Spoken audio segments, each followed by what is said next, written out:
A thick fog envelopes the world as monstrous beasts rampage and rival factions vie for supremacy in the shadows.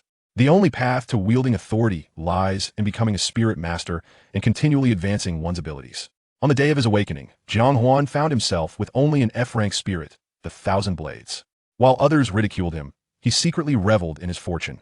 With the advent of a spirit cultivation system, he not only aimed to elevate Thousand Blades to its pinnacle, but also possessed 18 top-tier spirits, each capable of instilling fear in his opponents. Among them were the likes of 10,000 House, Yu, Demon Suppressor, 10 Halls of Yama, God of Slaughter, and Tai-A Teacher. I distinctly recall your spirit being F-rank. When did it advance? Jiang Huan, F-rank? That seems to have been just last week. Owner of multiple spirits. Only those with numerous spirits can claim true power. I possess 3. Were you? Jiang Huan. I concur. My spirits are few, merely 19. Chairman of the largest mercenary group in the Great Xia. The greatest regret of my life is having crossed him. Jiang Huan. No worries, just don't regret it in your next life. Until one fateful day when a Great Xia senator rushed in a panic. Mr. Jiang. Foreign spirit masters are attacking with the Trident of Poseidon and the Amaterasu sword. What shall we do? Jiang Huan. Those who offend the Great Xia shall face annihilation. As Jiang Huan grew weary of the incessant battles, the fog began to dissipate. Countless celestial gates unfurled, revealing the truth concealed behind the mist. The senator, accompanied by global leaders, arrived breathless. Mr. Jiang, extraterrestrial beings are invading. Please save us, Jiang Huan sighed. It is time to deliver a little shock to those fellows from the Great Xia. Chapter 1. The Unawakened Spirit. In the year 300 of the Resurgence era, in the city of Kaiyun, at night, dim, incandescent lights illuminated the waterlogged concrete streets, where the occasional scurry of rats could be observed. Within a dilapidated residential building in the urban village, on the 3rd floor, Jiang Huan, aged 18, held 3 incense sticks, following his mother, Sun-Illuminating, in paying homage to his father's spirit tablet. Before the tablet rested a beautifully crafted longsword, exuding a faint aura of menace even before being summoned. Old man, you've been missing for 10 years. Who knows if you're alive or dead now? Tomorrow, your son will participate in the citywide Spirit Awakening ceremony. Tell your unparalleled sword to resonate with your son. After all, it belongs to the Jiang family. Who else can contract it? You understand, becoming a spirit master is the most crucial event of your son's life. I am anxious about his spirit. 3 centuries ago, when a humble farmer struck the earth with his hoe, a thick fog erupted forth. Soon, similar occurrences transpired across the globe, and the world was swiftly enveloped in mist. Countless unknown beasts emerged from the fog, launching assaults on humanity. Within 2 years, the global population plummeted by 60. Fortunately, humanity managed to survive against the odds. Some perceptive individuals began to awaken their spirits. Empowered by the might of their spirits, humans retaliated against the beasts, rebuilding refuge cities amidst the ruins. As the number of spirit masters increased, a delicate balance was eventually established between humanity and the monstrous entities. Sun-Illuminating glanced at her son Jiang Huan, her complexion pale, yet unable to conceal the beauty of her youth. Huaner, offer incense to your father, then attempt once more to connect with the unparalleled sword. Jiang Huan nodded. Father, tomorrow my spirit shall awaken. May your spirit in the heavens bestow your blessings. Before he finished speaking, Jiang Huan felt a sharp thump to his head. Say that again. Who told you your father is dead? How many times must I tell you? This is a position of longevity, not of death. Jiang Huan's father had gone missing a decade ago. The city patrol had found only his spirit, with no further news. Many speculated he had perished. However, Sun-Illuminating maintained a firm belief. One must see the living or the dead. Seeing his mother's furious gaze, Jiang Huan quickly corrected himself. Father, tomorrow I will participate in the Spirit Awakening ceremony. Please communicate with the unparalleled sword and have it contract with me. As the incense rose gently, Jiang Huan, under his mother's hopeful gaze, slowly reached towards the unparalleled sword before the spirit tablet. A faint blue light emanated from Jiang Huan's hand that a long while passed. Still, the longsword exhibited no sign of awakening. Sun-Illuminating sighed. It still won't work. With a sense of helplessness, Jiang Huan retracted his spiritual energy, his gaze towards his mother tinged with a hint of shame. Sun-Illuminating smiled gently. It's all right, Huaner.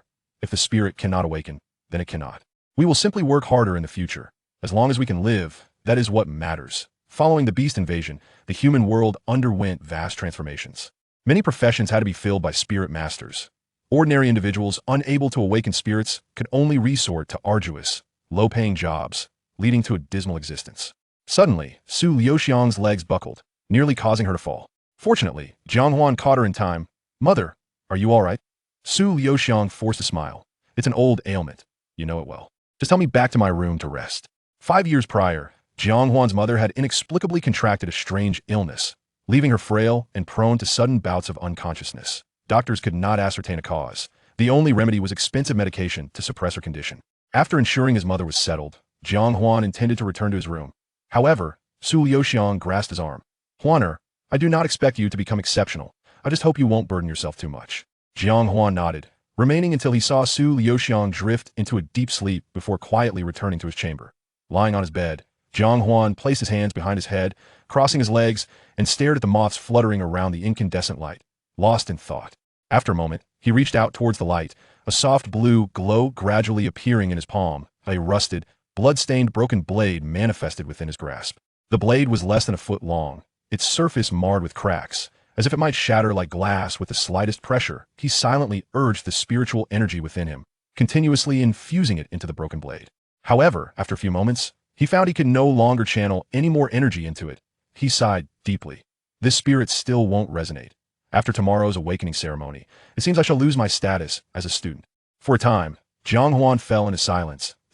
In this era, all resources are preferentially allocated to spirit masters. Among 10 ordinary individuals, there might be 3 children possessing companion spirits. Yet, of those with companion spirits, only about half are able to awaken them. Upon reaching the age of 18, those who possess a spirit weapon and awaken its potential shall ascend to become the elite among men. Conversely, those whose spirit weapons remain dormant must readjust to the mundane existence of ordinary life. Jiang Huan did not suffer from an inability to accept this transition in identity.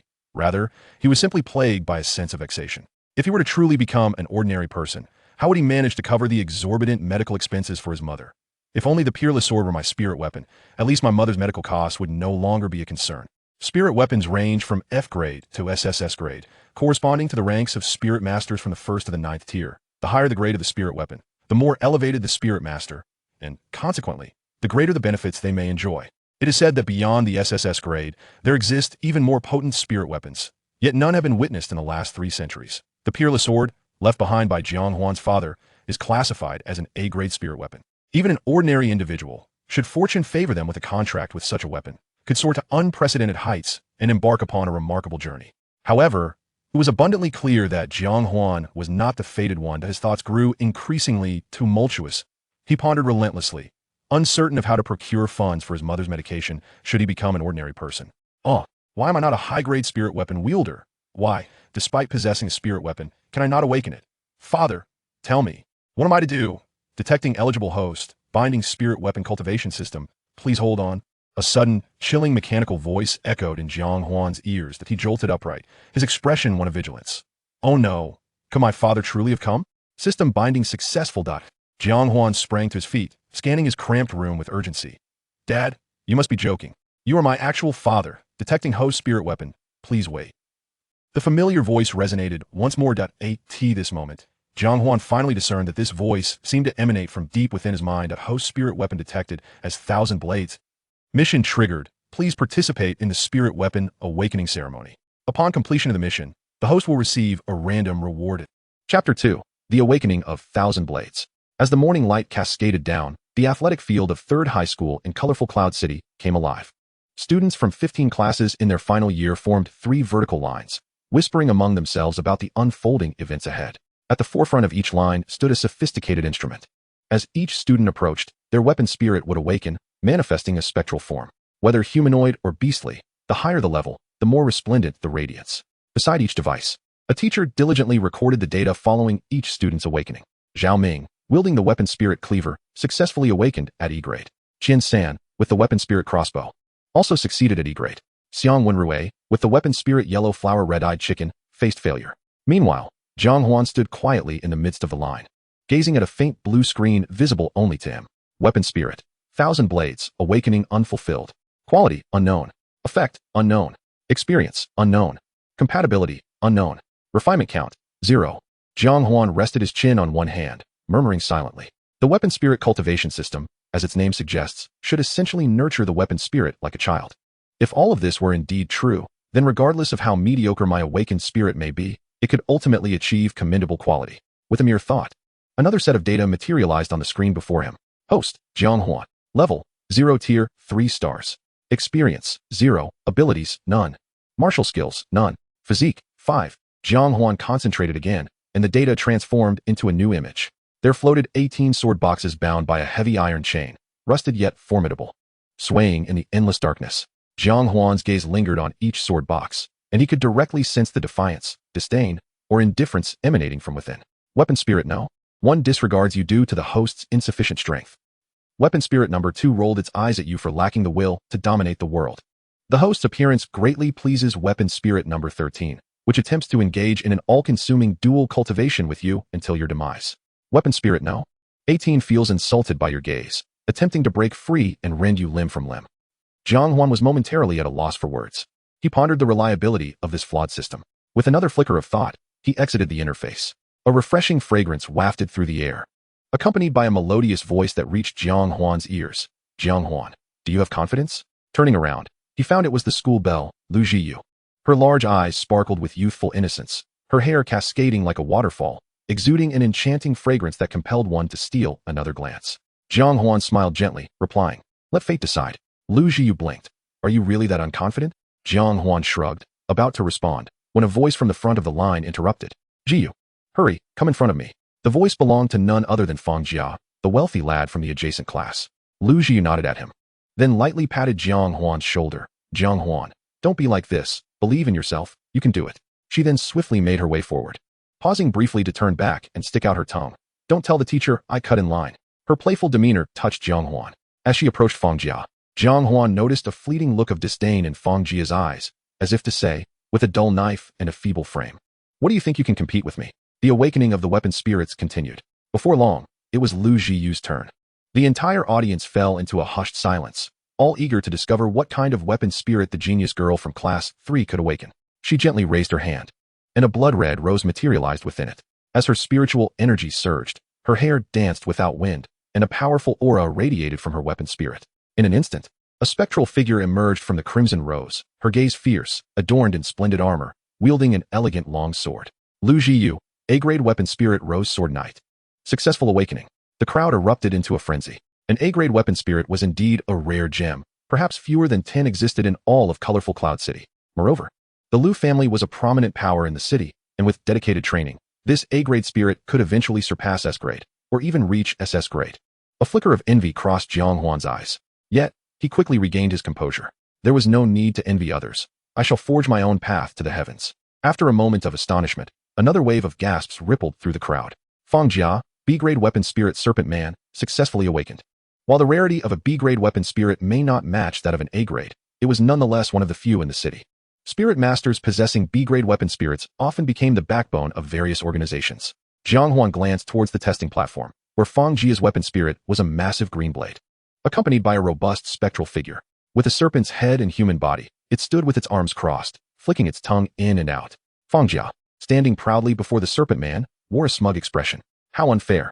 This brat Fang Jia, relying on his family's wealth, had never bothered to study properly. Why should he awaken a B-grade weapon spirit? He never even attended martial arts classes and slept through theoretical ones. How is it fair? Stop blaming the heavens and fate. With a family so affluent, how do you know he didn't hire a private tutor? We rely on fate, while they rely on money, even without a weapon spirit. His father could surely procure one for him. The line advanced slowly, and after what felt like an eternity, it was finally Jiang Huan's turn. Following the teacher's instructions, Jiang Huan manifested his broken blade, placing it into the instrument while continuously channeling his spiritual energy. He could distinctly sense a powerful spiritual force within the device resonating with him, attempting to awaken the broken blade. Who is this guy? Does anyone know? Why does his awakening differ from ours? According to past experiences, weapon spirits that cannot awaken surely cannot emit light. Only those that can shine should awaken. What is going on with him? Could it be that the instrument is malfunctioning? As Jiang Huan stood at the platform, the broken blade in his hand flickered erratically. Whenever it seemed on the verge of dimming entirely, it would burst forth with a glimmer of light. The nearby teacher furrowed his brow, contemplating whether to instruct Jiang Huan to halt and check the instrument. Jiang Huan, too, was troubled, but it was the voice of the system echoing in his mind that troubled him most. Detected that the host is awakening a weapon spirit. Task completed. 1,000 blades, experience 10, compatibility 1. Rewarding the host with ability, mutual progress. The weapon spirit will share experience with the host upon completing tasks or defeating foes. Rewarding the host with martial skill, concealment. By holding one's breath and focusing, The host's movements will always be unexpectedly elusive, rewarding the host with a guaranteed awakening opportunity. Automatically applied to Weapon Spirit, 1000 Blades. Weapon Spirit, 1000 Blades, is awakening. Please wait. In an instant, the testing device erupted with light, drawing every gaze towards Jiang Huan. Chapter 3, Trial Puppet.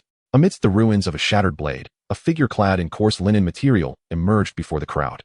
Concealed beneath a tattered conical hat, the brim of the hat cast a shadow, obscuring his visage.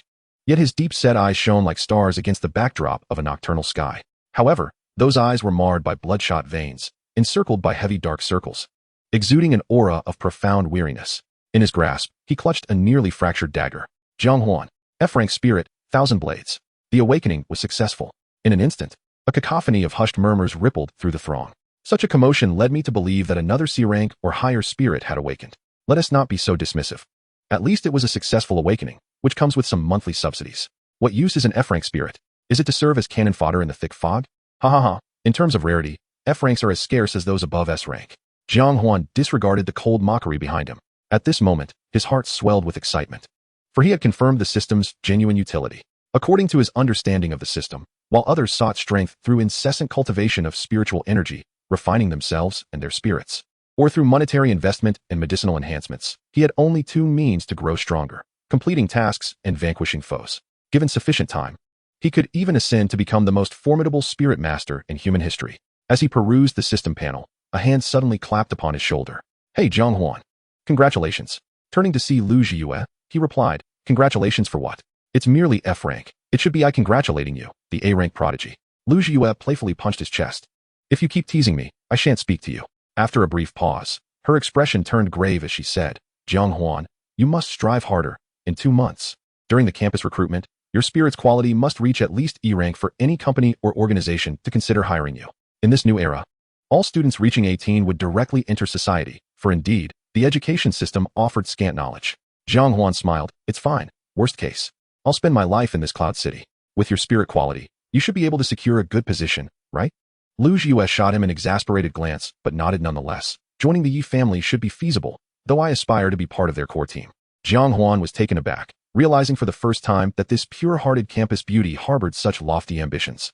The Yi family was the largest mercenary group within the Great Xia territory, its growth even overshadowing the direct military forces of the Great Xia. They encompassed numerous industries, including mercenaries, water conservancy, electricity, pharmaceuticals, real estate, healthcare, and task unions. There was a saying among the populace: a Great Xia person's life is inescapably intertwined with birth, aging, sickness, death, and the Yi family.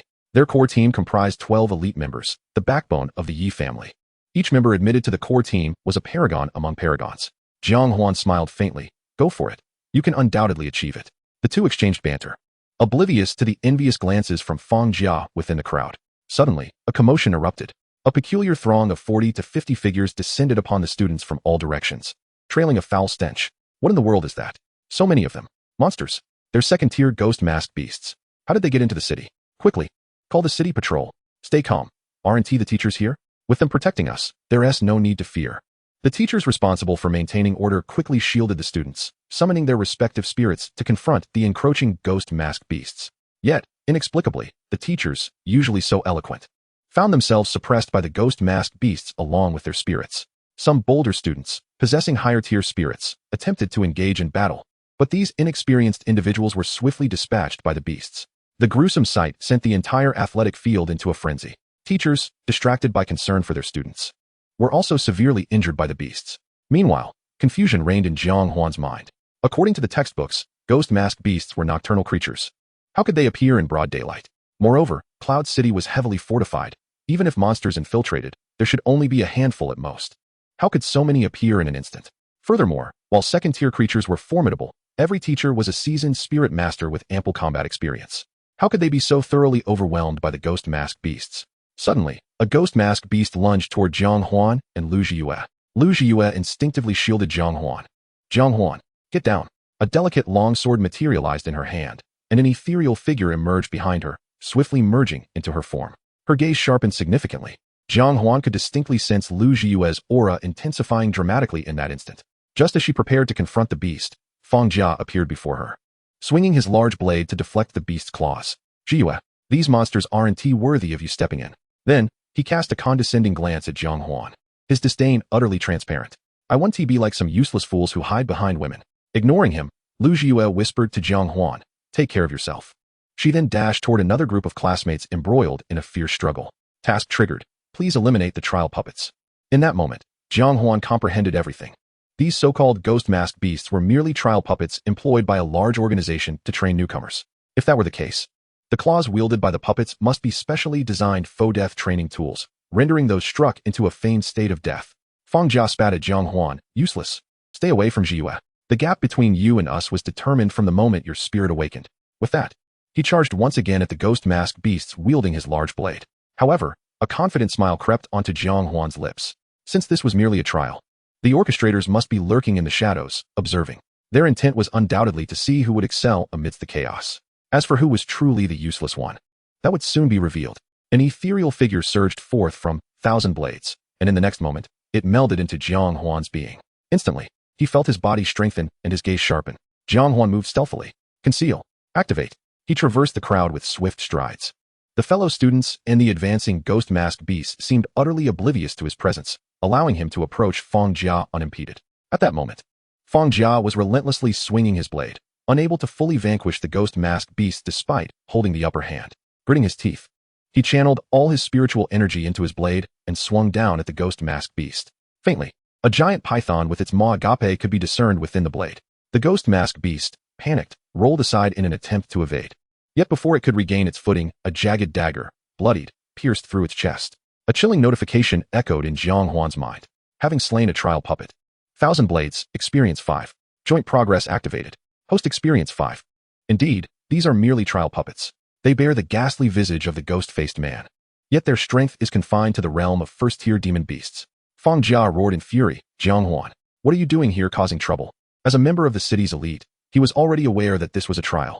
The top 3 students demonstrating exceptional performance would be rewarded by the school. Jiang Huan's interference was tantamount to snatching away the accolades that rightfully belonged to him. Jiang Huan gazed at the bewildered Fang Jia with a broad smile. "We are all classmates. It is only proper to lend each other a hand. No need for thanks." With that, he leapt towards another ghost-faced puppet that was being besieged. Chapter 4, Jealousy. Fang Jia glared at Jiang Huan's departing figure, stamping his foot in frustration, and once more swung his large blade towards the puppets. The rewards for the top 5 in this trial were exceedingly generous.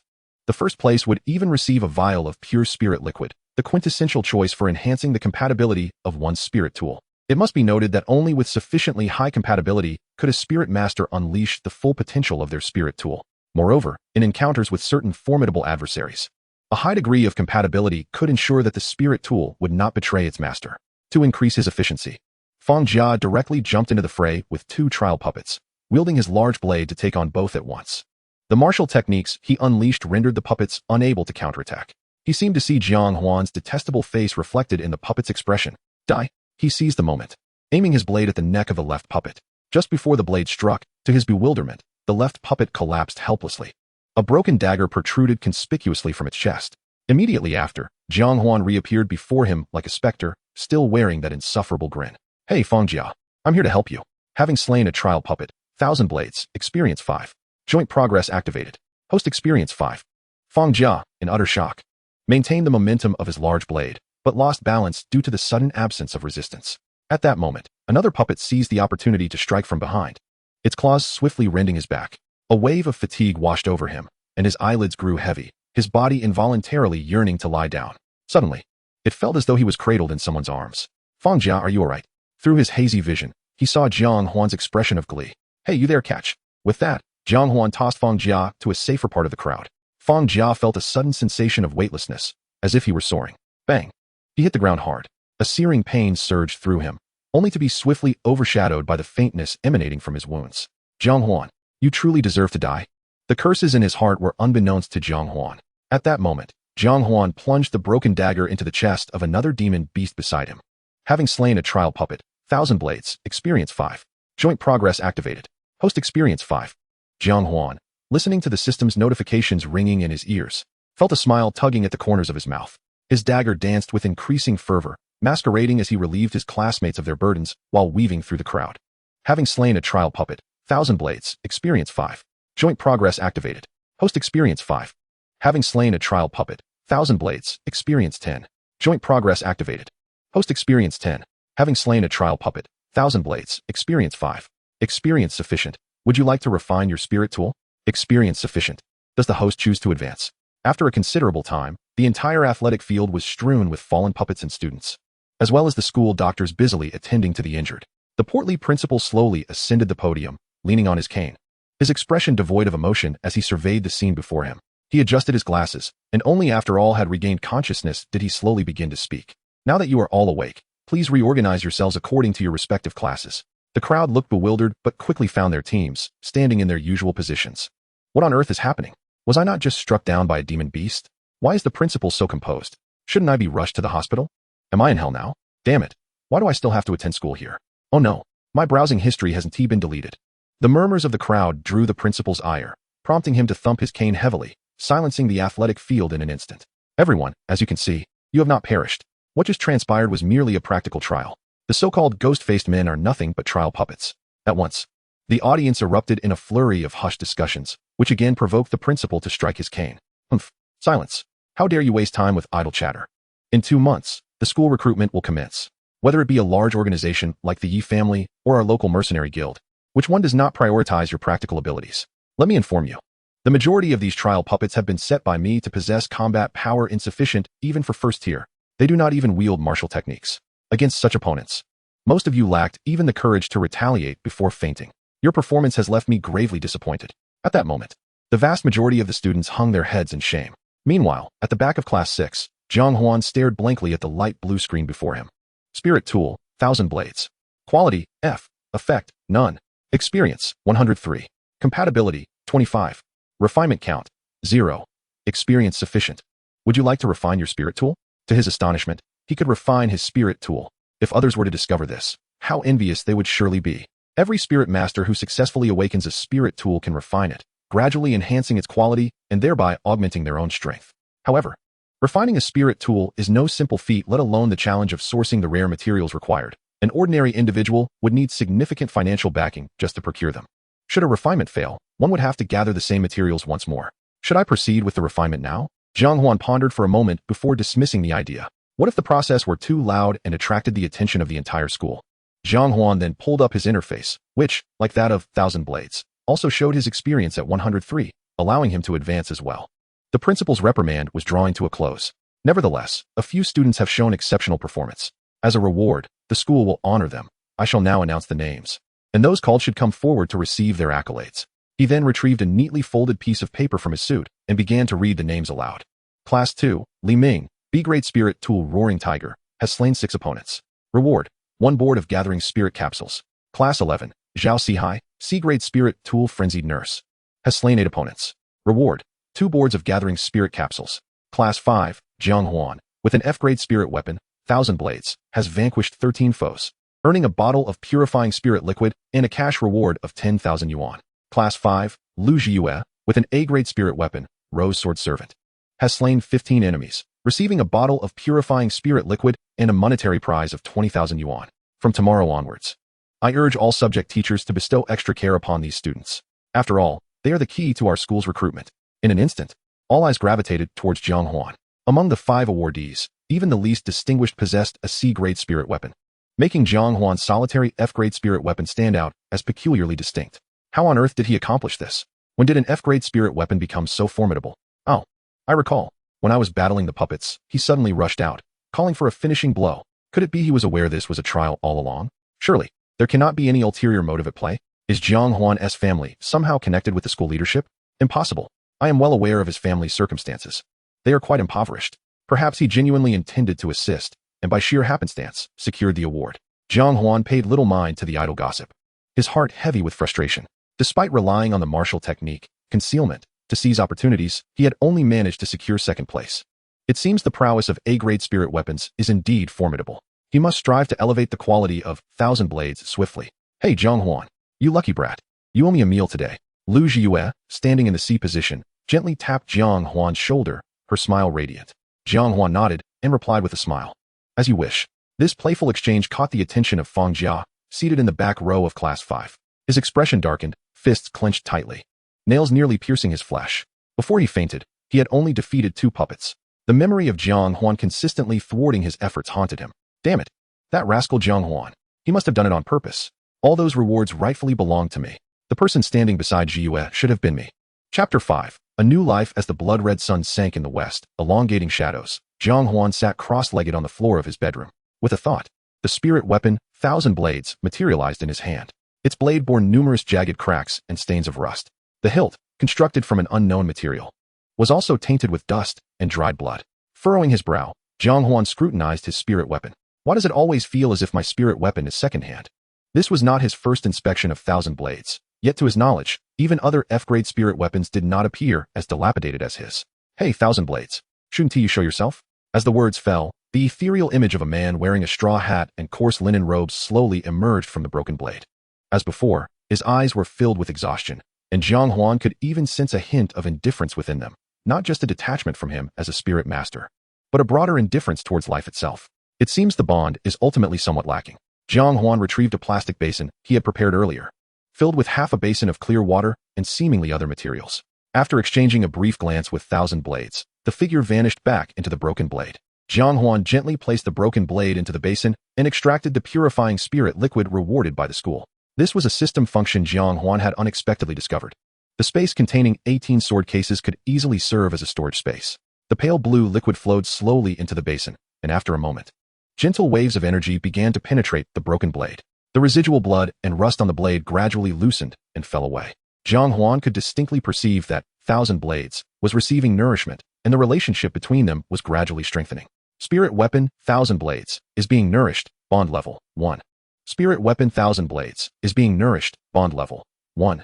Spirit weapon, Thousand Blades, is being nourished, bond level, 1. The system notifications echoed intermittently, as the originally pale blue liquid in the basin became increasingly tainted with blood and rust. After half an hour, the notifications ceased, and Jiang Huan finally retrieved the broken blade, taking out a soft cloth he had prepared to wipe it clean. The broken blade still bore many stains of rust and blood, but at least the hidden sharpness beneath was now evident. Spirit weapon, Thousand Blades, senses your care. Bond level, 1. This sudden increase in bond level caught Jiang Huan by surprise. He promptly navigated to Thousand Blades' attribute page. Spirit weapon, Thousand Blades. Quality, F. Effect, none. Experience, 103. Bond level, 36. Refinement count, 0. Experience sufficient. Would you like to refine the spirit weapon? The purifying spirit liquid had elevated the bond level by 10 points, and the recent cleaning had added another point. It appears that as long as the spirit weapon can sense my care, the bond level can increase. Jiang Huan's gaze lingered on the final line of text. It was time to refine the spirit weapon. As he spoke, Jiang Huan selected yes. A surge of potent energy surged into the broken blade without warning. In Jiang Huan's eyes, the rust and blood stains lingering on the broken blade began to fade away one by one. The broken blade seemed to be reborn, emanating a chilling aura. F-grade spirit weapon, Thousand Blades, refined into E-grade spirit weapon, bond level, 10. Spirit weapon, Thousand Blades, awakens effect 1, chilling radiance. Concentrating spiritual energy upon the blade, extending the blade's aura, and significantly enhancing damage. Having just completed the refinement of the spirit weapon, Jiang Huan unhesitatingly chose to advance himself. Experience sufficient. Host is advancing. Host level increased from 0 stage 3 stars to 0 stage 7 stars, significantly enhancing physical prowess. A mysterious energy surged into Jiang Huan's body, and in a mere moment, he seemed to hear several faint cracking sounds, accompanied by a few muffled thuds from within his body. Jiang Huan slowly opened his eyes, only to find that at some point, the ethereal image of Thousand Blades had already appeared atop the broken blade. He still bore that indifferent expression, but the weariness in his demeanor had dissipated. Looking into Jiang Huan's eyes, there seemed to be a hint of complexity concealed within. He met Jiang Huan's gaze and nodded slightly, as if expressing gratitude. Jiang Huan noticed that the spirit's image appeared somewhat more solid than before. It seems that after the quality enhancement, Thousand Blades had indeed become more tangible. One could only wonder when it would achieve the same form as his father's spirit weapon, capable of materializing in the world without the need for spiritual energy infusion. Spirit weapons initially exist solely within the spirit master, only materializing externally when the spirit master channels spiritual energy. However, as long as the spirit weapon's quality is sufficiently high and the spirit master diligently nurtures it, it can exist in the real world like a true tool. With a thought, Jiang Huan navigated to the system page. Host, Jiang Huan. Level, 0 stage 7 stars. Experience, 3. Ability, mutual advancement. Martial technique, concealment. Physical prowess, 85. He had finally broken through to 0 stage 7 stars. It felt as though it had been ages since his last breakthrough, which seemed to have occurred last year. Jiang Huan's gaze swept across the area, and when he noticed the physique at the very bottom, his eyes widened in astonishment. Goodness! An 85 at the 0 stage, 7 stars. Physique is a comprehensive metric that encompasses various attributes, including spiritual power, physical strength, mental fortitude, and endurance. Generally speaking, each advancement for a spirit master results in a boost to their physique. Although individual constitution varies, leading to different increments, once one breaks through to the first stage, their physique typically hovers around 100. The fact that Jiang Huan, still at 0 stage 7 stars, had reached 85 was nothing short of astonishing. He then promptly called forth the interface of his spirit tool, 1000 Blades, observing it with great detail. Spirit tool, 1000 Blades. Quality, E. Effect 1, sudden cold gleam. Experience, 3. Compatibility, 47. Refinement count, 1. It appeared that once the spirit tool completed its refinement, it would advance, thereby enhancing its quality. Furthermore, due to the ability of joint progress, he had amassed sufficient experience to also advance. Unconsciously, Jiang Huan moved towards the window. Gazing at the towering walls of Color Cloud City, a sudden thought surged within him. Perhaps, it is time for me to venture outside the city. With this resolve, he bent down and pulled out a box from beneath his bed. Inside lay some protective gear, albeit covered in dust. These were the coming-of-age gifts his father had prepared for him when he was very young. Little did he expect that it would take him this long to muster the courage to wear them. After Jiang Huan diligently cleaned the protective gear, the night had fully descended upon the earth. He attempted to don the gear, which fit him perfectly. His father truly had a knack for estimating my size. He quietly made his way to his mother's room, where she lay still asleep. After leaving a note, Jiang Huan gently closed the door behind him. In the cloak of night, a lithe figure moved with brisk steps towards the city gates, as though he were not stepping into danger, but rather embarking on a new chapter of life. Chapter 6, The Hunt. Beneath the hazy moonlight, Jiang Huan's silhouette appeared at the city gate. Two men dressed in patrol uniforms halted him. "Hey, what are you doing out at this hour?" one of them demanded. Jiang Huan replied with a smile. "I'm heading out to hunt some beasts and earn a bit of extra money." In this era, materials harvested from demonic beasts had various uses, and without exception, most were quite valuable. Many spirit masters with some capability, yet temporarily without tasks, took to hunting as a means of sustenance during transitional periods. It was an excellent excuse. The more imposing of the guards, clearly the leader, scrutinized Jiang Huan from head to toe. "Have you reached the first stage?" Following the rampant demonic beasts, a common rule was established across all the protective cities of the Great Xia. Any spirit master not yet at the first stage was generally prohibited from leaving the city. In the dense fog, the beasts could appear unpredictably, and the outside world was rife with dangers. However, compared to the beasts, some ill-intentioned spirit masters posed an even greater threat. This rule was fundamentally designed to protect lower-tier spirit masters. In the past, Jiang Huan had lacked the strength and had never ventured outside the city in his 18 years. However, tonight, he realized that to elevate his power more swiftly, he had to leave the city. Jiang Huan shook his head, 0 stage 7 stars. The guard frowned. "With that level of power, you think you can go outside? Are you courting death?" Jiang Huan shrugged. "My family is truly in need of money. I have no choice." The guard nodded and then instructed his subordinate. "Get him a copy of the exit application." Soon, the application was brought forth, and Jiang Huan glanced over it. The content was straightforward. The applicant acknowledged the regulations of the protective city, but voluntarily chose to leave. All matters occurring outside the city would not concern the patrol. Jiang Huan quickly filled in his information and handed it to the guard. The guard scrutinized it briefly. "You're a student from class 3? Jiang Huan nodded. "Do you know Teacher Murong Shui?" At this, Jiang Huan couldn't help but take a closer look at the guard's ID badge, which read Zhang Juan. "She is my homeroom teacher." Zhang Juan nodded and called out to those in the guardhouse. "Let him pass." "Thanks, Captain Zhang." Zhang Juan smirked, pulled out a cigarette, lit it, and exhaled a cloud of smoke, saying, "Stay safe." Outside the city, thick fog enveloped the area as darkness deepened. Jiang Huan's figure gradually vanished into the mist. A young patrolman beside Zhang Juan asked, "Captain, do you think that kid will make it back? I've never seen someone brave enough to venture out alone without having reached a tier." Zhang Juan shrugged. "Let us hope he doesn't die, otherwise his homeroom teacher will have my head." The young man jested. "If that is the case, why did you let him go?" Zhang Juan exhaled a puff of smoke, expressing resignedly, "Respect others' fate. I must relinquish my urge to intervene. His choice to leave is his own, and if I face consequences, that is my misfortune." In the fog, Jiang Huan walked along the broken asphalt road. On either side lay crumbled concrete and steel, alongside abandoned shops that had long been forgotten. Behind him, Color Cloud City resembled a colossal beast, watching Jiang Huan as he ventured into the mist. Occasionally, unknown creatures would dart out, causing Jiang Huan to remain vigilant. With a long blade slung over his back, he navigated the ruins with utmost care. His agile form and star-like eyes gleamed sharply in the night. Before long, He found himself deeper within the outer perimeter of the ruins. In the distance, a serpentine beast, entirely emerald green, moved slowly with its head and tail, resembling a bridge. It was a second-stage bridge serpent, too formidable to confront. Retreating was the only option. Jiang Huan turned and melted back into the night. He was no fool. He would not recklessly engage in a battle without assurance of victory. Although he had awakened a system, becoming strong still required time. Shortly thereafter, Jiang Huan arrived at a collapsed gas station. The rustling sounds echoed conspicuously in the silent night. Jiang Huan hid behind a pillar, its steel rebar exposed, and peered toward the source of the noise. Inside the derelict rest area of the gas station, two lion-like yellow dogs were engaged in their carnal pursuits. First stage heavenly dogs. Encountering them was indeed unfortunate for you. The heavenly dog was among the stronger first-tier demonic beasts, possessing a strong sense of territory. Where they resided, one could generally expect no other beasts to be lurking. For Jiang Huan, this meant he could rest assured about other potential dangers. He stealthily approached the door, picked up a stone from the ground, and hurled it nearby. The sound was not loud, yet the two heavenly dogs instantly fell silent. After a moment, a formidable head, accompanied by piercing green eyes, poked out from behind the door, scanning the surroundings with caution. Jiang Huan held his breath, gripping his long blade tightly. The heavenly dog remained oblivious to the anomaly behind the door and advanced a few steps, attempting to locate the source of the sound. Still, it found no clues. Just as it was about to return to its lair to resume its interrupted activities, an overwhelming sense of danger surged within it. It whipped around to find a lean figure had already appeared behind it. It attempted to growl and lunged forth. However, it unexpectedly discovered that it was unable to produce any sound. Its head spun in midair, and it could even see its own body weakly collapsed on the ground. Emitting a dull thud, Spirit Tool, Thousand Blades, has slain a first-tier celestial hound, gaining 75 experience points. Joint advancement activated. Host gains 75 experience points. Observing the severed celestial hound carcass, Jiang Huan's lips curled into a slight smile.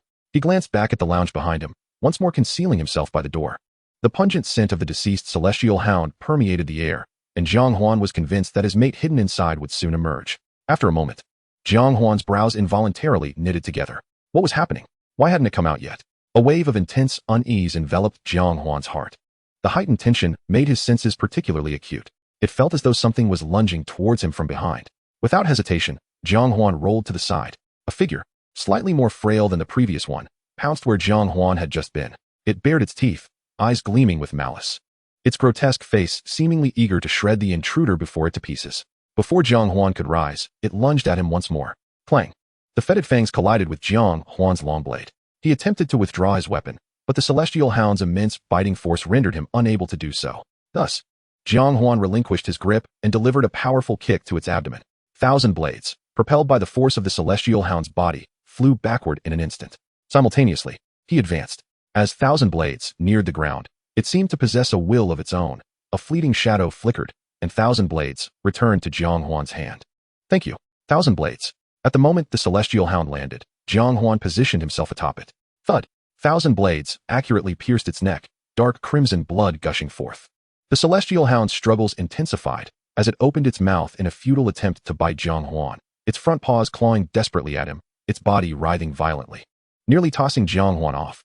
Without a moment's pause, Jiang Huan relentlessly plunged Thousand Blades into and out of the celestial hound's body until it finally ceased to breathe. Chapter 7, Ever-Changing. Spirit Tool, Thousand Blades, has slain a first-tier celestial hound, gaining 75 experience points. Joint advancement activated. Host gains 75 experience points. Only upon hearing the system's notification did Jiang Huan finally exhale in relief. He collapsed onto the ground, gasping for air. Sweat soaked his hair, and the blood of the celestial hound splattered across his body and face. In that moment, he resembled a blood-soaked demon. Only he knew how perilous the preceding scene had been. After a while, he finally stood up. He looked at the uneven wrist guards on his arms, a hint of relief spreading across his face. It seemed that even relatively strong first-tier beasts were not a match for him at this moment. After resting for a brief period, Jiang Huan rose to harvest the celestial hound's fangs, spine, and hide. These were all valuable items that he could not afford to overlook. Just as he was about to strike, Jiang Huan suddenly realized something about the celestial hound before him. This one appeared to possess less strength than the previous one and had a more slender physique. Without hesitation, Jiang Huan flipped it over and gently pressed on its chest, causing a milky white liquid to spurt forth. It was lactating. Jiang Huan instinctively glanced back towards the abandoned lounge, an involuntary smile gracing his lips. He grasped his long blade and walked slowly towards the lounge. In the corner of the lounge, for celestial hound pups were concealed beneath the weeds. Without a moment's hesitation, Jiang Huan drove his long blade straight down. Spirit Tool, Thousand Blades, has slain a first-tier Celestial Hound pup, gaining 35 experience points. Joint advancement activated. Host gains 35 experience points. Moments later, the 4 Celestial Hound pups lay lifeless beneath Jiang Huan's blade. His gaze instinctively returned to the Spirit Tool interface. At that moment, both Thousand Blades and his own experience had risen to 30. It seemed that with the slaughter of a few more beasts, both the Spirit Tool and he would advance. Jiang Huan swiftly gathered the materials from the 6 Celestial Hounds and then once again ventured into the ruins. He did not delve deeper into the ruins. Instead, he circled around the periphery. After his encounter with the Celestial Hound, he had gained a clearer understanding of his combat prowess. Engaging first-tier beasts head-on posed significant risks, even if he could ultimately defeat them. Therefore, the lesser beasts, often looked down upon by spirit masters, were his optimal choice. Though their materials might not be particularly valuable, they represented the quickest path to his advancement. At the border between Kaiyun City and the ruins, the lesser beasts, rarely subjected to the sweep of spirit masters, were facing their impending doom. Spirit Tool, Thousand Blades, has slain a non-tier bloodthirsty rat, gaining 15 experience points. Joint advancement activated. Host gains 15 experience points. Spirit Tool, Thousand Blades, has slain a non-tier long-tongued frog, gaining 10 experience points. Joint advancement activated. Host gains 10 experience points. Spirit Tool, Thousand Blades, has slain a non-tier green-tailed eagle, gaining 20 experience points. Joint advancement activated. Host gains 20 experience points. This relentless massacre continued indefinitely, and the experience of the Spirit Tool, Thousand Blades, surged rapidly. As dawn broke, numerous spirit masters emerged from the depths of the ruins. Astonished at the scene before them, every 5 steps lay a beast carcass, every 10 steps a pool of blood. My goodness, what happened to these non-tier beasts? Why did they all die in mass? Did a high-tier beast emerge from the depths to decimate them? No, this looks more like the work of a human. Who would be so bored as to slaughter worthless beasts all night long? Is there any pleasure in killing them? On that day, the talk of the town in Kaiyun City was the psychopathic individual who had ravaged countless non-tier beasts. However, as the instigator, Jiang Huan continued to hunt beasts at the edge of the ruins, far from Kaiyun City. Spirit Tool, Thousand Blades, has slain a red-eyed unicorn beast, a first-tier beast, gaining 85 experience points. Joint advancement activated. Host gains 85 experience points. When yet another first-tier red-eyed unicorn beast fell beneath Jiang Huan's blade, the familiar system notification echoed in his ears once more. Experience sufficient. Would you like to refine the Spirit Tool? Experience sufficient. Does the host choose to advance? Without hesitation, Jiang Huan selected yes. A subtle, overwhelming force surged from within Jiang Huan, coursing through his hands and into the broken blade he held. Thousand Blades rose into the air without warning, and Jiang Huan could vividly perceive it as if it were parched land, ravenously consuming the energy flowing from his body. During the gradual refinement process, within the vast spiritual energy, it seemed that some unknown substance continuously melded into the broken blade. Then, guided by the immense spiritual energy, the blade gradually extended beyond 3 feet. In an instant, what had once been a mere foot-long blade transformed into a magnificent 4 feet 3 inches. Refinement successful. D-grade Spirit Tool, Thousand Blades, has successfully advanced to D-grade Spirit Tool, compatibility 10. Spirit Tool, Thousand Blades, awakens effect 2. Ever-changing. The blade will conform to the host's will, transforming into any shape. As the weapon Spirit, Thousand Blades, was finally refined, Jiang Huan found himself immersed in a state of oblivion. His ascension commenced anew. A torrent of spiritual energy incessantly tempered his physique, and Jiang Huan seemed to hear the sound of something shattering within him. Host level elevated from 0 stage 7 stars to 1 stage 2 stars, significantly enhancing physical strength. Congratulations to the host for breaking through to 1 stage. Reward martial skill, backstab, allowing the host to instantly appear behind the opponent after executing an attack, completing a second strike. The overwhelming spiritual energy within Jiang Huan gradually settled, and he instinctively clenched his fists. His physique had indeed strengthened once more. He wondered how much it had improved. With a thought, Jiang Huan summoned his data panel. Host, Jiang Huan. Level, 1 stage 2 stars. Experience, 1. Ability, mutual progress. Martial skills, concealment, backstab. Physique, 395. Jiang Huan's eyes widened in disbelief as he gazed at the data before him. 395? It was nearly on par with a 3-stage spirit master. In Jiang Huan's understanding, barring any extraordinary physiques, the standard for a 3-stage was a physique reaching 500. Yet, Jiang Huan was still merely a 1 stage 2 stars.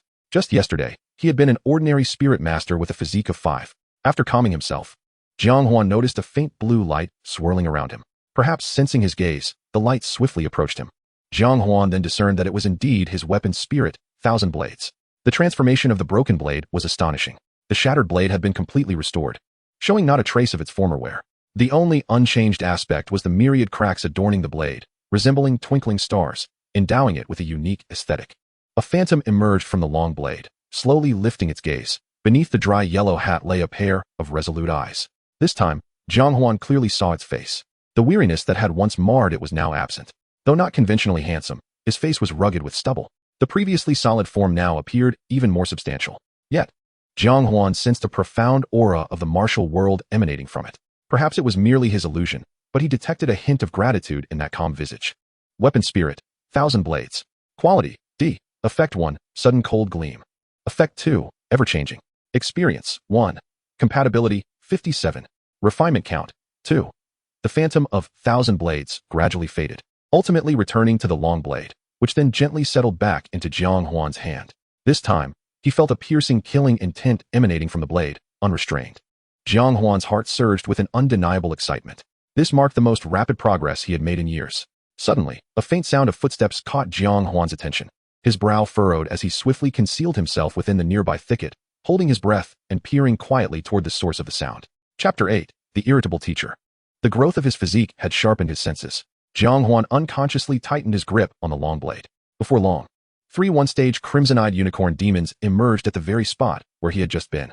Upon witnessing the lifeless form of their fallen comrade, they began to wail mournfully. They then commenced a macabre dance around the corpse. Jiang Huan fixated on them, waiting for the optimal moment to strike. When the 3 demons fortuitously aligned, Jiang Huan's figure surged forth from the thicket. With a single stroke, the pale blue blade light surged forward, fiercely targeting the 3 beasts. Thud, thud, thud. In an instant, the 3 demons were gravely injured. However, before they could react, Jiang Huan's figure vanished. Backstab. Activated. A blade, formed of shards, pierced through the chest of the central demon. The 2 remaining beasts, still reeling from shock, beheld as the blade's edge gradually faded before them. In the next moment, 2 streaks of cold light pierced through the shoulders of the central demon, heading straight for the heads of the others. Thud, thud. The 3 crimson-eyed unicorn demons were annihilated. Weapon Spirit, 1,000 Blades, has slain the crimson-eyed unicorn demon, a 1-stage beast, granting 85 experience. Mutual progress activated. Host gains 85 experience. Weapon Spirit, 1,000 Blades, has slain the crimson-eyed unicorn demon, a 1-stage beast, granting 85 experience. Mutual progress activated. Host gains 85 experience. Weapon Spirit, 1,000 Blades, has slain the crimson-eyed unicorn demon, a 1-stage beast, granting 85 experience. Mutual progress activated. Host gains 85 experience. Jiang Huan couldn't help but murmur. He never anticipated that the newly acquired martial skill would prove to be so formidable in conjunction with its effects. As he spoke, he envisioned numerous potential scenarios for its application in the future. Suddenly, a resounding alarm echoed across the sky. Jiang Huan pulled out his phone to find it was his reminder alarm. Don't forget old Zhang's practical class at 2 o'clock. In an instant, Jiang Huan's face turned ashen. This is bad. As the school recruitment approached, the entire 3rd high school had adopted a laissez-faire approach to education for all 3rd-year students. Any course could be self-studied, and attendance was not mandatory. However, old Zhang's practical class was an exception, despite his classes being devoid of novelty. Merely consisting of physical training or practical drills, he insisted that students must not miss classes without valid reasons. Any absence would result in relentless criticism and admonishment. Jiang Huan, filled with anxiety, was about to sprint towards Kaifeng City but hesitated upon seeing the slain beasts. Alas, he thought, scolding is better than nothing. These are worth money. As he spoke, he raised his long blade and struck at the horn of the crimson-eyed unicorn demon. This is a valuable item worth around 500 in the market.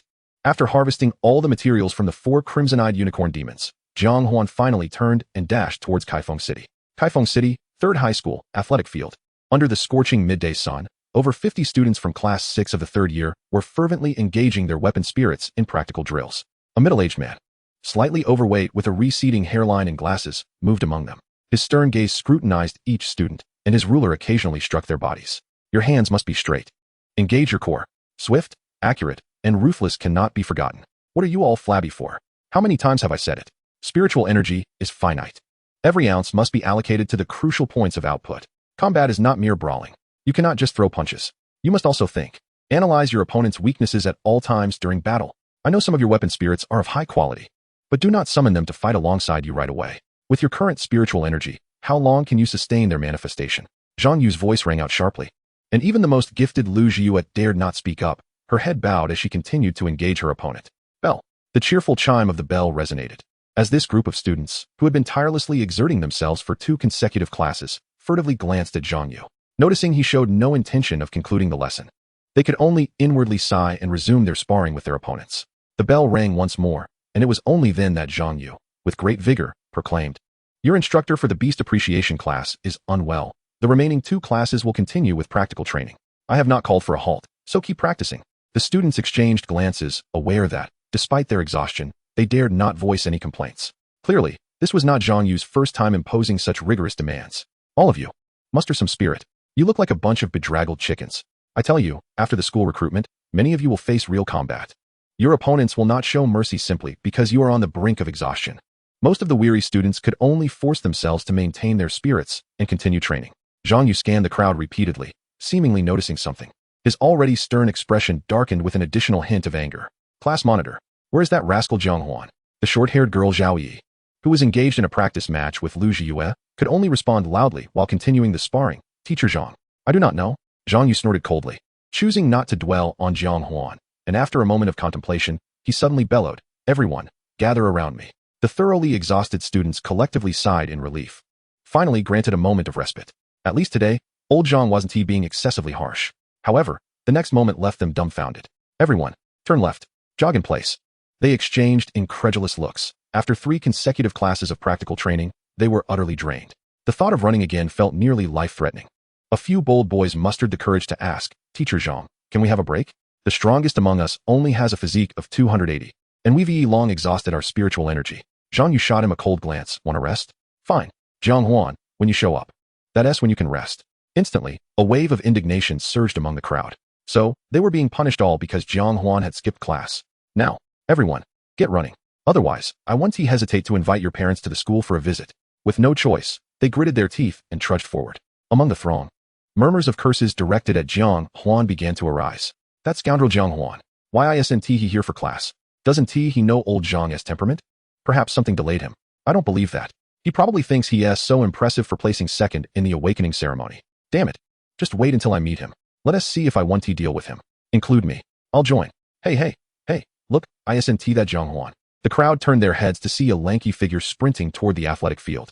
Chapter 9, The Homeroom Teacher. The bell rang again, signaling the end of class. The students, exhausted after a long period of exertion, slumped onto the synthetic track. Most of them watched the unfolding drama with a sense of schadenfreude. At that moment, Jiang Huan bowed his head, absorbing Jiang Yu's furious tirade. "Jiang Huan, have you grown wings? Do you understand the significance of practical classes? You are merely an F-grade spirit wielder. More training would be beneficial for you. Last time in the puppet battle, do you think you earned that second place fair and square? You merely capitalized on others' misfortunes. You are still at 0 tier, 4 stars. Sometimes I truly wish to ask you, has the past 3 years been wasted? Do you know that most first-year students have already reached 0 tier, 3 stars? Are you not ashamed?" Jiang Huan wished to explain that he had already broken through to first tier, but the furious old Zhang offered him no opportunity to respond. "Jiang Huan, others may be impoverished but maintain their ambition. You are both impoverished and lack ambition. You squander your youth in school. Do you think your parents would be proud?" Laughter erupted from the entire class. The young man's sensitive pride was trampled upon, causing him to tremble with anger, his fists clenched tightly beneath his shirt, the crescent-shaped nails seemingly digging into his flesh. Old Zhang looked at Jiang Huan with disdain. "What? Do you want to strike me? Come on. If you can best me, I will no longer interfere with whatever you choose to do."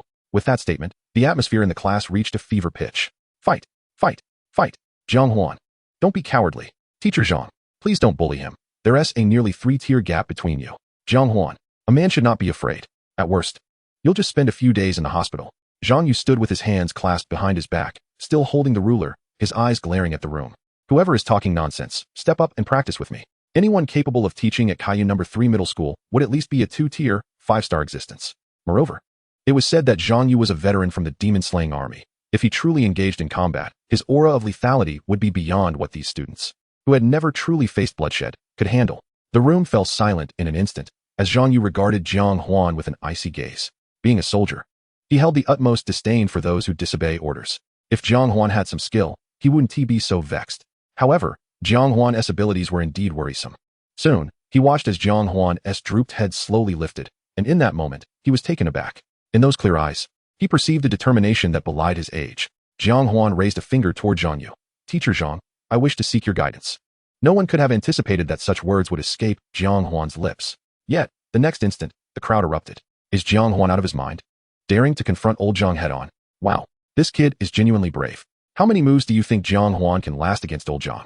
Jiang Huan ignored the scornful remarks from the onlookers. He did not wish to sever ties with his teacher. But that did not grant the teacher license to trample on his dignity.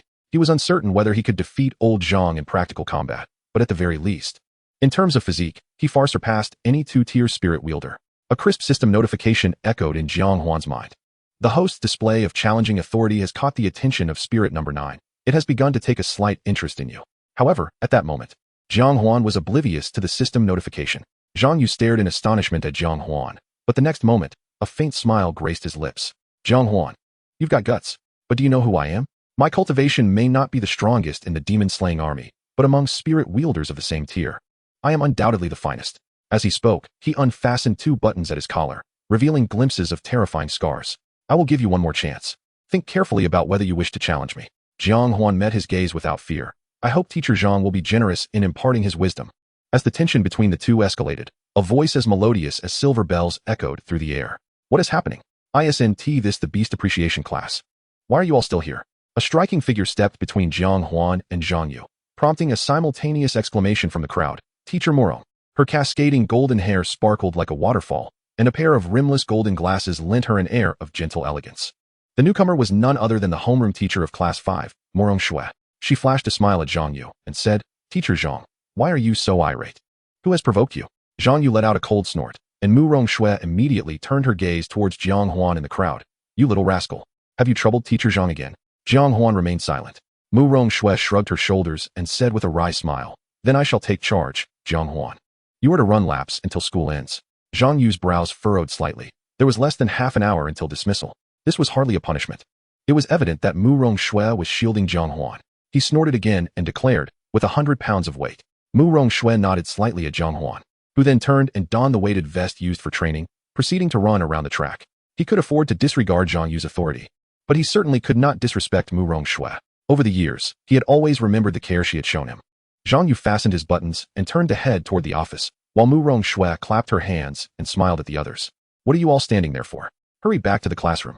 The crowd, albeit reluctantly, complied, with a few who had intended to confront Jiang Huan, retreating to the classroom instead. As they made their way back, Zhao Yi discreetly winked at Morong Shui before linking her arm with Lu Zhiyu's shoulder. Zhiyu, let's go home.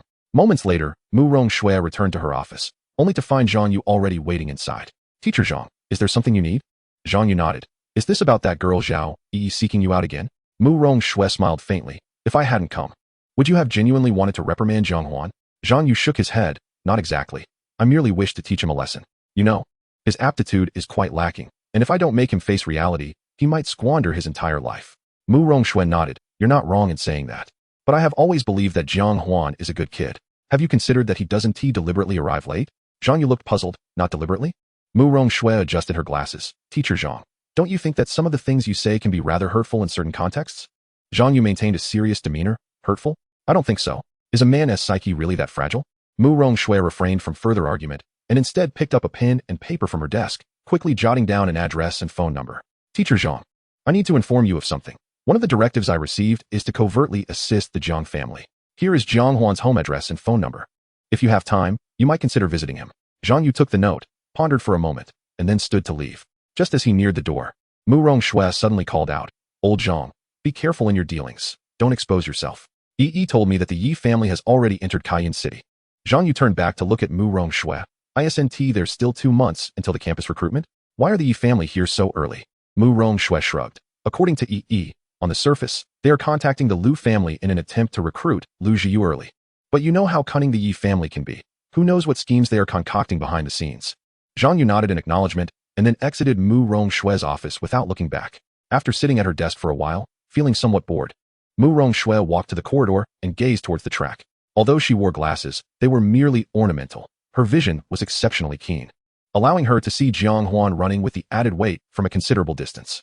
His speed was not rapid, but he maintained a steady pace, the burden on him unwavering. TSK, no one is watching him, yet he runs so earnestly. What a stubborn fool. She continued to watch Jiang Huan jog around the track. But gradually, she began to feel something amiss. I recall his physique is only a 5. How can he endure for so long? At this moment, Jiang Huan was completely oblivious to Morong Shui's concerns.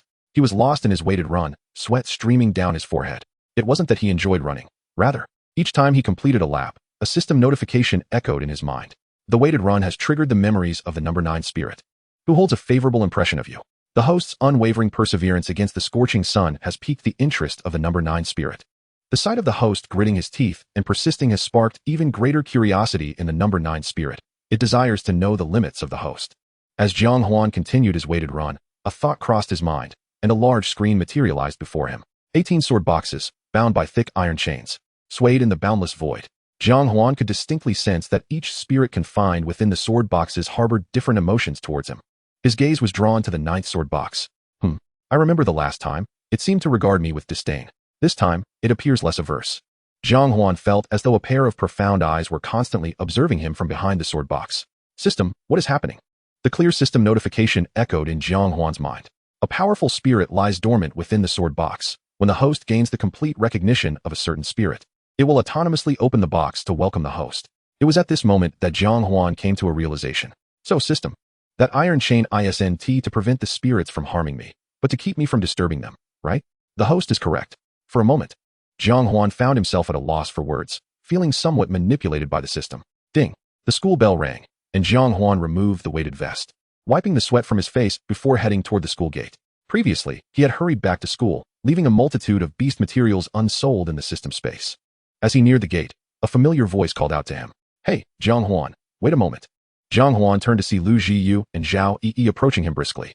Zhao Yi was already quite attractive, but standing next to Lu Jiyu, she seemed to pale in comparison to the stars beside the moon. Lu Jiyu's cascading black hair, tousled by the evening breeze, evoked an instinctive desire to protect her. Jiang Huan couldn't help but smile. Jiyu, what's up? Lu Jiyu handed him a bottle of water. Jiang Huan, don't mind old Jiang. He's just unreasonable. Jiang Huan nodded. Don't worry, I'm not that petty. Lu Jiyu smiled gently, her pure features brightening Jiang Huan's previously troubled mood. That's good. By the way, remember to take a different route home today. Jiang Huan was puzzled. Why is that? Zhao Yi interjected, crossing her arms. Are you silly? The whole class was tormented by old Zhang because of your tardiness today. Moreover, Wang Teng and his group have been grumpy ever since you placed second.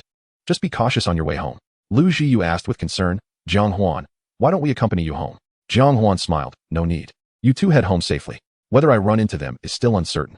In truth, Jiang Huan was quite eager to encounter them on the way, as it would allow him to test his own strength. Zhao Yi jestingly remarked. Jiang Huan, are you so afraid of us accompanying you that you must be up to some clandestine activities? Lu Jiyue's face flushed crimson, resembling a ripe apple.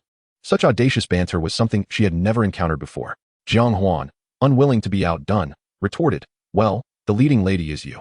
In an instant, Zhao Yi, who had previously appeared indifferent, displayed a rare look of embarrassment. Rascal.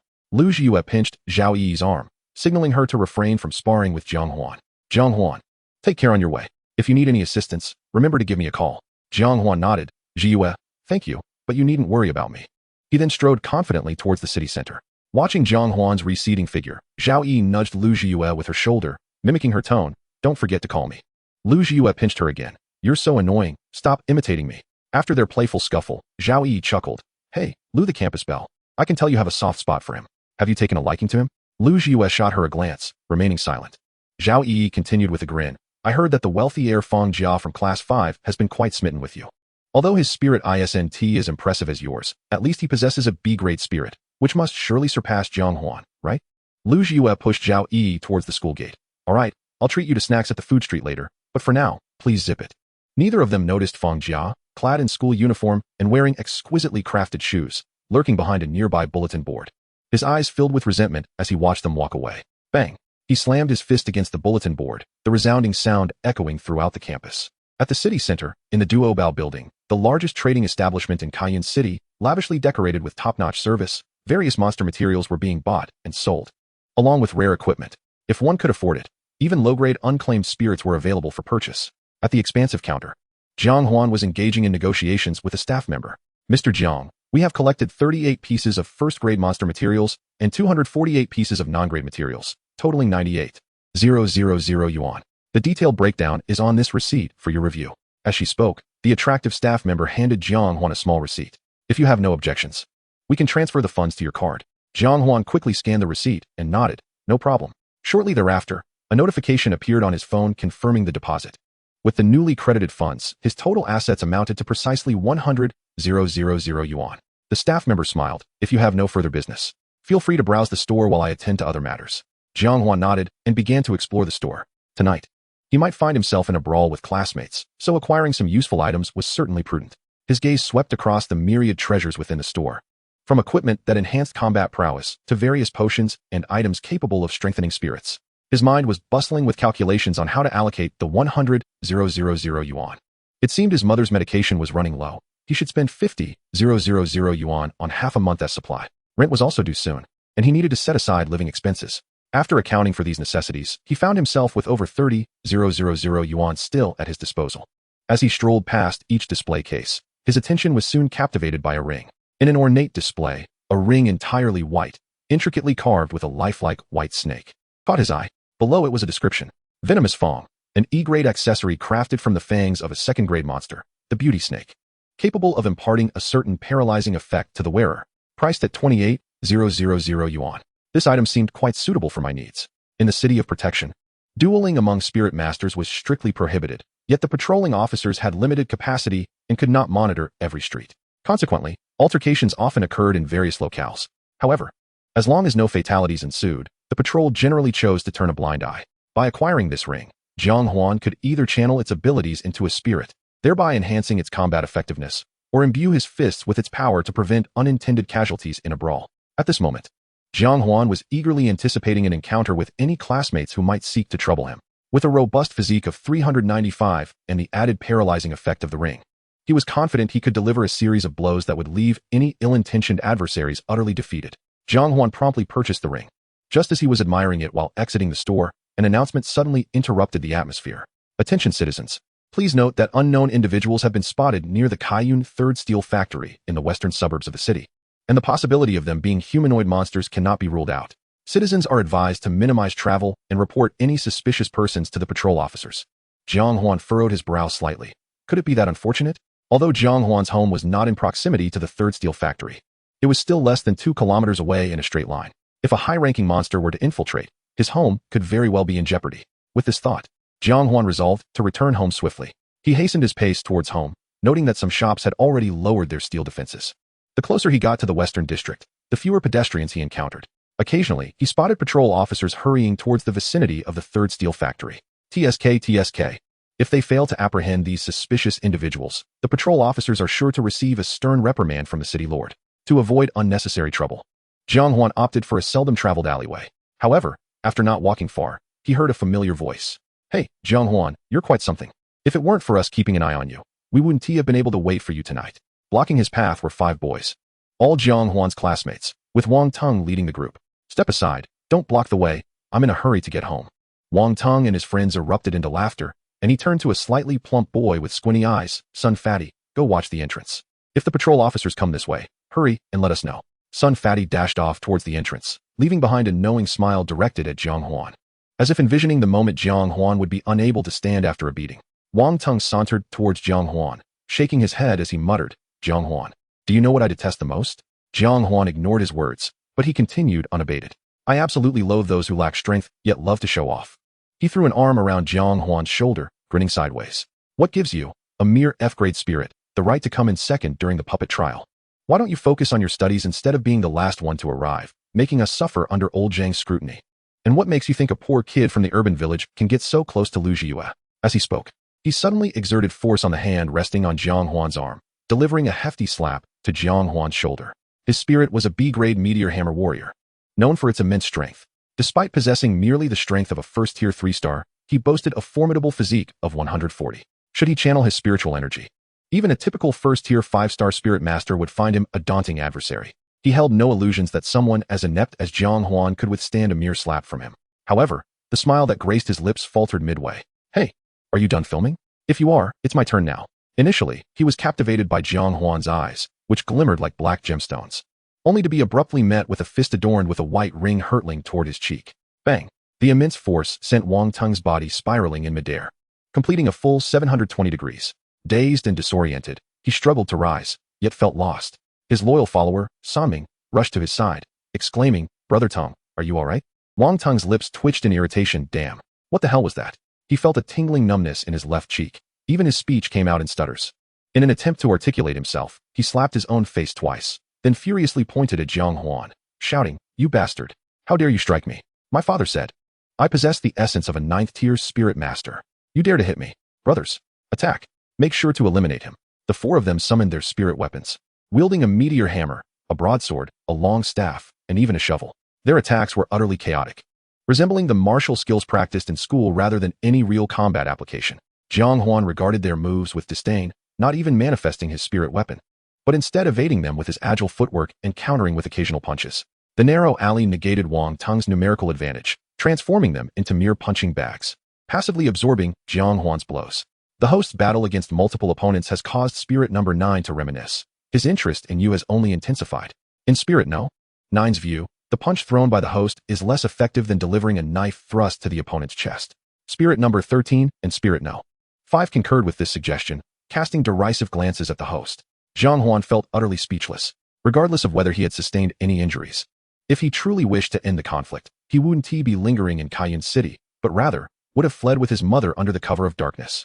The spirit's mockery irked him, and soon enough, his frustration manifested through his fists, delivering punches that left the four of them clutching their arms or sprawled on the ground, gritting their teeth in agony. Wang Tung, who had been particularly favored by Jiang Huan, now bore a face swollen like a pig's head, drooling uncontrollably.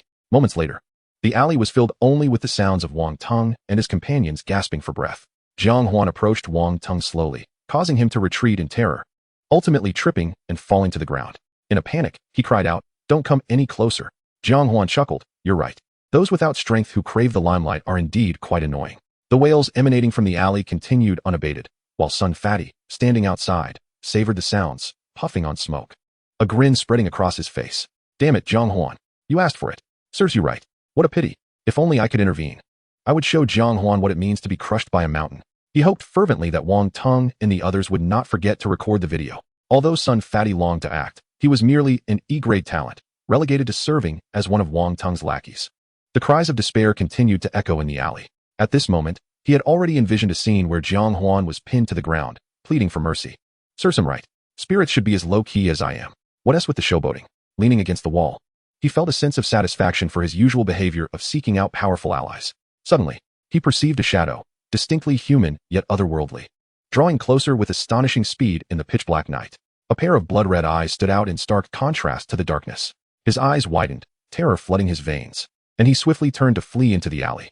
"Run! There's a beast." Chapter 12, The Hound God.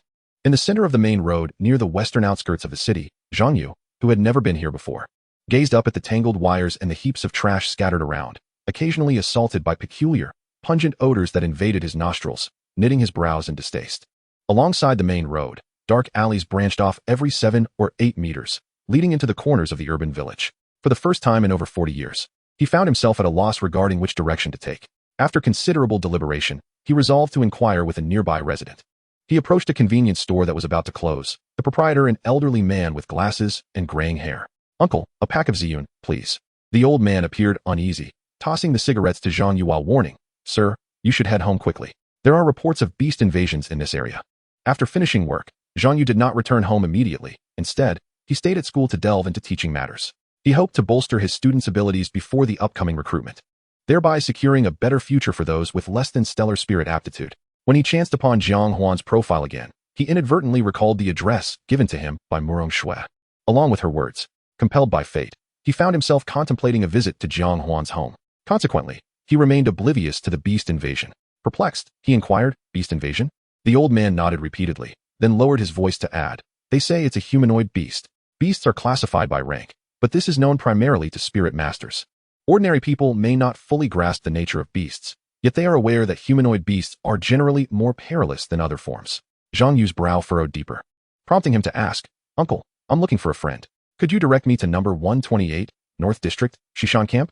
The old man paused for a moment, then responded, "You've taken a wrong turn. That path will add an extra 10 minutes to your journey." As he spoke, the old man leaned out from the convenience store, pointing to a large tree ahead. "See that tree? After you reach it, take a left into an alley, follow it through. Once you see a 3-story yellow building, turn right. From there, you can ask someone else for directions." Thanking the old man, Zhang Yu hastily departed. The old man watched Zhang Yu's retreating figure and couldn't help but mutter, "What a peculiar fellow, going that way at a time like this, not fearing a beast encounter." With that, he pulled down the special roll-up door and closed the store. Zhang Yu followed the old man's instructions, advancing along the path. However, due to the complex terrain of the urban village, he frequently lost his way. Fortunately, while the foot traffic was sparse, he still encountered a few individuals. They hurriedly pointed him in the right direction before hastening home themselves. As Zhang Yu emerged from an alley into a small square, he surveyed the empty space and, feeling somewhat exasperated, lit a cigarette. Damn it, how do I get to Jiang Huan's house? He had not entirely lost hope in the mobile navigation.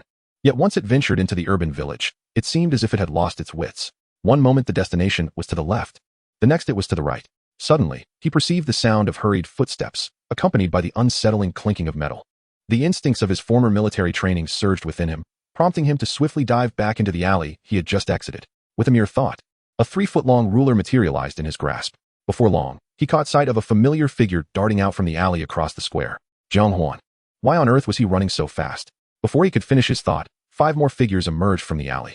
However, unlike Jiang Huan, who appeared calm and unscathed, these individuals were drenched in blood, their faces etched with panic. Jiang Huan, for heaven's sake, don't run. Strike that beast like you did before. Yes, you should be hitting that monster instead of us. Wait for me. Are we not brothers anymore? Zhang Yu's confusion deepened. Jiang Huan striking them? What nonsense was this?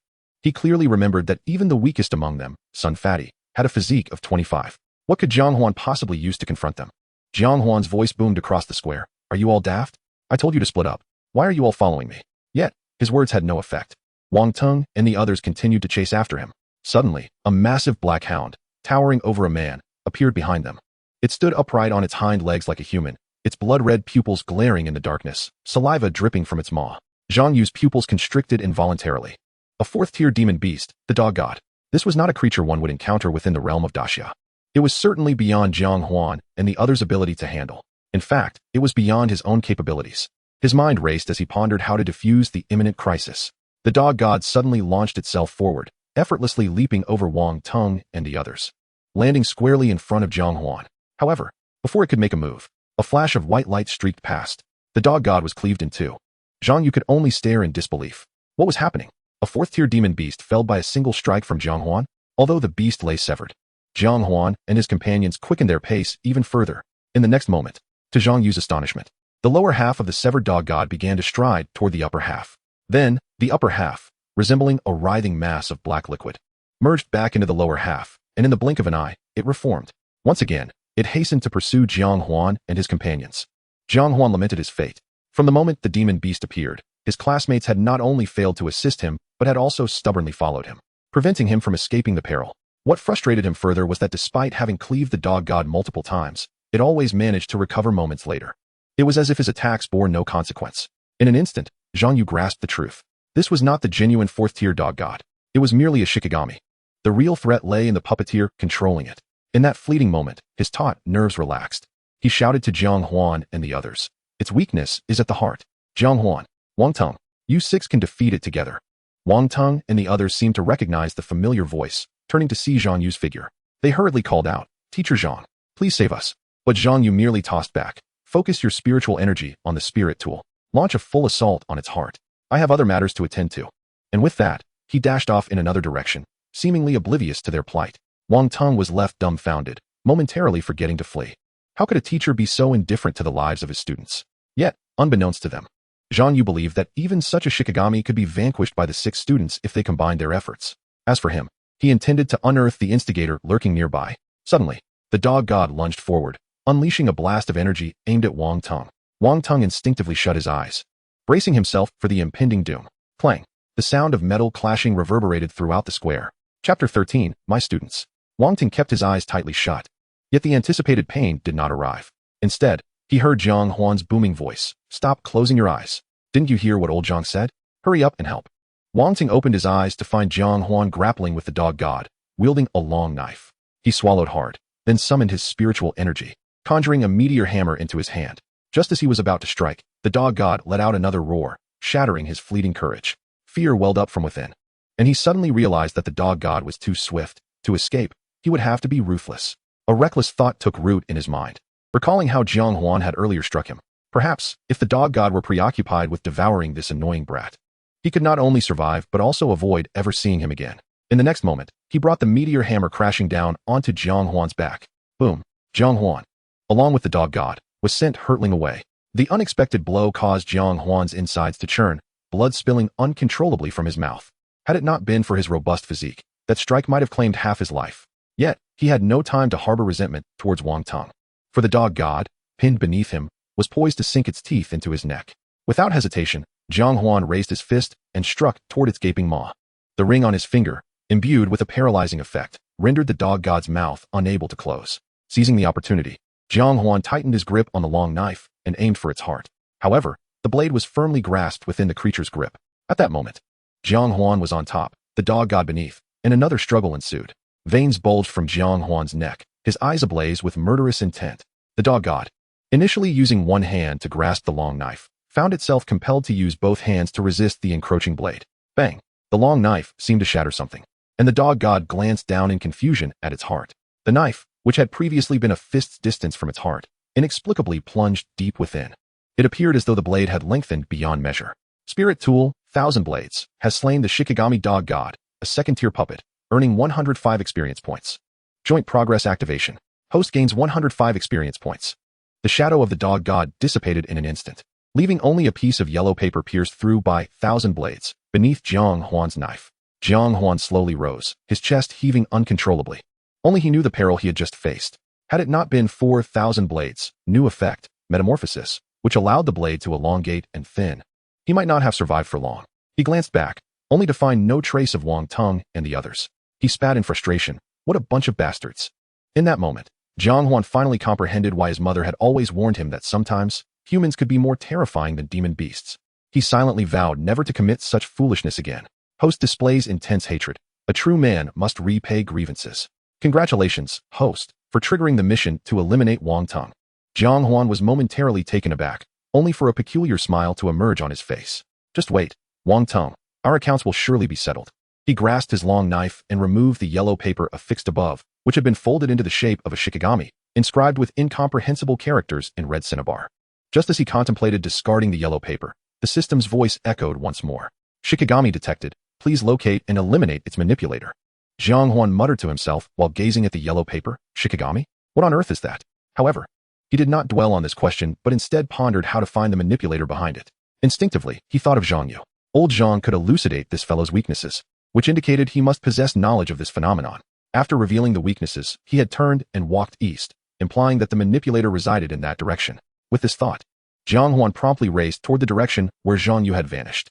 After all, old Zhang's prowess was widely acknowledged. If he were to arrive too late, the mission might remain unaccomplished.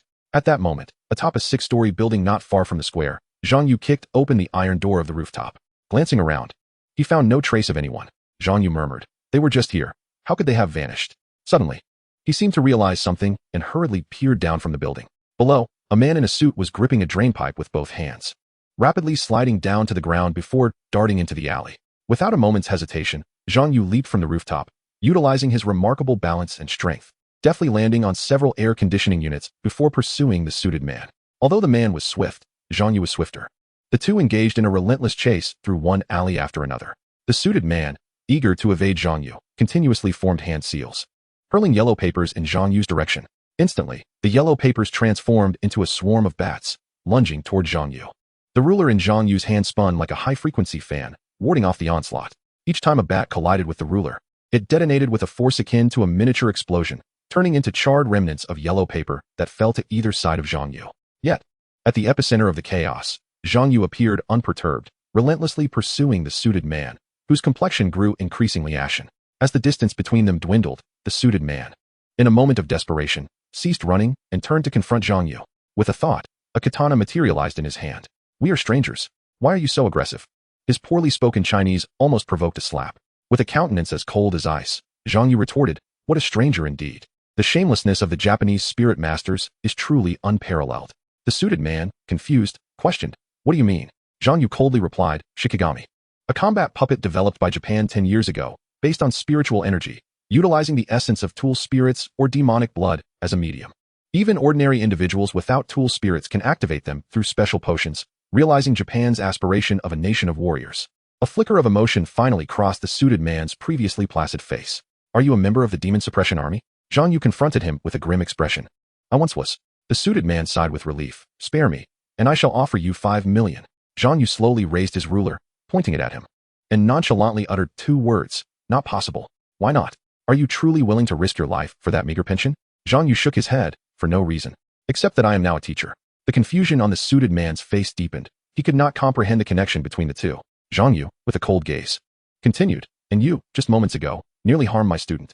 As his words fell, Jiang Yu's figure surged forward like lightning, lunging at the suited man with his ruler. Chapter 14. Thank you. Under the night sky, Jiang Huan was exploring the urban village. Uncertain of Jiang Yu's whereabouts, he could only navigate in a general direction, relying on his instincts, until he heard a series of explosive sounds. The shops along the way had long since closed, and the residents within their apartments had tightly secured their specially designed doors and windows. In the entire urban village, it felt as if only Jiang Huan remained, accompanied by the distant sounds carried by the wind. What is this? Jiang Huan picked up a charred bat-shaped yellow paper and instinctively recalled the earlier Shikigami yellow paper. Following the trail of the bat-shaped paper, he advanced and soon beheld Jiang Yu engaged in a fierce battle with the suited man in an alley. This was Jiang Huan's first time witnessing Jiang Yu unleash his full strength. The once somewhat portly figure of Jiang Yu now appeared remarkably robust. The ruler in his hand resembled a 3-foot-long sword, each swing imbued with a sense of admonishment. Opposing him, the suited man clutched his katana with both hands, struggling to withstand the onslaught. Beside the suited man, a phantom of a ronin wielded a similar long sword, both coordinating their attacks against Jiang Yu but being forced to defend against his relentless assault. Jiang Yu's strikes were swift and decisive, and behind him, a scholarly apparition occasionally manifested, catching both the suited man and the ronin off guard. Jiang Huan marveled at the sight. To wield every ounce of spiritual energy with such precision, no wonder old Jiang dared to be so audacious. Ordinary tool spirits could only assist spirit masters in combat in the form of weapons. However, when a tool spirit's quality reached C grade or above, and the spirit master attained a 3rd-tier strength or higher, the tool spirit could manifest, allowing for collaborative combat, significantly enhancing combat prowess. Should the quality of the tool spirit be sufficiently high, even a 1st-tier spirit master could bring it to fruition. Nonetheless, manifesting a tool spirit demanded considerable spiritual energy.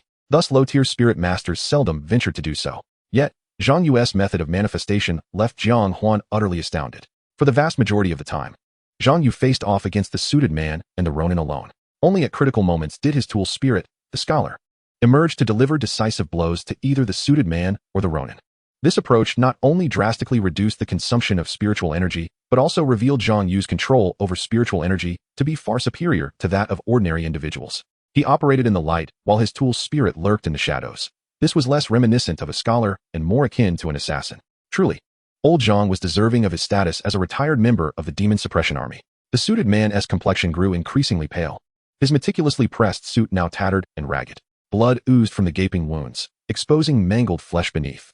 The spirit of the ronin behind him fared no better, its form flickering ominously, as if on the verge of dissipating. He raised his hand to halt the battle. You possess remarkable skills. Today, I concede.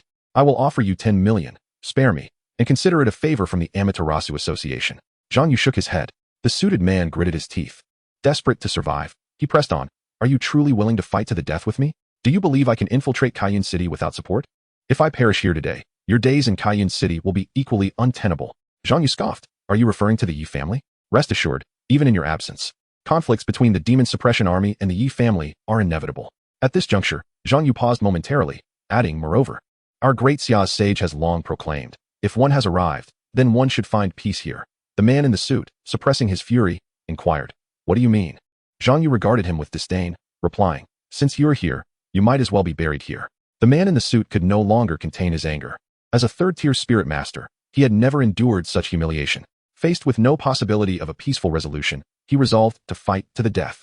With a swift motion, he and his spirit wielded their katana, transforming into a fleeting shadow as they lunged at Jiang Yu.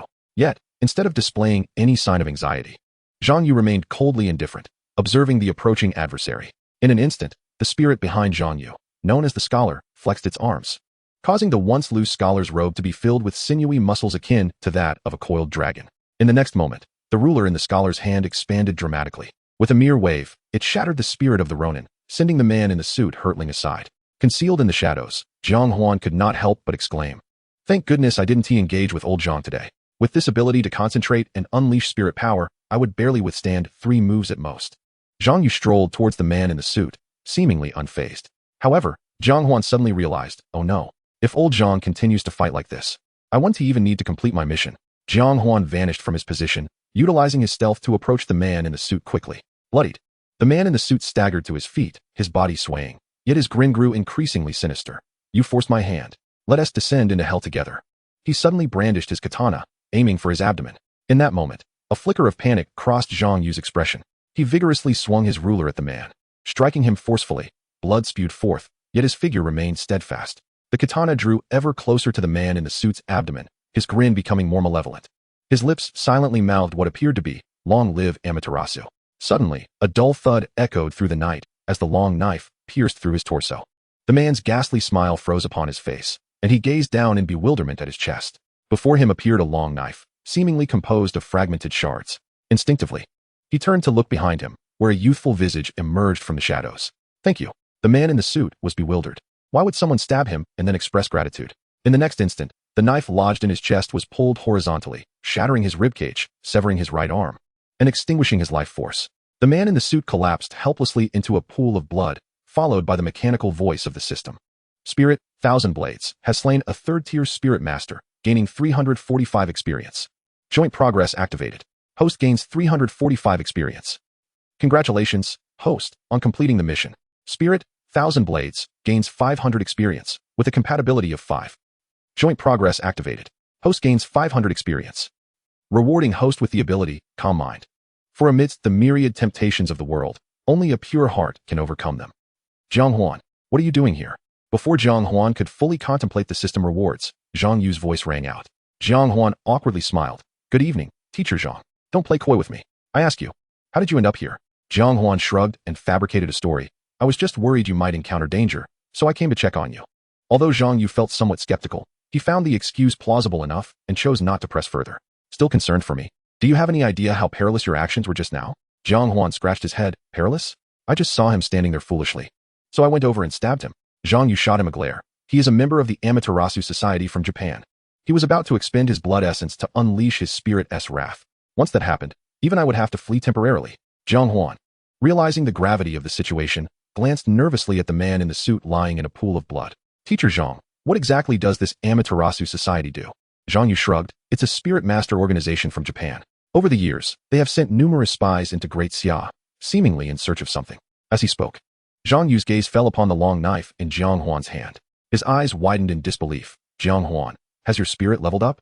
Chapter 15. Whose house to visit? Jiang Yu distinctly recalled that Jiang Huan's spirit had been a rusted, bloodied, broken knife. Yet, in just a few days, how had it transformed? Jiang Huan nodded and grinned. Continuing to fabricate.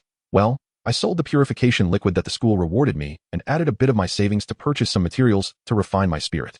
I was just lucky to advance in one go." Advanced in one go? Upon hearing this, Jiang Yu could not help but feel moved. His spirit had started at D rank, and after years of saving, he had managed to refine it 5 times before finally elevating it to C rank.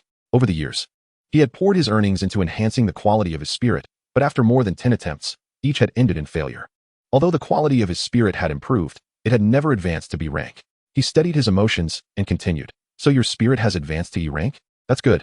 At least you can join some smaller mercenary groups in Arcaian City." Habitually, Jiang Yu lit a cigarette, beginning to exhale clouds of smoke. "Teacher Jiang, it's actually D rank." Jiang Huan had no intention of concealing this fact, as in 2 months, his graduation certificate would also reflect this information. Cough, cough, cough. Jiang Huan's answer took Jiang Yu by surprise, causing him to choke on the smoke. "Say that again. What rank?" "D rank. How many times did you refine it?" "Once." Jiang Yu fell silent. At that moment, his heart was filled with envy and jealousy, reflecting on the years he had devoted to enhancing his Spirit-S quality. He could only wonder what he had done wrong to incur such extraordinary luck. Seeing him remain silent, Jiang Huan chose not to elaborate further. The reason he only mentioned refining once was to avoid excessive explanation. After all, saying he had refined once made it plausible that he had a bit of savings at home. But for a family like his, claiming multiple refinements would be met with disbelief. With nothing better to do, Jiang Huan picked up the katana that the man in the suit had dropped and began to play with it. The crisp sound of the system soon echoed. Detected an extremely weakened D-rank spirit, Ronin, which will dissipate within 2 hours. Would the host like to contract or refine? Jiang Huan was somewhat puzzled. Contract? Fusion? Contract. When a spirit's compatibility is below 60, the system will force a contract between the spirit and the host, making it the host's spirit. Refine. For spirits that cannot be contracted, the system will refine them into experience, supplementing the host's existing spirits. Jiang Huan was momentarily dazed. He seemed to have discovered a rapid method to enhance his own strength. Just as he pondered how to persuade Jiang Yu to let him keep the spirit, Ronin, a deep voice suddenly called out, "Hey, what are you two doing over there?" A resonant voice disrupted Jiang Huan's actions. A 5-member patrol team strode briskly towards the duo. Old Jiang, what brings you here?" The leader clapped Jiang Yu's shoulder, suggesting a familiarity between them. Jiang Huan felt the voice was somewhat recognizable, yet he could not recall where he had heard it before. The man's gaze then shifted to Jiang Huan. "Ah, it's you, the lad who left the city that night. Your name is Jiang Huan, right?" It was then that Jiang Huan remembered that the visitor was none other than Jiang Huan, the captain on duty that fateful night. Jiang Huan nodded, sighing inwardly. It seemed he would have to relinquish the artifact spirit. According to the regulations of the Great Xia's protective city, no spirit master of the Great Xia is permitted to harbor items belonging to members of opposing organizations. All items must be surrendered, and any violations will be met with severe punishment. "Captain Zhang, what a surprise to encounter you here." The scent of blood gradually permeated the air, prompting Jiang Huan to notice the corpse of the suited man in the shadows. He frowned. "Old Zhang, what on earth happened? You do realize that murder within the protective city is a grave offense, don't you?" Zhang Yu shrugged. "Juan, this fellow is from the Tianzhao Society." Upon hearing this, Zhang Juan ceased further inquiries and approached the body of the suited man, scrutinizing his physical features while signaling his subordinates to search the corpse. Before long, they discovered items pertaining to the man's identity. "Captain, this guy is indeed from the Tianzhao Society. However, his artifact spirit..." In the midst of speaking, the patrol officer cast a meaningful glance at Jiang Huan. Zhang Juan's piercing gaze naturally fell upon the artifact spirit concealed behind Jiang Huan. Yet, he merely nodded, indicating that no further explanation was necessary, and turned to Zhang Yu with a smile. "I didn't expect you to be this formidable, scattering someone's artifact spirit. Rest assured, I will petition the lord of the city for a reward on your behalf." With that, he turned and led his team away, dragging the suited man's corpse behind them. Zhang Yu watched the retreating figures of the patrol team, casting a complex glance at Jiang Huan. "You little rascal, are you quite familiar with Jiang Huan?" Jiang Huan appeared bewildered. "I only met him briefly when I left the city a couple of days ago." "How curious, that slippery Juan would actually assist you." After a pause, he inquired, "What were you doing outside the city?" Jiang Huan laughed awkwardly. "I spent all my money refining the artifact spirit, so I'm just hunting to earn a bit to supplement my living expenses." Upon hearing this, Zhang Yu felt a twinge of complexity in his emotions. This lad didn't seem as unambitious as he had presumed. A sense of regret inexplicably welled up within him. He regarded the artifact spirit hidden behind Jiang Huan, and his stern demeanor softened slightly. "All right, no need to hide it anymore. If you have set your sights on that artifact spirit, take it. However, I must caution you, whether you intend to use it yourself or sell it, you must quickly nourish it with this spirit-nurturing liquid. Otherwise, such a low-tier artifact spirit will dissipate swiftly without the sustenance of spiritual energy." As he spoke, he retrieved a bottle of pale yellow liquid from his storage ring and tossed it to Jiang Huan. Jiang Huan thanked Zhang Yu and promptly stored the artifact spirit Ronin and the nurturing liquid within his system space. However, this scene caught Zhang Yu's attention. Watching Jiang Huan conceal these items within the white snake-bone ring on his hand, he could not help but mutter, "Your storage ring has quite an exquisite design." Storage rings vary in design, with each workshop possessing its own aesthetic. Jiang Huan chuckled, offering no explanation, and instead countered, "Teacher Zhang, what brings you to the Shishan camp?" "Home visit. Home visit. Whose home?" "Yours." Jiang Huan was taken aback. "Teacher Zhang, you must be joking. What is there to visit at my home? It's getting late. You should hurry back." Jiang Huan belonged to one of the poorest families among the students at Sanzhong, and despite his usual resilience, he did not wish for his teacher and classmates to witness his dire circumstances. However, Zhang Yu paid him no heed, lighting another cigarette as he calmly stated, "Lead the way." Chapter 16, Starkly Different Attitudes. In Kaiyun City, at the western office of the patrol division, Zhang Juan was engrossed in organizing the evening's reports while his team members gradually departed. "Captain, we've completed our tasks and are heading back." Zhang Juan nodded. "Everyone is tired tonight. We'll take a half-day off tomorrow morning and return in the afternoon." "Thanks, Captain. You two should head home early." After bidding farewell to Zhang Juan, two patrol officers entered the elevator together. The portly man inquired, "What do you think the relationship is between that kid and the captain?" He even overlooked the matter of harboring an artifact spirit. The younger fellow beside him chuckled, "Fei Gu, you don't understand. That lad has no real connection to the captain." "No connection?" The young man nodded. "If there is any connection, it's tenuous at best. Don't keep me in suspense, just spill it." The young man grinned. "That kid's homeroom teacher is Murong Shui." "Murong Shui?" "Yes, the same Murong as the lord of the city." The portly man's eyes widened in realization, yet he sensed something more. It can't just be because of that, right? The young man playfully draped an arm around the portly man's shoulders and whispered, "Fei Gu, you're quite astute. To be frank, I suspect the captain has feelings for Murong Shui, and it seems this kid enjoys her favor." The portly man looked incredulous. "How do you know this?" The young man replied with a knowing smile. "A couple of nights ago, that kid left the city in the dead of night. I happened to be on duty at the city gate with the captain. Right before he left, the captain told me to respect others' destinies and to let go of the urge to help. Then he turned around and seized that opportunity to call Murong Shui. You wouldn't believe it, But when Morong Shui learned the captain had let him leave the city, she berated him thoroughly. You know the captain's temper. When has he ever been wronged? Yet, he endured a full 30 minutes of scolding without uttering a single word. To top it off, he even worried about her tiring from the scolding and ordered her a cup of milk tea. The two men became increasingly animated in their conversation, even deciding to head to a bar to discuss it further. Meanwhile, in stark contrast to their levity, Jiang Huan was in a state of complex emotions as he hosted Zhang Yu in his modest home. Zhang Yu took a sip of tea, his gaze sweeping over the simple yet tidy room, feeling quite conflicted. He recalled the words he had hurled at Jiang Huan earlier that morning, chastising him for being poor in both wealth and ambition. Those words had been spoken in anger. Perhaps they would not have stung if directed at someone from an ordinary background. Yet, directed at Jiang Huan, they felt like piercing needles. Jiang Huan, where is your mother? My mother is ill and sleeping. Oh, and what about your father? Jiang Huan, upon hearing this, remained silent, turning his gaze toward the memorial tablet in the corner of the living room. Following his gaze, Zhang Yu noticed the tablet standing there. The air became thick with tension, and both fell into a mutual silence. At this moment, Zhang Yu's heart was in turmoil. He vaguely recalled that he had scolded Jiang Huan earlier, questioning whether he was worthy of his parents.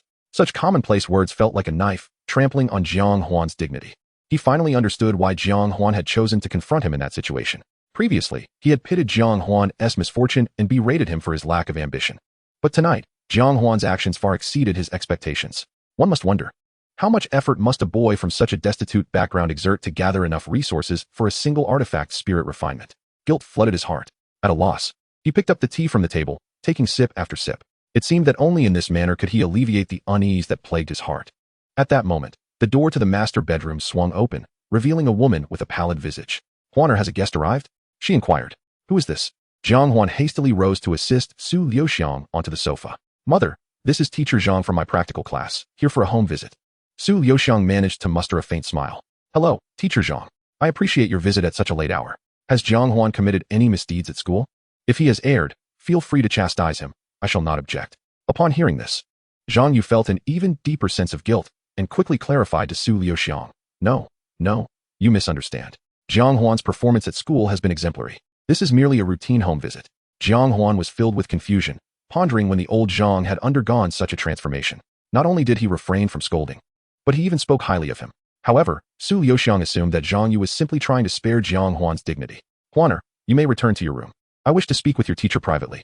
Jiang Huan understood his mother's intent, nodded, and retreated to his room. He quietly pressed his ear against the door, eager to eavesdrop on the conversation between Zhang Yu and his mother. Yet, moments later, his bewilderment only deepened.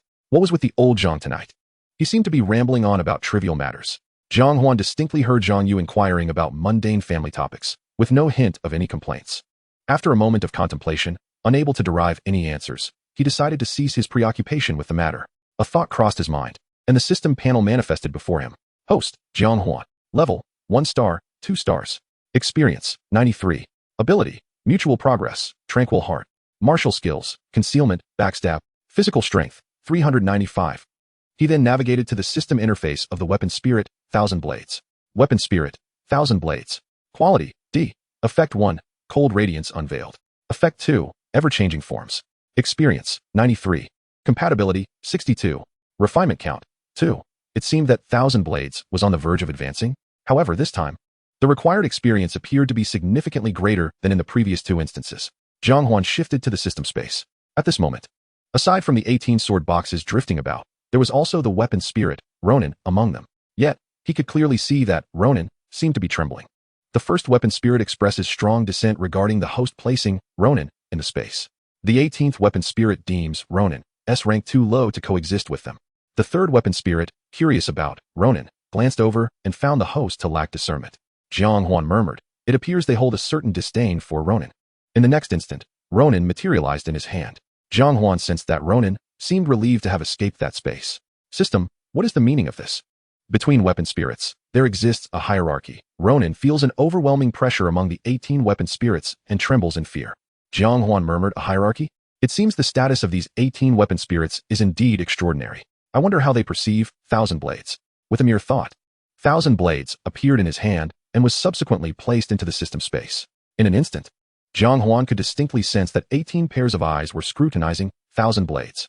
Among these gazes were curiosity, confusion, and surprise, yet none bore the contempt directed at Ronin.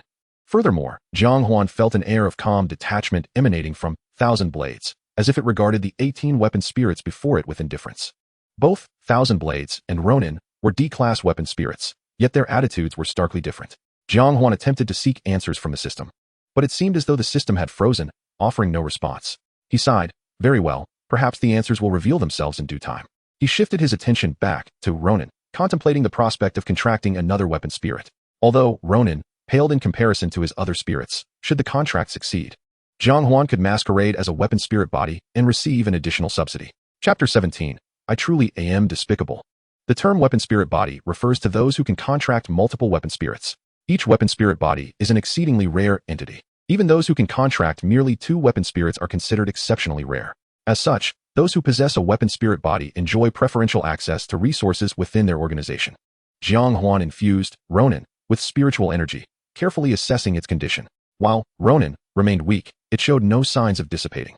What could this mean? He had yet to utilize the nurturing liquid that Zhang Yu had provided, which still remained intact within the system space. In the system space, unbound weapon spirits will maintain their original state. In an instant, Jiang Huan fell into deep contemplation. Ordinary weapon spirits require the host's spiritual energy to sustain their existence. Only extraordinary weapon spirits, like his father S, can autonomously absorb spiritual energy from the world to persist. Should ordinary weapon spirits lose their source of spiritual energy, they gradually fade away, and their compatibility with the original host will also diminish over time. Once the compatibility drops to a certain threshold, the likelihood of successfully contracting them increases, but so does the risk of their dissipation. However, by placing them within the system space, not only does their compatibility with the original host continue to decrease, but this process also mitigates the risk of dissipation. Unbeknownst to him, this approach enhances the probability of successful contracts.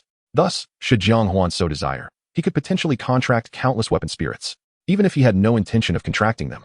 He could employ this method to wear down the compatibility between the weapon spirits and their original hosts, subsequently selling them for substantial profit. With this thought, Jiang Huan felt a surge of excitement. System, initiate the contract with Ronin. Contract in progress. Please inject spiritual energy, host. Following the system's guidance, Jiang Huan began to channel spiritual energy into Ronin. The energy, guided by the system, began to flow along a designated path. Suddenly, Jiang Huan felt a strong repulsion against the newly infused spiritual energy. The mechanical voice of the system echoed. The compatibility of weapon spirit, Ronin, with the original host is too high. It is advised that the host wait until the compatibility decreases before proceeding with the contract or consider refining it. What? It actually failed. Buzz. Ronin emitted a series of blade-like cries, seemingly furious at Jiang Huan's audacity. Jiang Huan even sensed its contempt, not only towards him, but also a general disdain for all spiritual masters of the Great Xia. Jiang Huan murmured, truly ungrateful. His gaze shifted to the system panel. System. Refine it and augment 1,000 blades. Refining in progress. Targeting 1,000 blades. Please wait. In the next moment, a torrent of spiritual energy surged from Jiang Huan's palm, enveloping the blade of Ronin. Ronin emitted a series of wails akin to a lamenting blade, yet Jiang Huan remained unmoved. Within this overwhelming spiritual energy, Ronin gradually transformed into the purest spiritual entity, ultimately being drawn and infused into 1,000 blades. The forging was successful. The spirit weapon, 1,000 blades, gained 872 experience points. Joint advancement initiated. Host gains 872 experience points. Experience is sufficient. Shall the spirit weapon undergo refinement? Experience is ample. Does the host choose to advance? I can advance again. Without hesitation, Jiang Huan chose yes. A subtle yet overwhelming force surged forth from within Jiang Huan's body, coursing through his hands and flooding into 1,000 blades. A chilling radiance enveloped 1,000 blades, and Jiang Huan could perceive that each strand of spiritual energy flowing into it transformed into the purest intent to kill. Fragment after fragment materialized along the blade, as if they were corporeal embodiments of murderous intent. Amidst the cold glow, a streak of blood red gradually coalesced. Refinement successful. D-grade spirit weapon, 1,000 blades, advances to C-grade spirit weapon, compatibility 10. Spirit weapon, 1,000 blades, awakens effect 3, shattered edge, transforming the blade into countless fragments to deliver a pervasive assault on opponents. Just after the refinement of the spirit weapon, 1,000 blades, Jiang Huan fell into a familiar, profound sensation. An immense spiritual force continuously tempered his physique. He felt as if something within him was shattering. Host level elevated from first stage, 2 stars, to first stage, 5 stars, greatly enhancing his physical prowess. While Jiang Huan was immersed in the process of strengthening his abilities, in the living room, Zhang Yu and Jiang Huan's mother had moved on to the main topic. What plans do you have for Jiang Huan's future? I am aware that this child's spirit weapon is rather underwhelming. so I have no expectations. I merely hope he can remain in Kaiyun City after graduation. Jiang Yu nodded in response. The guilt he felt towards Jiang Huan led him to contemplate how he might compensate the young man. If there were a better path for Jiang Huan, would you object? Su Liuxiang seemed taken aback. A better path? Teacher Zhang, what do you mean? Jiang Yu straightened his posture. Join the demon-slaying army. A flicker of displeasure crossed Su Liuxiang's face, though she quickly masked it. Teacher Zhang, you must be joking. I recall that the minimum requirement for the demon-slaying army is a spirit weapon of D grade or higher, and one must reach second stage. 3 stars by the age of 18. My Jiang Huan lacks that capability. Jiang Yu smiled gently. Under normal circumstances, that is indeed the case. However, what you do not know is that I retired from the demon-slaying army 15 years ago. There are quotas in the military, and any retired personnel can recommend a young person for enlistment. The assessment requirements are comparatively simpler. I have kept my quota and used for these 15 years. Jiang Yu met Su Liuxiang's weary gaze. This year, I intend to allocate this quota to Jiang Huan. Su Liuxiang forced a smile. Teacher Zhang, please don't jest. With Jiang Huan's modest talents, if he were to truly join the demon-slaying army, he would merely be a hindrance. You should reserve the quota for someone else. Although she wore a smile, it was strained. Jiang Yu, perplexed, assumed that Su Liuxiang thought he was joking, and thus reiterated, Ms. Su, I am not jesting. Although the benefits of the demon-slaying army do not compare to first-rate mercenary groups like the Yi clan, it is undoubtedly the most suitable path for Jiang Huan. You must. Before he could finish, the usually courteous Su Liuxiang suddenly exclaimed, Enough? Teacher Zhang, I said Jiang Huan is not suited for it. And that is final. Do not mention it again. This abrupt change left Jiang Yu instinctively swallowing hard. He was at a loss as to what he had said to provoke such a reaction. Cautiously, Jiang Yu cast a glance at Su Liuxiang, only to find tears glistening in her eyes. Silence, an oppressive silence. After a long moment, Su Liuxiang finally spoke. In the past, Jiang Huan's father was also a member of the demon-slaying army. At that moment, Jiang Yu finally understood why Su Liuxiang had lost control of her emotions. He wanted to say something, but the words caught in his throat, leaving him speechless. Su Liuxiang wiped away the tears gathering at the corners of her eyes and managed to smile once more. Teacher Zhang, it is getting late. Before she could finish, Jiang Yu had already risen, his expression laden with guilt as he replied, I apologize, I lost track of time. I should be on my way. Please do not take to heart the things I said tonight. As he spoke, he had already approached the door. Allow Jiang Huan to see you off. Jiang Yu waved his hands repeatedly. No need, no need. Let him rest early. Children at this age are still growing. Goodbye, Ms. Su. With that, he had closed the door behind him, hastily departing from the Jiang household. Shortly after Jiang Yu's departure, Jiang Huan emerged from his room. Upon seeing his mother sitting alone on the sofa, lost in thought, he inquired with concern, Mom, what's wrong? Su Liuxiang turned to Jiang Huan, the shadows in her eyes dissipating into gentleness as she smiled. I'm fine, just a bit hungry. Could you make me a bowl of noodles? Jiang Huan nodded, sure. As night fell, Jiang Yu walked alone towards the outskirts of the city. As he walked, he muttered to himself, I truly am a fool. Especially when he recalled the words he had previously spoken to Jiang Huan, he felt a strong urge to slap himself. Suddenly, an idea struck him, and he quickly retrieved his phone, dialing a number. Moments later, a gentle voice answered on the other end. Old Jiang, why are you calling me? Teacher Morong. You've really put me in quite a predicament. Chapter 18, give me some advice. Beneath the dim streetlights, Jiang Yu was on the phone with Morong Shui. Teacher Morong, are you saying you do not know who Jiang Huan's father was in the demon-slaying army? But one of your tasks is to secretly watch over the mother and son? Yes, Jiang Huan's father held a high position in the demon-slaying army. My clearance is insufficient to uncover that information. Do you know how his father perished? No, the public records only mention that he went missing in action, but it is evident that the higher-ups are concealing something. Jiang Yu sighed, and Morong Shui teased. What's wrong? Feeling guilty? Jiang Yu did not deny it, and shared all he had discovered that evening with Morong Shui. After a moment, Morong Shui mused. So, the spirit weapon has advanced. It seems his strength has increased as well. No wonder I felt something was off while running this morning. Teacher Morong, I intend to make it up to Jiang Huan. But his mother does not permit him to enlist. Could you offer me some advice? Morong Shui pondered for a moment before responding with a smile. I can offer advice. But how do you plan to thank me? This year's investigation report for the demon-slaying army's covert team. I'll give you a perfect score. Morong Shui smiled, seemingly pleased with this answer. Jiang Huan is quite proud, so if you want to help him, you must be subtle about it. And then, as you surely noticed tonight, Jiang Huan's mother suffers from a peculiar illness that is quite costly, so their family is in financial straits. However, according to regulations, spirit masters cannot join mercenary groups before obtaining their graduation certificates. And in our school, you are one of the few teachers qualified to take students out for training to complete mercenary tasks. With that, Jiang Yu had a moment of clarity. In the past, he had pursued a mercenary training qualification to earn more money for cultivating spirit weapons. He never anticipated it would come in handy today. He expressed his gratitude to Morong Shui profusely. After hanging up, he felt a burden lift from his heart. The following morning, Jiang Huan was awakened by Zhang Yu's phone call. Despite his body's reluctance, he found himself compelled by Zhang Yu's imposing presence to drag his weary form to school and await Zhang Yu's arrival. As he waited, boredom began to creep in, prompting him to peruse his status panel. Host, Jiang Huan. Level, first stage 5-star. Experience, 2. Abilities, mutual progress, tranquil heart. Martial skills, stealth, backstab. Physique, 473. A smile involuntarily tugged at the corners of his mouth as his gaze lingered on the physique section at the bottom. To have reached 473 at merely first stage 5-star, he recalled that the standard for third stage 0-star hovered around 500. Jiang Huan. It seems you've arrived quite early. Zhang Yu patted Jiang Huan's shoulder and presented him with a bag of breakfast. Have some breakfast. The teacher needs your assistance today. The usually stern Zhang Yu wore an expression he deemed amiable, though it struck Jiang Huan as somewhat unsettling. Nervously accepting the breakfast, Jiang Huan hesitated to eat. Since last night, he had sensed something amiss about Zhang Yu, yet he could not pinpoint the reason behind it. Teacher, what do you require my help with? With a hand on Jiang Huan's shoulder, Zhang Yu chewed on his breakfast and replied with a smile. Oh, it's nothing too serious. I've taken on a few mercenary tasks due to some financial constraints, and I could use an extra hand. Would you be willing to assist me?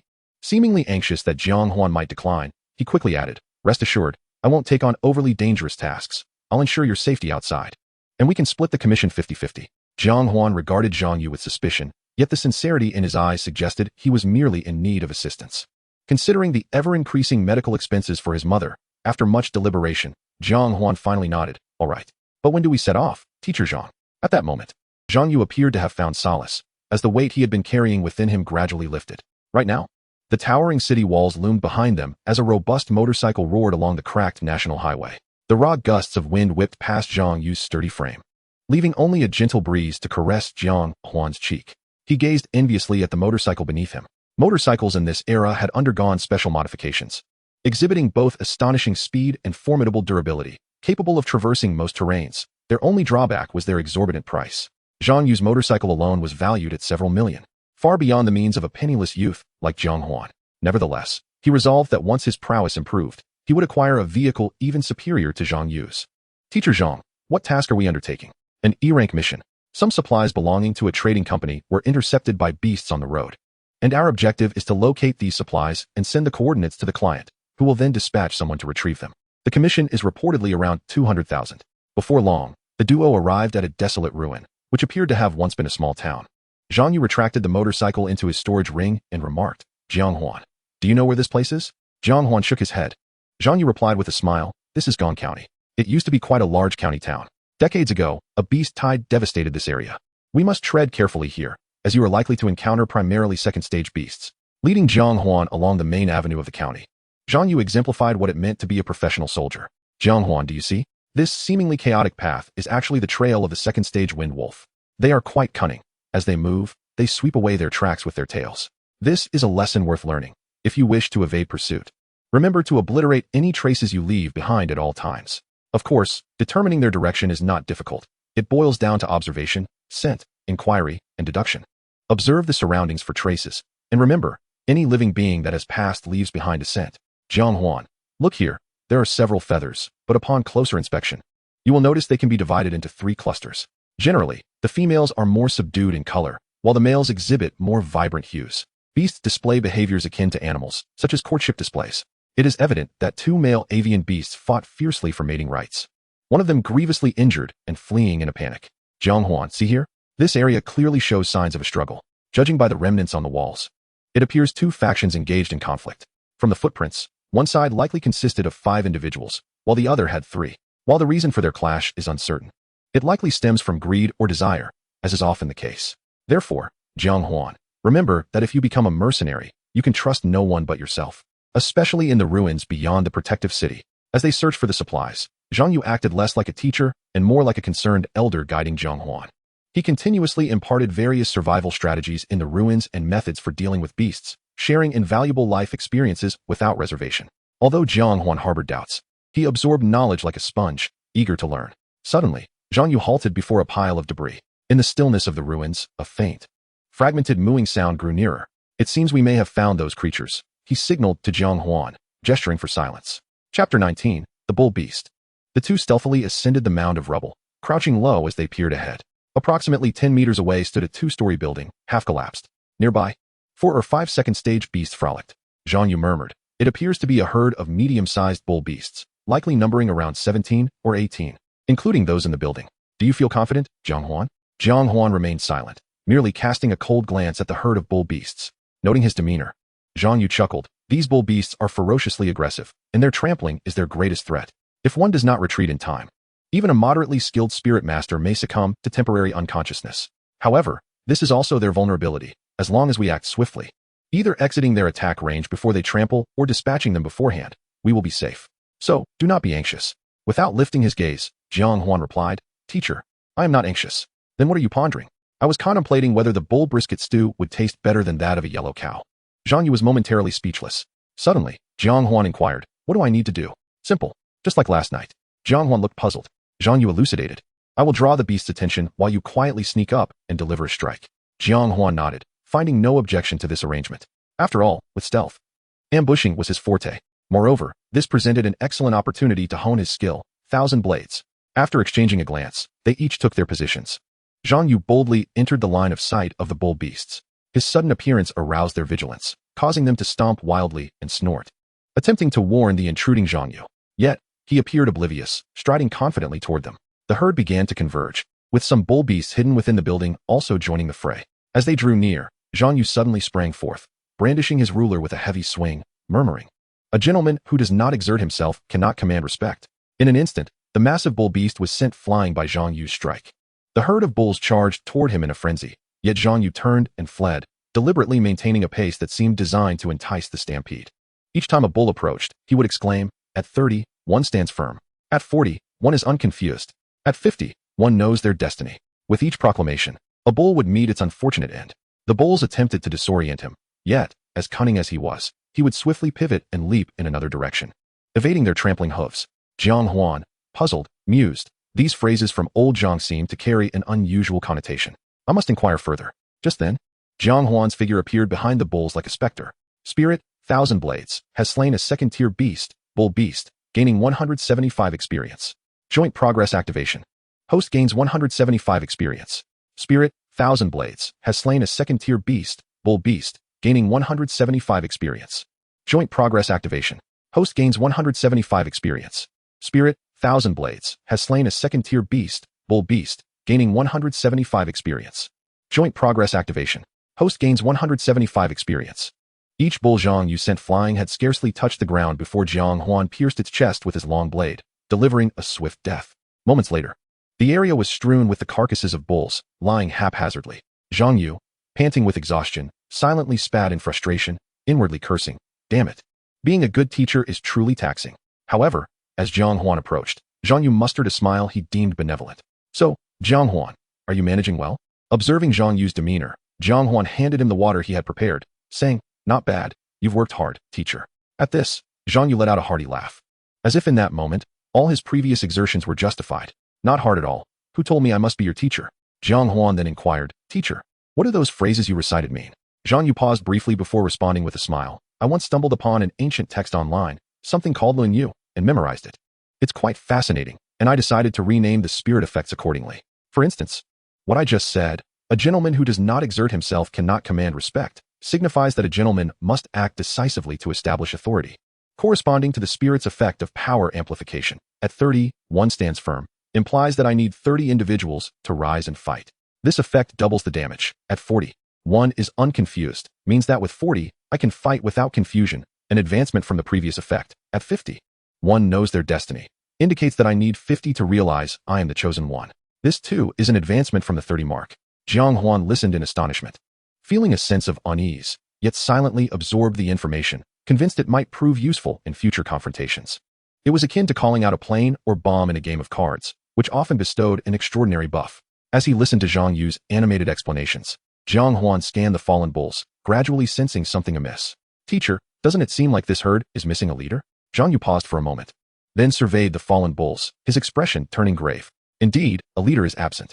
Every group has its leader, whose strength far surpasses that of ordinary beasts. Both men instinctively directed their gaze toward the small two-story building before them, recognizing a shared sense of urgency in each other's eyes. Suddenly, a cacophony of stomping echoed from within the building. The previously downed bulls stood upright, their eyes vacant, and began to stomp rhythmically with the sounds emanating from inside. The ground, composed of loose stones, began to slide, and the thunderous stomping reverberated through their very cores. The resurrected bulls slowly approached the two.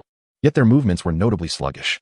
Jiang Huan attempted to knock them down again, but no matter how many he felled, the familiar system notification was conspicuously absent from his mind, as if these creatures had become mere puppets. Zhang Yu's pupils dilated. He sharply called out to Jiang Huan, who was engaged with the revived bulls. Jiang Huan, there's a nearly 4th-tier bull beast leader. It has begun to grasp its domain. Ignore these risen bulls. We must locate it immediately, or we shall both meet our end here. Jiang Huan's heart raced at his words. He understood that a domain was a unique ability possessed by spirits and beasts alike. Spirits of B rank and above, as well as beasts of 4th tier and higher, had the potential to awaken a domain, an ability that significantly enhances one's strength. Battles between high-ranking spirit masters often devolved into contests of domains. Clearly, the bull beast leader had noticed them from the start. Its absence was due to its preparation for awakening its domain. The two men charged resolutely toward the 2-story building. Inside, the confined space amplified the stomping sounds, creating a unique echoing wall that rattled them to their very cores. Zhang Yu bellowed, Jiang Huan, materialize the spirit. In the next moment, the figure of a scholar appeared behind Zhang Yu, 2 burly hands tightly covering his ears. Yet Jiang Huan, delayed by a mere moment, fell into a state of utter confusion. The crisis persisted. Suddenly, 7 or 8 bull-headed, human-bodied beasts materialized in an instant. Guardians of the 3rd-tier leader. They charged toward Jiang Huan and Zhang Yu from all directions. The two were in grave peril. Chapter 20. The Bull Beast Leader. Upon witnessing this, Zhang Yu could not afford to confront the leader's guardians alone. He turned and dashed toward Jiang Huan. Jiang Huan, don't you dare faint now. As he shielded Jiang Huan behind him, he struggled against the onslaught of the guardians. Yet, in that moment, Jiang Huan was oblivious to the chaos around him. He felt as though he were submerged in a world of blinding white, on the verge of drowning in an infinite expanse of whiteness. Suddenly, 1,000 blades appeared before him. The previously calm visage had taken on a hint of concern as it flitted before Jiang Huan, seemingly attempting to awaken him. Gradually, a glimmer returned to Jiang Huan's eyes. In an instant, a refreshing sensation surged from his heart, coursing through his body. The deafening stomping sounds were suddenly muted in his ears. Jiang Huan finally regained consciousness. Murmuring silently, it seems 1,000 blades, and the new ability, purification of heart, have saved me. Before him, Zhang Yu was still valiantly fending off the beast's assaults. Gritting his teeth, he exclaimed, Jiang Huan, wake up already. If you don't, we're both going to be buried here. Jiang Huan smiled, moving to Zhang Yu's side, joining him in battle. Teacher, you've worked hard just now. Now, it's time for us to reclaim our dues. Zhang Yu was momentarily taken aback, but soon nodded resolutely. A formidable aura erupted from his being, rendering him invincible. Previously, he had been compelled to endure the blows due to certain reservations. Now, however, he was determined to make this audacious group pay dearly. He charged forth like a speeding heavy truck, brandishing the ruler in his hand with ferocity. Engaging in a fierce struggle against the 2 leader guards, his moves were remarkably simple, horizontal slashes and vertical strikes. Yet, it was precisely these basic techniques that left the 2 leader guards in utter disarray. With a sudden leap, he swung the ruler like a 3-foot-long blade, cleaving through their heads. As their severed halves fell to the ground, he descended as well, blood dripping rhythmically from the ruler in his grasp. This was a series of actions he had meticulously devised after a brief contemplation. He firmly believed that such a dazzling display would captivate someone like Jiang Huan. A youth of his age, he aimed to use this impressive maneuver to elevate their relationship to new heights. With confidence, he glanced toward Jiang Huan, only to be struck dumb the next moment. Within the dimly lit building, Jiang Huan's figure flickered in and out of sight. He deftly navigated among the remaining 6 demon beasts, his long knife slicing through the air, inflicting continuous damage upon them. The beasts attempted to retaliate, but could only grasp at Jiang Huan's afterimages. Suddenly, Jiang Huan's agile steps halted in the center, and 1,000 blades transformed into a myriad of fragmented stars, unleashing a relentless assault upon the 6 demon beasts. They tried to defend themselves, but the countless fragmented stars launched a second wave of attacks. In an instant, not a single patch of unscathed flesh could be found on any of the leader guards. Blood poured from their wounds, and their vitality dwindled rapidly. Spirit, 1,000 blades, has slain a tier 3 demon beast, the bull guard, gaining 245 experience. Joint progress activated. Host gains 245 experience. Spirit, 1,000 blades, has slain a tier 3 demon beast, the bull guard, gaining 245 experience. Joint progress activated. Host gains 245 experience. Spirit, 1,000 blades, has slain a tier 3 demon beast, the bull guard, gaining 245 experience. Joint progress activated. Host gains 245 experience. Moments later, within the small building, all the bull guards lay lifeless in pools of blood. Zhang Yu stared at this scene in stunned disbelief. Is this truly the effect of an awakened D-grade spirit? Within his heart, a renewed desire to recruit Jiang Huan into the demon suppression army ignited. Such a formidable spirit, regardless of its humble beginnings, was worthy of cultivation. Suddenly, a loud crash resounded outside the small building, as if something had leaped from the second floor. Zhang Yu's instincts kicked in. This was bad. The bull leader was attempting to escape. Without hesitation, he turned to pursue. Yet Jiang Huan was even faster. Whoa, Jiang Huan, don't be reckless. That's a demon beast on the verge of Tier 4. Before he could finish his warning, Jiang Huan's figure had vanished from sight. Zhang Yu's heart raced with anxiety.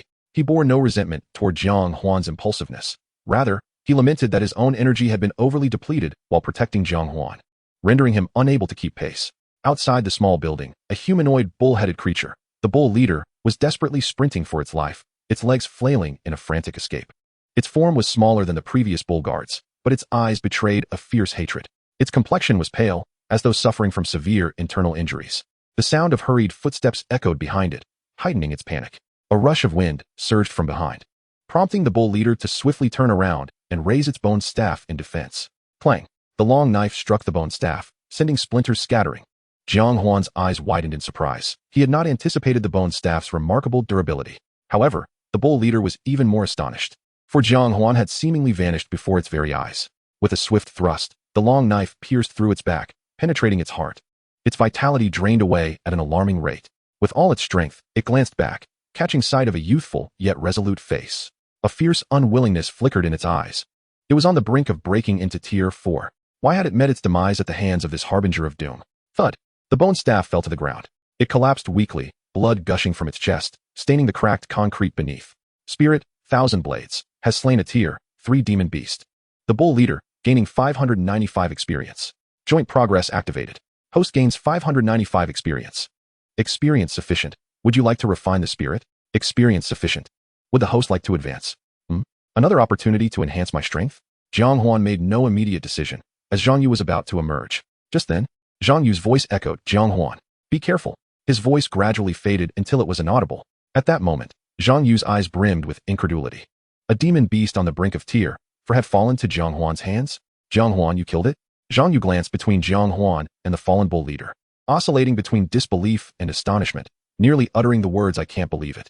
Jiang Huan chuckled, Teacher, you don't doubt me, do you? After all, it's just the two of us here. Besides, this bull leader doesn't seem as formidable as you claimed. Not so formidable, Zhang Yu wanted to retort. For every demon beast capable of wielding domain abilities was not something an ordinary spirit master could handle. Yet, as the words lingered on his lips, he found himself at a loss for how to respond. After all, the bull leader had indeed met its end at Jiang Huan's hands. However, witnessing Jiang Huan's nonchalant demeanor, he feared that Jiang Huan might suffer greatly in the future due to arrogance. His mind raced, recalling all the experiences and knowledge he had accumulated throughout his life. A report he had once read flashed through his memory, and he finally grasped the answer. He snorted coldly, adopting a stern expression once more. Not so formidable? Jiang Huan, do you understand why you were able to slay it? It was merely a demon beast on the verge of Tier 4. It had only begun to glimpse its domain, but had not yet fully mastered it. Forcing the domain ability meant to be wielded at Tier 4 caused it to suffer a backlash. That is how you seize the opportunity. From now on, do not act recklessly. When the sky falls, let someone tall hold it up. Do you understand? Jiang Huan nodded, not offended. From Zhang Yu's stern tone, he sensed a deep concern. I understand. Teacher Zhang, I won't do it again. Seeing Jiang Huan's attitude, Zhang Yu nodded, feeling a surge of admiration for him. Recognizing one's mistakes and having the courage to confront them was a quality that set him apart from his peers. Teacher, look, what is happening? Jiang Huan suddenly pointed to the side and asked. Zhang Yu followed Jiang Huan's finger, and a smile broke across his face. Chapter 21, Spirit Embryo. Beneath the bull leader, the once crimson pool of blood was now frantically surging into the bone staff. The bull leader's body gradually shriveled, while the pale bone staff slowly transformed to a dark red hue. The gash that Jiang Huan had inflicted began to mend itself. As the bone staff glimmered a dark crimson, as if it were about to drip with blood, its hue swiftly faded. Moments later, the staff returned to its original pallid appearance. Zhang Yu stepped forward to pick it up, a broad smile adorning his face. You lucky rascal. You've stumbled upon a spirit embryo. It's rare to find even a single one among 3,000 beastly creatures. Jiang Huan appeared somewhat taken aback. A spirit embryo, a unique material derived from magical beasts, absorbs their essence and embodies their will. Through specialized alchemical methods, a spirit embryo can be transformed into a spirit tool. Unlike spirit tools such as Ronin, which have lost their hosts, A spirit tool forged from a spirit embryo boasts a nearly absolute success rate of contract formation after a brief interaction with a prospective contractor, as it has yet to form any bond with humanity. Ordinary individuals devoid of innate spirit tools, if fortunate enough to acquire a spirit embryo, can inevitably become spirit masters, making it one of the swiftest avenues for an ordinary person to rise. For spirit masters possessing high-tier spirit tools, should they have a spirit tool body, the spirit embryo can become their new spirit tool. If they lack a spirit tool body, the spirit embryo can still serve as one of the finest materials for refining spirit tools. Thus, the market value of spirit embryos is exorbitantly high. With a determined bite of his teeth, Jiang Yu seemed to have made a momentous decision. Why are you still dawdling? Quickly put it away. Once it's refined into a spirit tool, it'll at least be a D-tier spirit tool. Jiang Huan was somewhat astonished. Jiang Yu's intentions were unmistakable. He was willingly offering the spirit embryo to him. He had witnessed Jiang Yu's jubilant demeanor just moments prior. Teacher Jiang, can you truly part with it? Jiang Yu scoffed. What is there to part with? This spirit embryo was obtained from your slaying of the town Yo leader. It has nothing to do with me. Jiang Huan remained noncommittal, then chuckled. In that case, Teacher Jiang, how about you give me some money, and I'll sell it to you? A flicker of excitement crossed Jiang Yu's eyes, but was quickly suppressed.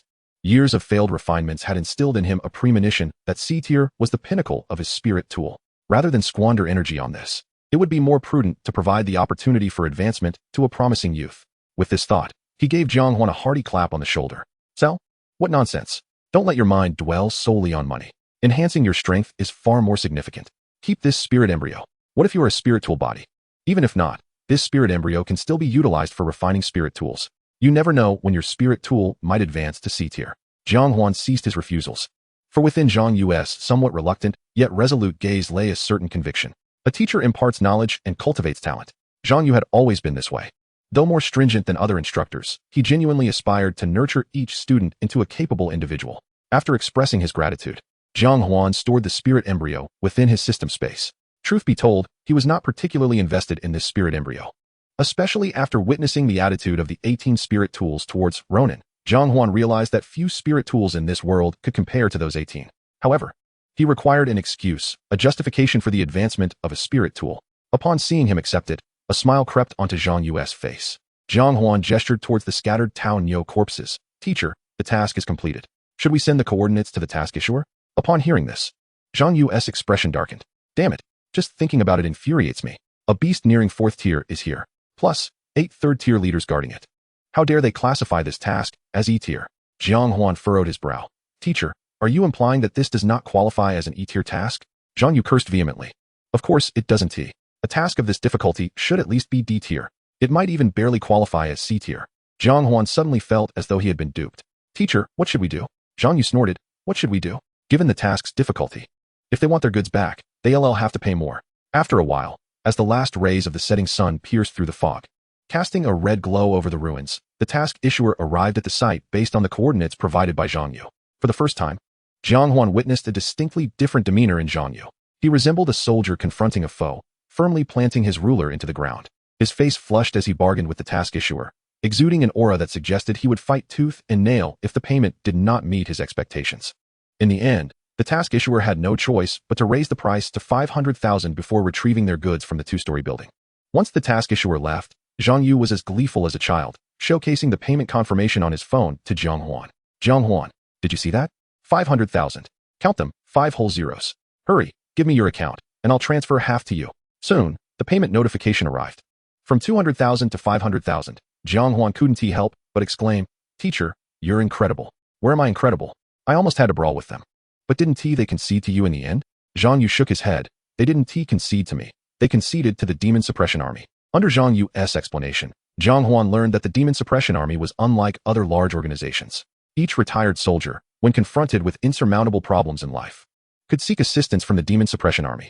Faced with the Demon Suppression Army, these unscrupulous merchants could only bow their heads.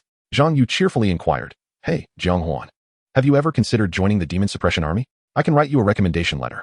Jiang Huan shook his head. I want to go. Why not? The benefits are far superior to those of smaller organizations.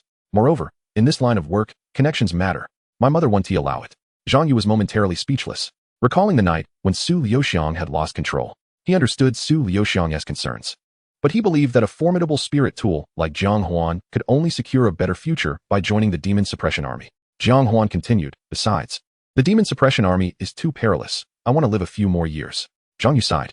Compared to other mercenary groups, the tasks undertaken by the Demon Suppression Army often entailed greater risks with lesser rewards, or even none at all. He opted not to press further, merely giving Jiang Huan a reassuring pat on the shoulder. Let us go. We have another task to undertake. With the roar of motorcycles echoing, under the blood-red remnants of the setting sun, Jiang Huan and Zhang Yu set off towards their next destination. Meanwhile, in the eastern part of Kaiyuan City, the Shanghai No. 1 residential complex served as a gathering place for the city's elite, in stark contrast to the dilapidation of the western part of the city. This area radiated nobility and elegance. A black Rolls-Royce Phantom approached from a distance, halting before a luxuriously adorned villa. Lu Jiyue alighted from the vehicle, respectfully bowing towards the interior. Captain Long, thank you. The man inside the car nodded. Practice diligently the martial techniques and methods I've taught you. They will facilitate a quicker awakening of your spirit tool. As the vehicle slowly drove away, a complex expression emerged on Lu Jiyue's face. She gradually opened the grand door of the villa and made her way directly to the living room. Sitting on the sofa in the living room was a middle-aged man, engrossed in a newspaper while smoking a cigar. After much contemplation, she resolved to speak. Dad, Inuyasha Ichiro is dead. Chapter 22, Lu Jiyue's Choice. The man seated on the sofa was none other than Lu Jiyue's father, Lu Yuanming, the president of the Kaiyuan City Chamber of Commerce. Upon hearing the words, Lu Yuanming set down the newspaper and exhaled a long plume of smoke. What did Long Chun say? He inquired. The dragon team stated that if he is dead, he is dead. There is no need to concern ourselves with him. We should focus on completing the tasks assigned to us as swiftly as possible. Lu Yuanming nodded in understanding. Understood. Let us hasten our efforts to enhance our cultivation. He then picked up the newspaper, intending to continue reading. However, Lu Jiyue remained motionless. A flicker of confusion crossed Lu Yuanming's eyes. Jiyue, what troubles you? Biting her lip lightly, Lu Jiyue hesitated before finally speaking. Dad, I don't understand. Upon hearing this, a gentle smile graced Lu Yuanming's face as he set the newspaper aside once more. What is it that you find perplexing? Is it the reason behind being instructed to deliver the tampered water to Jiang Huan, inciting the Japanese spirit masters to pursue him? Or is it the rationale behind forming a rapport with Yue? Lu Jiyue shook her head. Dad, I don't understand any of it. Lu Yuanming placed the newspaper on the coffee table before him. Everything revolves around Wushuang. Lu Jiyue's eyes widened. You mean the Wushuang from Jiang Huan's family? Lu Yuanming nodded, gently patting the empty seat beside him, inviting Lu Jiyue to sit down. Jiyue, do you know who Yue is? The sole heir of the Yi family. Are you acquainted with him? Lu Jiyue shook her head. I only know that his spirit is an S-rank, sword spirit, but nothing more. It is understandable not to know. This is a secret of the Yi family. I only learned of it after establishing connections with him last year. Lu Jiyue gazed at Lu Yuanming in bewilderment, quietly awaiting an explanation. Lu Yuanming affectionately ran his fingers through her hair.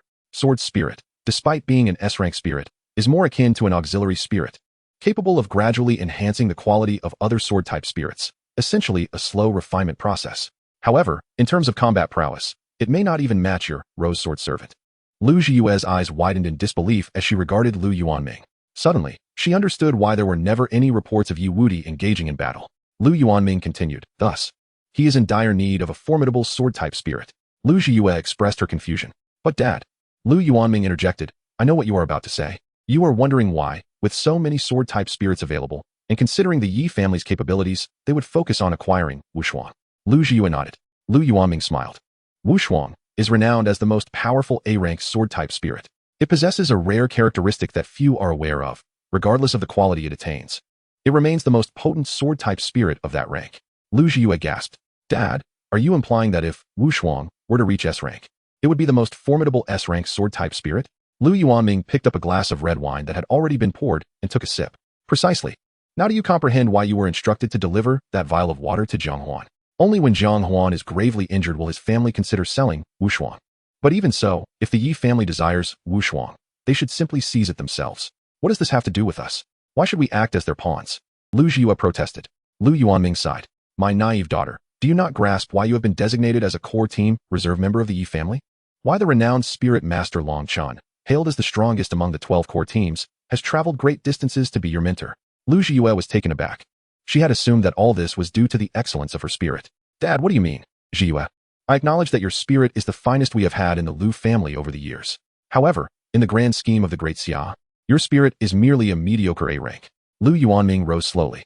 Daughter, until we possess absolute strength, we can only serve as others' pawns. Moreover, many are eager to take this opportunity from us. If you wish to avoid being a pawn, then strive to elevate our family's status to that of the Yi family. Until then, remember, you are a daughter of the Lu family. The interests of the Lu family must always come first. Lu Yue fell silent, faintly sensing that her father, who had never been angry with her, was genuinely upset this time.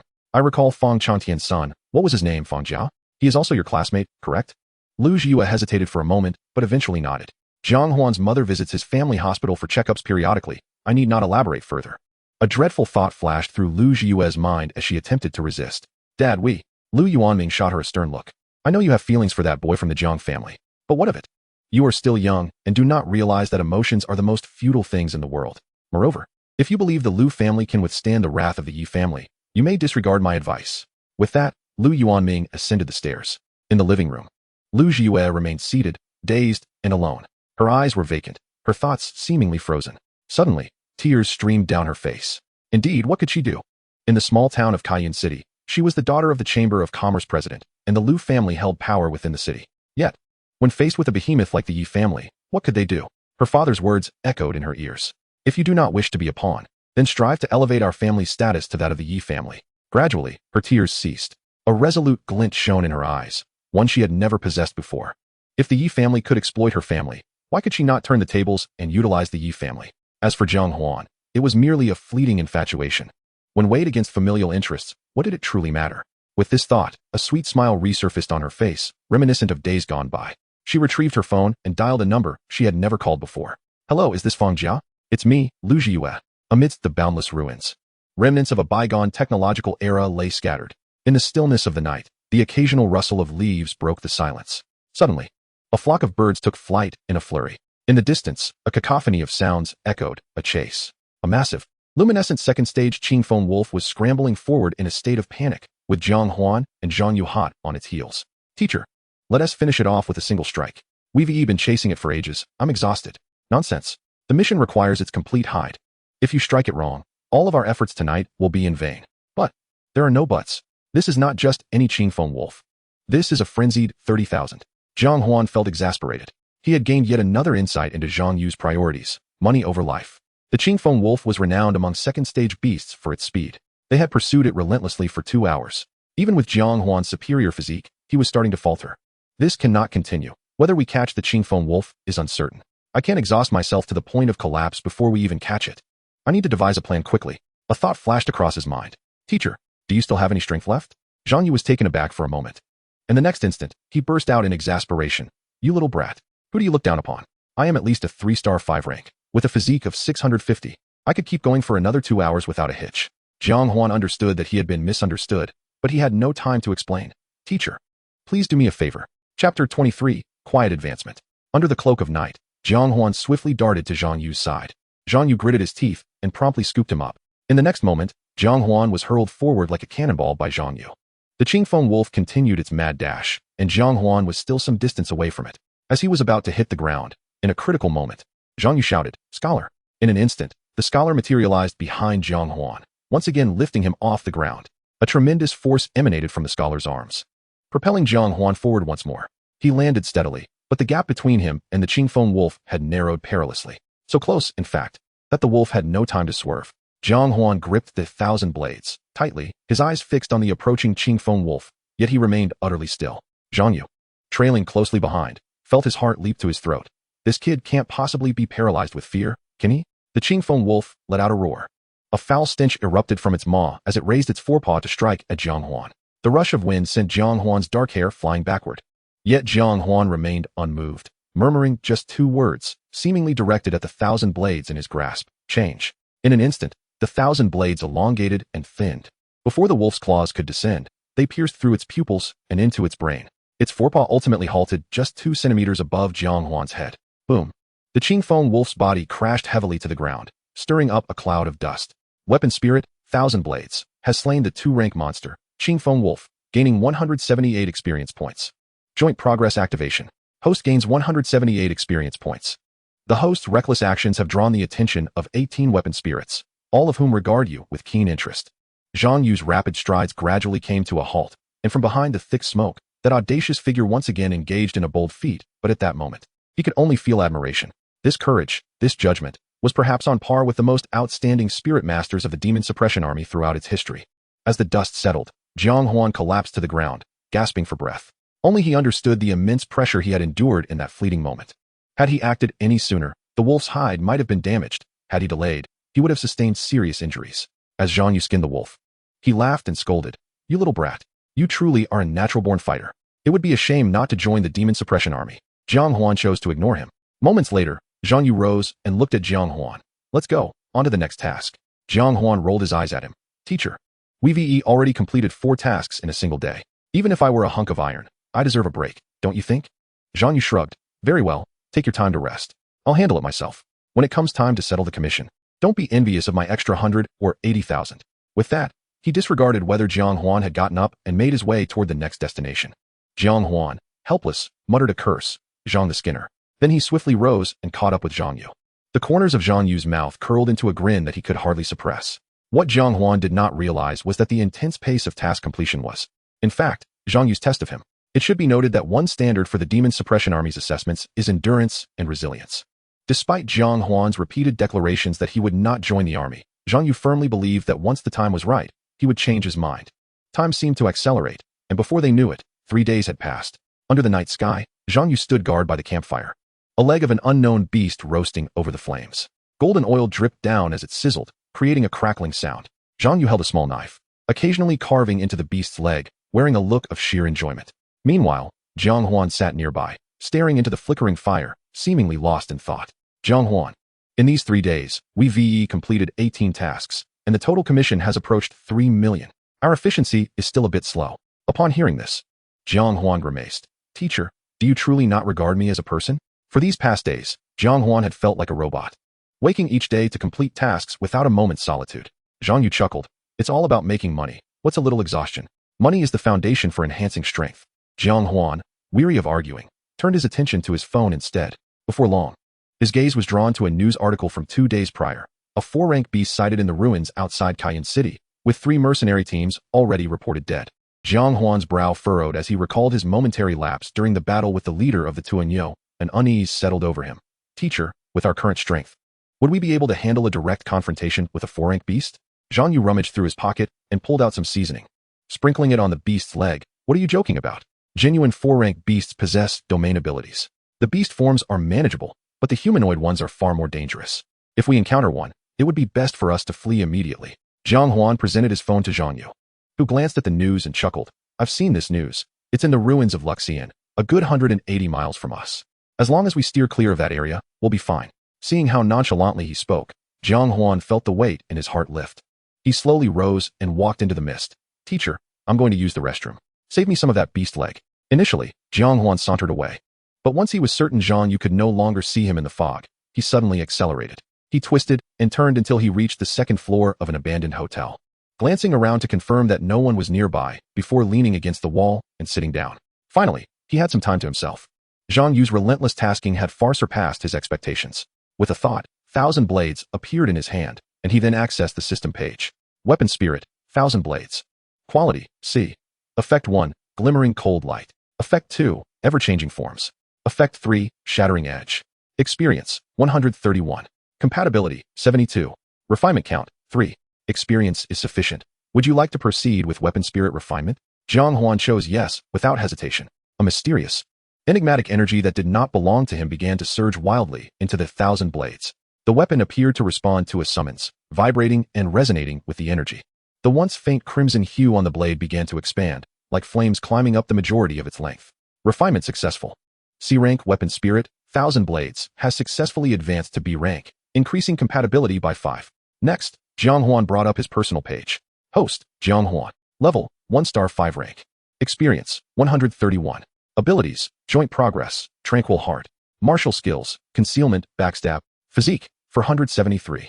A tremendous surge of spiritual energy continuously tempered his physique, and Jiang Huan seemed to hear the sound of something shattering within him. Host level upgraded from First Order 5 stars to First Order 8 stars, greatly enhancing physical attributes. The enigmatic sensation gradually faded, and Jiang Huan slowly opened his eyes. Before him, the man wearing a conical hat, wielding the long blade, 1,000 blades, materialized once more. This time, Jiang Huan could no longer perceive even a hint of murderous intent in his gaze. It was as if all the hostility had been absorbed into his being. Within his deep-set eyes, other emotions began to flicker. Loyalty remained, accompanied by a subtle trace of affection. It resembled the tender indulgence of an elder towards a younger kin.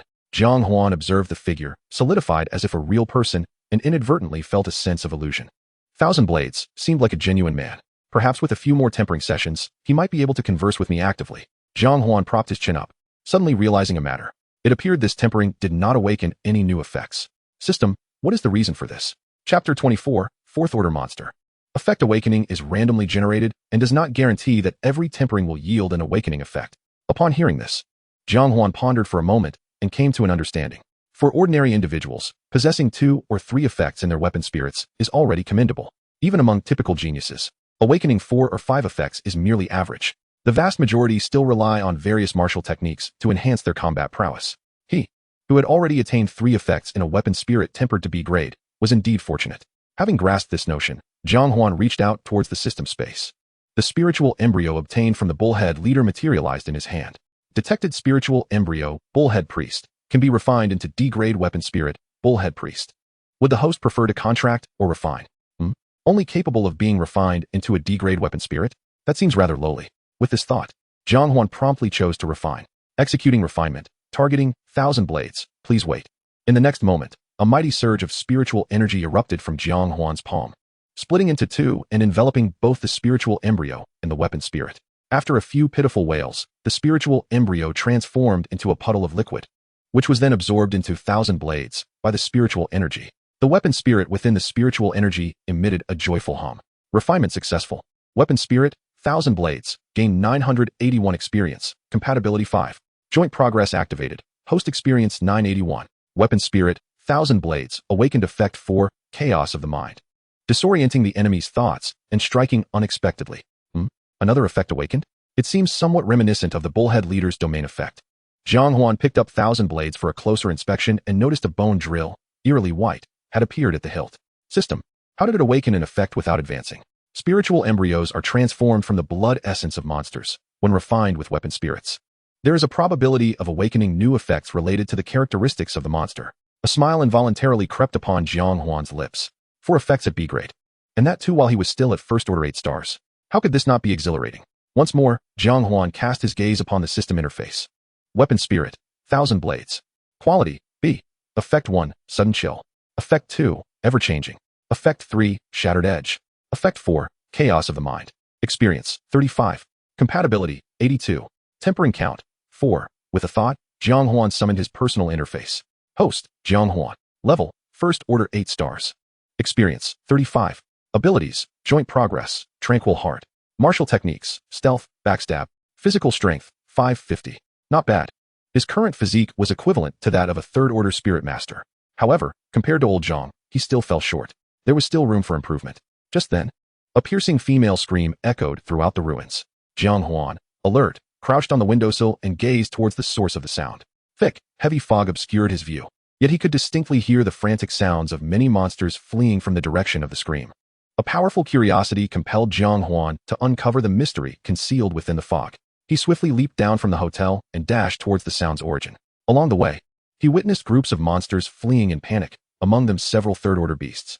Jiang Huan's brows knitted tightly as he discreetly activated stealth, cautiously maneuvering through the fog. As he approached the front, his unease intensified, and he faintly discerned strange murmurs. Soon, in front of a marketplace, Jiang Huan spotted 5 figures desperately fleeing. 4 men and 1 woman, seemingly a mercenary team, though he could not ascertain what they were evading. Concealed in the shadows, Jiang Huan quietly observed the unfolding scene. Before long, a procession appeared behind the 5 individuals. Clad in white robes, they resembled ordinary folk, with the sole distinction being the tails adorned with hooks protruding from their backs. At the center of the crowd stood a modest palanquin, upon which sat a middle-aged man with a kind demeanor, dressed in black robes. Behind him loomed a large cross, seemingly bearing countless hopes. The followers accompanying him varied in appearance, short and tall, stout and slender, young and old. Yet, one thing remained consistent. Their expressions were devoid of emotion, perpetually murmuring incomprehensible phrases. Despite the unintelligibility, Jiang Huan felt an overwhelming urge to approach and pay homage. He hastily activated Tranquil Heart, and in an instant, that surge of emotion was swept away. Simultaneously, Jiang Huan witnessed a scene that left him utterly astounded. Among the fleeing 5, 2 male mercenaries succumbed to exhaustion and fell. In mere moments, the pursuing group caught up to them. A towering Gothic cathedral materialized in an instant, enveloping the entire procession along with the 2 stragglers. The cathedral radiated a sacred white light, and the murmurs within grew fervent. It was as if the congregation was engaged in their most devout prayers. Yet, Jiang Huan's brows knitted into a frown. Beneath the fervent prayers, he seemed to hear a muffled chorus of wails and the sound of gnawing. However, he had no intention of intervening. The memory of the last time he attempted to save Feng Jia, only to be ensnared, replayed vividly in his mind. The ninth weapon spirit is becoming frenzied. It appears to be recalling unwanted memories. The frenzy of the ninth weapon spirit has drawn the attention of other weapon spirits. Some are attempting to soothe it, others mock it, while some choose to observe. The system is attempting to suppress the ninth weapon spirit. The host must vacate the area immediately. The scene before you is provoking the ninth weapon spirit. The host must depart. The urgent system alerts echoed incessantly in Jiang Huan's mind. What is happening? Jiang Huan's perplexity deepened. Before he had the chance to ponder, a sudden flurry of hurried footsteps erupted behind him. In the blink of an eye, a powerful grip seized his collar, propelling him away into the distance. While the debris on either side swiftly receded from view, Jiang Huan had intended to retaliate. But the voice that reached his ears left him no choice but to acquiesce to being dragged along. Jiang Huan, what are you doing here? Do you have any idea how perilous it was just moments ago? Zhang Yu's figure caught up beside him. And the one hoisting Jiang Huan's collar was none other than the spirit, Ruxing. Jiang Huan's body swayed like a kite in the wind, held fast in the hands of the rushing Ruxing. He shrugged and chuckled. Teacher, I didn't find it dangerous at all. Zhang Yu shot him a glare, running alongside and gesturing angrily behind them. Just look for yourself. Before them, a blinding light dissipated in an instant, and the towering church vanished just as quickly. The same group remained, now pursuing the remaining three. All that was left behind were two skeletons, stripped bare. Jiang Huan's expression turned grim as he swallowed hard and remarked. They were picked clean. Zhang Yu scoffed. A newborn calf isn't afraid of tigers. Do you even know what that thing was? Chapter 25. A call from the hospital.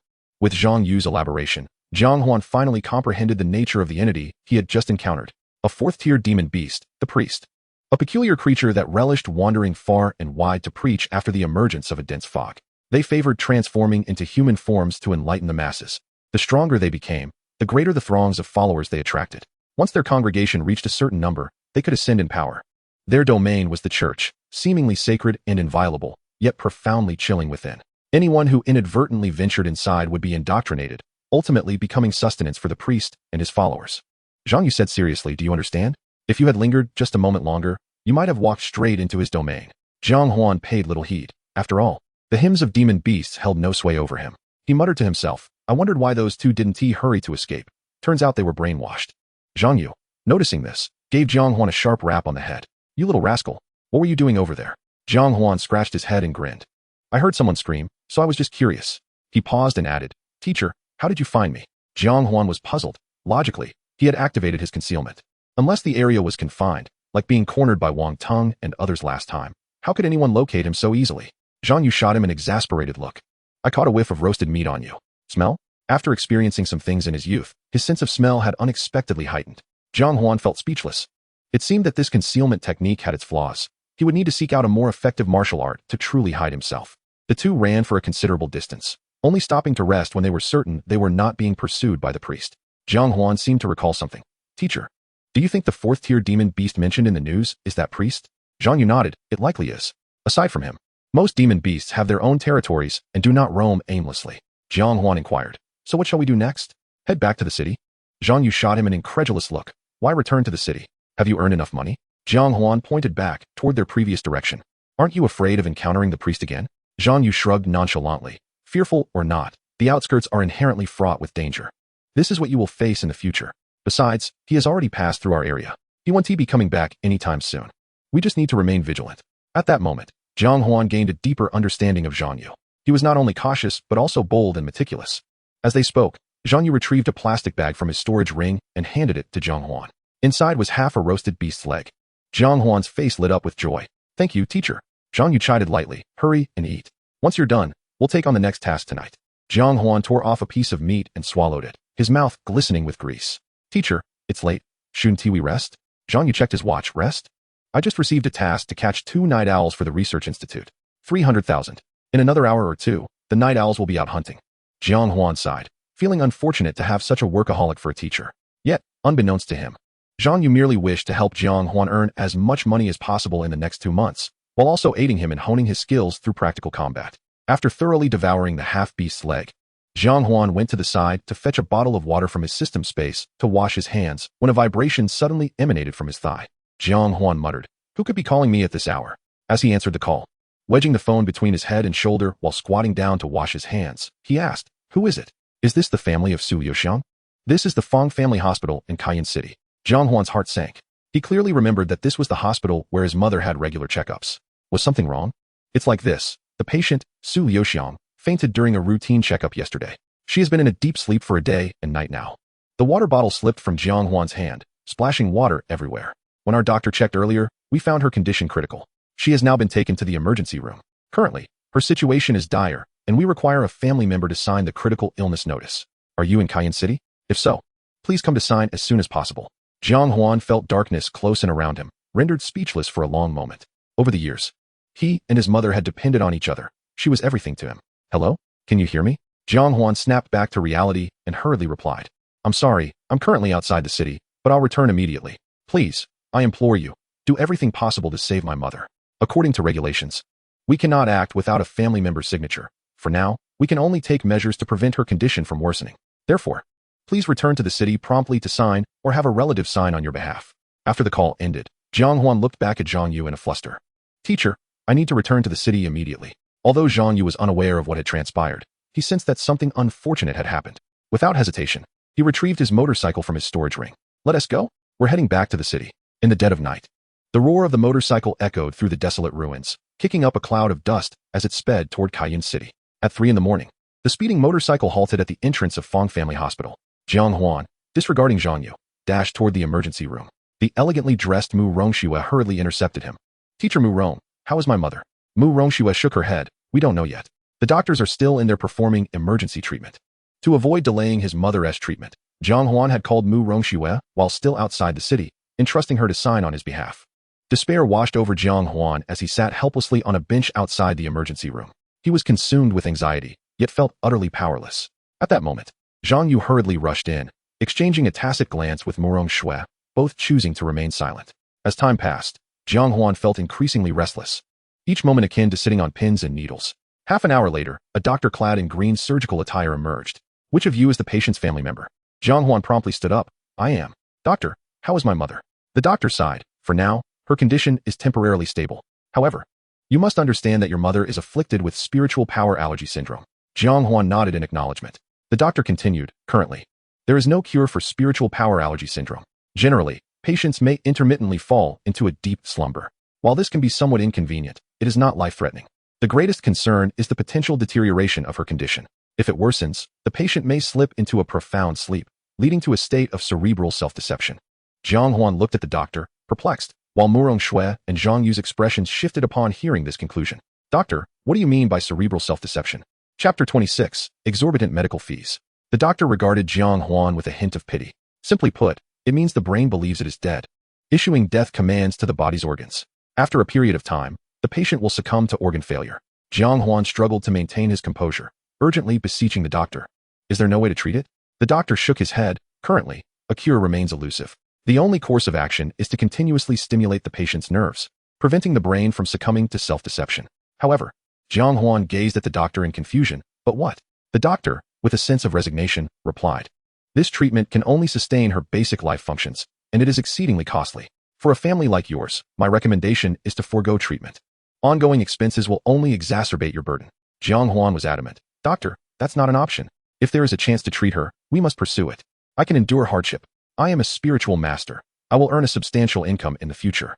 The doctor stared at him in silence, seemingly grappling with unspoken truths, yet ultimately uttering only, "The patient's condition is temporarily stable. Soon, you may visit her in the intensive care unit." Jiang Huan thanked the doctor, who nodded slightly, preparing to depart. However, as if recalling something, he gently patted Jiang Huan's shoulder. "Child, you are still young. The road ahead is long." In the intensive care unit, Su Liuxiang lay quietly on the hospital bed, her complexion as pale as ever. Various tubes and instruments were connected to her. Jiang Huan's heart ached painfully, yet he could only sit quietly beside her, gripping her hand tightly. Mu Rongxue and Zhang Yu watched this scene with pained expressions. Particularly Zhang Yu, whose heart was heavy with guilt. If only he had not taken Jiang Huan out on that mercenary mission, perhaps Su Liuxiang would not have found herself in such a predicament. At that moment, a nurse entered, handing Jiang Huan a bill. "Student Jiang, please proceed to the payment desk to settle the medical fees." Jiang Huan numbly accepted the bill, scanning the figures, a wave of helplessness washing over him. The emergency and treatment fees totaled 50 million. The ongoing monthly treatment cost was 4 million. He walked out of the intensive care unit with a vacant mind, observing the scattered medical staff and family members waiting in the hospital lobby. For the first time, Jiang Huan truly understood the meaning of powerlessness. Even as a mercenary, regardless of the fluctuations in job availability, the high-paying tasks posed a question of whether he could outbid others, even if he ventured into hunting in his spare time. The inherent randomness of hunting left him uncertain of earning 4 million every month. His mind was a tangled mess, leaving him at a loss for what to do. He had never been one to rely on others. He would always shoulder what he could. Yet now, he was utterly unsure of how to bear this burden. The minute hand on the wall ticked by relentlessly, and at 4 a.m, Jiang Huan still stood outside the ward, feeling lost. Noticing his prolonged absence, Zhang Yu and Murong Shui exited the room. Upon seeing Jiang Huan's exhausted demeanor, they felt a profound sympathy. Murong Shui spoke softly, "Jiang Huan, what's wrong?" While Zhang Yu remained silent, his eyes were filled with concern. Jiang Huan forced a smile, his gaze fixated on the string of numbers on the bill, murmuring weakly, "Teacher, what should I do?" Murong Shui and Zhang Yu followed his gaze, and upon seeing the string of zeros on the bill, they couldn't help but gasp. For an ordinary spiritual master, a monthly burden of 5 million was indeed daunting. Moreover, Jiang Huan was merely a student who had yet to graduate.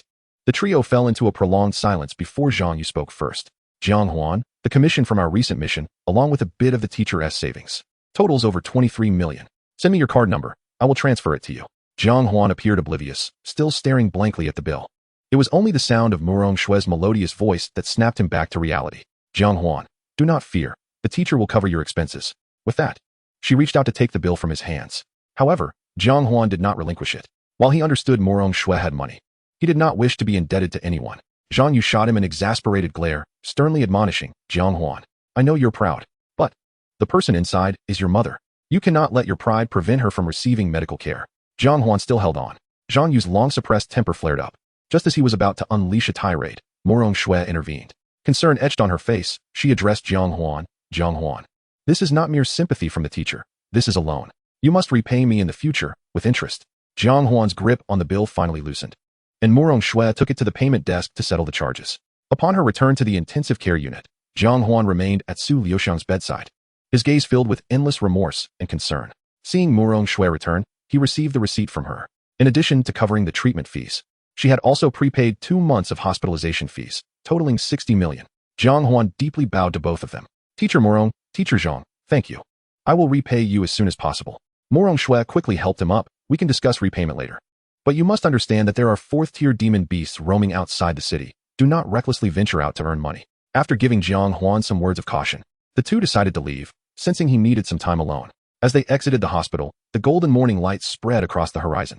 Murong Shui gazed at the rising sun, inhaling the fresh morning air, and turned to Zhang Yu. "Teacher Zhang, you've noticed something amiss too, haven't you?" Zhang Yu nodded. "That doctor. Typically, seasoned doctors accustomed to life and death do not exhibit much sympathy towards patients' families. Yet, he chose to say so much to Jiang Huan." Murong Shui's eyes sparkled with intrigue, as if filled with myriad emotions. "Indeed, and I can't shake the feeling that the doctor's last remark was laden with meaning." Zhang Yu fell into a contemplative silence, seemingly lost in thought.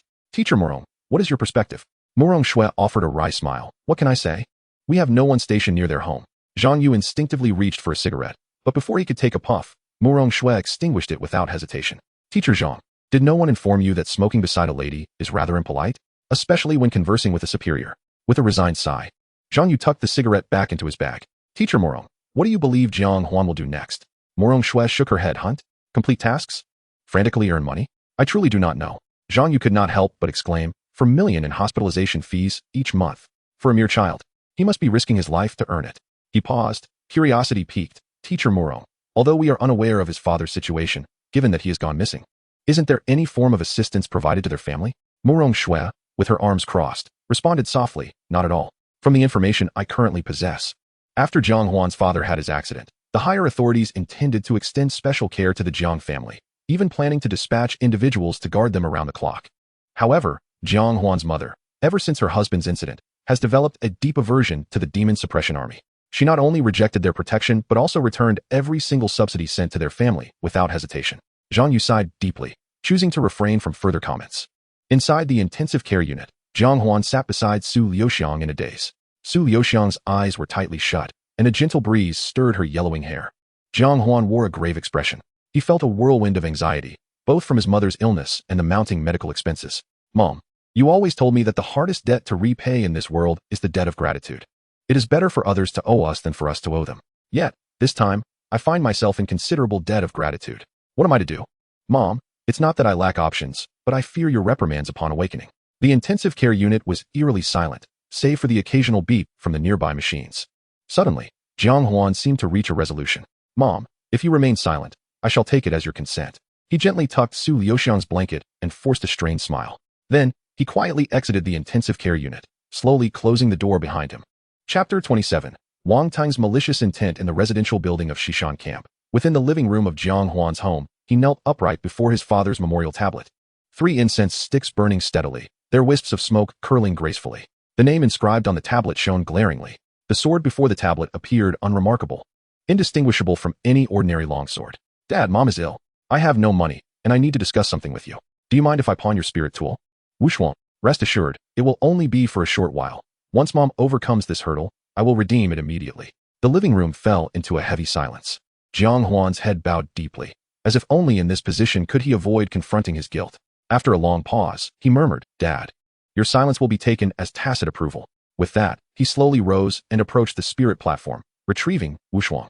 As he gently drew the blade, 2 inches of its shimmering edge revealed itself, radiating a chilling brilliance. An overwhelming sense of sword intent instantly enveloped the space. The first spirit tool slowly opened its eyes, surveying Wushuang for a moment before closing them again. The second spirit tool erupted with fierce battle intent, eager to compare its sharpness with Wushuang. The 18th spirit tool regarded it as a worthy opponent. A cacophony of voices echoed in Jiang Huan's mind, prompting him to scrutinize Wushuang once more. It appeared that his father's spirit tool was indeed remarkable. Otherwise, these 18 esteemed spirits would not regard it with such respect. Jiang Huan attempted to channel his spirit power into it, and the system's voice promptly resonated. Grade A spirit tool, Wushuang. Please indicate whether the host wishes to form a contract or to refine it. This marked Jiang Huan's first encounter with Wushuang since awakening the system. Past failures echoed in his mind, leading him to instinctively doubt the success of this endeavor. Nevertheless, before pawning Wushuang, he felt compelled to give it a try. The compatibility of spirit tool, Wushuang, with the original host is exceedingly high. Please wait a while before attempting again. His father's spirit tool was indeed exceptionally loyal. With a sigh, he took Wushuang and stepped outside, locating a shared electric bike downstairs and heading toward the city center. The midday sun blazed fiercely, yet it could not dispel the clouds of gloom in his heart. An hour later, he arrived near Duobao Tower. Just as he was searching for a parking spot, he spotted Wang Tong, who was reveling with a few dubious companions in the nearby milk tea shop. This brat is still alive. It appears he hasn't even sustained any injuries.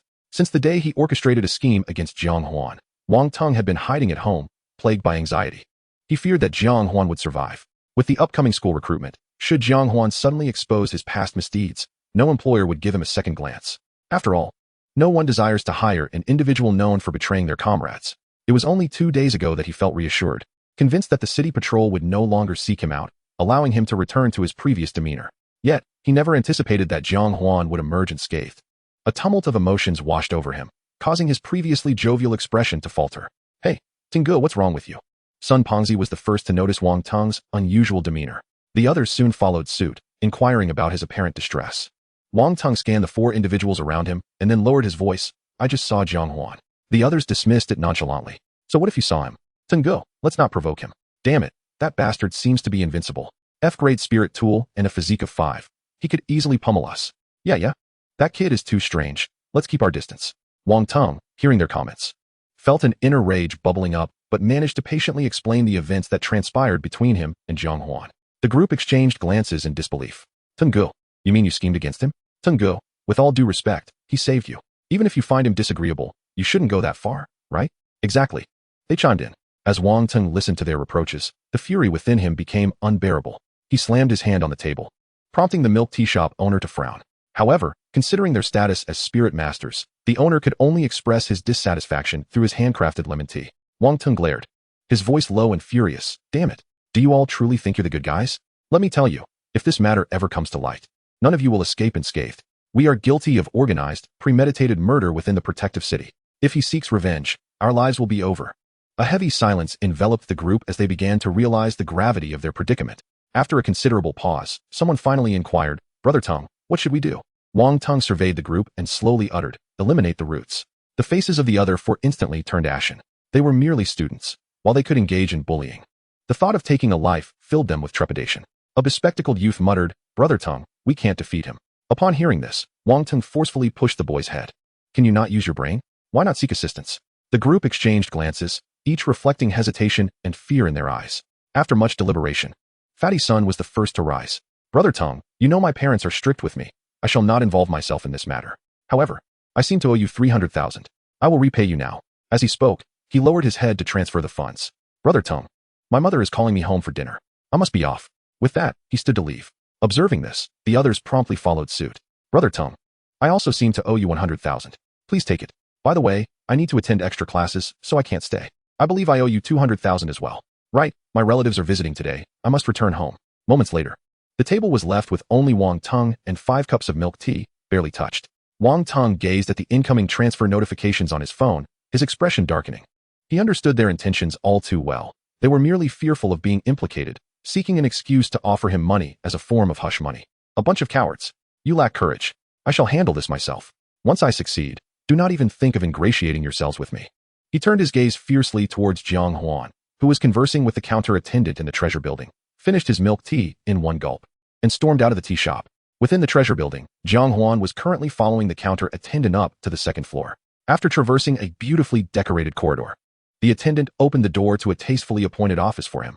"Mr. Jiang, the specific matters will be discussed with our manager. I shall not disturb you further." Chapter 28, Pawning. The general manager of the treasure building was a shrewd-looking rotund man. Sporting a pair of distinctive mustaches reminiscent of a shopkeeper Jiang Huan had seen in a television drama. "Mr. Jiang, is it? Please, take a seat." The manager cordially ushered Jiang Huan to a side table where 2 cups of hot tea had already been prepared. He placed a cup of clear tea before Jiang Huan, the rich aroma wafting into his nostrils. "My surname is Liu, and it is a pleasure to meet you, Mr. Jiang. I heard from Xiao Wan that you wish to pawn a spirit weapon, correct?" Jiang Huan nodded and produced Wushuang. Manager Liu took the sword, slowly drawing it from its sheath, his keen eyes scanning every inch of Wushuang. The sharp intent radiated from the blade, even before infusing it with spiritual energy.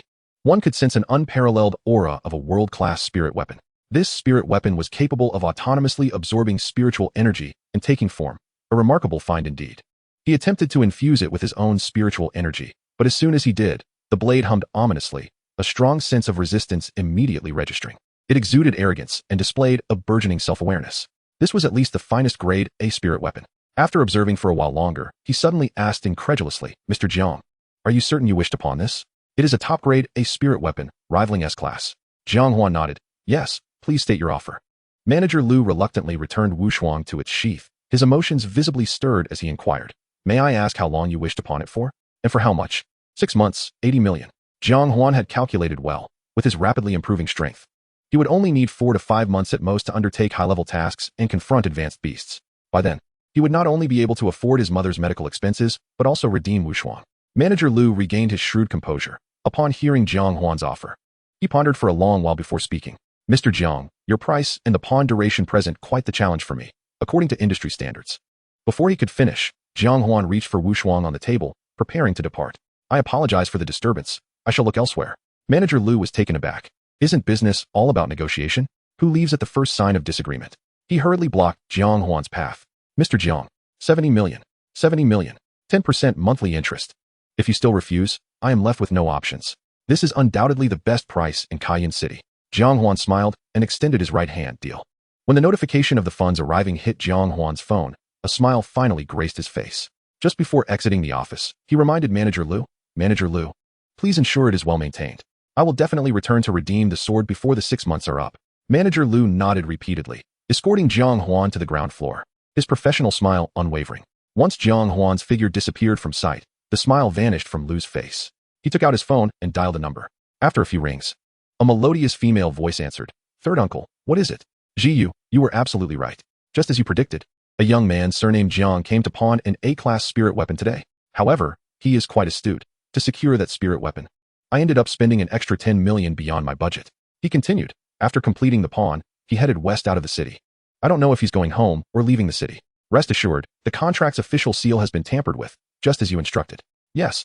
It is now in my possession." "All right, I will send someone to deliver it to you." At 3 o'clock in the afternoon, in an inconspicuous billiard club in Cayenne City, Murong Shui, usually clad in floral dresses, appeared in a daring outfit. Her beautiful eyes were locked on the cue ball, her body slightly leaning forward, slender fingers firmly gripping the cue. With a gentle stroke, the red ball brushed the pocket and collided with the table's edge, producing a crisp sound. Jiang Yu, holding his cue, chuckled, "Teacher Morong, this doesn't seem to reflect your usual skill level." Morong Shui furrowed her brow in exasperation, tossing aside the cue stick and languidly reclining atop the billiard table. "I'm done. Not in the mood today." Jiang Yu, unperturbed, inquired, "What is the matter?" Still troubled by Jiang Huan's situation, Morong Shui nodded. "I can't shake the feeling that something is amiss. I hacked into the internal system of the Fang Hospital and reviewed Jiang Huan's mother's medical records. Logically, her condition shouldn't have deteriorated so rapidly. So, are you suggesting that someone is manipulating things behind the scenes? We currently have this suspicion, but we need to send someone to gather evidence discreetly. If we draw too much attention, we might not only lose the evidence, but also risk exposing our undercover identities." Just as they were deep in discussion, Morong Shui's phone vibrated suddenly. She picked it up casually and found a message from the bank indicating a deposit of 60 million. Almost immediately, another message from Jiang Huan arrived, expressing his gratitude. Morong Shui fell silent, seemingly lost in thought as she stared at her phone. Jiang Yu waved his hand in front of her face. "Hey boss, why so quiet?" Morong Shui flipped over, showing Jiang Yu the screen of her phone. After reading the message, Jiang Yu couldn't help but mutter, "Just as you said, that brat Jiang Huan truly hates being in anyone's debt." Morong Shui shot him a glare. "Is that the crux of the matter?" Jiang Yu paused for a moment before realizing, "Wait, where did that kid get this money?" Morong Shui shook her head. "I have no idea, but it's highly likely he borrowed it. What do you think he'll do next?" Jiang Yu couldn't help but curse. What else can he do? Go earn money in the fog. That reckless brat. He is courting death. There's a fourth-tier priest out there. Morong Shui snapped back. "Then why are you still dawdling? Hurry and call Jiang Huan. Tell him to ensure Jiang Huan doesn't leave the city." Jiang Yu nodded vigorously, quickly pulling out his phone to find Jiang Huan's number. However, at that moment, Morong Shui's phone rang again. Chapter 29, You shouldn't go looking for him. Morong Shui glanced at the incoming call from Jiang Huan, her expression betraying a hint of displeasure, as if she were resisting something. Yet, she ultimately decided to answer. Hello, Teacher Morong, I have something to inform you. About that kid from your class, Jiang Huan. He has left the city again. I was worried you'd scold me again, so I called you as soon as he walked out the city gates." Morong Shui fell silent for a moment, taking a deep breath before exclaiming, "Jiang Huan, don't you realize there are fourth-tier monsters outside? He is still just a child. How dare you let him leave the city? I can't control so much. You need to. Right now? Immediately. Bring him back." Without waiting for Jiang Huan to respond, she hung up the phone. Jiang Yu watched the furious Morong Shui and instinctively swallowed hard. "Morong, isn't Huan fond of you?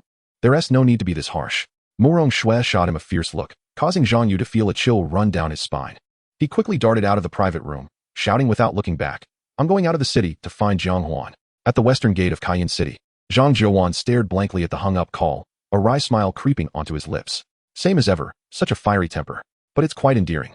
He then stood up and sauntered out of the guard station, stretching lazily. Air, grab the tracking hounds. We'll head out of the city shortly. In the fog, inside a supermarket that had partially collapsed, dozens of first-tier steel claw monkeys were frolicking among the shelves.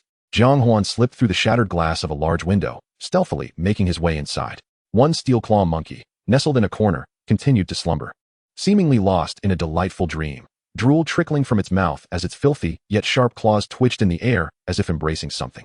With a thought, Jiang Huan summoned 1,000 blades into his hand. One hand aimed at the steel claw monkey's mouth, while the other targeted its heart. In the next instant, as he covered the monkey's mouth, 1,000 blades thrust forth fiercely, shattering its heart. The steel claw monkey's eyes widened, unable to emit even a single sound before it met its demise, all without alerting the other monkeys. Weapon Spirit, 1,000 blades, killed a first-tier steel claw monkey, gaining 70 experience. Joint progress activation, host gains 70 experience. Jiang Huan once again vanished into the shadows, coldly surveying the group of monkeys, waiting for his next opportunity to strike. The steel claw monkeys possessed claws akin to tempered steel and were quite agile. A solitary steel claw monkey might not pose much of a threat to an ordinary spirit master. However, in groups, they could easily trouble even a third-tier spirit master, especially since they were exceptionally vengeful. If they found themselves overpowered, they would retreat temporarily, only to follow their target stealthily. When the opportunity arose, they would launch a frenzied counterattack. Under normal circumstances, Jiang Huan would never bother with them. However, he found himself compelled to seek them out now, for those formidable claws were the ideal choice for low-tier spirit masters to refine weapon spirits and craft protective gear. A pair of claws could fetch around 1,000 yuan, making them quite popular in the market. Soon, Jiang Huan set his sights on 2 steel claw monkeys nestled together in a corner. Utilizing the remnants of walls and scattered shelves, combined with the nimble steps provided by stealth, he silently approached the 2 monkeys. Swish! A single strike. The two monkeys fell lifeless, unable to even utter a cry. Weapon Spirit, 1000 Blades, killed a first-tier Steel Claw monkey, gaining 70 experience.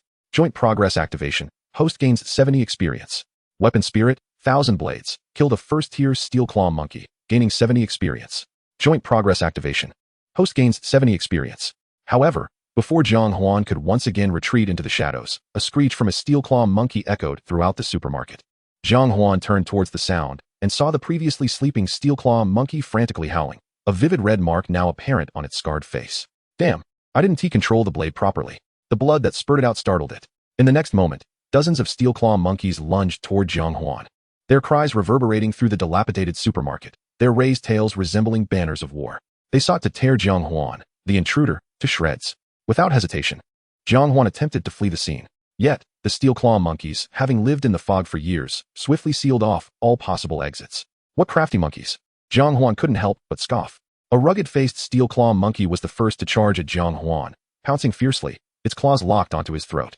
Before Jiang Huan could react, dozens of Steel Claw monkeys attacked him simultaneously. With no other choice, Jiang Huan relied on the agility granted by stealth to evade the relentless assaults of the monkeys while occasionally countering.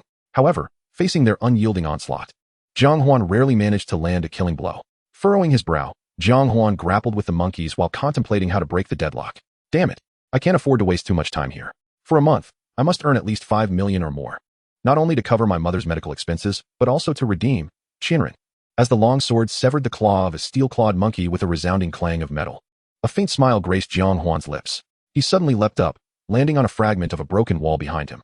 Qianren, lend me your strength. A figure, somewhat weathered, solitary, and melancholic, suddenly emerged behind Jiang Huan.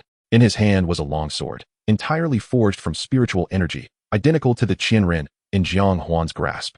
His form had solidified considerably, and his gaze towards Jiang Huan bore a hint of tenderness. However, as his eyes swept over the horde of pursuing monkeys, a chilling intent to kill surged forth from his eyes. The monkeys momentarily froze in their tracks. This was Jiang Huan's inaugural manifestation of Qianren fighting alongside him. Were it not for the desire to save time, he would undoubtedly refrain from employing such an energy-draining method. The monkeys' moment of confusion was fleeting. They quickly regained their composure and roared once more as they charged at Jiang Huan. Jiang Huan exchanged a glance with Qianren, and they both thrust their long swords fiercely into the ground. In an instant, waves of sound pulsated outward from the two of them, as if a cacophony of stomping echoed through the air, punctuated by the occasional mooing sound. The horde of monkeys halted once again before the duo, the nearest barely 2 steps away from Jiang Huan. This was the fourth effect of the weapon Spirit, Qianren, Chaos. Attack. At this moment, Jiang Huan had devised a method to annihilate the entire monkey horde. Chapter 30, Spiritual Essence. As the command fell, Jiang Huan and Qianren lifted their long swords with one hand and kicked out. The two blades shot forth like lightning. After piercing the chests of several obstructing steel-clawed monkeys, they came to a halt in the midst of the horde. Jiang Huan slowly raised his right hand, and with a sudden clenching of his fingers, he commanded, "Shatter." The two swords began to disintegrate from their tips. In the blink of an eye, they transformed into thousands of floating shards suspended in the air. Scatter. In the next moment, these fragments transformed into meteors, soaring through the monkeys. The continuous sound of flesh being torn apart echoed, accompanied by blossoms of blood. Within moments, dozens of steel-clawed monkeys lost their lives. This was precisely the fourth effect of Qianren that had awakened earlier. Shattered edge. Gather. The shards reassembled, forming 2 long swords once more. As the final shard coalesced, the fallen monkeys collapsed simultaneously. Thud, thud, thud. Dust billowed within the dilapidated supermarket. Jiang Huan wrinkled his nose in disdain. Suddenly, amidst the swirling dust, a figure stubbornly rose. Those green eyes, piercing through the haze, fixed their gaze upon Jiang Huan. As the dust settled, the scarred steel-clawed monkey king glared at Jiang Huan with a face contorted in rage. Dark crimson blood trickled from its wounds, and its green eyes gradually turned a bloody red. Jiang Huan frowned. Has the monkey king broken through to the second tier? Has it mastered fury? Fury was a skill commonly wielded by demonic beasts, capable of significantly enhancing combat power for a short duration, albeit at the cost of total exhaustion afterward. It was akin to a fleeting moment of masculinity. The blood surged within the steel-clawed monkey king, its body swelling. The veins across its form coiled like serpents. Its aura intensified rapidly. Suddenly, Jiang Huan dashed forward in a blur. He seized the suspended long sword in midair with lightning speed. Then, he charged towards the steel-clawed monkey king at an even greater velocity. The monkey king let out a furious roar. It reached out to grasp Jiang Huan. Its calloused claws clamped down on Jiang Huan's longsword, a sinister grin spreading across its face. Just as it was about to raise its other hand to smash Jiang Huan's head, in the next moment, its pupils constricted. Jiang Huan vanished from its sight. Thud! A blade gleaming with cold light pierced through its back and emerged from its chest. It stared incredulously at the sword. Despite having reached the second tier, its body was more resilient than its comrades. Why did this long sword penetrate its form as effortlessly as piercing through paper? It attempted to turn and take Jiang Huan down with it. But in the next instant, Jiang Huan yanked fiercely. The long sword tore through half of its body. The steel-clawed Monkey King perished instantly. Weapon Spirit, Qianren, has slain the second-tier steel-clawed Monkey King, gaining 150 experience points. Shared progress activation. Host gains 150 experience points. Blood dripped steadily from the blade, and soon, it bore no traces of blood, its shard-formed edge still dazzling and radiating chilling light. Do you think me foolish? I certainly wouldn't wait for you to fully succumb to fury. Just moments ago, as the steel-clawed Monkey King activated its fury, Jiang Huan realized that the swiftest and most efficient way to deal with it was to eliminate it before it could fully enter that state. TSK. Since the weapon spirit has reached B grade, the lethality of this cold gleam has increased exponentially. Jiang Huan suddenly fell to gaze upon him. He looked up to see Qianren manifesting in humanoid form across from him.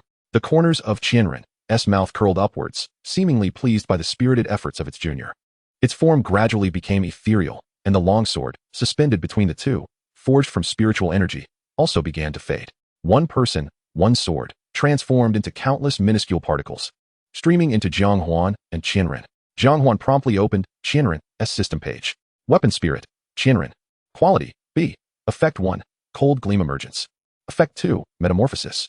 Effect 3, Shattered Edge. Effect 4, Chaos. Experience, 40. Compatibility, 82. Refinement count, 4. Having slain over 40 demonic beasts, the experience had only increased by 5. With the elevation of the weapon spirit's quality, this experience requirement has risen considerably. It seems that to enhance my own strength, I must hunt as many demonic beasts as possible. Jiang Huan felt a twinge of annoyance, yet upon seeing the multitude of steel-clawed monkeys strewn about, that irritation dissipated instantly. It's all money. Jiang Huan weaved through the fallen steel-clawed monkeys, his Qianren continuously striking. Pair after pair of claws were collected into the system space. Weapon Spirit, no. One looks at the host with a distinctly disdainful expression. Weapon Spirit, no. 5 is filled with disgust towards the host and strongly demands that the host dispose of these materials from the system space. Weapon Spirit, no. 13 is in a frenzy, unable to comprehend why the host treats the system space as a garbage dump. Weapon Spirit, no. 9 admires the host's actions of slaying demonic beasts, believing it to be a duty of their kind. A series of system notifications echoed, most expressing dissatisfaction with Jiang Huan's decision to toss the bloodied claws into the system space. Jiang Huan curled his lip. You lot, be quiet. The system space belongs to me. I can dispose of whatever I please. You have no say in the matter. In an instant, the cacophony of the 18 spirit beings erupted around him, yet Jiang Huan remained unfazed. System, temporarily suppress all their information, he commanded. In the blink of an eye, tranquility enveloped the world. Jiang Huan moved swiftly, gathering the steel claws of the monkey horde with remarkable speed. As he approached the steel claw Monkey King, he slashed twice to sever its claws. Suddenly, he felt a tremor from Thousand Blades. In the next moment, the ethereal form of Thousand Blades manifested beside him once more. What troubles you, Thousand Blades? He inquired. The spirit gestured towards the spine of the steel claw Monkey King, indicating that Jiang Huan should cleave it open. Although perplexed, Jiang Huan complied with Thousand Blades' directive, tearing apart the Monkey King's back. A bloodied vertebra was laid bare before him. Jiang Huan glanced at Thousand Blades again, who raised a hand and mimed a motion to split the vertebra vertically. Nodding in understanding, Jiang Huan brandished his long knife, gliding it along the bone. The blade slid through the irregular spine, producing a rhythmic clatter. What was once an incredibly tough bone offered no resistance in the severing process. Jiang Huan felt as if he were slicing through butter. He marveled once more at the sharpness brought forth by Thousand Blades after its enhancement. As the vertebra split in two, his gaze was drawn to a tiny golden speck on the 17th segment. What is this? Unlike the blood-tinged marrow, this minute golden that was strikingly unique. With a flick of his wrist, Jiang Huan expertly extracted the golden fragment. Its texture was neither solid nor particularly soft. It resembled a glimmering golden jelly more than marrow. Detected trace spirit marrow. Would the host like to refine it? The system's notification rang out unexpectedly, and in that fleeting moment, Jiang Huan comprehended why Thousand Blades had materialized to instruct him to dissect the steel claw Monkey King's spine. Spirit marrow held immense significance for both demonic beasts and spirit beings, and not every beast could produce it. Typically, the higher the rank of the beast or spirit, the greater the likelihood of spirit marrow's existence, and the more marrow present, the stronger the entity. This explained why the Steel Claw Monkey King could withstand Jiang Huan's blow and still rise to battle fiercely. Upon acquiring the spirit marrow, Jiang Huan unhesitatingly opted to refine it. Executing refinement. Target, 1,000 blades, please wait. In the next instant, a torrent of formidable spiritual energy surged from within Jiang Huan, enveloping the spirit marrow in his grasp. Gradually, under the influence of this overwhelming energy, the marrow transformed into the purest spirit essence, ultimately being drawn into 1,000 blades. Refinement successful. Spirit being, 1,000 blades, gains 783 experience points. Spirit being, 1,000 blades, feels a surge in power. Contract level, 2. Joint progress activated. Host gains 783 experience points. A subtle smile graced Jiang Huan's lips as he summoned 1,000 blades, system interface once more. Spirit being, 1,000 blades. Quality, B. Effect 1, Glimmering Frost. Effect 2, Shapeshifting. Effect 3, Fractured Edge. Effect 4, Chaotic Spirit. Experience, 41. Affinity, 84. Refinement count, 4. A mere speck of spirit marrow had increased the experience by 1. If he could hunt more beasts with spirit marrow in future endeavors, perhaps he could expedite his ascent in power. Jiang Huan recalled that when refining the spirit being, Ronin, previously, he had also gained 700 to 800 experience points. The difference is negligible. This implies that refining another spirit being essentially allows one to claim their spirit marrow for oneself. A wild idea surged within Jiang Huan's mind. Perhaps seizing other spirit beings would accelerate his own growth. Yet he swiftly dismissed this notion. Setting aside his distaste for taking advantage of others, he contemplated the potential consequences of offending someone backed by a formidable family. He could be consigned to darkness forever. Jiang Huan exhaled deeply. In this era where power reigned supreme, he resolved to remain low-key until he possessed absolute strength. Shaking his head, he chose not to dwell on the matter further. Xiao, are you certain we haven't taken a wrong turn? Is Xian City truly in this direction? Outside, a sudden clamor erupted, prompting Jiang Huan to activate concealment. Without hesitation, hiding in the shadows, he observed quietly from the cover. Not far away, 2 men and a woman emerged from the thick fog, their expressions disheveled. Zhengyang, trust me, this direction is undoubtedly correct. No, Xiao, you said the same yesterday. And as a result, we nearly fell victim to a horde of third-tier demonic beasts. Lu Yiming, that was an accident. How was I to know that buying a map would lead us to a counterfeit? The girl, with a high ponytail and a face marred by dirt, was currently engaged in a heated argument with a short-haired youth. The third individual among them, a bespectacled young man with slightly darker skin, appeared somewhat exasperated by their bickering. Enough. Do you really need to make this more distressing? Upon hearing this, Chu Xiao and Lu Yiming instinctively swallowed their words, a flicker of sorrow passing through their eyes. Seeing their reaction, Su Zhengyang seemed to realize his tone had been harsh. He continued, let us rest up ahead. Xian City should not be too far off. The trio made their way to a dilapidated supermarket, finding a collapsed wall to lean against before sitting down. Chu Xiao dutifully retrieved food from her storage ring and distributed it among the 2 boys. They sat in silence, eating, with no one daring to break the quietude. Meanwhile, hidden in the shadows, Jiang Huan furrowed his brow. It was quite surprising to encounter them here again. These 3 were none other than the survivors of the mercenary group Jiang Huan had previously met at the entrance of the ruined shopping mall. 2 of their companions had been devoured before his eyes by a 4th-tier beast. Curiosity piqued. Jiang Huan wondered why they had hastened into the city, but lingered in the dense fog instead. At that moment, Chu Xiao, who had remained quiet, suddenly burst into tears. Initially stifled, her sobs escalated, her body shaking uncontrollably as tears mingled with the food in her hands. Su Zhengyang and Lu Yiming exchanged glances, sighing simultaneously before attempting to console her. Xiao, please don't cry. None of us wished for such a tragedy. But who could have anticipated that we would encounter the priest here? Chu Xiao's tears flowed freely. But they died so tragically. Not even a body was left behind, just 2 skeletons. Xiao, they were heroes, sacrificing themselves for our cause, heroes of the White Tiger Camp. Indeed. Xiao, do not grieve. After spending a few more years with our demon suppression army, you will come to understand that farewells can be so sudden, and you may never know when it might be your last moment together. Gradually, Chu Xiao's tears subsided, her sobs diminishing in intensity. She gazed at Su Zhengyang, her eyes filled with confusion. Zhengyang, are we truly going to assassinate Long Chun? Su Zhengyang looked at Chu Xiao, his eyes resolute. Yes. This is our only chance to erase the disgrace of our team. He paused. If you are afraid, you may return to Hanshui City. Chu Xiao stubbornly shook her head, saying, Zhengyang go, that's not what I meant. What I intended to convey is that Long Chun has been a 6th-tier spirit master for many years. Can we truly hope to contend with him? Before Su Zhengyang could respond, Lu Yiming interjected, Xiao, you don't understand. According to intelligence reports, Long Chun failed to refine a spirit last month. Not only was the spirit severely injured, but he himself sustained significant wounds. It is said that he may not even be able to exert 3rd-tier strength at this point. Su Zhengyang nodded and added, "Thus, Xiao Xiao, this is our sole opportunity. Once he recovers, it may become exceedingly difficult to cleanse the disgrace our team has incurred." Chu Xiao Xiao appeared somewhat bewildered, seemingly doubting the combined strength of the three of them. However, upon observing the confident expressions of Su Zhengyang and Lu Yiming, she ultimately acquiesced with a nod. The three of them smiled, yet Su Zhengyang's demeanor suddenly turned grave. He signaled for silence and slowly turned his gaze towards the dilapidated supermarket behind them, revealing a double-edged short axe in his palm. Instantly, Chu Xiaoxiao and Lu Yiming's nerves tensed.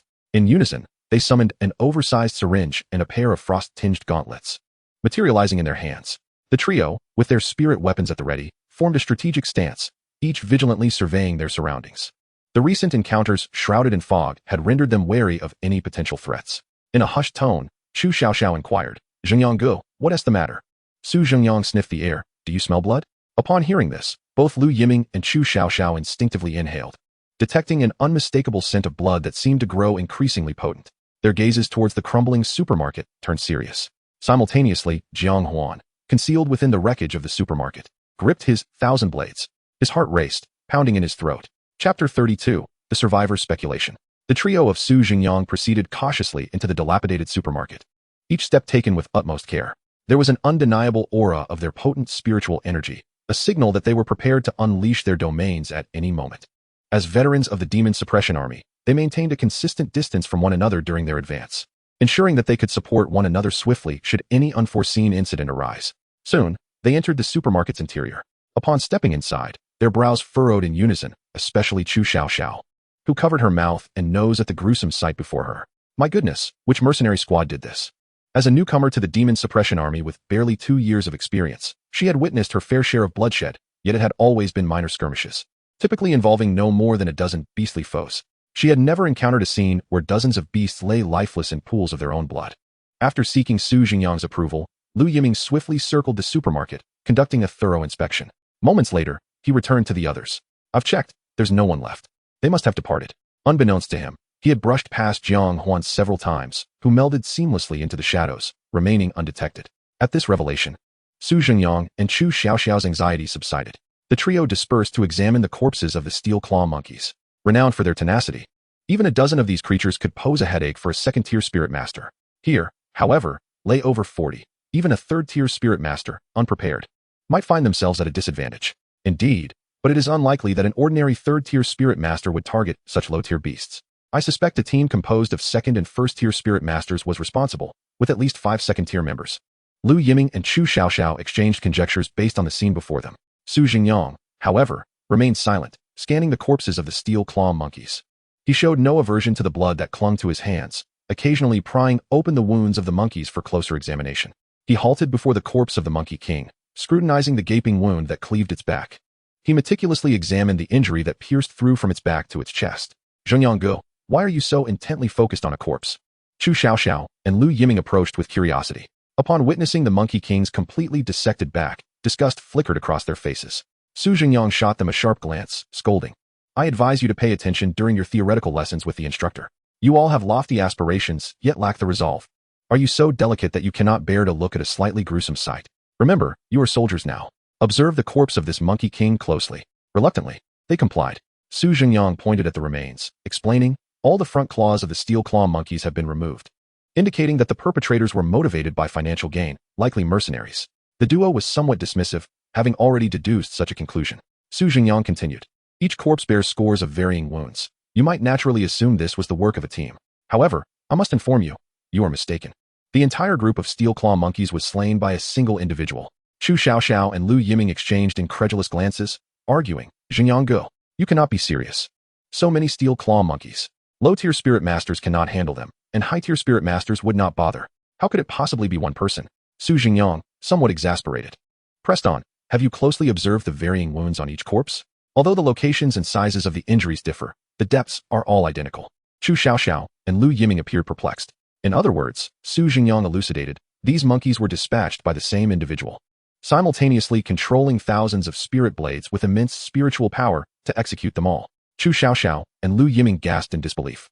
"Zhengyang Gu, you can't be joking. Simultaneously controlling thousands?" They had encountered spirit masters capable of multitasking, but the notion of distributing their spiritual energy across thousands of entities was utterly unfathomable. Su Jingyang shook his head. I am quite serious. After a brief silence, he added, it could also be a unique spirit akin to rainfall pear blossom. Lu Yiming could not help but exclaim, are you suggesting that the individual likely possesses a spirit of A grade or higher? Su Jingyang nodded. Moreover, observe closely. For this steel claw monkey king, the true fatal wound is located at its chest. In other words, the assailant dispatched over 40 steel claw monkeys with merely 2 strikes. Chu Xiaoxiao marveled at this revelation. Her curiosity piqued. 2 strikes. What immense power that must require. Su Jingyang murmured, if his spirit is of A grade, he is at least on the cusp of 4th tier strength. If his spirit does not reach A grade, it would only imply he is beyond 4th tier. Lu Yiming couldn't resist stealing another glance at the Monkey King's corpse. Jingyang go. Could your estimation be too high? Su Jingyang shook his head again. Absolutely not. Take a moment to sense. There are no residual domain fluctuations in the vicinity. In other words, the opponent could eliminate this entire group of monkeys with just 2 moves, without even resorting to the power of their domain. Hidden in the shadows, Jiang Huan furrowed his brow, akin to a belt knotted in a deadlock, upon hearing this revelation. He could not help but glance at the 1,000 blades in his hand, his expression laden with confusion. Am I truly this formidable? Unlike Jiang Huan's bewilderment, Chu Xiaoxiao and Lu Yiming were taken aback. All 3 of them were adept practitioners at the 4th tier, particularly Su Jingyang, who was on the cusp of attaining the 5th tier. They all possessed a certain understanding of domains. If the opponent had indeed employed their domain, residual fluctuations of spiritual energy would undoubtedly linger. Chu Xiaoxiao's brow tightened. But if he is so powerful, why is he fixated on this group of low-tier beasts? Lu Yiming smirked and teased. Xiaoxiao, I've pointed out your foolishness, yet you remain oblivious. Even I can see this, and you're still reacting. Chu Xiaoxiao retorted defiantly. Oh, you know? Then tell me, why would you want to kill these low-tier beasts? With a playful smile, Lu Yiming, noticing that Su Jingyang did not interrupt, pointed to the back of the Monkey King. Look, the spine has been severed. Xiaoxiao, you must understand what it signifies when a beast's spine is cut, right? Chu Xiaoxiao's eyes widened in realization as she exclaimed, spiritual marrow. Yet, in the next moment, doubt clouded her thoughts again. But how could he know that the Monkey King possessed spiritual marrow? Look, the bodies of the other beasts bear no signs of being opened. Lu Yiming clicked his tongue in annoyance. I thought I was disinclined to attend lectures, but Xiaoxiao, it seems you detest them even more. Chu Xiaoxiao stepped forward and pinched his arm sharply. Spill it. Don't keep me in suspense. Lu Yiming winced in pain. Okay, I'll tell you. Chapter 33, The Way of Morning Enlightenment. Only then did Chu Xiaoxiao release her grip, and Lu Yiming glanced at his arm, now reddened, rubbing his arm in grievance. He explained, Brother Jingyang deduced that the opponent is at least an A-tier tool spirit, because only those of A-tier or higher can discern what materials are vital for their own refinement. Chu Xiaoxiao suddenly seemed to recall something, her eyes lighting up with understanding. Each tool spirit requires a spirit master to refine it in order to advance. However, the materials necessary for refinement vary among different tool spirits. If the spirit is documented, one can reference the materials noted by predecessors. Yet, for newly emerging spirits, one must discover the materials through personal exploration. Fortunately, A-tier and above spirits can sense the materials they require, thus minimizing the losses for spirit masters. This is also why high-tier spirit masters are often highly valued by various organizations. Naturally, no one anticipated the peculiar case of Jiang Huan. He did not even need to search for the materials he needed. By simply completing tasks and slaying beasts, he could advance. Su Jingyang slowly rose, surveying the dilapidated supermarket once more before speaking. Let us leave quickly. Lu Yiming, seemingly still in need of rest, protested. Brother Jingyang, can't we take a moment longer? We've been busy escaping and finding our way for days without proper rest. Su Jingyang shook his head decisively. No, it's too dangerous here. We cannot ascertain whether the master who dispatched the monkeys is a friend or foe. Should we encounter him again, our fates may be dire. Lu Yiming was about to retort, but Su Jingyang fixed him with a determined gaze. I have already lost 2 comrades. The 3 swiftly exited the crumbling supermarket, vanishing into the thick fog. Concerned that their adversary might return, Jiang Huan lingered in the shadows for a considerable time before finally emerging. Is it only those of A-tier or higher who can sense? It seems the 1,000 blades is indeed quite extraordinary. Jiang Huan's gaze lingered on the 1,000 blades, his eyes brimming with fervor. He then turned to the direction in which the trio had vanished, murmuring to himself, I thought they were like old Zhang, with a nose for tracking. Apparently, I was overly cautious. However, they seem to belong to the demon suppression army as well. It's unclear whether they know old Zhang. At that moment, his phone suddenly buzzed. Jiang Huan took it out to find the caller was Zhang Yu. Frowning slightly, he chose not to answer. Allowing the phone to vibrate incessantly, he began to focus on erasing the traces he had left in the dilapidated supermarket. It was evident that Zhang Yu had ventured out of the city in search of him. They did not wish for Jiang Huan to leave the city during this sensitive period. However, Jiang Huan felt compelled to go. He did not want to owe anyone too much. Once he had thoroughly eradicated his traces, a sly smile crept onto Jiang Huan's lips. If old Zhang knew I was using the very methods he taught me against him, he would surely be furious. Having experienced Zhang Yu's keen sense previously, Jiang Huan adopted the methods of a swift wolf as he advanced, meticulously erasing his tracks along the way. At times, he would even find some low-tier beasts to which he had already prepared tattered clothing, binding it to them. Then, with a swift slash, he would send them racing in the opposite direction of his own path. Everything was orchestrated to prevent Zhang Yu from forcibly bringing him back to the city. Jiang Huan turned and strode into the fog, moving in a direction entirely different from that of Chu Xiaoxiao and her companions. Along his journey, he resembled a relentless bulldozer. Any beast that crossed his path met with merciless annihilation. He would then extract the most valuable parts and deposit them into his system space. Tool Spirit, 1000 Blades, killed a first-tier heavy-boned rabbit, experience 70. Joint progress activated, host experience 70. Tool Spirit, 1000 Blades, killed a second-tier bridge snake, experience 145. Joint progress activated, host experience 145. Tool Spirit, 1000 Blades, killed a second-tier crimson flame deer, experience 170. Joint progress activated, host experience 170. Occasionally, he would encounter more challenging third-tier beasts, and if Jiang Huan deemed that he could not swiftly conclude the battle, he would unhesitatingly change his target. At this moment, his sole focus was one goal: to accumulate wealth while rapidly advancing, enabling him to swiftly slay even higher-tier beasts. Meanwhile, in another part of the ruins, in a direction entirely opposite to Jiang Huan's, Zhang Yu sped along on his motorcycle, traversing one beast-infested area after another. From time to time, he would halt his motorcycle, keenly sniffing the air before altering his course yet again. Occasionally, he would pull out his phone to call Jiang Huan. After a brief moment of no connection, he cursed under his breath and continued navigating by scent. Damn it, Jiang Huan, you little rascal, once I find you, you'll be burdened with an extra 200 pounds and made to run from dawn till dusk. Suddenly, he caught a whiff of a scent far stronger than before. You're in for it now, you little brat. With a twist of the throttle, he propelled himself at an even faster speed toward a specific direction. Moments later, the motorcycle came to an abrupt halt. A low-tier sharp-toothed squirrel clung to a tree trunk, barely clinging to life, a still quivering ruler embedded in its side. Zhang Yu dismounted his motorcycle and strode over to the squirrel, scrutinizing it closely before finally noticing a piece of tattered cloth hanging from its neck. He removed the cloth and brought it to his nose to inhale deeply. It bore the unmistakable scent of Jiang Huan. The audacious rascal truly displays remarkable cunning, knowing how to bamboozle me with tattered garments. A faint smile graced his lips, embodying both resignation and pride. To confound me using my most adept methods is indeed a testament to his prowess as my finest pupil over the years. With a swift motion, he seized the ruler, causing the sharp-toothed squirrel to tumble to the ground. He then turned and mounted his motorcycle once more. It appears that, along this journey, any traces left by Jiang Huan are likely mere smokescreens he has crafted. He exhaled a long plume of smoke, an unprecedented fervor illuminating his countenance. As the most distinguished soldier of the Demon Suppression Army for 7 consecutive years, reconnaissance and counter-reconnaissance are his essential disciplines. The years spent in teaching had dulled this sensation within him. Jiang Huan, you must conceal yourself well. Should I catch you too swiftly, I shall peel your skin off. In the next instant, with a twist of the throttle, Confucian scholar materialized behind him. Old comrade, to hear the way at dawn and die content at dusk. Target, Jiang Huan. Zhang Yu had not disclosed to Jiang Huan the multiple effects he had yet to reveal, many of which were enhancements acquired after merging with the spirit embryo. The phrase to hear the way at dawn and die content at dusk served as a means for reconnaissance, inquiring about the whereabouts of his adversary. Once the opponent's location was discerned, their demise would be imminent. Although he did not intend to kill Jiang Huan, a lesson was in order for a student who dared to jest with him. Upon receiving his command, Confucian scholar surged forward from behind. The flora and fauna ahead seemed influenced by Confucian scholar, swaying and bending without wind, continuously indicating the direction to him. Should Jiang Huan be nearby, he would undoubtedly take notice.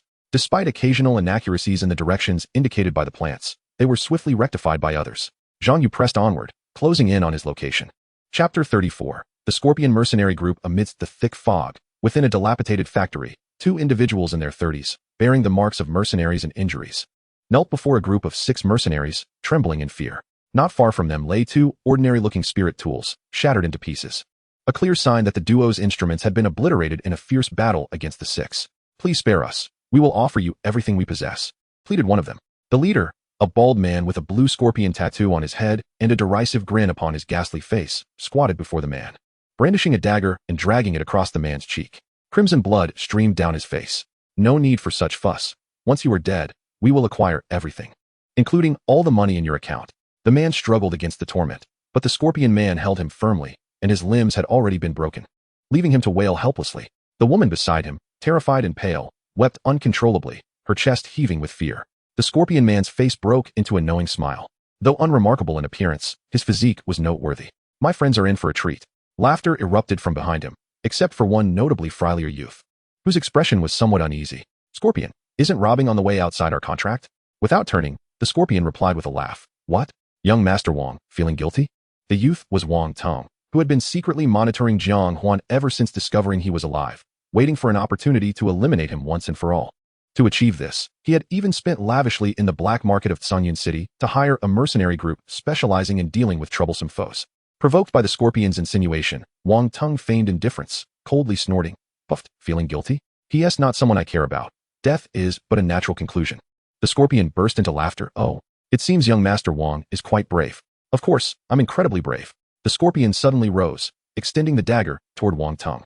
Then I trust young Master Wang will demonstrate just how brave you truly are. In that moment, Wang Tong felt utterly lost. He could hire someone to kill or push Jiang Huan into a beast's jaws, but at 18, the thought of taking a life himself left him feeling queasy. Young Master Wang, lacking in courage, are we? Indeed, if you had the guts, why not take matters into your own hands? The taunts continued. Young Master Wang, forget it. We can't take on this task. Let us return to the city. Wang Tong felt the weight of judgment from those around him, their eyes filled with ill intent. You seem to dislike our work, young Master Wang? The scorpion's words were polite, yet a dangerous glint flickered in his gaze. Wang Ting understood that they were pressuring him to commit an act of violence, lest they fear he might expose them someday. A dead ally is better than a dead Taoist. With this thought, Wang Tong accepted the dagger. Taking a deep breath, he disregarded the man's pleas and plunged the knife into his chest. Laughter from the scorpion and his four companions echoed through the decaying factory. Wang Tong, feeling hollow, approached the woman, who recoiled in fear, pleading for mercy. Spare me. I will do anything you ask. Unmoved, Wang Tong grasped her hair, poised to deliver the fatal blow when the scorpion's voice echoed once again. Hey, young Master Wang, leave this one for now. My brothers Haven T had their fun yet. Wang Tong numbly lowered the dagger. Aren't we in a hurry to find Jiang Huan? At that moment, Wang Tong believed that his bloodstained hands were solely the result of Jiang Huan's refusal to allow him to vent his frustrations earlier. Yes, it was all Jiang Huan's fault. Like any villain, he found a self-justifying logic for his actions. Thus, he was impatient to locate Jiang Huan. The scorpion grinned, adopting a nonchalant demeanor. Your classmate is quite the crafty fox. We have been out for 2 days, and every time we thought we had found him, we merely stumbled upon his discarded rags. If he hadn't left the city and taken no countermeasures, I would almost suspect we had been compromised. Wang Tong's gaze turned complex. His decision to venture outside the city with this group of mercenaries was primarily to witness Jiang Huan's demise firsthand, preventing unforeseen complications as had occurred previously. To his surprise, Jiang Huan seemed almost deranged, occasionally using low-level beasts to drag his old clothes around, causing them to waste several days in the fog. The scorpion patted Wang Tong on the shoulder. No need to rush. Huang Mao and One-Eyed are out looking for clues. The woman's wails reverberated throughout the dilapidated factory, interspersed with the mercenaries' jeering laughter. Wang Tong stared in shock at the scene unfolding before him, a lingering shred of conscience whispering that this was wrong. Yet an instinct urged him to partake in the grim spectacle. Just as he battled with his inner conflict, the scorpion's phone rang abruptly. Answering while still engaged in the scuffle, the scorpion said, "Hello, One-Eyed. Found something? Good. We're on our way." He hung up the phone, relishing the last vestiges of pleasure. 2.5 minutes later, the woman who had just been subjected to humiliation bore a fresh gash upon her neck. Wang Tong was paralyzed with fear, rooted in place, unsure of how to proceed. Scorpion placed a firm hand upon his shoulder. Relax, in our line of work. It is imperative to keep our identities concealed from outsiders. Otherwise, we shall never return to Cayenne City. The 6 of them journeyed northward, and after 2 hours, they arrived at a dilapidated supermarket. A pungent stench assaulted their senses, and their eyes fell upon the corpse of a steel-clawed monkey, ravaged by passing beasts. Much of its skeletal structure lay exposed to the air, with numerous maggots writhing upon the remaining flesh. Scorpion furrowed his brow, his gaze laden with gravity. Huang Mao, are you certain you found a clue about Jiang Huan here? Beside him, a young man with a yellow buzz cut and a lip ring nodded. Du Yen and I explored multiple leads before narrowing it down to this location. Where's Du Yen? He ventured ahead to scout, leaving me here to await your arrival. With a mere glance from Scorpion, his subordinates covered their mouths and noses, moving closer to inspect the scattered corpses despite the foul odor. Boss, the wounds penetrate to the bone. The steel claws of the monkey were severed in a single strike. The weapon spirit must be at least C-grade. Boss, there are dozens of deep gashes visible on the decaying flesh, varying in size and shape.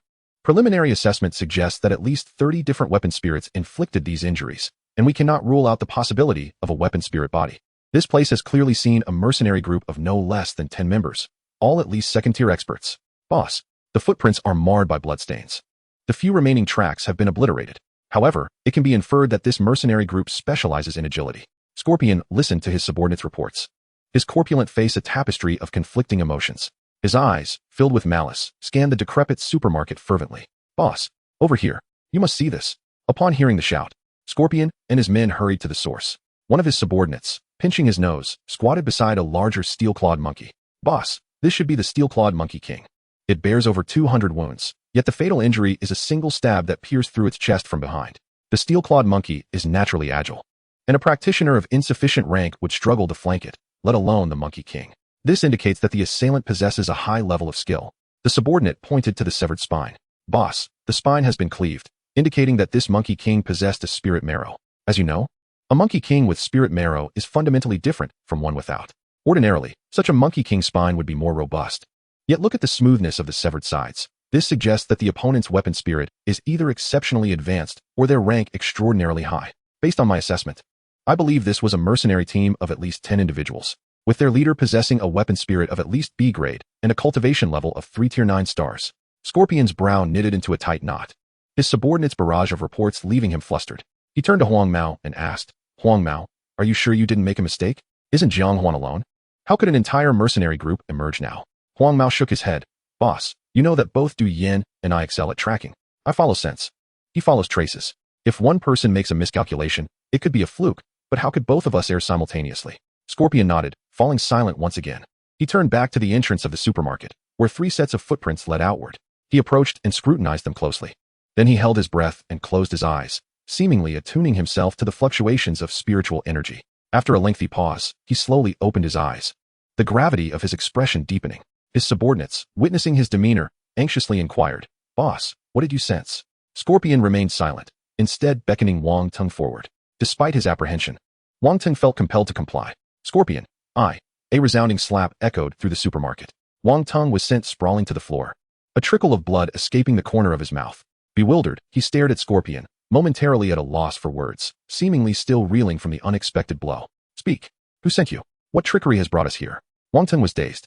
Scorpion, I don't understand what you're saying. Scorpion, incensed by his response, advanced and kicked Wang Tung several times, each strike delivered with fervor. Even without utilizing spiritual power, the blows left Wang Tung in agony, crying out for mercy. Don't understand? I'll make you understand. And stop pretending with me. Scorpion's sudden rage bewildered his men, who quickly rushed to restrain him. Boss, don't hit him. He is our employer. We cannot harm him. Scorpion pointed an accusatory finger at Wang Tung, exclaiming, Damn it. Do you not realize? This fool nearly got us killed. The group looked around in confusion. Boss, what do you mean? Scorpion broke free from their grasp, continuing to berate Wang Tung. For years, we've engaged in this nefarious work. In the light and the shadows, countless individuals have sought to locate us, right? The others nodded in affirmation. Scorpion continued. Do you know what I sensed beside those footprints? I felt the fluctuations of domain-level spiritual energy, even though they were on the verge of dissipating. But I am certain it was the presence of 3 entirely different domains. As his words hung in the air, a profound silence enveloped them. This band of mercenaries, despite their notorious reputation, had none among them capable of wielding a domain. A single practitioner adept in unleashing a domain could easily obliterate their entire mercenary group, let alone 3. From the very beginning, I found it peculiar. What deep-seated enmity could exist among students? Why would they send us, these desperate rogues, to eliminate one another? Moreover, did this fool not say that Jiang Huan is not even at the first tier? Where are we? In the midst of the fog outside Kaiyun City. This is not a place for a non-tiered individual to dare venture. Now it dawned on me. Perhaps it is the latent risks we inadvertently left behind that seek to retaliate against us. They have drawn us into the fog through this fool, setting a mercenary group of at least 3 skilled fighters to await our arrival. If not for the sudden appearance of those monkeys disrupting their plans, we might have lost our lives here before long. Upon hearing this, everyone was struck with understanding. It was unclear who initiated it, but in an instant, fists and feet were unleashed upon Wang Tung. He cried out for mercy, his mind a whirlwind of confusion. Every word from Scorpion made sense, yet strung together. They left him utterly bewildered. Stop. I know nothing. It has nothing to do with me. I merely wish to kill Jiang Huan. Please, do not strike me. We are partners. This is all a misunderstanding. Still refusing to confess? Brothers, hit him harder, until he reveals who is plotting against us. Partners? Let me tell you. The partnership is cancelled. Brothers, keep at it. Beat him until he divulges who is scheming against us. Even in the absence of any exertion of spiritual power, the relentless barrage of blows rendered Wang Tung battered and bruised, leaving him curled up in a corner, wailing in agony. Just as the crowd was engrossed in their ferocious assault, Scorpion's phone rang once more. Stepping away from the throng, he frowned as he glanced at the caller ID, one-eyed. He then addressed the crowd with a commanding tone. Do not cease until I give the order. Beat him mercilessly. Only then did he answer the call, one-eyed. What is it? What? You found Jiang Huan. At supply town number 27? Stop tailing him immediately. This is a trap. There must be a mercenary group of no less than 10 hiding nearby. The moment you expose yourself, it's over for you. Hurry back at the first opportunity. What? No. Did you verify? You thoroughly scanned the surroundings, and aside from Jiang Huan, there were only ordinary mercenaries and civilians entering and exiting the supply town. He hasn't contacted anyone along the way. No. How do you know he hasn't sent a text? He has been on the move, battling demon beasts. And hasn't he checked his phone at all? He has on the move again? Fine. We'll be there shortly. Keep following him. Stay close and see if this kid is up to something. We'll communicate via text. After hanging up, Scorpion swiftly called for a halt to the violence. He looked down at the disheveled Wang Tung on the ground, reading the look of grievance and fury in his eyes. It seemed he had indeed been wronged. Scorpion yanked him up and brushed off the dirt from his clothes, forcing a disingenuous smile. Young Master Wang, are you all right? Let us continue our cooperation. Chapter 36. Are you looking for me? In the heart of the fog, supply town number 27. Each shelter city is accompanied by several supply towns. Though modest in size, these towns bustle with activity. They cater to every traveler with medicine and lodging, and many individuals post temporary tasks here, due to a lack of regulation. Even someone like Jiang Huan, who has not earned a graduation certificate, can accept missions. Having lived in the fog for several days, Jiang Huan passed through numerous supply towns. His understanding of the world of spirit masters has progressed from a mere smattering of knowledge to a comprehensive grasp. Even some of the unspoken rules that cannot be openly discussed have begun to feel familiar. Jiang Huan, disheveled and dirt-streaked, appeared hardly better than a vagrant. He strode into a hotel, where the front desk was tended by a captivating middle-aged woman, clad in a light blue form-fitting dress that barely concealed her thighs. She exuded an allure that ignited a desire to explore. The wrinkles at the corners of her eyes did not diminish her charm. Instead, they bestowed upon her a mature beauty. Big Sister Hong, I'm back. Young Jiang, it's barely been a day, and you're already back? Was the mission too perilous? Just yesterday, Jiang Huan had accepted a mercenary task from her, specifically, to deal with a demon beast invasion at a warehouse on the outskirts of town. While many mercenaries were present in the town, most deemed her offered remuneration too paltry, whereas Jiang Huan found it far more rewarding than hunting down demon beasts. Big Sister Hong gazed at Jiang Huan with a glimmer in her eyes, as if weaving an unbreakable thread between them. She had seen many young spirit masters before, but most were accompanied by their elders when they dared to venture into the fog. Moreover, Jiang Huan's striking good looks were far more pleasant to behold than those of rougher men. With a smile, Jiang Huan retrieved a piece of black, tiger-striped hide from his storage ring. Big Sister Hong, I've cleared out the warehouse on the edge of town. This is the hide of a second-tier demon beast, the Great Xia. It's said to have healing properties, suitable for you. A genuine smile blossomed on Big Sister Hong's face. In her youth, many had showered her with gifts. Yet, as she aged, the fervent adoration she once received had waned. She promptly settled the account with Jiang Huan. A total of 100,000. Jiang Huan glanced at the transaction notification on his phone, a smile creeping onto his lips. He was one step closer to reclaiming his sword. Big Sister Hong, could you book me a room? I need to take a shower. With a playful glance, Big Sister Hong replied, why waste money on a room? You can just come to my room. She leaned over the counter, her eyes subtly beckoning him toward the room behind her. Jiang Huan found himself at a loss, his soiled face faintly flushing with embarrassment. Big Sister Hong chuckled softly. It seems you're still quite innocent. I want to tease you further. She produced a key from beneath the counter. Here you go. Room 301. No charge. Just as Jiang Huan reached for the key to hastily escape upstairs, Big Sister Hong seized his hand. Instantly, a wave of unease washed over him. He had heard it said that women in their 30s were as fierce as wolves and those in their 40s as cunning as tigers.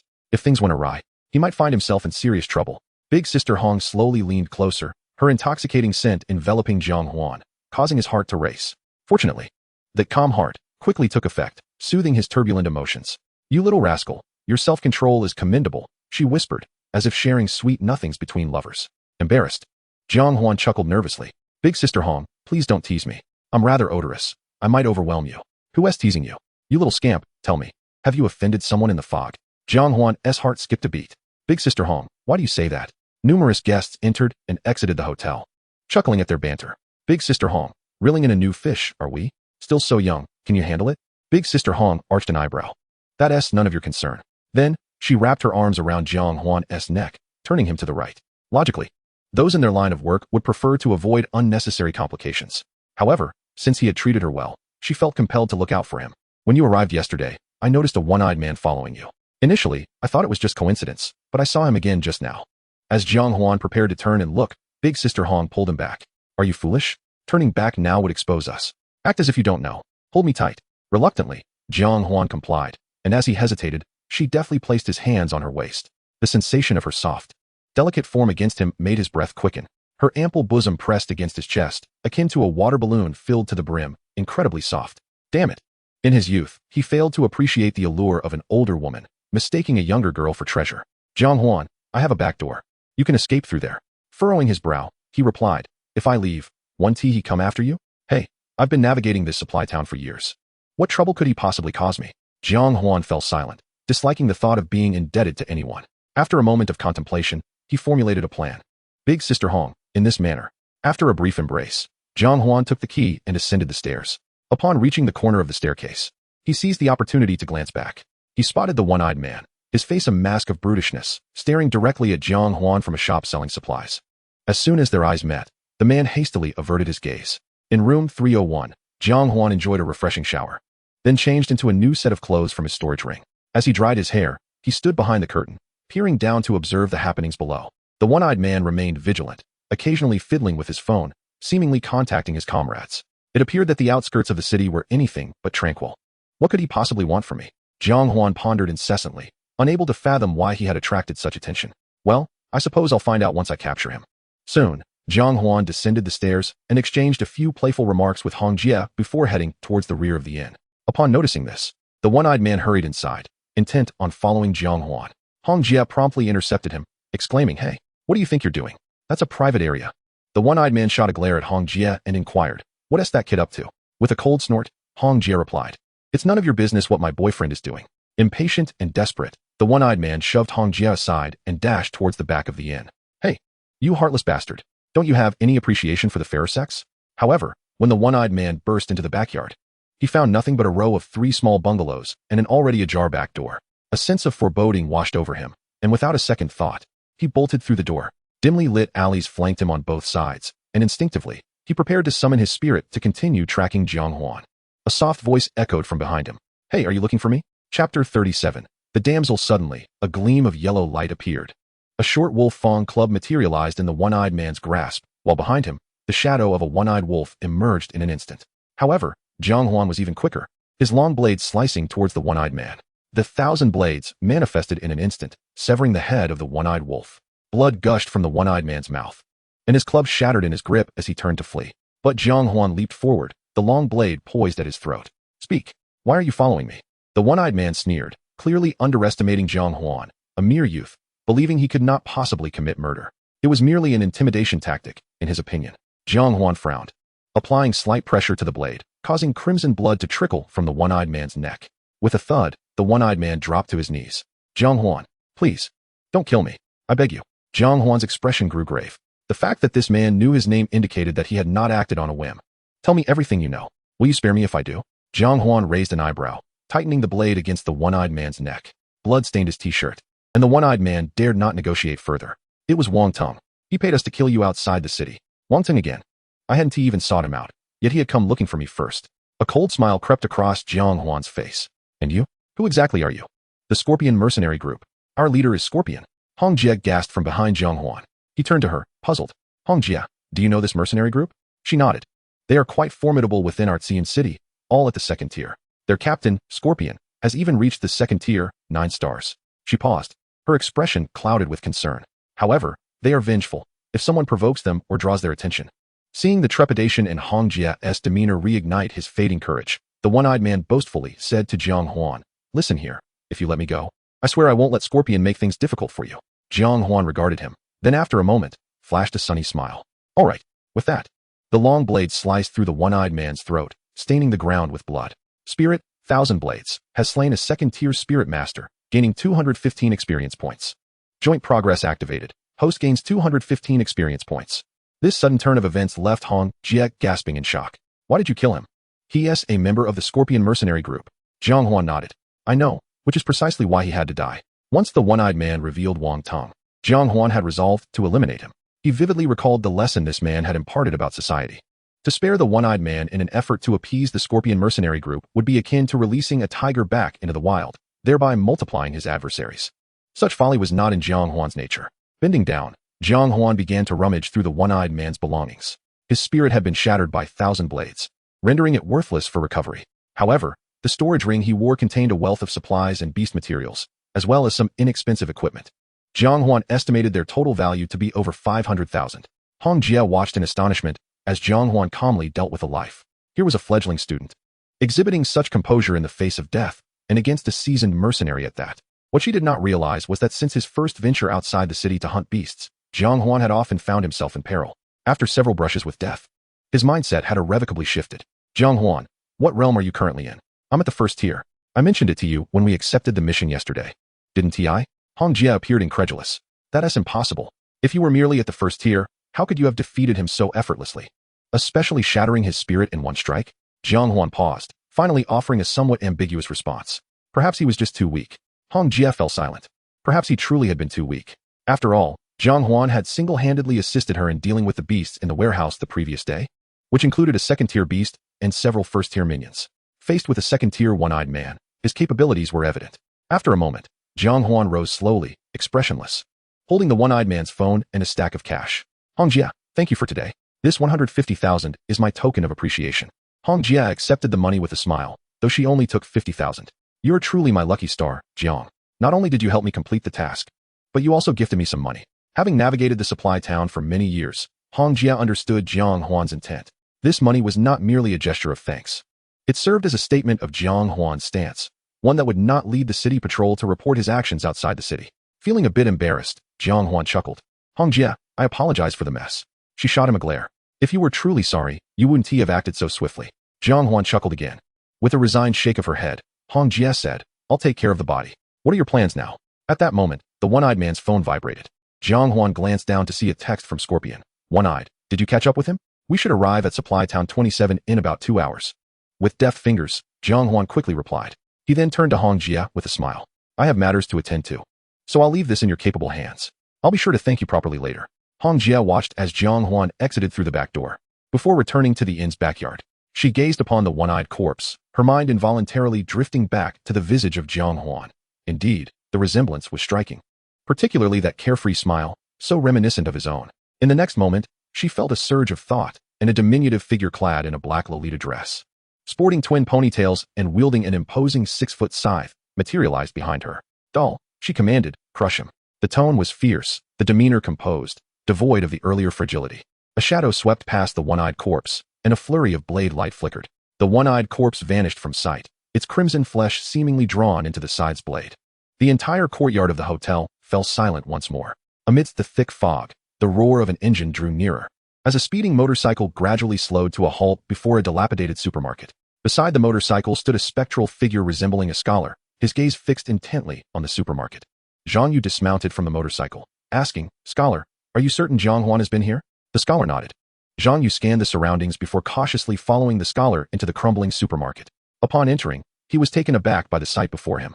The ground was littered with the skeletal remains of steel-clawed monkeys, each sharing a common trait. They were devoid of hands. 40 to 50 steel-clawed monkeys had been slain. Had a mercenary group been here? He approached the remains for a closer inspection, and after a moment, his brow furrowed as he re-evaluated his conclusion. No, the wounds on these bones, though varying in size, bore similar depths. This was not the work of a mercenary group. It was the deed of a singular individual. Could it have been Jiang Huan? He distinctly remembered one of Jiang Huan's abilities was to shatter a long blade into fragments, launching indiscriminate attacks against his foes. He shook his head, quickly dismissing this notion. He had witnessed Jiang Huan employ this technique. While swift, it lacked the necessary lethality. Against a small number of sluggish adversaries, it could suffice, but against a horde of 40 to 50 agile beasts like the steel-clawed monkeys, it would be utterly insufficient. Unless Jiang Huan had experienced a significant surge in strength within a mere few days. But was that even possible? Zhang Yu shook his head in resignation. Even he found it absurd to entertain such thoughts. Yet why were there traces of Jiang Huan here? His gaze roamed the vicinity, and suddenly, as if sensing something, his pupils constricted. Chapter 38, The Shift of Offense and Defense.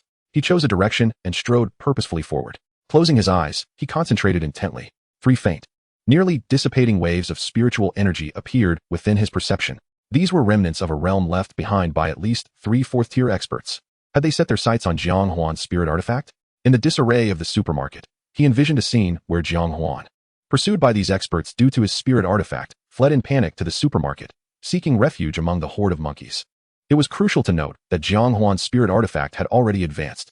It was no longer the inconspicuous F-level waste it once was. It was entirely normal for him to attract unwanted attention from ill-intentioned individuals.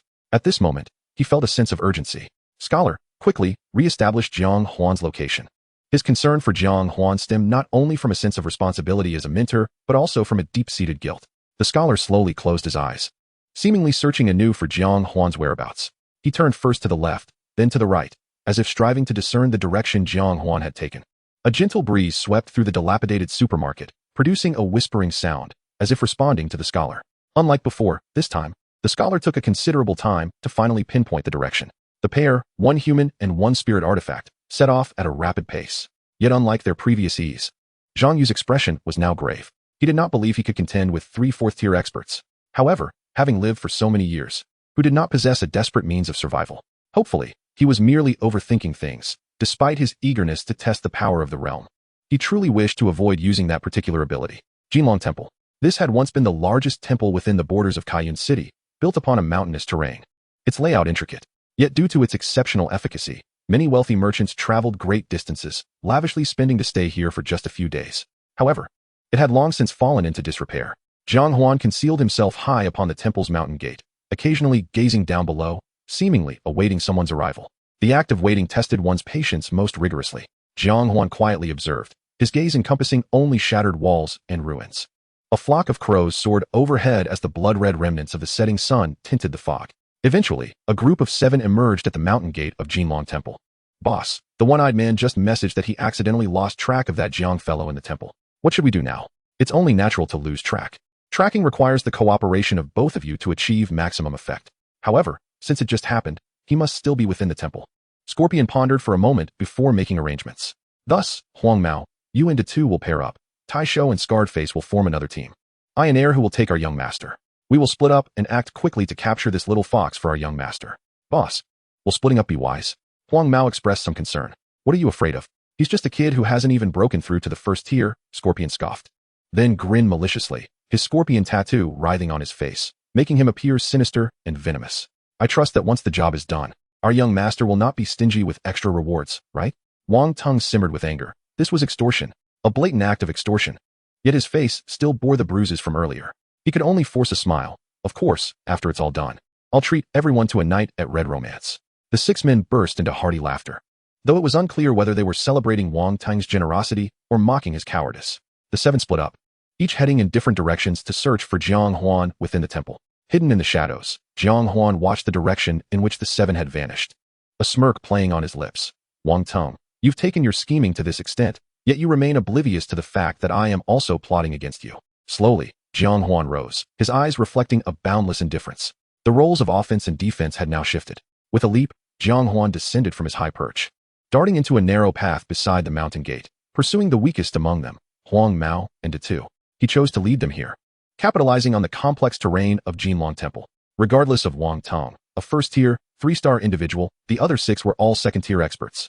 Jiang Huan was uncertain whether he could face all 7 alone. Thus, the best strategy was to exploit their underestimation of his abilities and their blind confidence, using the environment to encourage their disjointed actions.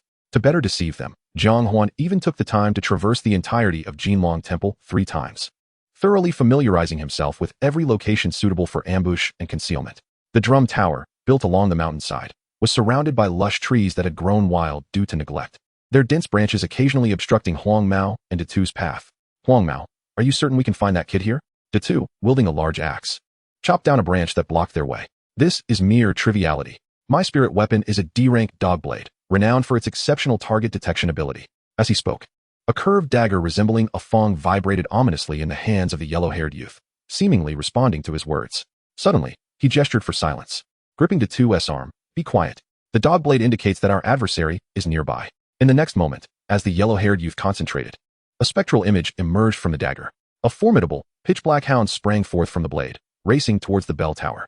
The hound accelerated, as if sensing that if it did not hasten, it would lose track of Jiang Huan. The rugged mountain path and the steep bell tower compelled the 2 to quicken their pace in pursuit of the beast. At a sharp bend in the bell tower, a towering tree encroached upon most of the corridor, leaving just enough space for a single person to pass through. The yellow-haired youth and Detu swiftly rearranged themselves, shifting from side by side to a trailing position. Suddenly, a sharp sound sliced through the air from the tree trunk. The thick bark and moss shattered into the air amidst a cloud of dust. A long blade, assembled from fragments, lunged forth. Before the yellow-haired youth could react, the blade pierced through his neck. It intended to follow through and strike Datu, but Datu, acting on instinct, kicked the yellow-haired youth, using the momentum to retreat. Tragically, the yellow-haired youth, impaled by the blade, found his neck severed in an instant, his head hanging limply as blood pooled around him, extinguishing his life. Spirit weapon, Thousand Blades, has slain a second-tier spirit manipulator, gaining 275 experience. Shared progress activated. Host gains 275 experience. After creating some distance, the two finally discerned the identity of their assailant. It's you, Jiang Huan. The one who had attacked them was none other than Jiang Huan, lurking in the shadows. Clad in bark and straw, he exuded a pungent odor of decaying vegetation. In an instant, the two comprehended Jiang Huan's cunning tactic. Clever. Indeed.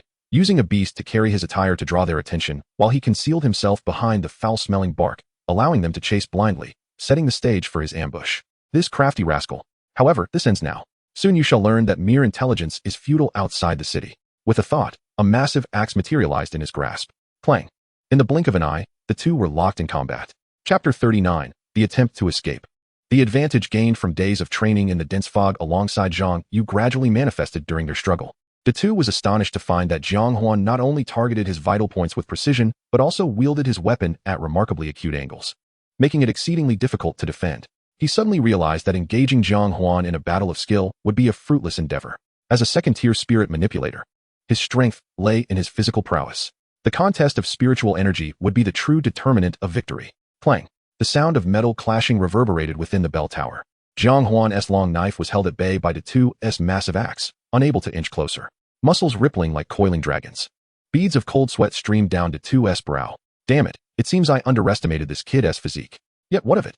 As long as I can withstand his onslaught, the rest hinges on who possesses greater spiritual energy. This kid, no matter how skilled, cannot possibly outmatch my reserves. Surely, the rapid depletion of his energy must be tormenting him.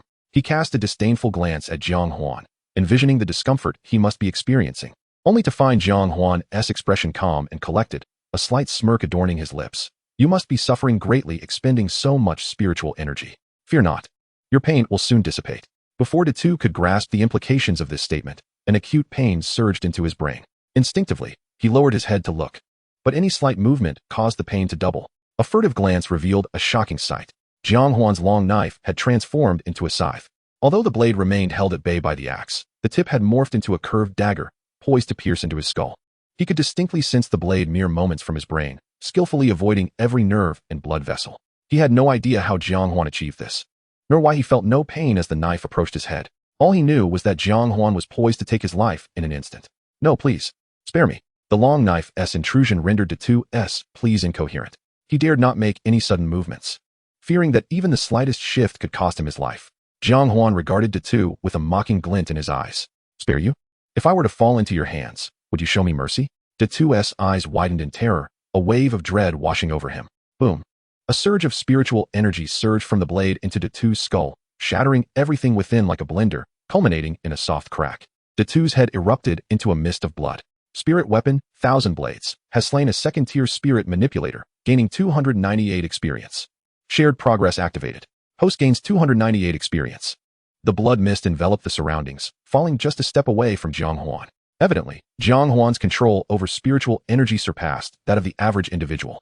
Jiang Huan glanced at the serpent bone ring on his right hand's pinky. The transformative ability of metamorphosis, combined with the paralyzing effect of venomous fang, indeed formed an excellent synergy. A faint smile graced Jiang Huan's lips as he surveyed the two corpses before him. Moments later, he departed with two storage rings in hand, leaving behind the two lifeless bodies. In the side hall, a brief skirmish concluded, plunging the area back into a profound silence. Jiang Huan swiftly looted the supplies from the scarred face and the iron-handed man, leaving no spirit weapon behind. Only Wang Teng and his companions remained. They should have reached the scripture pavilion by now. With that thought, Jiang Huan once again slipped into a secluded path, heading towards the scripture pavilion. In the scripture pavilion, the trio of scorpions traversed the collapsed loft, systematically searching for Jiang Huan's whereabouts. Occasionally encountering oblivious beasts, they dispatched them with swift and decisive measures. Damn it!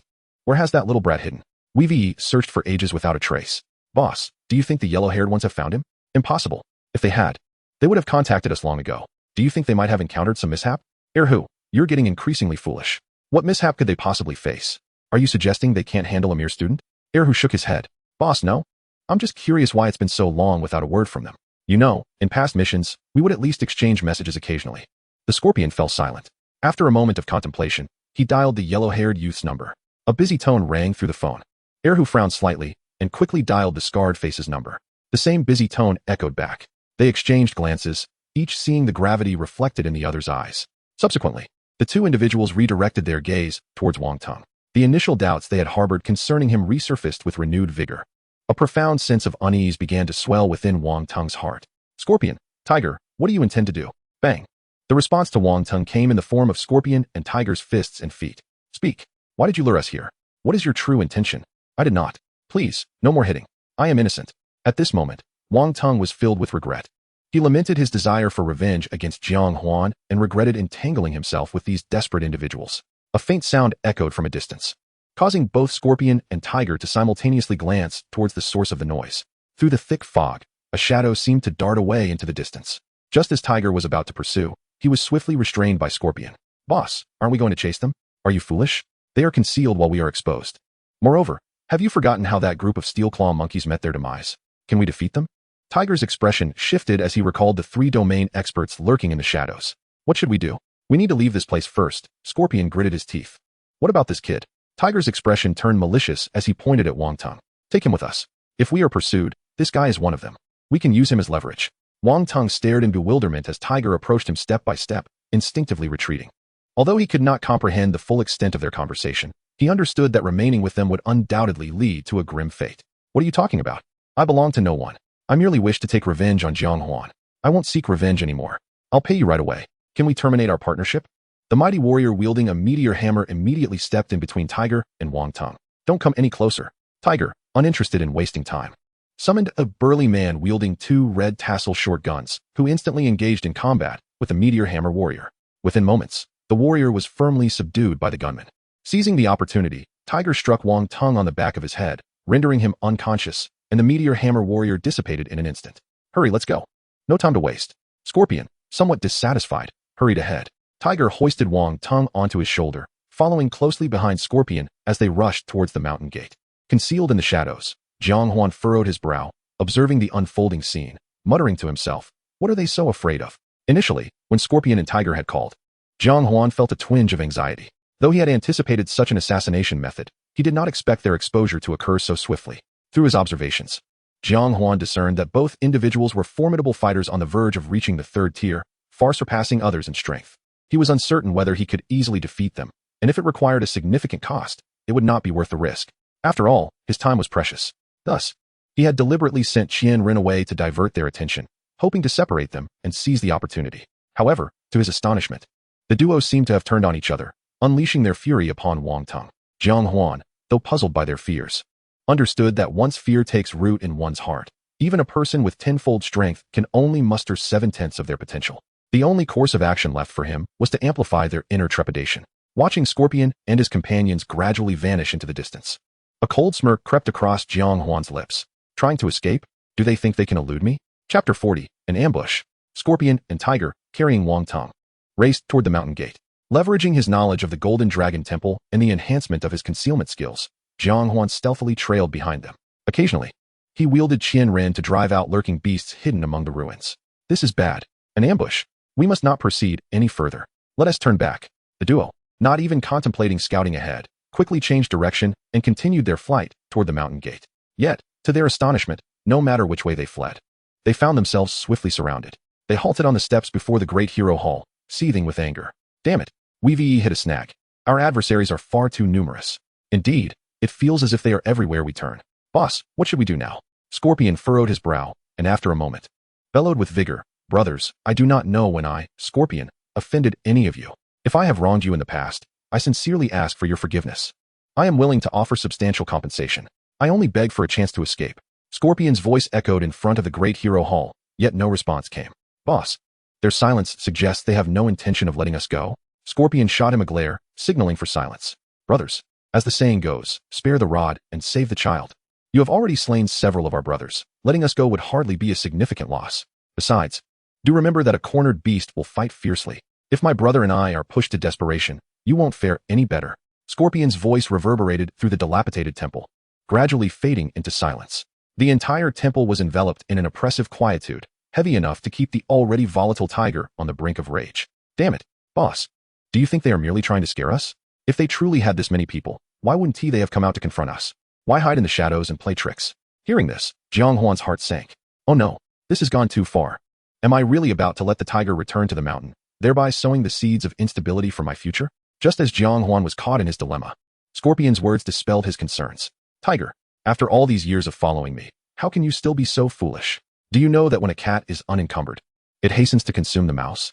Boss, are you saying they see us as mice? The reason they haven't killed us yet is that they are merely toying with us. Scorpion looked toward the distance, despair evident in his expression. That seems to be the case. The evening wind rustled through the branches, producing a haunting whistle. Tiger's fists cracked as he clenched them tightly. When had he ever endured such humiliation within the borders of colorful Cloud City? He forcefully threw Wang Tung to the ground and kicked him twice in fury. Damn it, if you won't let me live, then I'll just beat this little brat to death. The sharp pain jolted Wang Tung awake, and as soon as he opened his eyes, he was met with a size 42 shoe coming towards him. Stop, please stop. I swear it has nothing to do with me. Scorpion, however, paid him no heed and continued to shout. As you can see, this young brother's life is still in our hands. Surely you wouldn't want anything unfortunate to befall him. Jiang Huan couldn't help but smirk coldly. This is my beloved friend. I can only hope for something unfortunate to happen to him. With that thought, Jiang Huan's long knife suddenly appeared, plunging into the ground. Chaos of the gods. Centered around Jiang Huan, waves of sound surged forth, echoing around the temple. This cacophony was composed of a series of pounding footsteps, and upon closer inspection, it was interspersed with the occasional mooing sound. This is bad. Tiger, we must flee. They have someone capable of commanding beasts. The scorpion let out a thunderous shout. Yet, Era displayed no reaction. Casting a sidelong glance, he discovered that both Eru and Wang Tung wore expressions of utter bewilderment. No, this was not the manipulation of a beast. It was the spiritual assault of a weapon spirit. In an instant, the scorpion comprehended everything. And it was thanks to his diligent training of mental fortitude that he avoided succumbing to unconsciousness like the other two, who had merely blinked and fallen into a stupor. A three-pronged steel fork materialized in his hand, and an enchanting phantom swiftly took shape behind him, delicate hands pressing against his ears. The world was suddenly enveloped in tranquility. Just as the scorpion intended to rouse Eru, an overwhelming sense of peril surged within him. Instinctively, he yanked Eru in front of him as a shield. Thud! A blade fashioned from shards pierced through Eru's back, emerging from his chest. A visage he had only seen in photographs now loomed before him. It was you. Caught between the two, Eru's dazed eyes finally regained clarity. The searing pain in his chest nearly sent him into unconsciousness again. Bewildered, he glanced down, realizing a long knife had impaled him. Boss, what has happened to me? The scorpion snorted coldly. Rest easy, my good brother. In the next moment, the three-pronged steel fork was unleashed, thrusting through Eru's torso toward Jiang Huan. Bang! The raw spiritual energy obliterated Eru's flesh as it passed through him. Jiang Huan, however, swiftly retreated to the side. You little brat. Today, I shall take your life to honor my fallen brothers. The instant Jiang Huan launched his attack, the disconcerting spiritual assault ceased, as no one else directed an attack at him. The scorpion immediately realized he had been played by Jiang Huan. Throughout this encounter, it had been Jiang Huan alone. The three-pronged steel fork struck out from his hand with a relentless fury akin to a tempest. In the midst of this unyielding assault, Jiang Huan glimpsed an alluring woman joining forces with the scorpion. Yet, in the blink of an eye, the woman transformed into a formidable poisonous scorpion, and the steel fork in the scorpion's hand seemed to morph into the scorpion's stinger. Clang! A resounding chime echoed before the grand hall. Jiang Huan's figure vanished before the scorpion's eyes. Without looking back, the scorpion angled his three-pronged steel fork at an uncanny position to defend himself. A flicker of surprise crossed Jiang Huan's gaze. This was the first time the backstab assault had failed. A sinister grin spread across the scorpion's face. You are significantly stronger than Wang Tung, yet your combat experience is still lacking. My weapon spirit is a poisonous scorpion, and when it comes to ambushes, I am an expert. In the next heartbeat, the enchanting woman originally materialized behind the scorpion gradually faded away. A powerful wave of unease surged within Jiang Huan. Without hesitation, he withdrew his blade, but the scorpion pressed forward, leaving Jiang Huan no avenue of escape. What? Already wishing to flee upon our first meeting? The scorpion's smile grew increasingly malevolent, and he relentlessly attacked with his steel fork. Whoosh! A chilling wind surged from behind Jiang Huan, placing him in imminent danger. Chapter 41, Incomprehensible. Clang! Another clear sound resonated before the hall. Behind Jiang Huan, a weathered man wearing a bamboo hat and wielding a long knife suddenly leapt forth. He blocked the three-pronged steel fork with his long knife, his gaze cold and indifferent, as if he were staring at a corpse. Observing the weapon spirit, poisonous scorpion, poised to launch a sneak attack. In an instant, both sides exchanged blows in a flurry of dozens of clashes. A glint of greed flashed in the scorpion's eyes. "You little brat. It seems you've concealed your depth well. Even your classmates are unaware that you are a B-grade weapon spirit." At this moment, he was resolute in his determination. Not only must he slay Jiang Huan, but he also aimed to strip him of his weapon spirit. The scorpion's onslaught grew increasingly fierce. Yet, a look of bewilderment began to surface on his face. As a spirit master merely a step away from the third level, he found himself locked in a fierce battle with a student who hadn't even graduated.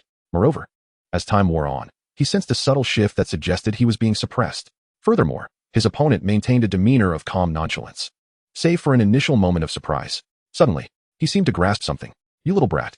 You're merely baiting me." Jiang Huan's expression remained impassive. Noisy. After a series of exchanges, Jiang Huan realized he had overestimated the strength of these mercenaries. For him at this juncture, unless his opponent vastly outclassed him or possessed extraordinary talent, an ordinary second-tier spirit master was truly no match for him in one-on-one combat. The reason he refrained from delivering a fatal blow was solely that Jiang Huan sought to hone his skills in genuine life-and-death battles. The scorpion could no longer afford to engage Jiang Huan and turned to flee. Jiang Huan, nimble as ever, swiftly appeared before him, the long knife aimed at him. Clang! The three-pronged steel fork directly intercepted the long knife, forcibly altering its trajectory to a line parallel to the scorpion's chest. However, before he could breathe a sigh of relief, his eyes widened in horror. The blade he had trapped suddenly morphed. The formerly smooth side of the knife sprouted a sharp spike, lunging toward his heart. The three-pronged steel fork, which had been used to restrain Jiang Huan, was now being counter-restrained by Jiang Huan's long knife. With no other choice, he was compelled to relinquish his grip on the three-pronged steel fork, and it was precisely due to this action that the weapon spirit, Thousand Blades, engaged in a fierce battle with the poisonous scorpion, vanished without a trace as it lost its infusion of spiritual energy. The scorpion lacked even the courage to look back. All he desired was to flee. Yet, just a few steps down the stairs, a man donning a bamboo hat appeared before him, gazing coldly. He turned to escape once more, only to find Jiang Huan with his long knife poised behind him. "Jiang Huan, my dear classmate, we harbor no deep-seated grudges. It was your classmate Wang Teng who orchestrated this. How about this? I will offer you all my savings if you grant me a path to survival, all right?" Jiang Huan ignored him, as did the weapon spirit, Thousand Blades.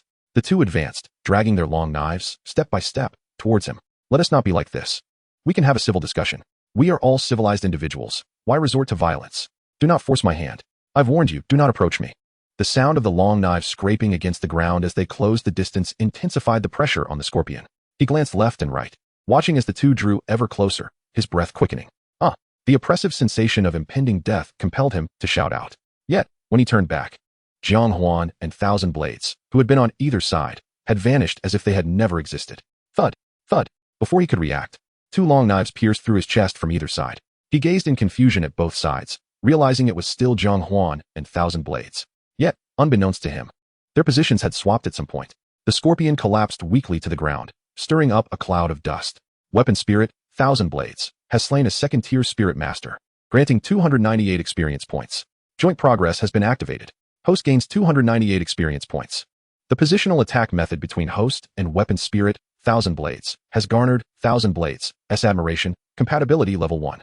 A distinctive approach to attack left the third spirit utterly astounded, igniting a flicker of hope within it. The ninth spirit marveled at the synergy between you and the spirit, Thousand Blades, elevating its regard for you. At this moment, as dusk melded with dawn, Jiang Huan cast a calm gaze upon the scorpion, his eyes wide as if they were bronze bells, perplexed by the fact that he had been bested by a mere youth.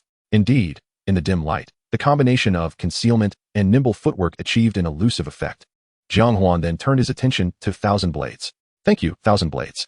Thousand Blades offered no further words, vanishing back into the long sword in the blink of an eye. As was his custom, Jiang Huan prepared to search the corpse, but upon removing the scorpion's storage ring, he suddenly remembered an unfinished task. Wang Teng had yet to be dealt with. Previously, due to Wang Teng's fainting, Jiang Huan had decided to eliminate the scorpion first. Now that matters had largely been resolved, it was only natural to confront Wang Teng. He vividly recalled the incident where kindness had been met with betrayal. Jiang Huan strode towards the direction where Wang Teng had collapsed, picking up the scorpion's spirit trident along the way. Detected B-class spirit, poison scorpion. Would the host like to contract or refine it? Jiang Huan paid no heed to the system's inquiry at this moment. His sole desire was to eliminate Wang Teng first. However, halfway there, Jiang Huan's expression turned grave. The previously unconscious Wang Teng had vanished. Clearly, during his battle with the scorpion, this fellow had suddenly regained consciousness and seized the opportunity to escape. Jiang Huan crouched down, meticulously examining the traces left by Wang Teng. Noting several drops of blood along the way, he reached out to touch it. The blood was still damp. Evidently, Wang Teng had fled only recently. The game of cat and mouse had begun. Jiang Huan plunged into the thicket, recklessly creating a cacophony of sounds as he pursued the trail of blood ahead. Meanwhile, Wang Teng, desperately fleeing through the underbrush, was drenched in blood, the remnants of the injuries inflicted by the two tigers, whether intentional or not. His assailants had targeted his face, resulting in a relentless flow of blood. Yet, Wang Teng had no time to concern himself with his bleeding visage. Heaven knew the terror that gripped his heart. Awakening from unconsciousness to find the two tigers lifeless beside him, he turned his gaze toward the distant sounds and witnessed Jiang Huan decisively dispatching the scorpion. How could this be possible? He repeatedly told himself that it must be an illusion. Yet the searing pain on his face constantly reminded him that it was indeed reality. Jiang Huan's cold gaze and his decisive methods filled him with dread. Without hesitation, he chose to flee, for he knew that outside the city, given the enmity between him and Jiang Huan, he could not trust that Jiang Huan would spare him. Regret consumed him. Had he known this would happen, why had he provoked him? As night fell, the nocturnal beasts began to stir. Each unusual sound quickened Wang Teng's heartbeat. He dared not pause for a moment, feeling as though Jiang Huan was lurking just behind him, watching with a mocking smile. Boom! The roar of a motorcycle grew closer. The familiar sound of the throttle momentarily relaxed Wang Teng's taut nerves. Once, he had despised hearing this noise at school, but now, it felt almost delightful. The revving engine drew nearer. Hope ignited within Wang Teng's heart. It must be Teacher Zhang. Chapter 42, A Grave Mistake. Not far behind Wang Teng, Jiang Huan watched him with a mocking gaze, unhurried in his intent to kill. Having found him, he decided to let Wang Teng experience the taste of being the hunted. The familiar engine sound approached, and Jiang Huan's brow furrowed. It seemed Teacher Zhang had indeed tracked him down. Jiang Huan tightened his grip on the long sword. No more games. Once Zhang Yu arrived, he would have no choice but to let Wang Teng go. With that thought, Jiang Huan thrust 1,000 blades violently into the ground. Waves of sound surged from the blade, rapidly enveloping Wang Teng not far away. The sound waves formed a small encirclement around Wang Teng, who found himself halted. The vegetation bowing around him. Outside the circle, the beasts frolicked, the weeds standing tall as if two realms had formed. Wang Teng felt as if he had plunged into a void of white space. He desperately attempted to escape, yet found himself struggling in an endless sea of white. Suddenly, countless upright oxen appeared before him, each wielding drums, incessantly beating them. Their rear hooves, synchronized with the rhythm of the drums, pounded the ground. The drum beats, the mooing, the stomping, each sound relentlessly struck at Wang Teng's heart. He felt his blood boiling, as if it sought to escape his body. He darted left and right, attempting to break free from the encirclement of the herd. But the advancing oxen gradually suffocated him. Found you. The voice of death, like a demon's whisper, resonated behind him. He turned sharply. Before the herd of oxen, Jiang Huan approached him with a long sword crafted from shards, each step deliberate. The blade sliced through the white space, producing a grating sound that tore open a dark fissure. Jiang Huan, what do you intend to do? This is murder. Do you wish to be hunted down? Yet Jiang Huan paid no mind, steadily advancing with the long sword. Wang Teng turned to flee, but upon looking back, he was left dumbfounded. Another Jiang Huan, wielding a long sword, led a multitude of oxen toward him. He fled south, still Jiang Huan. He fled north, still Jiang Huan. In every direction, there were Jiang Huan and the oxen. He glanced around frantically, his eyes nearly bursting with despair. Each Jiang Huan appeared so vividly real. He was cornered with no escape. Why? You're a pauper. You're a worthless spirit. What gives you the right to kill me? Overwhelming fear drove Wang Teng to the brink of madness. In a moment of desperation, a meteor hammer materialized in his hand. Whoosh! He swung the hammer with ferocity. It seemed destined to strike Jiang Huan to the east. Yet after just a few swings, the meteor hammer fell limply at his feet. The madness in Wang Teng's eyes faded, replaced by a resurgence of fear. Jiang Huan, please don't kill me. We are classmates. My parents have only one son. Please spare me. Before him, countless oxen had inexplicably transformed into the figure of Jiang Huan. The drums they wielded morphed into countless long swords. Thousands of long swords scraped against the space around them, creating a cacophony that filled the air. Wang Teng's spirit for resistance evaporated entirely. In an instant, he was surrounded by thousands of figures, each brandishing long swords. The shards that composed the blades reflected the myriad terrified faces of Wang Teng. No, please. Before he could finish his words, Wang Teng closed his eyes and fell silent. The white space gradually faded away. The thicket remained the same. Spirit Tool, 1,000 blades, assisted in killing a first-order spirit master, gaining 128 experience. Joint progress activation. Host gains 128 experience. Jiang Huan, wielding a long knife, stood in front of Wang Tong, his expression one of confusion. I haven't even struck yet. How did he die? Jiang Huan crouched beside Wang Tong and peeled back his eyelids. His pupils were already blank. Scared to death? Jiang Huan couldn't help but chuckle. It turned out that the school bully, who often reveled in his power, could also be frightened to death. At that moment, a series of system notification sounds followed in quick succession. Kill Wang Tong task completed. 1,000 blades, gain 2,000 experience. Joint progress activation. Host gains 2,000 experience. Task reward. Martial skill, breath concealment. Suppress one's aura, remaining undetectable to the outside world. Hearing this, Jiang Huan couldn't help but feel a surge of joy. This breath concealment came at the perfect moment. Especially when paired with stealth, Jiang Huan would essentially possess an invisibility technique. Not even the keen-nosed Jiang Yu would be able to detect his presence. Boom. The sound of an accelerating vehicle loomed ominously close, and Jiang Huan's thoughts raced. This is bad. Teacher Jiang arrived sooner than I expected. I must leave immediately. Jiang Huan lifted his leg to depart, but after just 2 steps, he halted. No. I cannot leave. The entire temple is littered with corpses. Teacher Jiang must have employed some means to locate me so quickly. If I leave now, he will surely suspect my involvement in their deaths. Others are inconsequential. The key is Wang Tong. Knowing Teacher Zhang's temperament, he will investigate thoroughly. Only by remaining here will Teacher Jiang not suspect me immediately. Jiang Huan furrowed his brows, his starry eyes darting about as he pondered how to dispel any suspicion. Soon, he devised a plan. A 3-pronged steel fork appeared in his hand. He attempted to channel his spiritual energy into the fork, only to be met with a strong repulsive force. Gritting his teeth, Jiang Huan infused more spiritual energy into it. The 3-pronged fork slowly levitated. Beads of sweat dripped from Jiang Huan's forehead. Clearly, forcibly controlling a highly compatible spirit tool was no small burden for him. He quickly approached Wang Tong, turning his back to the 3-pronged fork. The cold gleam of the fork shone brilliantly in the night. With a determined bite of his teeth, the fork shot out, piercing steadily into Jiang Huan's back. A sharp pain surged through him instantly, yet Jiang Huan did not utter a sound. Fortunately, the spirit tool was controlled properly, penetrating only an inch deep. Jiang Huan gritted his teeth and withdrew the 3-pronged fork back into the system space, finding a comfortable position to lie down. I will be injured while covering Wang Tong's escape. Teacher should not suspect me. A faint smile appeared on Jiang Huan's pale face. Suddenly, a dark red stain of blood trickled from the corner of his mouth, and a wave of intense dizziness washed over him. Damn, I was careless. I forgot this 3-pronged fork is called Venom Scorpion and is inherently poisonous. Previously, during his battle with the scorpion, Jiang Huan had evaded all attacks thanks to the agile movements granted by stealth. Thus, he was unaware that the spirit tool, Venom Scorpion, carried a toxin. The sensation of dizziness spun around him like an unrelenting tide. Jiang Huan thought he heard faint footsteps slowly approaching him. He could no longer open his eyes, and even his senses began to fade. A sudden fear surged in his heart. What if the approaching figure is not Jiang Yu? But there is no turning back now. All Jiang Huan could do was pray in his heart. The newcomer must be Jiang Yu, and he must have an antidote on him. Chapter 43, Adaptation or Fabrication. When Jiang Huan opened his eyes once more, he was greeted by a dim glow of firelight. Beside the flames stood a dusty golden Buddha statue, gazing down upon all beings. Behind the firelight, Jiang Yu was smoking, clouds of smoke billowing from his mouth, his feet littered with cigarette butts. His face was etched with worry. You're awake?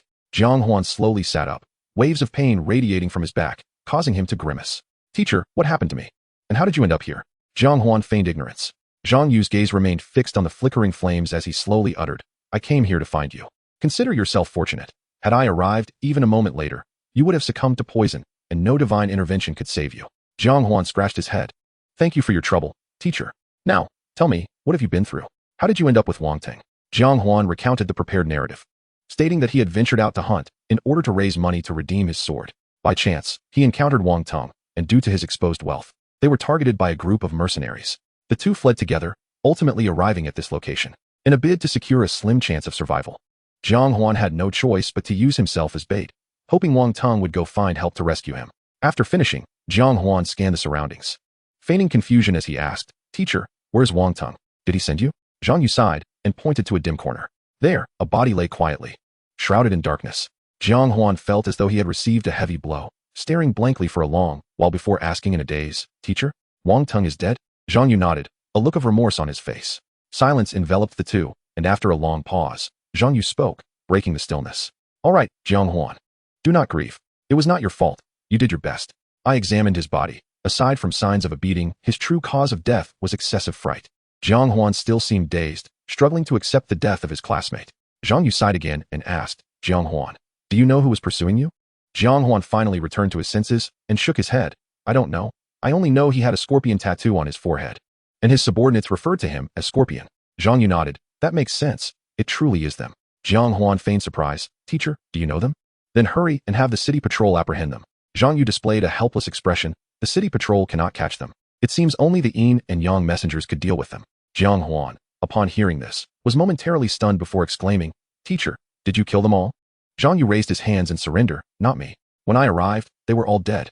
Jiang Huan's expression shifted to one of disbelief. He repeatedly sought confirmation from Jiang Yu, ultimately standing up in excitement, cheering repeatedly.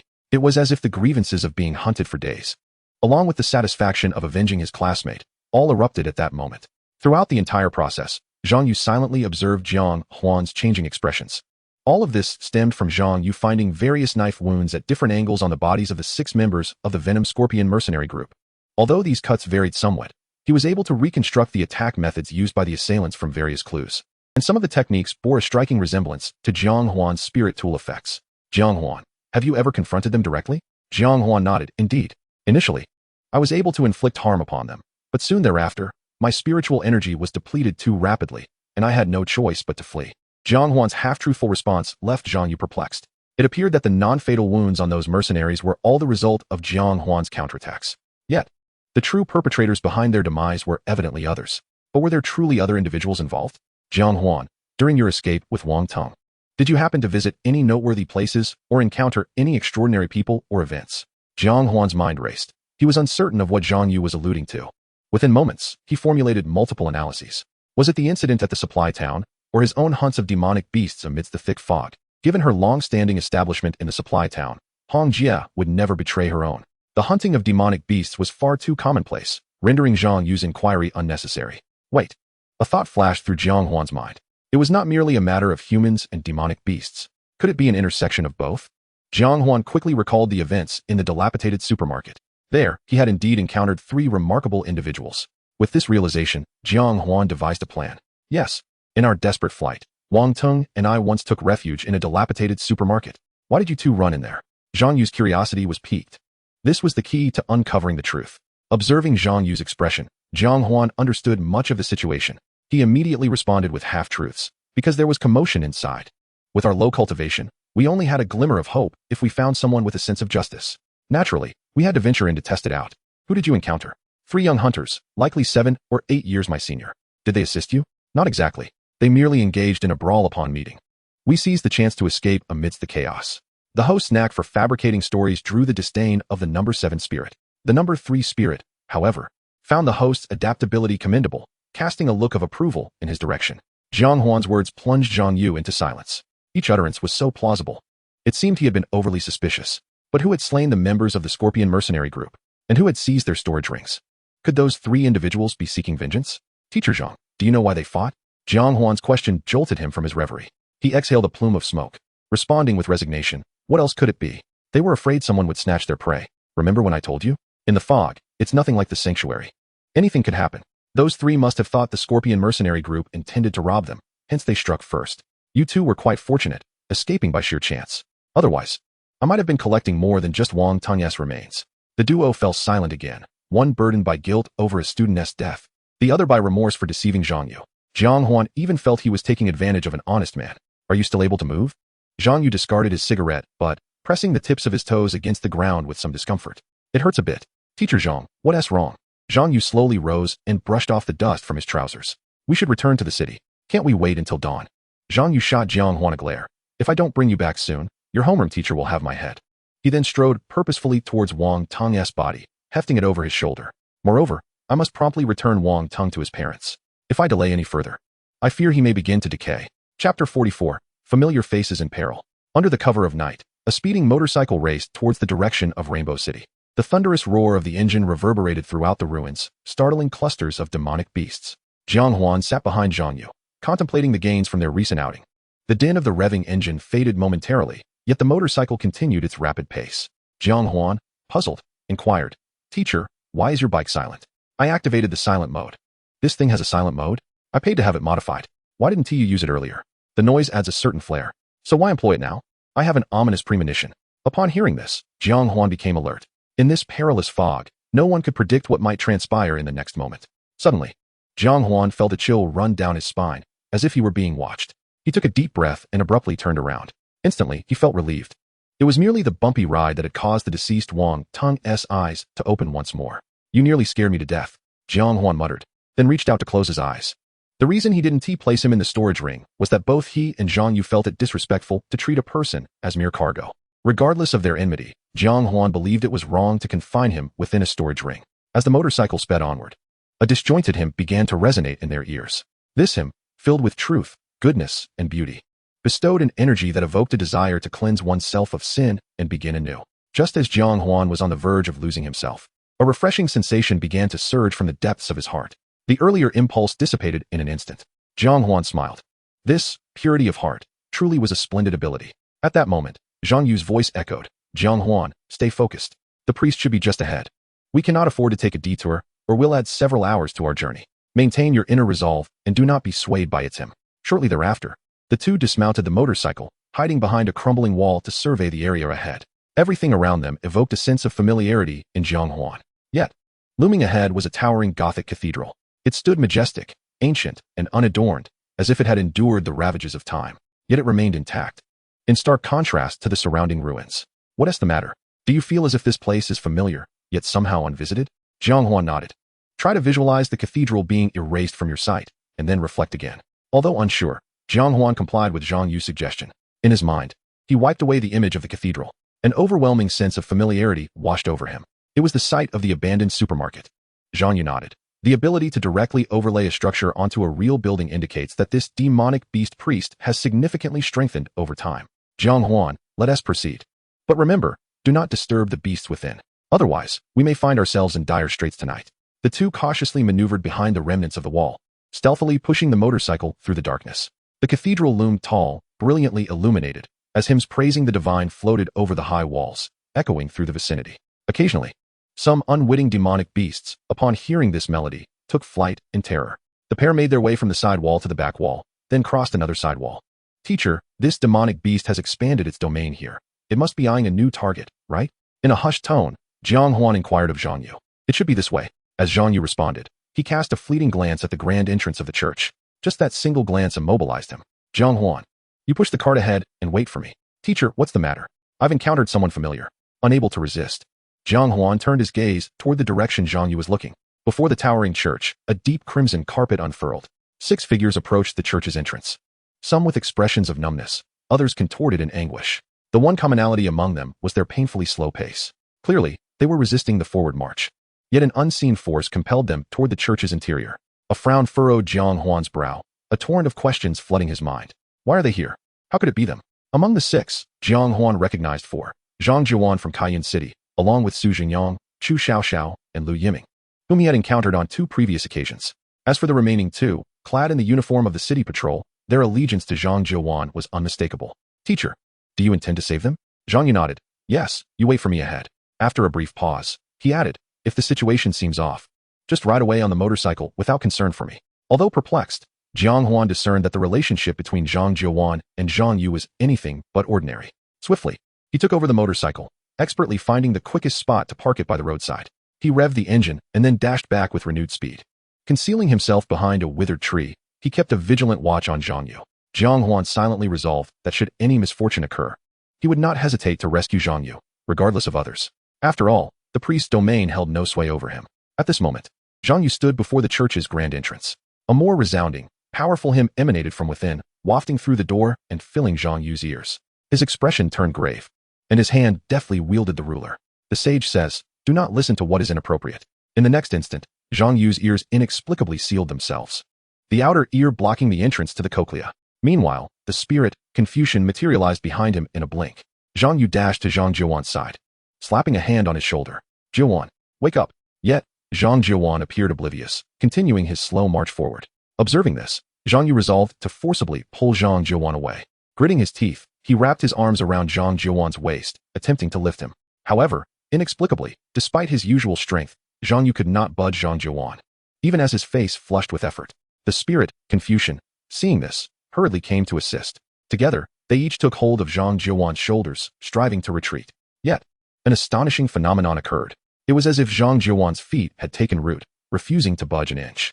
Jiang Huan furrowed his brow, questioning how Zhang Yu's strength, coupled with Confucian aid, could fail to move Zhang Huan. At that moment, the beasts within the church seemed to sense the anomaly. Their hymn intensified, the tone sharpening. As if capable of piercing flesh and striking at the soul, Zhang Huan, previously locked in a standstill with Zhang Yu, now appeared to be bolstered by some unseen force.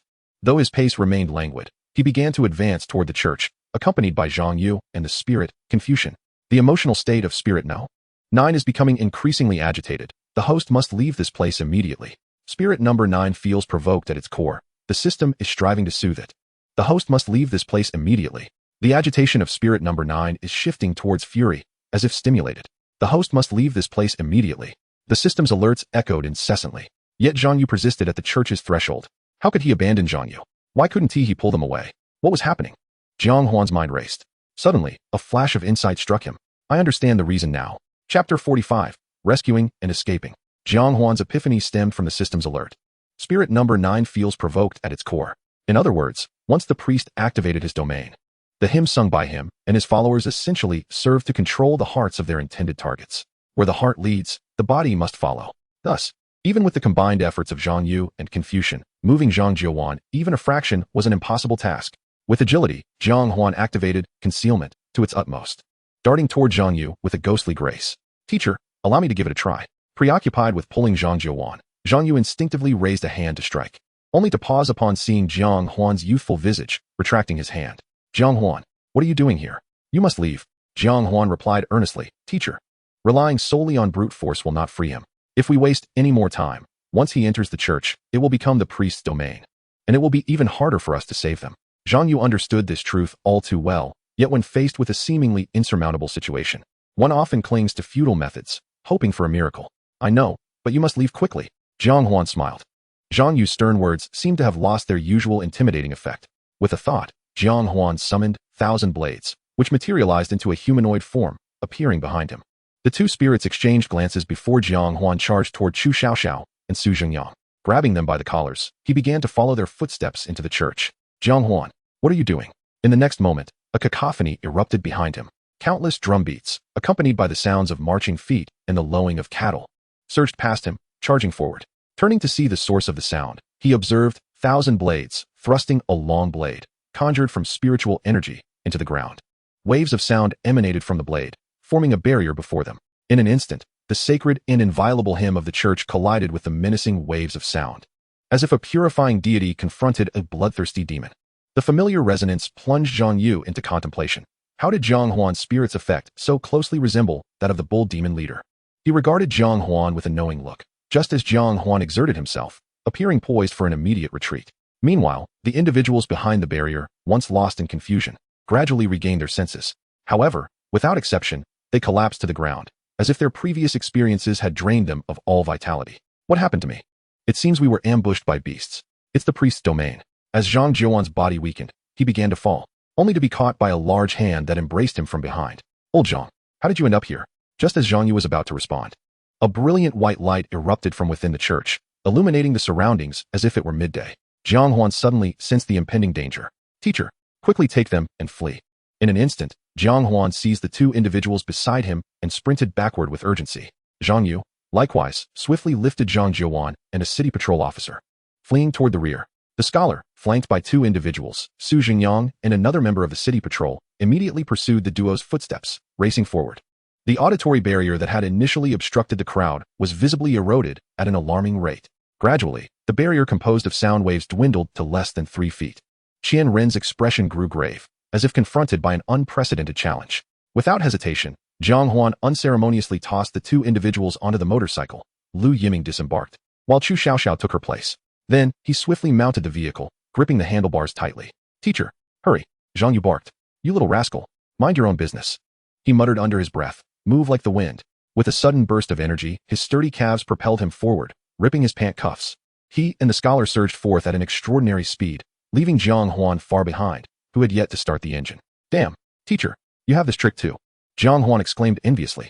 Although he possessed the skill of concealment, it merely allowed him to mask his presence, enhancing his agility but not matching Zhang Yu's speed. With no time to dwell on it, Jiang Huan turned and shouted, Qian Ren. The scholar, who had been struggling, transformed into a streak of light, chasing after Jiang Huan. The motorcycle shot forth like a cannonball, covering a great distance in mere moments. In an instant, a celestial hymn resonated throughout the ruins. Dozens of devotees surged forth from the church, momentarily orienting themselves before gliding through the air towards Jiang Huan. Their speed outstripped that of the motorcycle. In the blink of an eye, the distance between them and Jiang Huan was significantly diminished. Hey, you there. Are you going to be okay? If those devotees catch up. It won't be long before the priest does too. Chu Xiaoxiao's anxious voice echoed behind Jiang Huan. Irritated, Jiang Huan retorted, do you think I'm unaware? I've got the throttle wide open. If you keep talking, I'll kick you off. Lu Yiming, somewhat flustered, interjected, little brother, don't take it to heart. Xiao means no harm. She's just a bit anxious. Jiang Huan ignored him, focusing intently on dodging every obstacle ahead. What are you looking at? Why are you staring at me at a time like this, you pervert? Chu Xiao snapped, her energy sapped, or she might have already taken action. Jiang Huan frowned, puzzled by the situation. Could it be that Lu Yiming harbored ulterior motives at such a critical moment? At that instant, Lu Yiming spoke again, little brother. Could you ask your friend to stop staring at Xiao? While she is indeed pretty, it shouldn't warrant such a blatant gaze. In a flash, Jiang Huan understood the reason. Wang Teng's eyelids had been jolted open. Oh, you misinterpret. The person beside you is a corpse. In an instant, the previously vociferous Chu Xiao fell silent. Suddenly, two ethereal figures darted to Jiang Huan's sides, claw-like hands reaching out towards him. Without hesitation, Jiang Huan activated Qianren. A chilling brilliance erupted. In the blink of an eye, the two figures that had just caught up to Jiang Huan were obliterated by the blade intent released from Qianren. Yet, Jiang Huan did not relent, for the system's alert had yet to sound. Little brother, it's futile. These are merely puppets of the priest. As long as the priest lives, no matter how many times you kill them, it is of no consequence. Just as Lu Yiming had said, the two figures, once shattered, merely paused momentarily before pursuing Jiang Huan once more. Do you have any solutions? Jiang Huan shouted, activating Qianren once more, unleashing its full potential. The throng of devotees trailing closely behind him was reduced to countless fragments in an instant.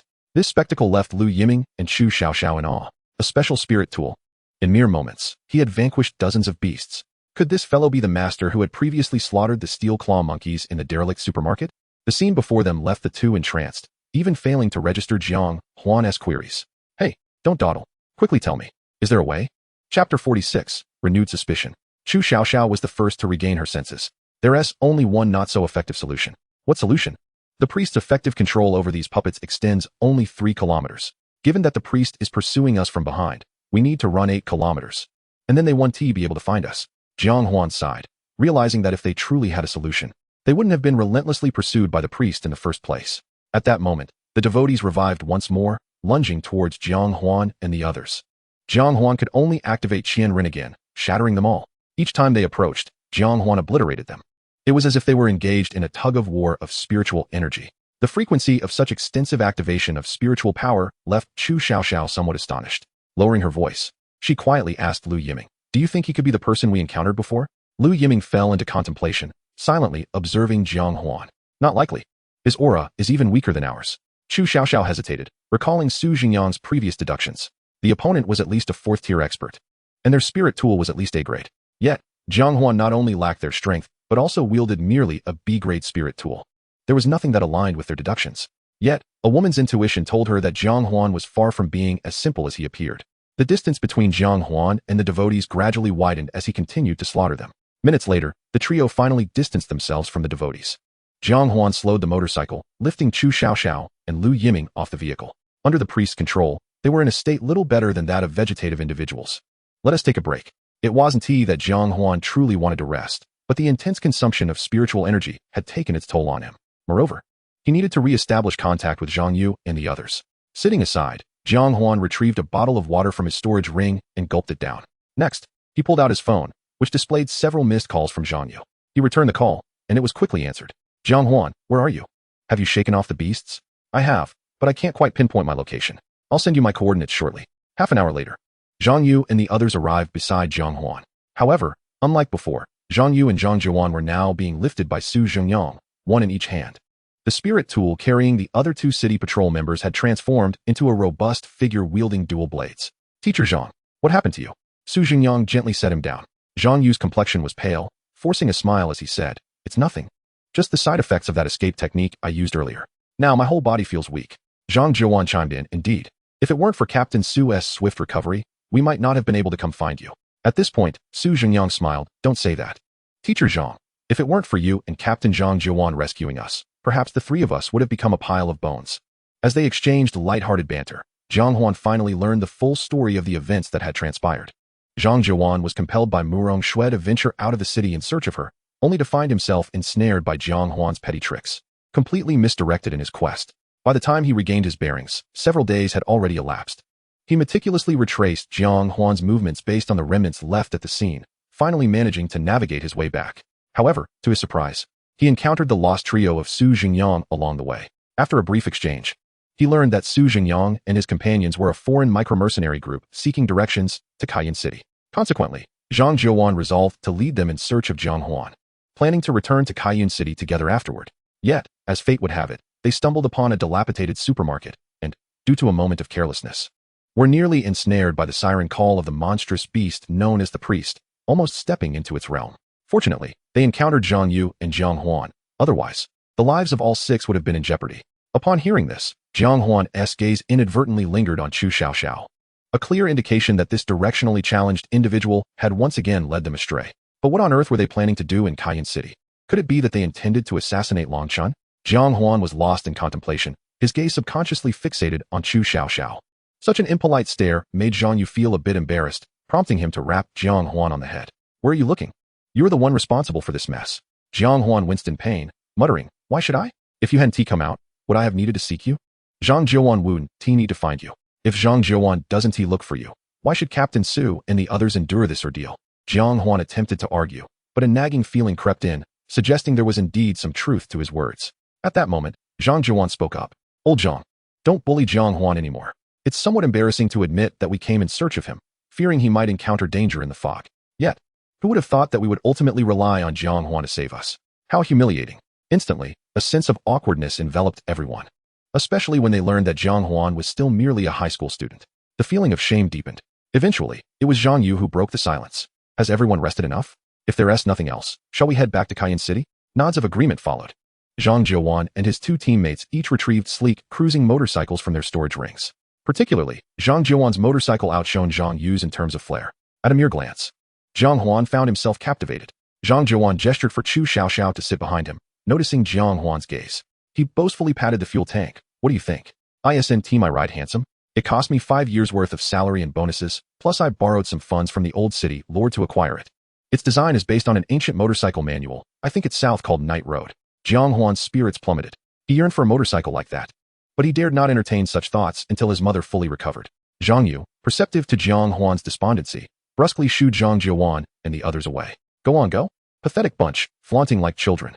As the roar of the motorcycles faded into the silence of the ruins, only Zhang Yu and Jiang Huan remained.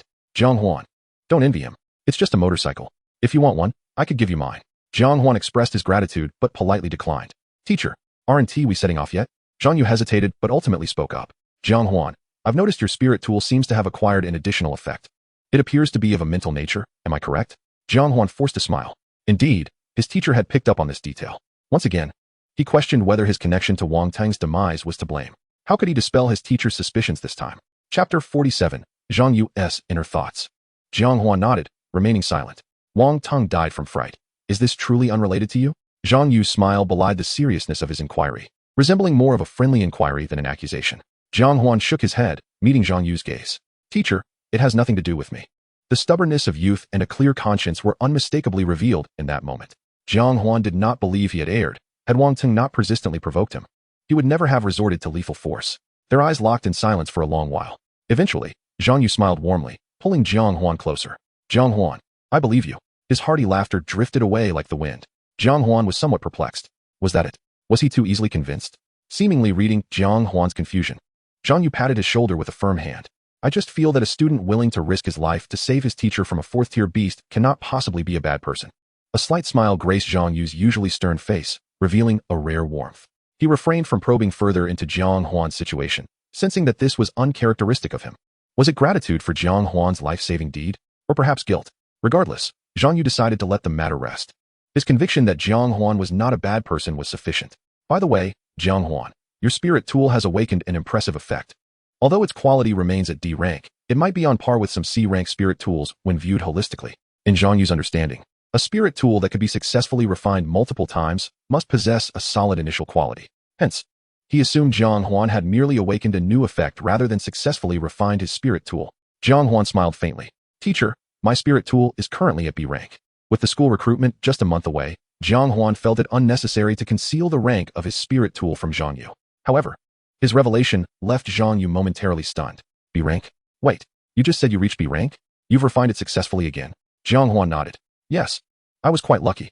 Wait, how did you know what materials your spirit tool required? And even if you did know, how could you gather them so quickly?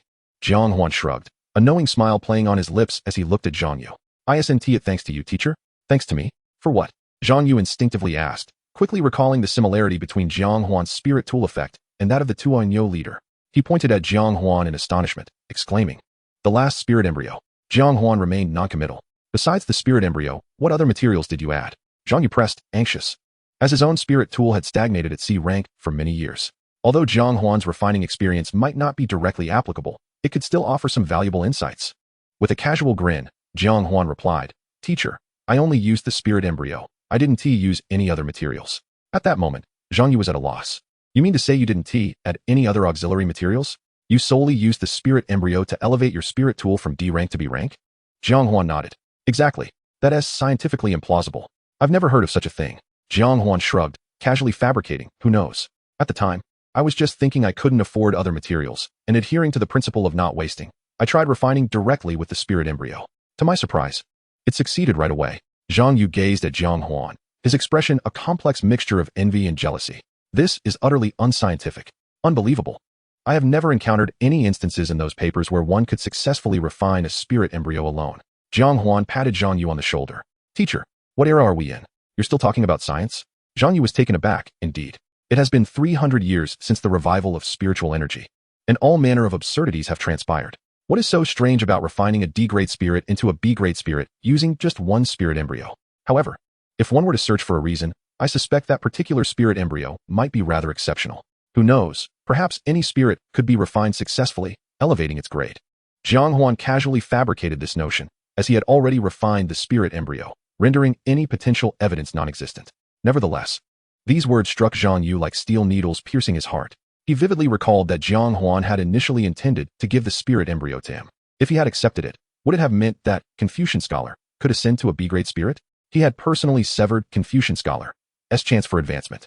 At this thought, he was unexpectedly engulfed by sorrow, tears slowly streaming down from the corners of his eyes. Teacher, why are you crying?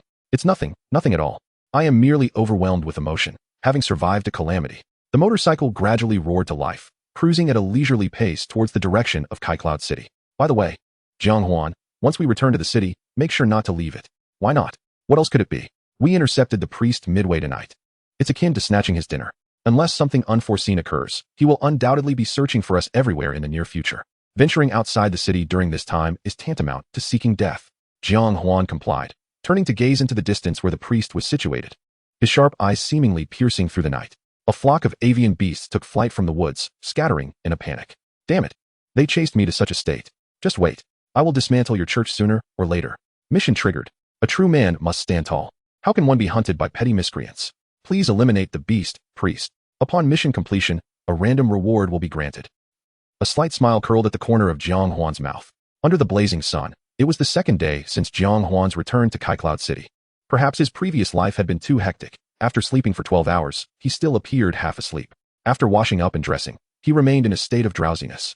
Once all was settled, he lay back down on the bed. Just 5 more minutes. When he opened his eyes again, it was already 3 in the afternoon. He had overslept yet again. Jiang Huan sat quietly on the bed, lost in thought. After a while, he retrieved a storage ring from beneath his pillow.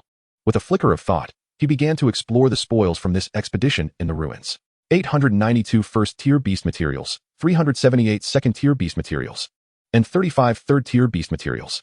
If sold altogether, they should fetch nearly 2 million. However, there was no trace of joy on Jiang Huan's face, for he had come to a profound realization. Relying solely on hunting would not suffice to cover his mother's medical expenses during his 10-day excursion. Despite acquiring beast materials valued at over 2 million, most of it was sourced from the storage rings of the 7 members of the Poison Scorpion mercenary group in Wangtong. His personal hunting yield amounted to no more than half. Once again, he concentrated, and 7 spirit weapons suddenly appeared on the bed. 1 D-grade spirit, for C-grade spirits. and 2 B-grade spirits. Along with a myriad of various potions in the storage ring, the total worth of these items should not be less than 100 million. Indeed, nothing compares to the swift acquisition of wealth through robbery. A smile finally graced Jiang Huan's face. Numerous spirit weapons detected. Would the host prefer to contract or refine? Chapter 48. The Realm of Thousand Blades. Jiang Huan's gaze fell upon the curved blade at the far edge. He distinctly remembered that it belonged to that fellow named Huang Mao, a D-grade spirit, yet its effects were not inferior to those of a C-grade spirit. System, refine it. Enhance, Thousand Blades. Executing refinement. Refining target, dog blade. Selecting target, Thousand Blades. Please wait. A vast surge of spiritual energy poured into Dogblade, causing it to tremble involuntarily, its frequency increasing and amplitude growing ever larger. Jiang Huan could even sense its wailing. Refinement successful. Spirit, Thousand Blades, gains 700 experience. Joint progress activation. Host gains 700 experience. Spirit, Thousand Blades, feels the host's concern. Compatibility 1. Upon completion of the refinement, although the quality of Thousand Blades did not improve, Jiang Huan could distinctly sense the sharp blade intent contained within. When the blade strikes, blood must be shed. With a flicker of thought, the data panel for Thousand Blades materialized before him. Spirit, Thousand Blades. Quality, B. Effect 1, Cold Radiance appears. Effect 2, Ever-changing. Effect 3, Shattered Edge. Effect 4, Chaotic Spirit. Experience, 81. Compatibility, 86. Refinement count, 4. Only 19 more experience points are needed for advancement. With this thought in mind, Jiang Huan turned his gaze to the 2 spirit weapons situated in the center. One was Wang Tang's B-grade meteor hammer, and the other was the Scorpion's trident. As Jiang Huan's hand brushed against them, both began to tremble uncontrollably, seemingly in fear. Compared to other spirit weapons, B-grade spirits evidently exhibited some instinctual reactions. A smile crept upon Jiang Huan's lips. However, for Thousand Blades to advance, he would need to sacrifice the 2 of you. Executing refinement. Refining target, Poison Scorpion. Selecting target, Thousand Blades. Please wait. Executing refinement. Refining target, Meteor. Selecting target, Thousand Blades. Please wait. In the next moment, 2 immense waves of spiritual energy erupted from within Jiang Huan, coursing through his hands and pouring into the 2 spirit weapons. The spirit weapons attempted to resist, but under the system's relentless suppression, their forms gradually transformed into various liquid shapes, merging into Thousand Blades under the system's guidance. Spirit, Thousand Blades, experiences an unprecedented sense of comfort. Compatibility 1. Spirit, Thousand Blades, feels itself growing stronger and is filled with gratitude towards the host. Compatibility 1. Refinement successful. Spirit, Thousand Blades, gains 8,000 experience. Joint progress activation. Host gains 8,000 experience. Spirit, Thousand Blades, seems to have touched a unique power. Yet a thin barrier still separates it from that power. Jiang Huan furrowed his brow slightly. A unique power? Thousand Blades is on the verge of breaking through to A-grade. Could it be a realm? Jiang Huan's gaze once again fell upon the remaining 4 C-grade spirit weapons on the bed. Refining 2 more spirit weapons should pose no issue. Along with the remaining materials and a collection of potions, selling them in the black market should suffice to raise enough funds to redeem Wuxuan. With this thought, Jiang Huan focused on a pair of pitch-black gauntlets and a 7-section whip. Executing refinement. Refining target, Iron Fist. Selecting target, Thousand Blades. Please wait. Initiating the smelting process. Target, Chain Whip. Selecting objective, Thousand Blades. Please hold on. The infusion of spiritual energy enveloped the 2 weapon spirits. A sensation of searing heat from within and chilling cold from without continuously scorched them, gradually transforming them into molten iron. Under the guidance of the spiritual energy, they merged seamlessly with Thousand Blades. A resonant hum emerged as Thousand Blades emitted a euphoric blades chant. The weapon spirit, Thousand Blades, has reached that barrier, ready to break through at any moment. It holds immense trust in its host, with a compatibility of 1. Smelting successful. Weapon spirit, Thousand Blades, gains 2,980 experience points. Joint progress activated. Host gains 2,980 experience points. Experience sufficient. Would you like to initiate weapon spirit tempering? Experience sufficient. Would the host like to advance? A smile crept upon Jiang Huan's lips. After many days, he could finally advance again. This time, he hoped to grasp the power of domains. Without hesitation, Jiang Huan opted for tempering. Unlike previous instances where the system infused spiritual power, Jiang Huan distinctly felt an abundance of spiritual energy being drawn from his surroundings into Thousand Blades. At that moment, Thousand Blades resembled a voracious whale, consuming all the spiritual energy in an instant. Small whirlpools began to manifest on the blade's surface, spinning ever faster, drawing an even distant spiritual energy. Suddenly, the whirlpools abruptly halted. A pitch blackness emanated from the blade's tip, spreading outward as if it possessed a life of its own. enveloping Jiang Huan's room in an endless darkness that continued to extend outward. What is happening? Why has it turned so dark? Is it going to rain? Why can I no longer sense the spiritual energy in the air? Old man, come quickly and check. Why is the TV signal lost? In the blink of an eye, the building where Jiang Huan resided became the epicenter, shrouded in impenetrable blackness within a 10-meter radius. Most of the residents were ordinary people, unaware of the methods of spiritual manipulators. Daylight turned to night in an instant, and they assumed it was merely a change in weather. Occasionally, some low-level spiritual manipulators sensed something amiss, yet they were at a loss as to how to respond. At that moment, not only could they perceive no spiritual energy, but their senses were dulled significantly under the shroud of darkness. Tempering successful, B-grade weapon Spirit, 1000 Blades, has advanced to A-grade, compatibility 5. Weapon Spirit, 1000 Blades, awakens domain ability, Deadly Darkness, low level. The domain covers a maximum radius of 5 meters, reducing target perception within the area by 30. 1000 Blades hovered in midair, and a figure stepped forth from the long blade, transitioning from ethereal to corporeal. The form of 1000 Blades solidified further, appearing almost like a living being. He smiled gently, long hair swaying beneath his hat. 1000 Blades, you have grown stronger. Jiang Huan felt an instantaneous connection with 1000 Blades. Sensing his newfound prowess, 1000 Blades nodded, and to Jiang Huan's astonishment, his body began to levitate slowly. He raised his hands, and Jiang Huan found himself ascending as well. During this ascent, Jiang Huan experienced an inexplicable sensation. He felt as though he was merging with the dark space around him. He could distinctly sense every individual shrouded in darkness. For instance, the elderly lady downstairs was curled up in the embrace of her neighbor, Mr. Wang, trembling. The young man above remained oblivious to the outside world, engrossed in his game. The omniscient perspective filled Jiang Huan with joy. He finally understood why people often said that possessing a domain and lacking one were two entirely different concepts. He looked excitedly at 1000 Blades, only to realize they were mere inches from the ceiling. 1000 Blades. Stop, we're going to crash. 1000 Blades merely chuckled, and they continued to ascend. Chapter 49, Gradual Healing. The anticipated collision never occurred. Jiang Huan, like air, smoothly passed through the ceiling, continuing to rise, drifting through one neighbor after another in the building. These ordinary people, devoid of any spiritual energy, seemed oblivious to Jiang Huan's presence, preoccupied with their own affairs in the darkness. It seemed that the domain indeed suppressed human perception. Even when diminished in the presence of spiritual manipulators, it could still afford him a certain advantage. Furthermore, this domain was merely in its low-level state. Should it be upgraded to a higher level, it might possess even greater capabilities. Before long, Jiang Huan found himself floating above the residential building, guided by 1000 Blades. He surveyed his surroundings, noting that the entire domain resembled an inverted bowl, encompassing a radius of approximately 10 meters. At that moment, he felt entirely integrated with the darkness. With a mere thought, he vanished from his original spot, reappearing in a small alley beneath the domain.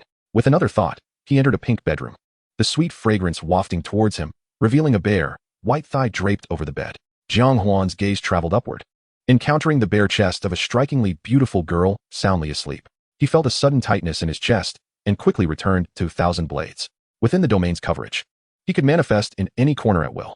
Jiang Huan seemed to have an epiphany. With a slight shift in thought, the domain's coverage shrank significantly, ultimately transforming into a form-fitting black garment that enveloped him in shadow. Indeed, the domain could be reduced. Thus, as long as he wasn't faced with particularly extraordinary environments, he could slip into them.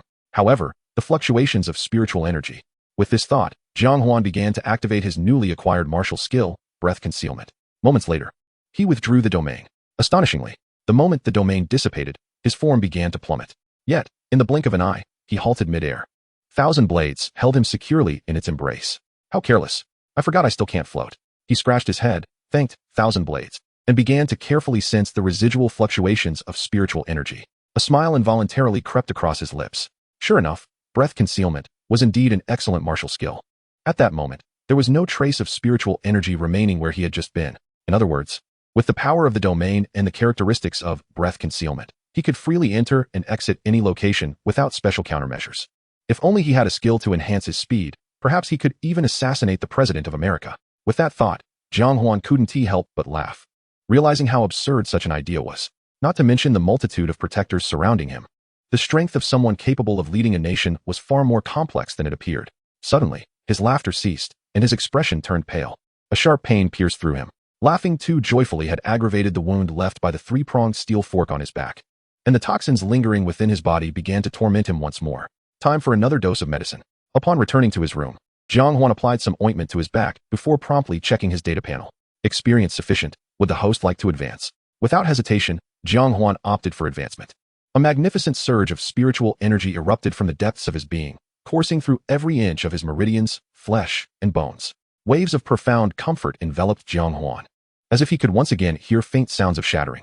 Host level elevated from first stage 8 stars to second stage 2 stars, significantly enhancing physical constitution.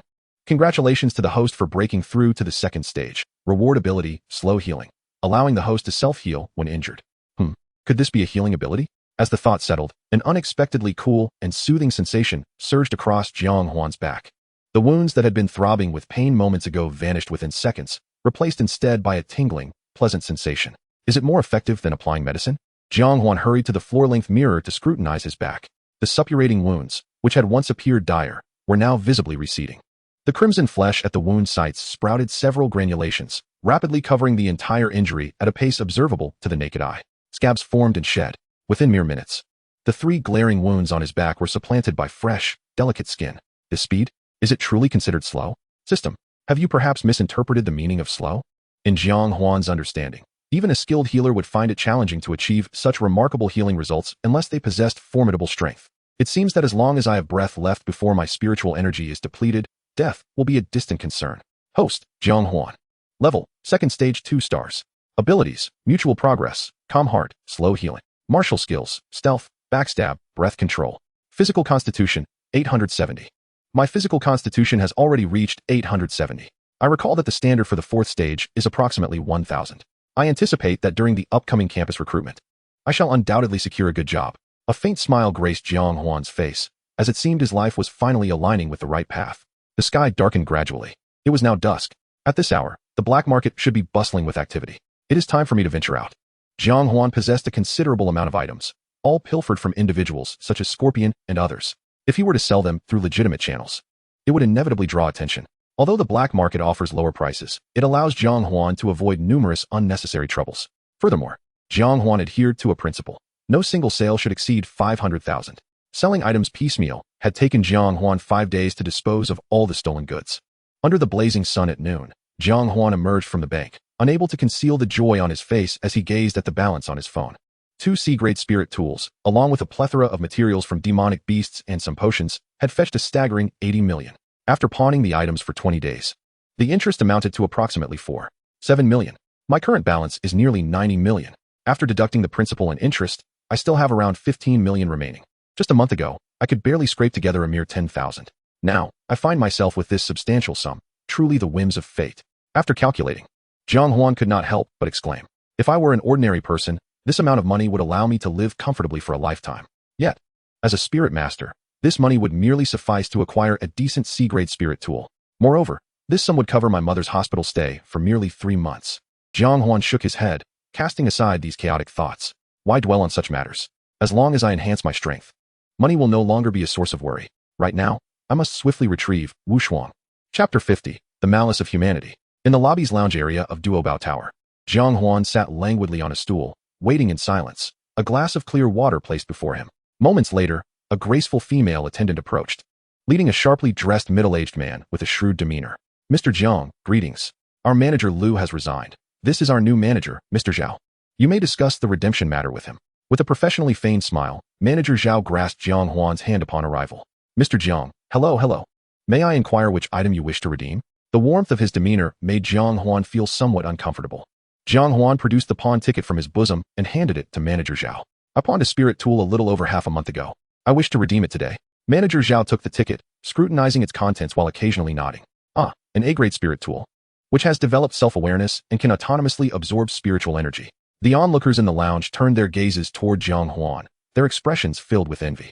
Regardless of the rarity of A-grade spirit tools, the mere fact that he could redeem it after being pawned for over half a month indicated that Jiang Huan was financially well off. Manager Zhao quickly finished examining the ticket and smiled at Jiang Huan.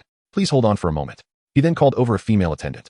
Xiao Wang, could you fetch the A231 file from my office? I need to verify some information. Moments later, the attendant returned with a stack of documents. Manager Zhao began to meticulously cross-reference, while Jiang Huan quietly awaited. Gradually, Manager Zhao's brow furrowed in concentration, occasionally lifting Jiang Huan's pawn ticket for closer inspection, as if searching for something. Manager Zhao, is everything all right? Jiang Huan casually inquired. Manager Zhao paused, momentarily taken aback. yet his smile remained intact.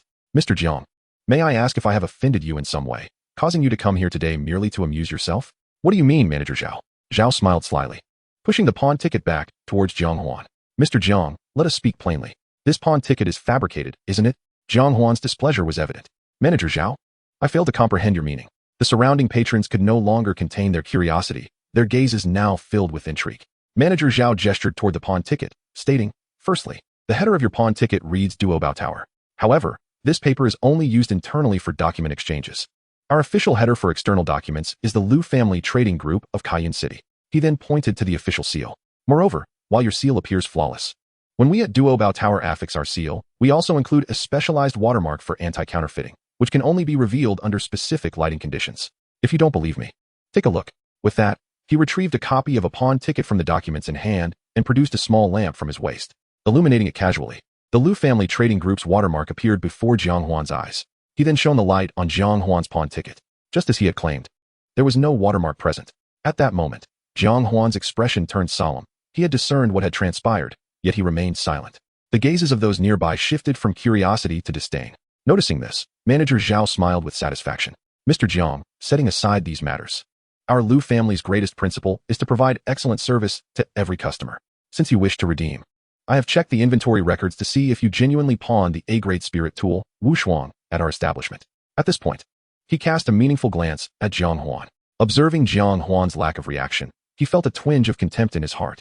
Indeed, a lowly spirit master dares not even make a sound in the face of adversity, even if one possesses something of value. It is destined to be snatched away sooner or later. Yet, despite his disdain, a smile lingered on his face. Mr. Jiang, I regret to inform you that last month our establishment received the highest grade of spirit artifacts, which were merely 2 B-rank items. One was a longsword type known as Wanderer, and the other a defensive item called Bone Armor. There is no trace of the Peerless you mentioned. Furthermore, I believe that A-rank spirit artifacts are not typically offered for sale by ordinary individuals, are they? With that, he meticulously organized the files on the table and gestured for Jiang Huan to leave. Unless you have further matters to discuss, I kindly ask you to vacate our shop so as not to disrupt our work. His face remained adorned with a professional, albeit insincere, smile, as if he were not issuing an eviction but rather concluding a mutually satisfactory transaction with Jiang Huan. Jiang Huan lowered his head, his fists clenched tightly, his nails seemingly ready to pierce his flesh. He had considered the possibility that Peerless might attract unwanted attention, which is why he chose to sell it at Duobao Building. After all, it is the largest shop in Cayenne City, unlikely to engage in actions that would tarnish its reputation. Yet he never anticipated that not only would they covet Peerless, but they would also seek to tarnish his integrity. He had consistently underestimated the depths of human nature. Meanwhile, the onlookers' gazes towards Jiang Huan shifted from contempt to derision. They had initially thought him a formidable youth, only to discover he was but a deceitful trickster. I told you, this generation of youngsters is hopeless, daring to set their sights on Duobao Building without a moment's reflection on its stature. Kid, best be on your way, lest the city patrol arrives, and you find yourself in a heap of trouble.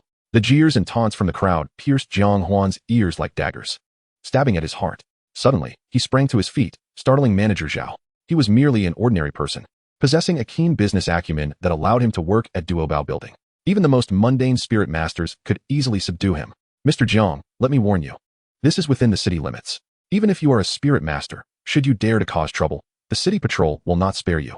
Just then, a second-tier security captain, accompanied by 5 first-tier guards, rushed in. Kid, looking for trouble? Do you even know where you are? Jiang Huan couldn't help but smirk. The security's swift response clearly indicated they had long been prepared for his arrival. Should he cause a scene here, with the might of Duobao Building behind them, the city patrol would likely have already been bribed. If he were to act out in front of everyone, he would inevitably face relentless retaliation. They wouldn't even need to exert much effort. Merely imprisoning him for a few months could endanger his mother, who would be unable to pay her hospital bills. I shall take my leave to avoid further disturbance. After a brief moment of contemplation, Jiang Huan turned and exited Duobao Building, ignoring the disdainful glances from customers and clerks alike. A smirk crept onto Manager Zhao's lips. He had expected a more considerable hassle, but it turned out the youth was merely a coward unwilling to stir trouble. Clutching the documents on the table, he turned and headed to the second floor.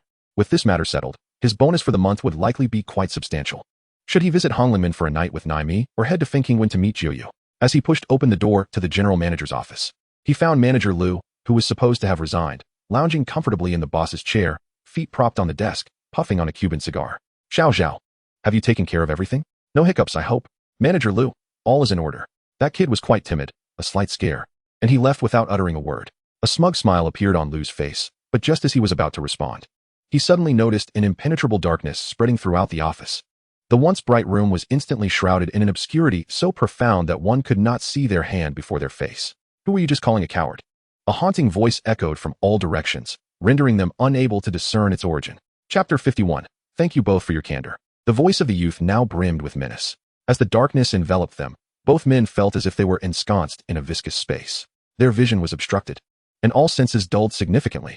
Manager Lu, in a state of panic, exclaimed, Who is speaking? Zhao Manager quickly recognized the voice belonged to Jiang Huan. Manager Lu. It's him. That kid, Jiang. Both men were mere mortals, utterly powerless against a spirit master.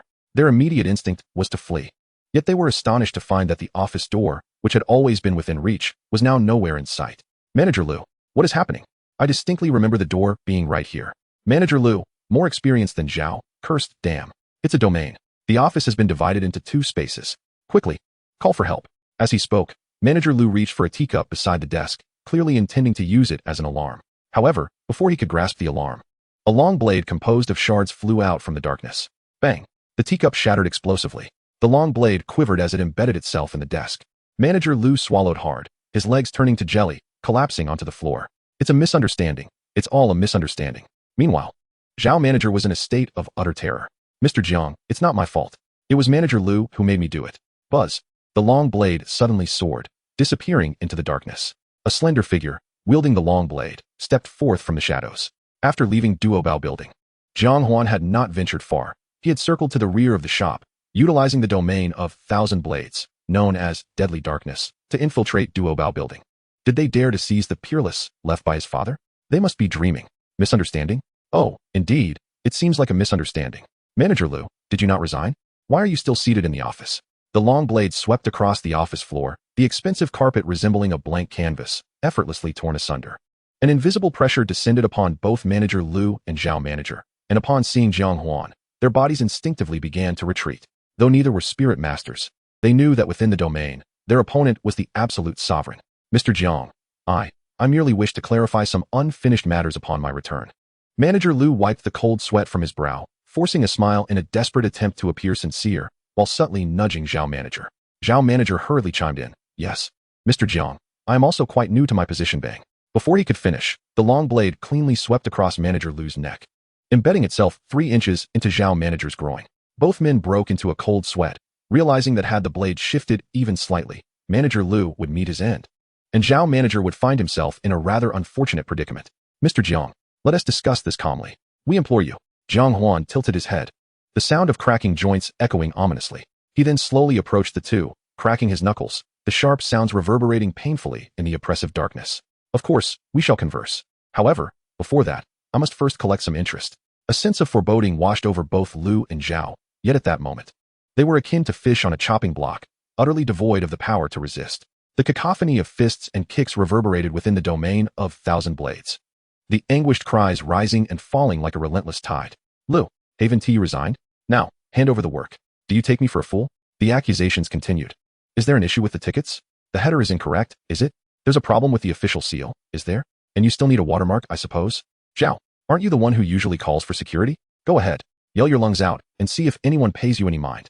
They sought to summon the city patrol to deal with me. I'm eager to see if you possess any evidence. Jiang Huan unleashed his wrath upon the 2 men, channeling his pent-up fury into every strike. Their screams echoed in the air. Yet, it seemed as if their voices were muffled, isolated from the world outside. Slim figures of the receptionists occasionally passed by the office door, utterly oblivious to the cries within. Downstairs, guests mingled and laughed, completely unaware of the chaos above. An hour later, Jiang Huan relaxed his wrist, a charming smile gracing his lips. Well then, I must thank you both for your candor. Before him, Manager Lu and Manager Zhao were bound to chairs, their heads entwined by their own ties, their stubbled lips pressed tightly against one another. Vivid crimson blood stained their heads. Oh dear, how careless of you two to bleed. One must take care of wounds, or risk infection. Allow me to assist with the disinfection, especially since you've graciously divulged the whereabouts of Wushuang. From the closet, Jiang Huan unceremoniously retrieved Lu's favorite Remy Martin and poured it over their heads. The strong liquor trickled down, seeping into their wounds, eliciting pained grimaces from both. At that moment, they were engulfed in remorse, regretting their decision to provoke such a calamity. Wasn't he supposed to be the bottom of the barrel in school? Why did his spirit possess a domain? How could he infiltrate a shop teeming with surveillance without being noticed?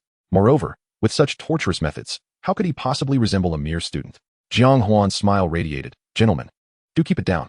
We wouldn't want to disrupt the shopping experience of our esteemed guests. As he spoke, he forcefully wedged a damp towel into the gap between their heads. Then, without warning, he struck both of their necks with precision, rendering them unconscious.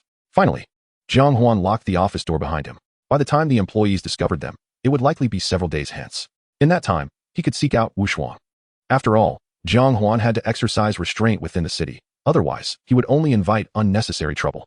He retrieved a blank sheet of paper from the desk, upon which was inscribed an address. Number 16, Shanghai Number 1 Community. A residence for the affluent. Jiang Huan's figure gradually faded into the shadows, and in the blink of an eye, he appeared in a narrow alley behind Duobao Tower. Whistling, he hailed a cab and headed eastward. The bright moon ascended into the sky, casting its silvery light over the city. Within Shanghai Number 1 Community, the nightlife of the socialites and affluent had just begun. At Lu Zhiyue's residence, the butler, Lu Fu, dressed in a tailored suit, descended from a luxury car, a knife case in hand, and made his way directly to the living room. At that moment, Lu Zhiyue reclined languidly on the sofa, her figure accentuated by a pale pink silk gown. A half-filled glass of red wine rested in her hand, her gaze hazy, clearly having indulged. Her delicate, jade-like feet rested lightly on the coffee table, with nails neatly trimmed and adorned with a subtle, starry pink polish that complemented her soft arches. "Miss, I have returned," announced the tall and dignified Lu Fu, who exuded a captivating masculine charm despite being in his 40s. Lu Zhiyue, with her dreamy eyes, glanced at him and asked, "Why aren't you accompanying my father to entertain the dragon team? Why are you back so soon?" Lu Fu kept his gaze fixed on the floor, his professional demeanor preventing him from making direct eye contact with her. The Yi family was quite pleased with the gifts for the master, and thus provided a token of gratitude. As he spoke, he placed the knife case on the table and retrieved an ornately decorated brocade box from his pocket. Lu Zhiyue took a sip of her wine, her interest piqued as she glanced at the knife case and brocade box. "What is this?" Chapter 52. Humph, women. Lu Fu respectfully replied. Within the brocade box lies an S-class spirit nurturing pill, which can elevate you from a second tier 8 star to at least a third tier 1 star. The knife case contains a pair of A-class dual weapon spirit, Yizanking. The dragon team said it was a gift from young Master Yi to congratulate you on awakening your spirit. Lu Zhiyue raised an eyebrow slightly. A-class spirits and S-class potions. Such generosity from the Yi family. She smiled coyly, her eyes sparkling. "Uncle Fu, is this truly just a gift?" Given her rapid growth in recent times, Lu Zhiyue was well aware that many gifts in this society often concealed ulterior motives beneath their surface. Lu Fu did not respond immediately, and a silence enveloped them. After a moment, he finally spoke. "Miss, some matters are better addressed with the master. It is not my place to elaborate." Lu Zhiyue did not press him further, but instead rose to return to her room. "Miss, the master hopes that you will swiftly enhance your strength and contract a second spirit." As he spoke, he reached for the items on the table to follow Lu Zhiyue. Lu Zhiyue shot him a glare, assertively taking the items from his hands. "I can manage myself." Lu Fu nodded slightly. "Miss, to ensure you are not disturbed while enhancing your strength, the entire villa is on high alert. Not even a mosquito can enter." At that moment, Lu Zhiyue had already approached the spiral staircase. A cold smile graced her lips. "Disturbed? With you, a 4th-tier expert, as my butler. There is no one in this small town of Kaiyan City who could possibly disrupt me." Lu Fu bowed slightly. "I am merely following the master's orders." The rustling sounds of insects echoed near the villa. A slender figure stealthily evaded the patrolling security, emerging into the night. Jiang Huan surveyed the decorative walls of the villa, which exuded opulence, each elegant detail a testament to luxury. A single household occupied 3 acres of land. The disparity between people can sometimes be more pronounced than that between humans and animals. As Jiang Huan reflected on his own circumstances, still residing in a less than 70 square meter rental in the city with his mother, he couldn't help but feel a pang of dismay. Activating conceal and breath control, Jiang Huan silently advanced a few steps. Soon enough, he discerned something unusual. What is going on? Why is this family so heavily guarded? The villa before him not only had over a dozen first-tier spirit masters stationed, but also several second-tier spirit masters patrolling intermittently. Hidden in inconspicuous corners were even a few sentinels. Moreover, they had several tracking hounds and vigilant red-eyed hawks. The security here was already top-notch. Yet they had deployed so many watchful eyes. While these guards might suffice for others, they were insufficient for me, Jiang Huan scoffed. However, despite his disdain, he meticulously analyzed the situation before him. What exactly were they up to? Most likely, they were engaged in matters that should not be disturbed. Jiang Huan's heart abruptly halted. Could it be that they intended to sell Wu Shuang? Or perhaps to employ some specialized potion to bind Wu Shuang? Jiang Huan's breath quickened in an instant. Should the other party transfer Wu Shuang to another, he might never again trace Wu Shuang's whereabouts. Alternatively, if they used a specialized potion to bind Wushuang, it could inflict irreparable harm, making it exceedingly difficult for Jiang Huan to reclaim Wushuang. In either scenario, Jiang Huan was unwilling to confront such a fate. For him, Wushuang represented the sole testament of his father's presence in his life. With this thought in mind, Jiang Huan activated his domain, Deadly Darkness, enveloping himself entirely. He then layered it with the martial skills of concealment and breath control. Under this triple safeguard, Jiang Huan boldly entered the villa, eluding the vigilant eyes of patrolling guards and beasts. The towering walls and sturdy glass seemed non-existent, allowing him to traverse freely. The villa's interior, adorned with babbling brooks and elegant pavilions, left Jiang Huan disoriented more than once as he wandered through. After tirelessly searching for over half an hour, he still had not located Wushuang. As he resignedly exited a master bedroom, he could not suppress a sigh. Damn it, with so many rooms. Do they even occupy all of them? Suddenly, a formidable aura emanated from a nearby room.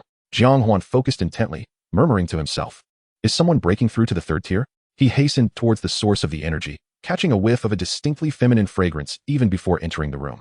Jiang Huan furrowed his brow. This scent seemed strangely familiar. Upon stealthily entering the room, he was taken aback. The woman seated on the bed, breaking through to the third tier, was none other than Lu Yue, someone he held in high regard. How could it be her? Although Jiang Huan had formed a friendship with Lu Yue, she was typically very low-key. Aside from knowing her family was well off, he was unaware of anything else. Her snow-white face was adorned with exquisite features and long eyelashes. With her eyes tightly closed and clad in a nightgown, she was utterly captivating. Suddenly, her aura surged. She slowly opened her moon-like eyes, a gentle smile gracing her lips.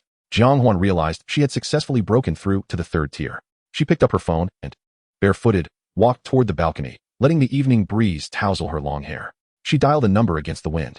"Dad, I've broken through to the third tier. I haven't begun the contract with the second spirit yet. I have a question for you. The item Uncle Fu brought back. Is it truly just the Yi family's return gift? An engagement gift? Why? Is Wushuang not enough for them?" Lu Yue's tone was surprisingly calm, seemingly unfazed by this decision. "I understand. Family comes first. I will contact you, Woody." At this moment, Jiang Huan felt a revelation wash over him, his emotions complex. Once, he considered Lu Yue a kind and beautiful girl. Yet tonight, he realized how terribly mistaken he was. Duo Bao Tower, Lu Corporation, wasn't he that the Lu of Lu Yue? The once cherished memories morphed into an indelible lesson. Women. He quietly observed Lu Yue's silhouette, uncertain whether to reveal himself and seek clarity. After hanging up, Lu Yue sauntered back into the room, pausing at her vanity. It was then that Jiang Huan noticed a blade case resting atop it. Lu Yue gently placed her hand upon it. The case slowly opened, revealing two identical twin blades before Jiang Huan's eyes. The left blade resembled a blazing sun, radiating warmth and gentle intent, while the right blade mirrored a cold moon, emanating a chilling and fierce aura. Jiang Huan could not help but scoff. Evidently, this was the transaction between the Lu family and the Yi family. They had exchanged Wushuang for this exquisite pair of twin spirit blades. Disappointment, sorrow, and anger surged within him, intertwining in a torrent of negative emotions. In an instant, Jiang Huan's spiritual power became chaotic. Lu Yue immediately sensed the fluctuations in the air. "Domain. Who's there?" A delicate long sword appeared in her hand, aimed towards Jiang Huan's hiding place. Chapter 53. You are but a trifle. The elegant long sword pierced through the thick wall, creating a hole before her eyes. Quite quick on the draw. Suddenly, Lu Yue was astonished to find that the opponent's spiritual fluctuations had vanished. Nevertheless, she reacted swiftly. A rose garden unfurled behind her, enveloping her bedroom in an instant. An inescapable darkness stood out starkly amidst the blossoms. How extraordinary is this domain? It was Lu Yue's first encounter with someone capable of silently infiltrating her home via their domain. Had it not been for the opponent's inadvertent exposure of their aura, and her own possession of a domain, she might never have realized her peril. Moreover, throughout the encounter, her adversary had remained concealed within an abyss of darkness. She hadn't even glimpsed their appearance.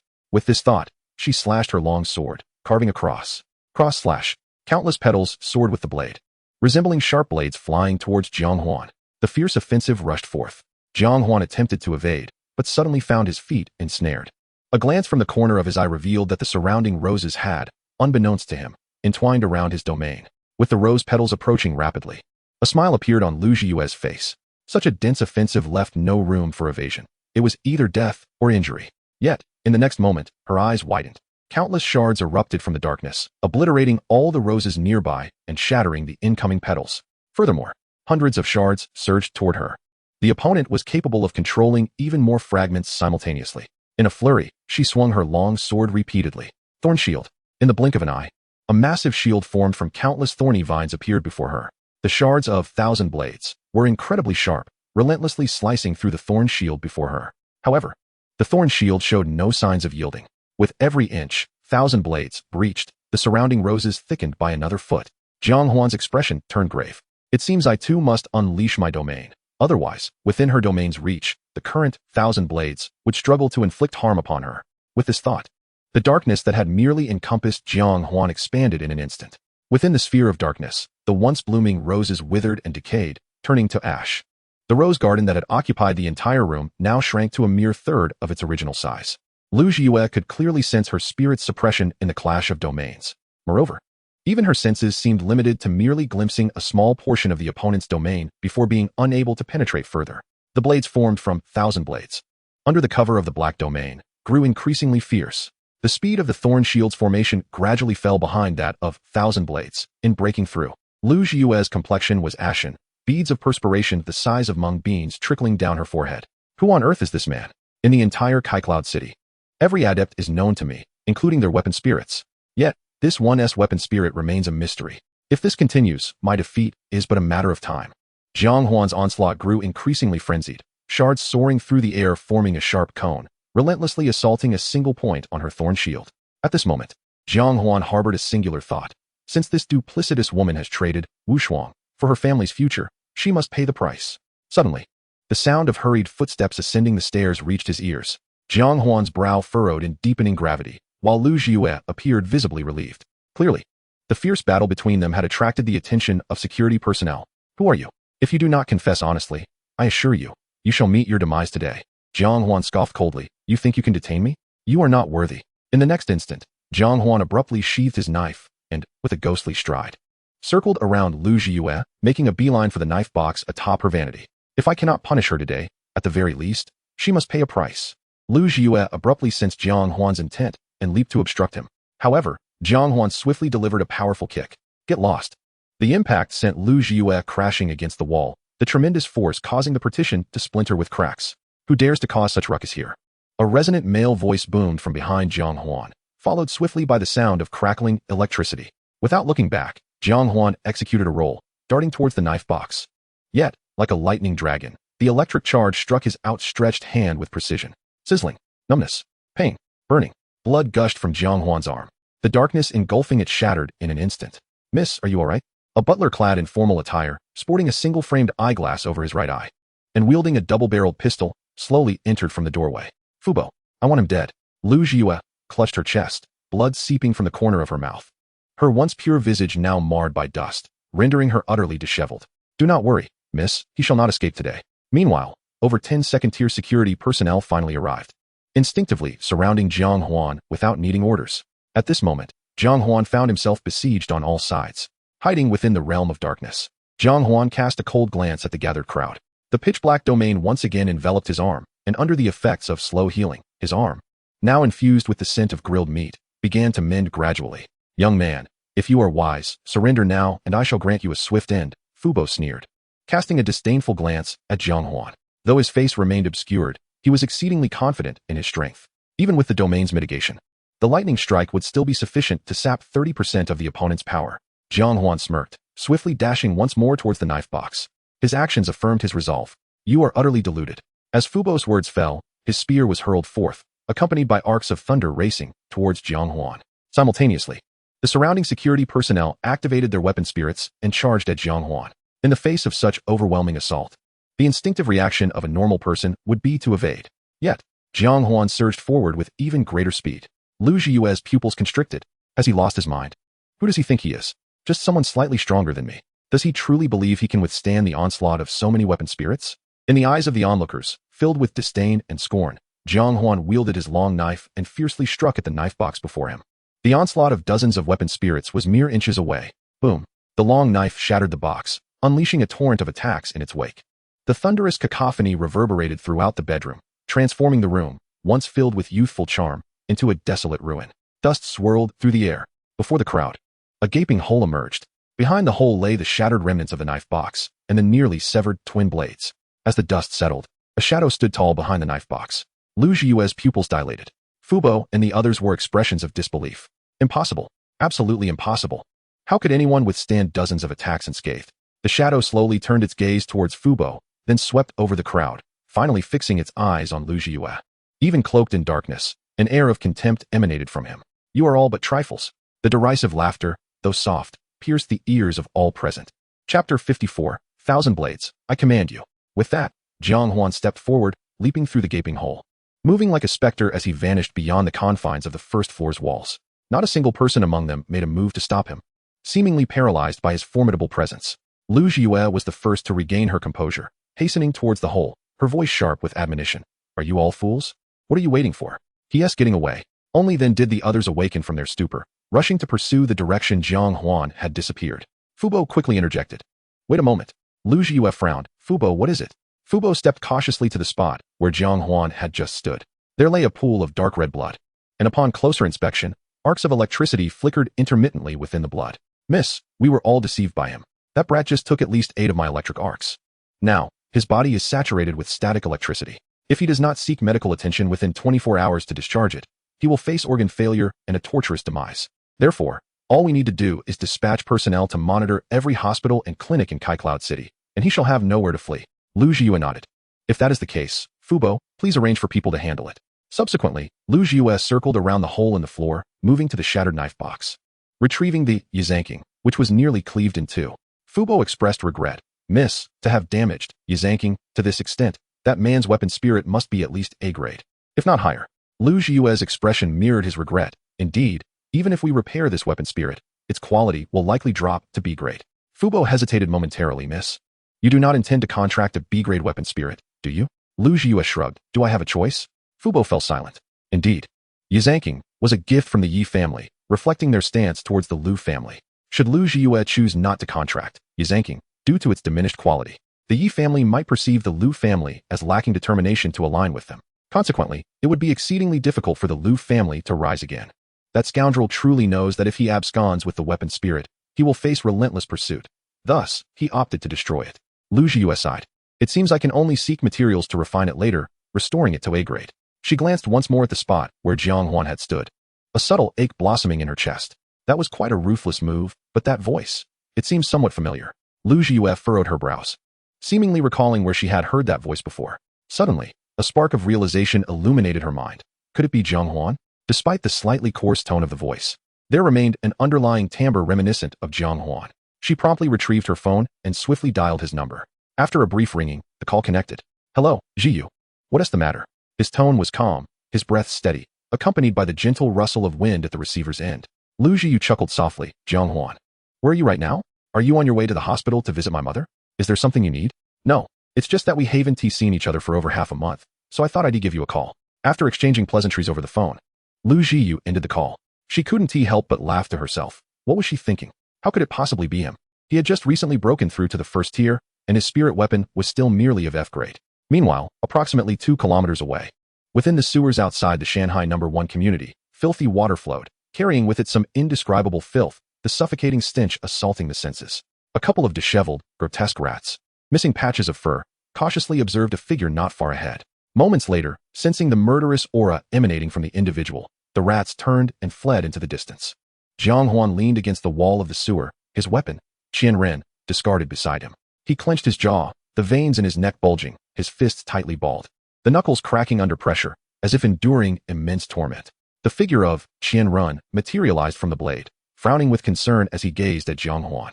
Just as Uncle Fu had predicted, rather than evading the onslaught of more than a dozen foes, Jiang Huan boldly pushed forward, clearly gambling on a chance. He was wagering that his martial technique, backstab, would allow him to slip behind the weapon's sheath at the moment of impact. Previously, Jiang Huan had only employed this skill on living beings. It was his first attempt using it on an inanimate object, and he had no inkling of its effectiveness. Fortunately, his gamble paid off. Just before the myriad effects of the spirit weapons could strike him, he managed to evade to the rear of the sheath, destroying the dual blades. The residual force of the various spirit weapons shattered the floor of Lu Jiyu's bedroom, fortuitously creating an escape route. Jiang Huan intended to flee amidst the swirling dust. But to his dismay, he had underestimated the potency of Uncle Fu's spirit weapon. The arcs of electricity he unleashed were alarmingly rapid. Before Jiang Huan could react, he was struck by 7 or 8 arcs as thick as a man's arm. The domineering electricity surged through his skin into his bloodstream. relentlessly battering and scorching every inch of his meridians. Were it not for his robust physique and the continuous healing provided by slow healing, Jiang Huan would have likely collapsed at that very moment. At that time, he was akin to a paper tiger. Had even one person possessed a modicum of courage, he would have met his demise. Fortunately, Jiang Huan managed to intimidate them long enough to catch his breath, enabling him to escape the Liu family villa. However, the escape, coupled with Liu Zhiyu's unexpected phone call, compelled Jiang Huan to expend more spiritual energy to suppress the residual static electricity within him, thereby feigning a demeanor of ease. Once the call ended, Jiang Huan found himself in excruciating pain, unable to flee any further, and had no choice but to seek temporary refuge in the sewer. The relentless agony, gnawing at his nerves and flesh from within, made Jiang Huan yearn to roll around in the filth. Yet he couldn't afford to do so, for he understood that if he did not find a way to expel the static electricity from his body, even with slow healing safeguarding him, he would inevitably lose a significant portion of his combat prowess for the coming month or two. He could not afford to lose his fighting capacity. Otherwise, how could he make the Liu family pay the price? Jiang Huan glared at Qian Ren with gritted teeth. A single glance conveyed his intent. He needed Qian Ren to assist in expelling the static electricity from his body. To achieve that, it would require breaking through Jiang Huan's flesh. Qian Ren, you are my only hope right now. At this moment, the destructive forces of slow healing and the static electricity within him had reached a state of dynamic equilibrium. Cold sweat streamed down Jiang Huan's face, his complexion turning pale, each word exhausting his remaining strength. Qian Ren hesitated, his gaze laden with uncertainty. Qian Ren, I command you now. Do as I say. I have less than a month to make them pay. Jiang Huan spoke the truth. The school recruitment was fast approaching. After the recruitment concluded, Liu Zhiyu would leave Kaiyun City and head to the flourishing Huaqing to join the Yi family. When that time came, if Wu Shuang was deceived and he bore the brunt of tonight's injuries, who would he seek vengeance upon? Looking into Jiang Huan's resolute eyes, Qian Ren finally made up his mind. The long blade shot from the ground towards Qian Ren in an instant. Bang!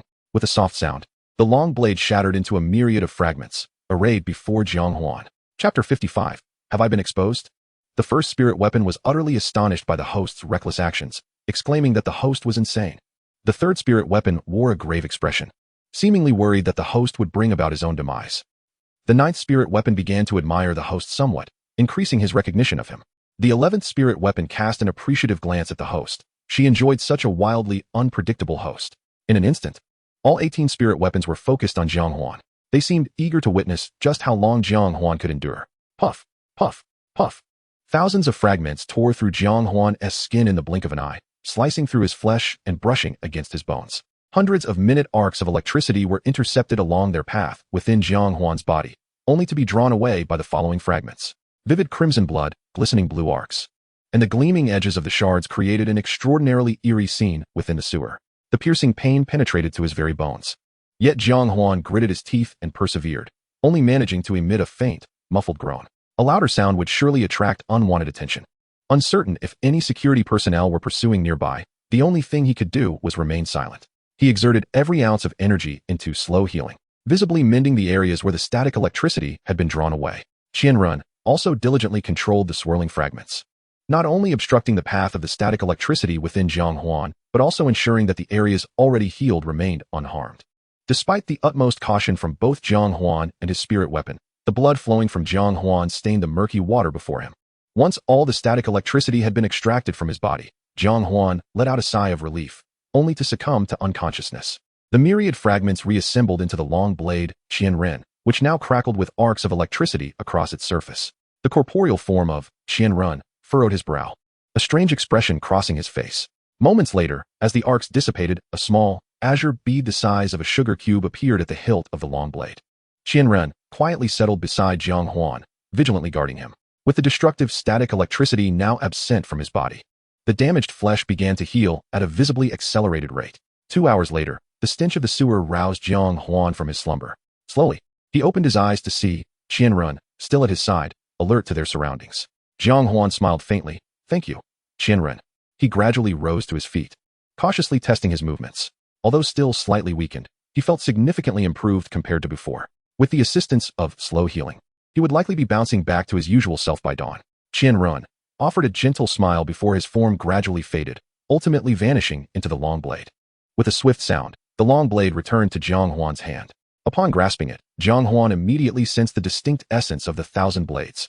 He lifted the sword for a closer inspection and noticed that beside the previously forged white gem on the hilt, there now lay a small azure gem. However, in comparison to the white gem, which was about the size of a soybean, the azure gem was merely the size of a grain of sugar. What is this? Jiang Huan pondered, recalling that after he had lost consciousness, the system had emitted some notifications.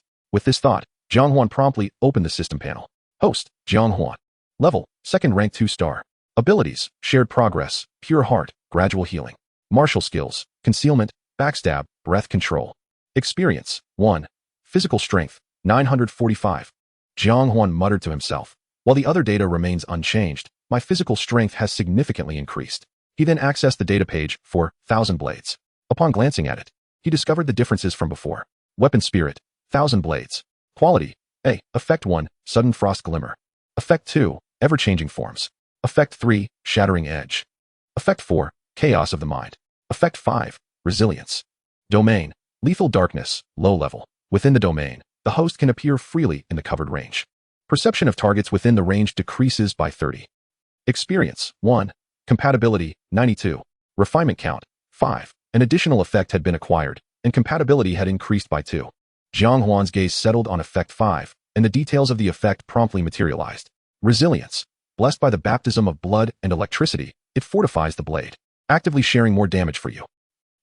It appears to be an auxiliary effect, Jiang Huan murmured. However, it seems that if I encounter that old man again, his electric arcs should inflict significantly less damage upon me. Truly, a blessing in disguise. With this thought, Jiang Huan couldn't help but recall the agony from the previous battle. The electric arc had suddenly leaped towards him, and instinctively, he raised his sword to block it, but unexpectedly, the arc had utilized the long blade to accelerate. Swiftly entering his body, the middle-aged man resembling a butler re-emerged vividly in Jiang Huan's mind. The apparition of the middle-aged man then began to shatter, reshaping into the striking visage of Lu Yue. Jiang Huan's fist clenched tightly. It seems I must hasten to elevate my strength. With that thought, Jiang Huan turned and headed towards the nearby climbing ladder. Time was of the essence. He needed to return home to recuperate before venturing out of the city again to enhance his abilities. The afternoon sun blazed fiercely, and the streets were unusually devoid of pedestrians. At the north gate of Cayenne City, the city patrol officers stood listlessly by the gate, lethargically checking each person entering and exiting. Jiang Huan, now donned in a fresh set of clothes, appeared particularly spirited. He stood quietly behind a small group of 3 to 5 individuals waiting to exit the city. Due to Zhang Yu and Murong Shui forbidding him from leaving the city during this period, and considering Zhang Jiuwan's acquaintance with Zhang Yu and the others, Jiang Huan opted not to use the nearest west gate to depart. Soon, it was his turn. Name, purpose of exiting the city. Jiang Huan, hunting beasts. To supplement household finances. The city patrol officer, who had been engrossed in his duties, raised his head meaningfully to scrutinize Jiang Huan. A student from class 3? Jiang Huan sensed an unusual air and was about to leave when the officer grasped his arm. Hey, young man, hold on a moment. He then called out to his companion. Hey, Shaoli, bring our documents over from the left drawer of the duty room's desk. Moments later, a young man, only slightly older than Jiang Huan, approached them holding a blue paper with white text, featuring Jiang Huan's portrait, resembling a wanted notice. Jiang Huan's heart skipped a beat. A wanted notice? Could it be that the Liu family had bribed the city patrol to capture me here? To his surprise, the officer who had detained Jiang Huan took the paper and began to scrutinize Jiang Huan's face against the image on the document. Residence, number 128, North District, Shishan Camp? Jiang Huan was puzzled, but nodded nonetheless. The officer, upon hearing this, immediately instructed Shaoli, keep an eye on him. I'll make a call to summon the captain. Jiang Huan's expression turned grave. He could not comprehend how he had been exposed. He even contemplated whether he should directly deal with the 3 second-rank spirit masters before him and escape the city. Chapter 56. Exiting the city once more. In less than half an hour, the roar of 2 motorcycle engines echoed closer. Zhang Yu and Zhang Jiuwan quickly appeared before Jiang Huan. As soon as they dismounted, Zhang Yu slapped the back of Jiang Huan's head. You little rascal. I knew you wouldn't remain obedient. Jiang Huan stared blankly at the furious Zhang Yu and the grinning Zhang Jiuwan beside him. Zhang Jiuwan shrugged innocently, saying, you can't blame me for this. After returning to the city last time, he and your homeroom teacher forced me to have someone keep an eye on you at the city gate. If I didn't comply, they would have skinned me alive. Jiang Huan sighed. Evidently, leaving the city openly was not an option. At this moment, Zhang Yu also noticed Jiang Huan's wanted notice. His expression hardened. Jiuwan, this isn't appropriate. If this gets out, those unaware might just beat Jiang Huan up. Zhang Jiuwan chuckled. But you asked for something conspicuous, something that would catch the attention of the guards at all 4 city gates. This wanted notice is the only thing that would do. Zhang Yu shot him a glare, but said nothing further. He placed a hand on Jiang Huan's shoulder. So, you're really intent on leaving the city? Jiang Huan met his gaze. The pressure on my shoulders is immense. I cannot afford to be idle. Jiang Yu naturally assumed that Jiang Huan referred to the medical expenses for his mother. Not afraid of the divine priest. Just avoid him. And if I can't evade him? Jiang Huan shot back. The two exchanged glances, and Jiang Yu seemed to be engaged in an internal struggle. After a moment, he turned to Jiang Huan. Open the gate. Jiang Huan looked alarmed. Damn, Lao Zhang, don't throw me under the bus. If Morong finds out, I'm finished. Jiang Yu cast a disdainful glance at him. What are you afraid of? If anything goes wrong, I'll take responsibility. Jiang Huan shook his head. That won't he do? Jiang Yu sighed. Huan, do you know why Morong looks down on you? Why is that? Because you're too timid. Jiang Huan. Silence enveloped the night like a blanket. Suddenly, Jiang Huan pointed at Jiang Yu, roaring, Lao Zhang, who are you calling timid? Open the gate. Let me through. Jiang Huan was taken aback. What was happening? The captain of the city patrol was provoked by such a simple taunt? A sly smile crept across Jiang Yu's face. He then patted Jiang Huan on the shoulder. What are you dawdling for? Let us go. He then strode purposefully towards the gate. Jiang Huan, filled with confusion, called out. Teacher, where are you going? Without looking back, Jiang Yu shouted, what do you think? I have to ensure your safety. Do you think I would let you leave the city alone? Jiang Huan smiled and hastened to catch up with Jiang Yu. During the time spent with Jiang Yu, he has come to realize that beneath the seemingly stern exterior of this middle-aged man lies a heart more tender than anyone else's. At Fang Hospital, within the confines of an office, Fang Jia was simultaneously engaged in a telephone conversation while fiddling with his computer. Really? Ji Yu. Does that mean the Yi family has communicated with you? I'm included in the reserve quota? Good. Good. Good. Ji Yu, you are truly kind to me. Suddenly, the screen of Fang Jia's computer went pitch black, rendering it unresponsive. Damn, what is going on? No, Ji Yu, I'm not referring to you. My computer has just crashed. All right, I shall call you back shortly. After hanging up, Fang Jia slapped his computer a few times in frustration, but the screen remained dark. Infernal machine. He spat disdainfully, then exited the office, making his way towards the patient room. Along the way, nurses and doctors greeted him with respectful nods, addressing him as young master with every breath. The flattery from the crowd brought Fang Jia considerable satisfaction. Soon, he arrived at the intensive care unit. He gazed meaningfully through the glass window of the door. On the hospital bed lay Su Liuxiang, her complexion flushed, yet somewhat frail, resting quietly. Fang Jia pulled out a piece of gum from his bag and began to chew, his eyes fixed intently on Su Liuxiang, on her sickly yet still beautiful visage. He seemed to perceive the features of Jiang Huan. Old wretch, huh? Just as he was about to leave, Jiang Huan's attending physician approached with a nurse, carrying several vials of medication. Young master. As the two were about to enter the patient room, Fang Jia halted them. Please wait a moment. The attending physician, visibly displeased, nonetheless paused. Fang Jia stepped closer to the nurse, scrutinizing the vials of medication. Which of these can sustain her minimal life functions? The physician remained silent. A slight smirk appeared at the corners of Fang Jia's mouth as he turned his gaze to the nurse. The oppressive intensity of his stare instilled a deep fear within her. This one, she stammered. Fang Jia nodded. Very good. Go to the finance department later and inform them that I have authorized an additional 500 yuan to your monthly salary. After saying this, he cast a significant glance at the attending physician. He then proceeded to take all the other vials from their tray. Wealthy folk don't need to waste so much medication. Remember, if it's not absolutely necessary, a single injection of this will suffice. The physician's hands trembled with anger beneath his white coat, yet he refrained from voicing any further objections. Understood, young master. Fang Jia was pleased with this response, clutching 3 or 4 vials of the pilfered medication as he strolled past a trash bin and casually discarded them within. Meanwhile, at Cayenne City's third high school, in the teacher's dormitory, Morong Shui was furiously typing away at a laptop. Data flickered across the screen incessantly. Finally, she slowly closed the computer. Based on the inventory records from Fang Hospital's pharmacy and the duration of Jiang Huan's mother's hospitalization, it was evident that the deterioration of Su Liuxiang's condition was entirely due to foul play within the hospital. Yet, who could be targeting this defenseless, ordinary woman? Morong Shui pondered for a long time, but no answers emerged. It seemed she needed to devise a plan to discreetly approach her mother's attending physician. Moreover, she must expedite the transfer of her mother to another hospital. Morong Shui's expression soured, as if grappling with an insurmountable dilemma. Time flew by, and in a blink, 5 days had passed. Outside the city, amidst the ruins, a dilapidated street lay scattered with abandoned vehicles and collapsed shops. Sounds of fierce combat echoed through the streets. A group of approximately 10 green-skinned lizard men, tongues flicking, were assaulting Jiang Huan. Jiang Huan refrained from using any martial techniques, relying solely on his combat skills to engage the lizard men. Jiang Yu, with one leg crossed over the other, sat leisurely in a nearby wrecked vehicle. At his feet lay 3 green lizard men, their corpses gruesomely mangled. Jiang Huan, how have I taught you? He called out. Align your waist and hips. Concentrate your spiritual energy into a single point and strike with precision. Your breath is erratic. Retreat.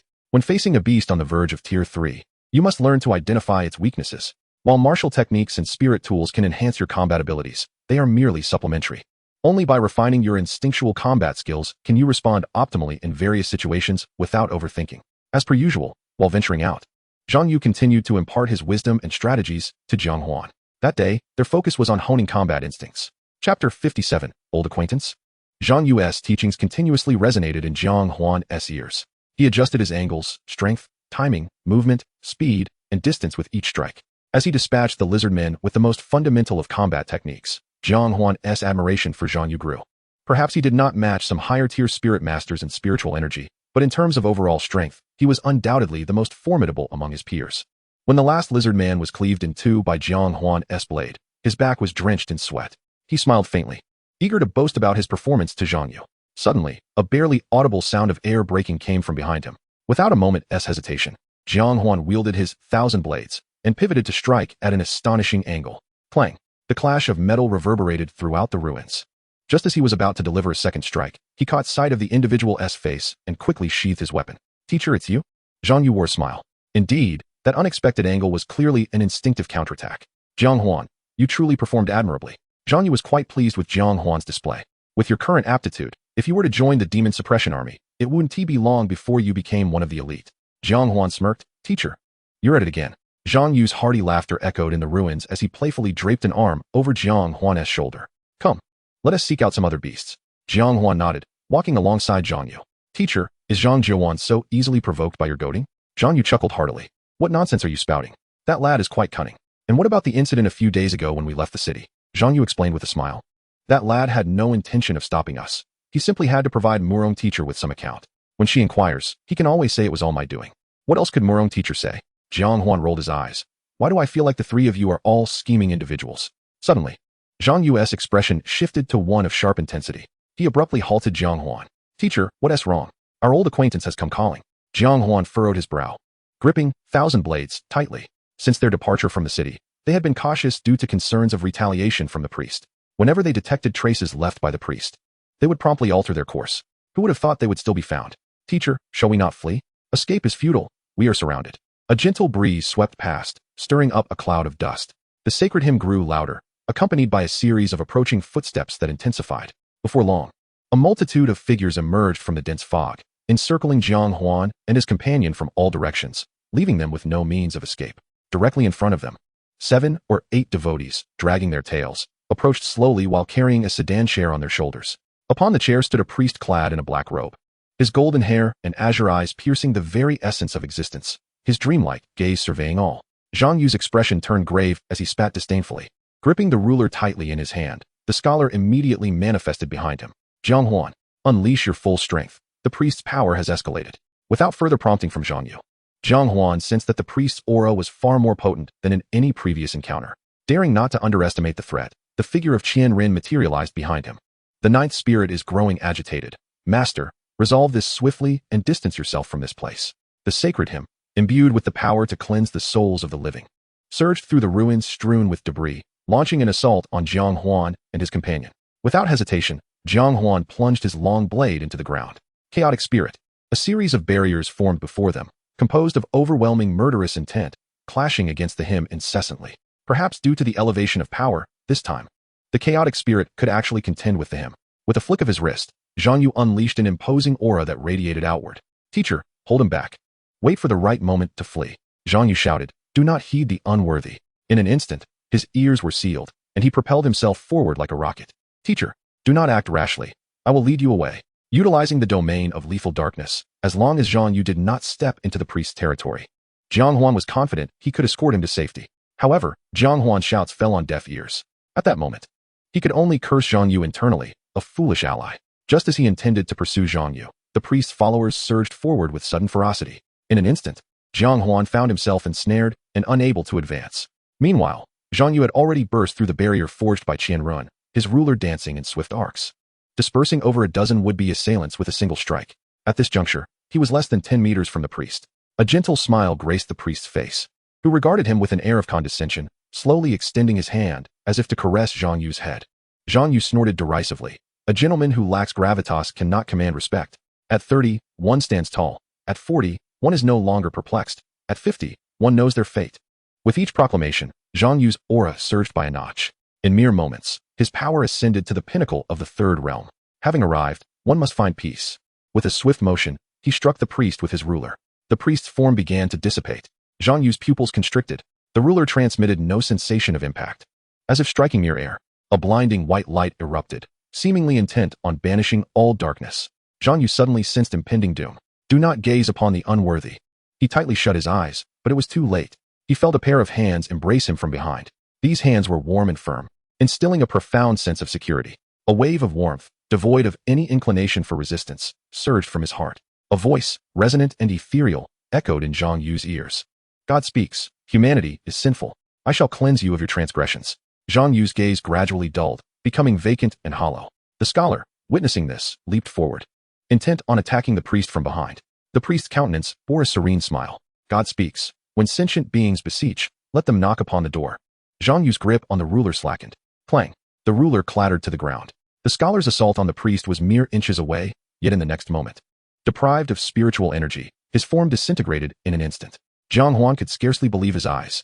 A beast had learned the language of humankind. Moreover, its murmured words seemed to possess a potent, bewitching power. In the next instant, the priest turned to Jiang Huan, raising his hands high. God speaks. Those who believe in me shall attain eternal life. His body erupted with a brilliant radiance, shining resplendently amidst the dense fog. As the light faded, a towering Gothic cathedral materialized before Jiang Huan's eyes. The priest cast a meaningful glance at Jiang Huan before turning to enter the cathedral. The devotees engaged with Jiang Huan swiftly retreated from the battlefield, following in the priest's footsteps into the church. Jiang Huan lingered at the rear, moving sluggishly, as if in resistance. A fierce independent will clashed with his body's instincts over control. The number of devotees entering the cathedral grew, and hymns began to reverberate from within. Initially faint as a whisper, they soon resounded like a mighty bell. His instincts began to dominate, and Jiang Huan trudged toward the church at a snail's pace. Jiang Huan's pupils constricted. He raced forward, fully aware that once Jiang Huan crossed into the priest's domain, he too would inevitably become a follower, reduced to a mindless puppet reliant on the priest for existence. Jiang Huan pushed his speed to the utmost. Teacher, hold on. Yet. A series of system notifications suddenly echoed in his ears. The ninth spirit feels disdained. Its emotions are spiraling out of control. Master, please vacate this location immediately. The ninth spirit recalls unwelcome memories. Rage has overtaken its will. The system is attempting to soothe it. Master, vacate this location at once. Chapter 58, A Blade for You. The hymn crescendoed, and Jiang Huan's steps quickened. His instincts had gained the upper hand, while his remaining consciousness continued to wane. He was perilously close to crossing the threshold into the priest's domain. Jiang Huan's anxiety peaked, yet the system's warnings echoed repeatedly. He was uncertain what fate awaited him if the system could not suppress the ninth spirit. However, he could not bring himself to abandon Jiang Huan when he had the ability to help. To accept the kindness of others is to repay it with all one's might. To bear the grudge of others is to pay with one's life. Such was Jiang Huan's creed. He grit his teeth and sprinted toward the cathedral, regretting not having sprouted 2 more legs. Yet at that moment, Jiang Huan had already entered the church, the towering, narrow doors slowly closing. Jiang Huan cursed under his breath. Damn it! He hurled his long blade with all his might. The Qianren fell like a meteor into the cathedral's entrance. In an instant, the Qianren coalesced into a humanoid form, arms steadfastly bracing against the closing door. The once resolute face of Qianren now bore an expression of grave concern. The heavy doors were impeded, and the priests and devotees within the cathedral turned their gazes toward Qianren. They remained motionless, and the hymn abruptly ceased, sinister smiles gracing their faces. Then, the hymn resumed, its triumphant melody echoing across the ruins. The force against the door intensified. Qianren's outstretched arms bent slightly under the pressure. He glanced back at Jiang Huan, as if to say, if you do not hurry, I will not be able to hold on any longer. Seeing this, Jiang Huan gritted his teeth, and an astonishing force erupted from his legs. Wherever the footsteps tread, they erupt into a series of craters. Jiang Huan seizes this momentum, propelling himself forward with relentless determination. The grand gate is on the verge of closing, while Qianren grits its teeth, valiantly creating a narrow passage for Jiang Huan to slip through. With a mighty leap, Jiang Huan vaults, his body tilting as he lands deftly atop Qianren's head. A sigh of relief escapes him. Thank you for your hard work, Qianren. In the next instant, Qianren's form rushes to Jiang Huan's side. The resounding clang of the gate slamming shut echoes behind them. Instantly, the gazes of the myriad beasts within the cathedral converge upon Jiang Huan. Unfazed, he and Qianren scan the interior, fervently searching for Jiang Huan's presence. Yet, inexplicably, Jiang Huan perceives that the faces of all the worshippers within the cathedral seem shrouded in a veil of pale light. He finds himself unable to discern which among them is Zhang Yu. At the center, an imposing crucifix captures the eye. Below it, a figure clad in black, the priest, extends his arms, wearing a smile. To the weary and burdened souls of the world, come to me, and I shall grant you solace. I will guide you into the realm of the divine. The soaring, harmonious hymn reverberates in Jiang Huan's ears once more. Time seems to stretch indefinitely as Jiang Huan slowly opens his eyes, feeling as though he has been transported to a serene world. Lush greenery and gentle livestock surround him. Men sing while women frolic. An alluring thought emerges in his mind, to linger here and indulge in this bliss. Even the typically tempestuous spirit nine within his system has quieted. Brother, this is for you. A plump 5-year-old girl in white, clutching a freshly picked red flower, skips towards Jiang Huan. Her face adorned with an innocent smile. Upon seeing her, a smile involuntarily graces Jiang Huan's lips as he reaches out to accept the flower. Just as the red flower is about to fall into his hands, a sudden chill sweeps over Jiang Huan's entire being. He instinctively blinks. The once cherubic girl has transformed. Her innocence replaced by a visage reminiscent of a shark's jagged teeth, a gaping maw at her neck, and blood-red eyes, complete with 2 canine ears atop her head. The red flower she holds is now a serpent, continuously exhaling venomous fumes. All around, the men and women have morphed into grotesque forms akin to the girl. They wield knives and forks, fixated on Jiang Huan and the girl as though they were a delectable feast. In that very moment, the spirit nine within Jiang Huan's system erupts into fury once more. Brother, don't you like this flower? The once angelic voice now turns raspy and grating, akin to nails scraping against a chalkboard. The girl blinks her bloodshot eyes, tilting her head at Jiang Huan. I like it, of course, he responds with a smile. As he reaches for the red flower, his hand deftly bypasses it to stroke the girl's head instead. However, my brother has taught me not to take what isn't mine, so I must offer you something in exchange. A flicker of surprise flashes in the girl's eyes, as if she has never encountered someone who declined her flower. Nevertheless, she patiently tilts her head, feigning cuteness. Brother, what will you give me? Her hushed words, coupled with her hideous appearance, evoke a sense of revulsion within Jiang Huan. Yet, he maintains a pleasant demeanor. I shall give you a slice. A flash of white light ensues. The girl's head rolls to the ground, stirring up a cloud of dust. Her face still adorned with a feigned sweet smile. The abrupt turn of events leaves the onlooking men, women, and various beastly creatures in stunned silence. But the next moment, they surge towards Jiang Huan in a fit of rage. Heretic! Die! Abandoned by the divine, you are a blasphemer. Tear him apart. The kingdom of God welcomes not the dregs of humanity. A cacophony of curses converges into a singular uproar, and Jiang Huan senses his body being constrained by an unseen force. This energy seems to implore him to surrender and await the salvation of his companions. Jiang Huan surveys the approaching worshippers with a cold snort. It appears these are the true forms of the priestess followers. The power that hints at his fate is likely the priest's domain ability. With this realization, a confident smile graces Jiang Huan's lips. A domain, after all, is not solely yours to wield. He grips Qian Ren with one hand, executing a decisive strike. A surge of intense darkness erupts from the blade's tip, spreading like wildfire in its wake. Soon, this desolate domain is shrouded in an impenetrable darkness.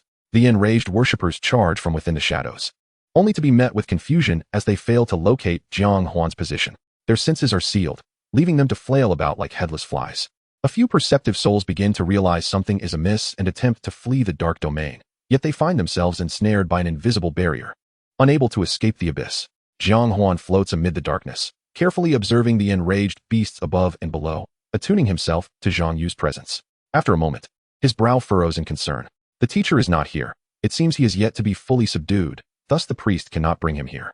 With that thought, Jiang Huan's gaze sharpens. In an instant, the long blade in his hand begins to fragment, swirling around him like a tempest. Qianren, shatter them. Chapter 59, Layered Domains. The fragmented Qianren, akin to a swarm of wasps converging, glimmers with lethal brilliance under the influence of the domain deadly darkness, gaining in ferocity. They streak through the dark, like meteors in the night, each passage leaving behind a trail of crimson. The sounds of wails, cries of agony, the rending of flesh, and the snapping of bones reverberate throughout the obsidian realm. Spirit Qianren has slain a Tier 2 beast puppet, gaining 298 experience. Joint progress activated. Host gains 298 experience. Spirit Qianren has slain a Tier 2 beast puppet, gaining 253 experience. Joint progress activated. Host gains 253 experience. The system notifications resonate endlessly. Before long, the entire domain falls silent, devoid of any remaining beasts. Jiang Huan furrows his brow, peering through the deadly darkness at the desolation outside. This area appears to be a domain within a domain, yet the priest has not fully mastered it. No wonder I fell prey to hypnosis. It turns out these beasts wield the power of layered domains. Their combined strength is likely on par with a tier 5 beast. Thank goodness for purity of heart. Otherwise, I would have been oblivious to my demise. Both spirits and beasts can harness the power of domains. Those who possess a spirit body, if they can fully master the powers of 2 domains, can achieve domain layering. Moreover, there are those fortunate enough to master multiple domains by sheer serendipity. Clearly, the priest is one such being. However, given the length of time Jiang Huan has been slaying the followers' true forms, it is evident that the priest has yet to fully command the power of the second domain. Jiang Huan scans his surroundings meticulously. Since you have not fully grasped it, it is better to relinquish this domain entirely. With this thought, the darkness surrounding Jiang Huan once again expanded to its limits. In the areas shrouded by darkness, no light could penetrate from above or below. The fragments formed by the 1,000 blades circled around Jiang Huan once more, resembling shooting stars as they soared in every direction, seemingly attempting to cleave through something. Initially, this space remained tranquil. However, gradually, fissures began to appear within it. Rays of pure light shone through these cracks, and divine hymns echoed within this precarious space. Yet, neither the sacred light nor the heavenly melodies could breach the black barrier. Indeed, this was a layering of domains. As the second layer was breached, he had already sensed my counterattack. Nevertheless, within my domain, unless the priest possessed power far superior to mine, he could not inflict harm upon me. Moreover, his strength lay in mental manipulation, and with my pure heart, I was essentially his nemesis. Jiang Huan smirked disdainfully.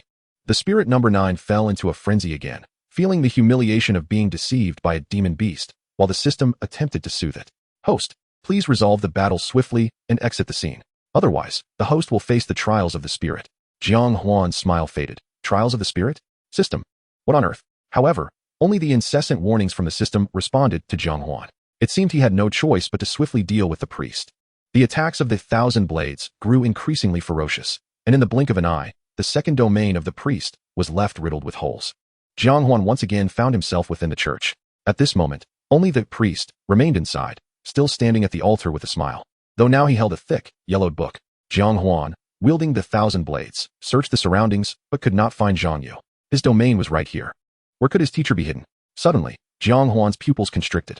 Behind the priest, on 10 tortured statues, was a man whose hands and feet were firmly bound. If it was not Zhang Yu, then who could it be? Without hesitation, Jiang Huan charged forward with his blade. The black domain surged forward like a scalding iron ball passing through smooth foam, emitting a screeching sound as it traversed. The priest looked on in surprise at the unfolding scene. He slowly opened the thick book in his hand, resting his left hand upon it. God said, "If you draw near to him, he will draw near to you." Jiang Huan's steps slowed, as if a great hand was grasping him, preventing him from approaching the priest. The spirit number 9 harbored an intense loathing for such supernatural antics. It yearned to cleave the aberration before it with a single strike. Jiang Huan scoffed, and with a fierce swing of his blade, a cold glimmer erupted.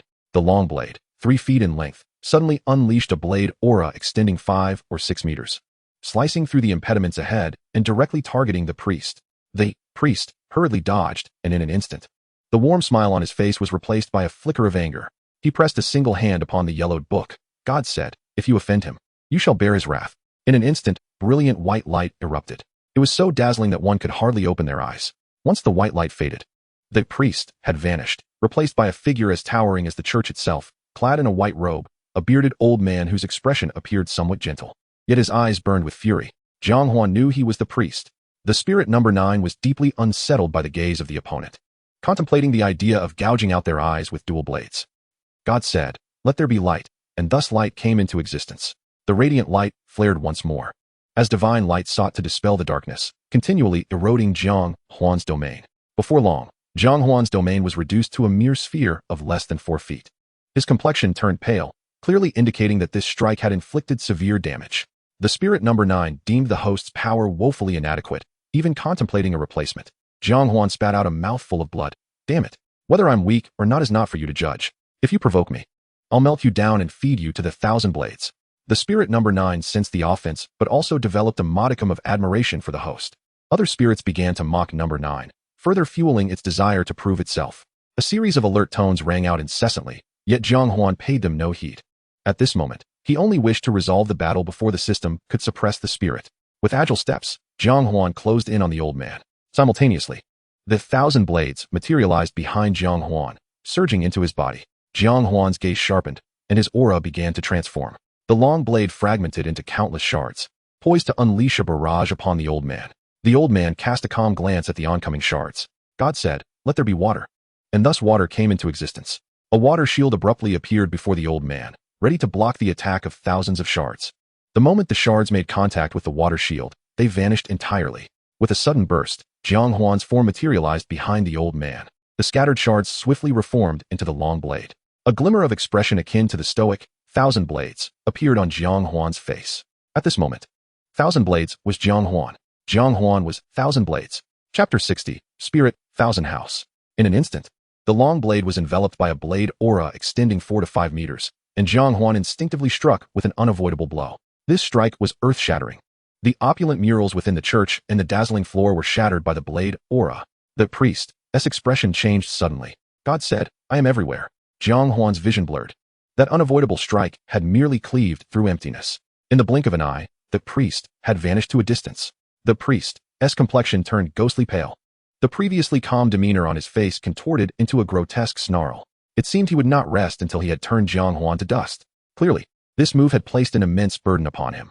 The spirit number 9 sensed the demonic beast's rampage. It was striving to break free from the confines of the sword box, with the system estimating it could still be contained for 10 more seconds. "Host, please exit this location swiftly." 10, 9, 8. The sudden alert tones startled Jiang Huan. While he did not know what trials awaited from the spirit, he surmised they were far from pleasant. Without hesitation, Jiang Huan turned and leaped towards Zhang Yu, who was on the crucifix. At this moment, rescuing Zhang Yu was paramount. The priest noticed Jiang Huan's unusual behavior. God said, "Everything in this world is I." After saying this, his complexion grew even more ashen. However, the scattered chairs, fallen candlesticks, and broken plates around Jiang Huan suddenly seemed to come alive, transforming into the old man's likeness and charging at him. The sudden change left Jiang Huan unable to evade, and he was struck forcefully, sent flying. Blood spewed from his mouth, staining the ground. A tremendous wave of dizziness washed over him. The whispers of the priest's admonitions began to echo in his ears. The divine proclaimed that humanity is sinful, and only I can lead you to the kingdom of heaven. The divine asserted that as long as you revere him, you shall be under his protection. God loves humanity, provided you too hold love for the divine. The priest's seductive voice incessantly beguiled Jiang Huan, while within him surged waves of refreshing energy, resisting the influence of the priest. Yet at this moment, Jiang Huan's mind was still clouded by the overwhelming dizziness following the ambush. The pallid priest, clutching a yellowed tome, approached Jiang Huan step by step. His once kind visage bore signs of damage from the battle, revealing scaly skin beneath. As he drew closer, his fair hands began to morph into claws.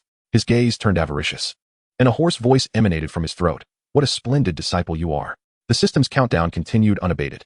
3, 2, 1. System's suppression of the 9th spirit fails. S-rank spirit, Qianhu, is about to emerge from its box. The host will soon face the trials of the 9th spirit, Qianhu. Please prepare accordingly. Within the system's space, the massive chains binding the 9th sword box, adrift in endless darkness, began to fall away. The box radiated an aura of loyalty and righteousness. It transformed into 4 segments and slowly opened. A blade, towering in height, soared from the top of the box, exuding a stunning momentum in the boundless darkness. Following that, several long swords simultaneously flew out from either side. To the left, 5 geese feather blades surged forward, bound together by a long whip, advancing as one. To the right, 2 willow leaf blades flew in parallel, steadily heading towards the broad blade. The lid of the sword box quietly descended. Hundreds of flying daggers simultaneously shot out. The broad blade, geese feather blades, willow leaf blades, flying daggers, and long whip resonated with thunderous roars in the infinite darkness. The priest's claws were mere moments away from touching Jiang Huan's forehead. A shadow suddenly leapt from Jiang Huan's body. The formidable broad blade cleaved through the approaching claws. Seeing this, the priest hastily withdrew, but it was too late. His lizard-like claws were swiftly severed by the broad blade.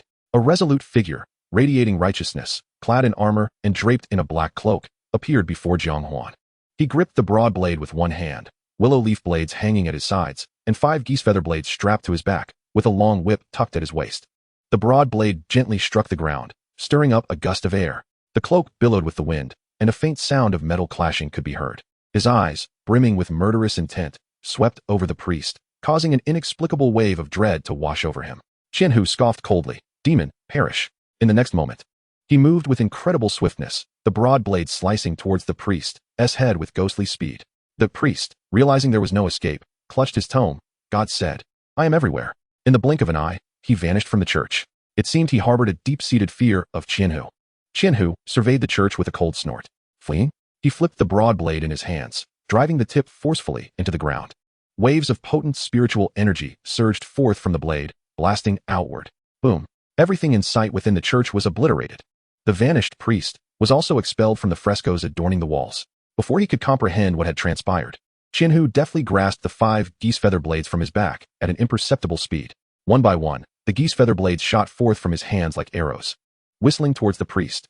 The priest, helpless, recited once more, "God said, I am everywhere." His figure flickered, instantly relocating above the crucifix. His ghastly pale face bore several lacerations from the geese feather blades due to his delayed evasion. Much of his facial skin was destroyed, revealing a devilish visage concealed beneath human skin. He extended his remaining claw towards Zhang Yu's heart.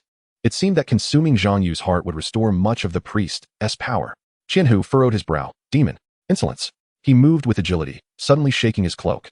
Hundreds of flying daggers pursued the priest. The priest, desperate, disregarded all semblance of dignity and rolled away. Dozens of daggers struck the walls, yet the remaining daggers, as if possessing sentience, chased after the priest. Thud, thud, thud, thud. The sounds of daggers piercing flesh reverberated throughout the church. The priest lay on the brink of death. His fading consciousness compelled him only to seek survival. With his lone remaining hand, he crawled backward, attempting to distance himself from the ever-advancing Qianhu. You are disrespecting the divine." His hoarse voice was painfully grating.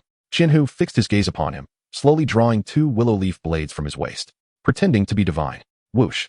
The 2 willow leaf blades shot forth, one to the left and one to the right, embedding themselves into the priest's legs.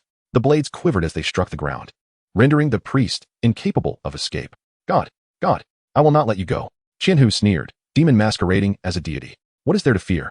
He seemed unable to articulate a complete sentence. Yet even so, the priest was gripped by an overwhelming terror. Qianhu produced a whip from his lower back, turning his back to the priest as he swung it. The whip coiled around the handles of the 5 geese feather blades, and with a sharp tug, the blades rocketed towards the priest's head. Thud, thud, thud, thud. With 5 resounding impacts, the priest's head was shattered like a watermelon, scattering red, white, and yellow across the ground. The towering church was instantly reduced to a pile of dust, ruins reappearing before their eyes. Jiang Huan, now fully awake, stared in astonishment at the scene before him. Beside him, Qianren was gently supporting him. Sensing Jiang Huan's gaze, Qianhu suddenly turned around. He regarded Jiang Huan with a complex expression. In his eyes, a fervent madness ignited once more. He strode purposefully towards Jiang Huan, the weighty broad blade scraping against the ground, producing showers of sparks. His unabashed battle intent was palpable. Qianren, witnessing this, adopted a grave expression, promptly shielding the recently revived Jiang Huan behind him. Gripping his long blade with both hands, he fixed his unwavering gaze upon the approaching Qianhu. Chapter 61, Lord Qianhu. Spirit, Qianhu slays a 4th-tier demon beast, earning 1,200 experience points. Spirit, Qianren slays a 4th-tier demon beast, earning 800 experience points. Joint progress activation. Host earns 2,000 experience points. Mission, slay the 4th-tier demon beast, priest, completed. Spirit, Qianhu, earns 4,000 experience points. Spirit, Qianren, earns 1,000 experience points. Joint progress activation. Host earns 5,000 experience points. Task completed. Reward. 1 S-rank potion, a perfect domain overlap potion. Placing any 2 spirit beings temporarily in the potion will result in a flawless overlap of their domains. Reward. 1 S-rank, full status recovery potion. The user will be completely restored to their peak condition. Reward. 1 A-rank potion of frenzy, which will temporarily enhance all attributes of the user by 30. As the system notifications echoed continuously, Qianhu approached Jiang Huan. Qianren stood protectively behind Jiang Huan, locking eyes with Qianhu, as if sparks were about to ignite between the 2 spirit beings. Qianhu's deep voice carried an authoritative tone. However, Qianren tightened his grip on the long blade in his hand. The atmosphere seemed to thicken. Jiang Huan gently pushed Qianren aside, signaling him to remain calm. Although he was uncertain of Qianhu's intentions, Jiang Huan had just caught a glimpse of Qianhu's data panel, revealing a compatibility score of 10. Though somewhat low, it should not lead to an immediate confrontation. Qianren stepped aside.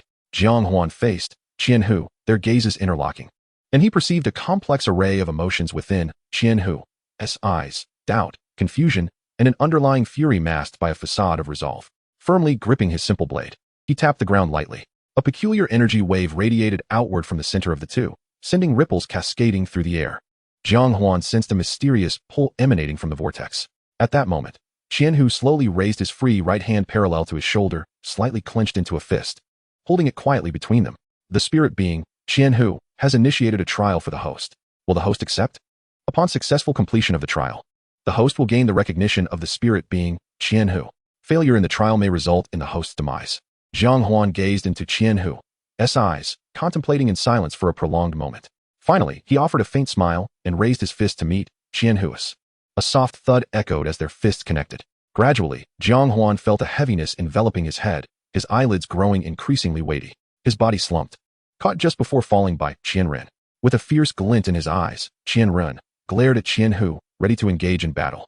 Yet, upon feeling a tug, he turned to find Jiang Huan looking at him with an expression of calm assurance. It's all right. Qianren remained puzzled, glancing between Jiang Huan and Qianhu. Qianhu smiled. Then his form began to sink gradually into the ripples below, as if submerging into the ocean. As he vanished completely, a clear system notification resonated in Jiang Huan's mind. The spirit being Qianhu admires the host's courage. Compatibility score 1. The trial of the spirit being Qianhu is about to commence. The host is advised to prepare. Immediately, a tremendous pull surged from beneath Jiang Huan, as if attempting to draw his very soul into the depths. Summoning his strength, he looked to Qianren. I'm counting on you here. Then, he succumbed to a deep slumber. When Jiang Huan opened his eyes once more, he was awakened by the cacophony surrounding him.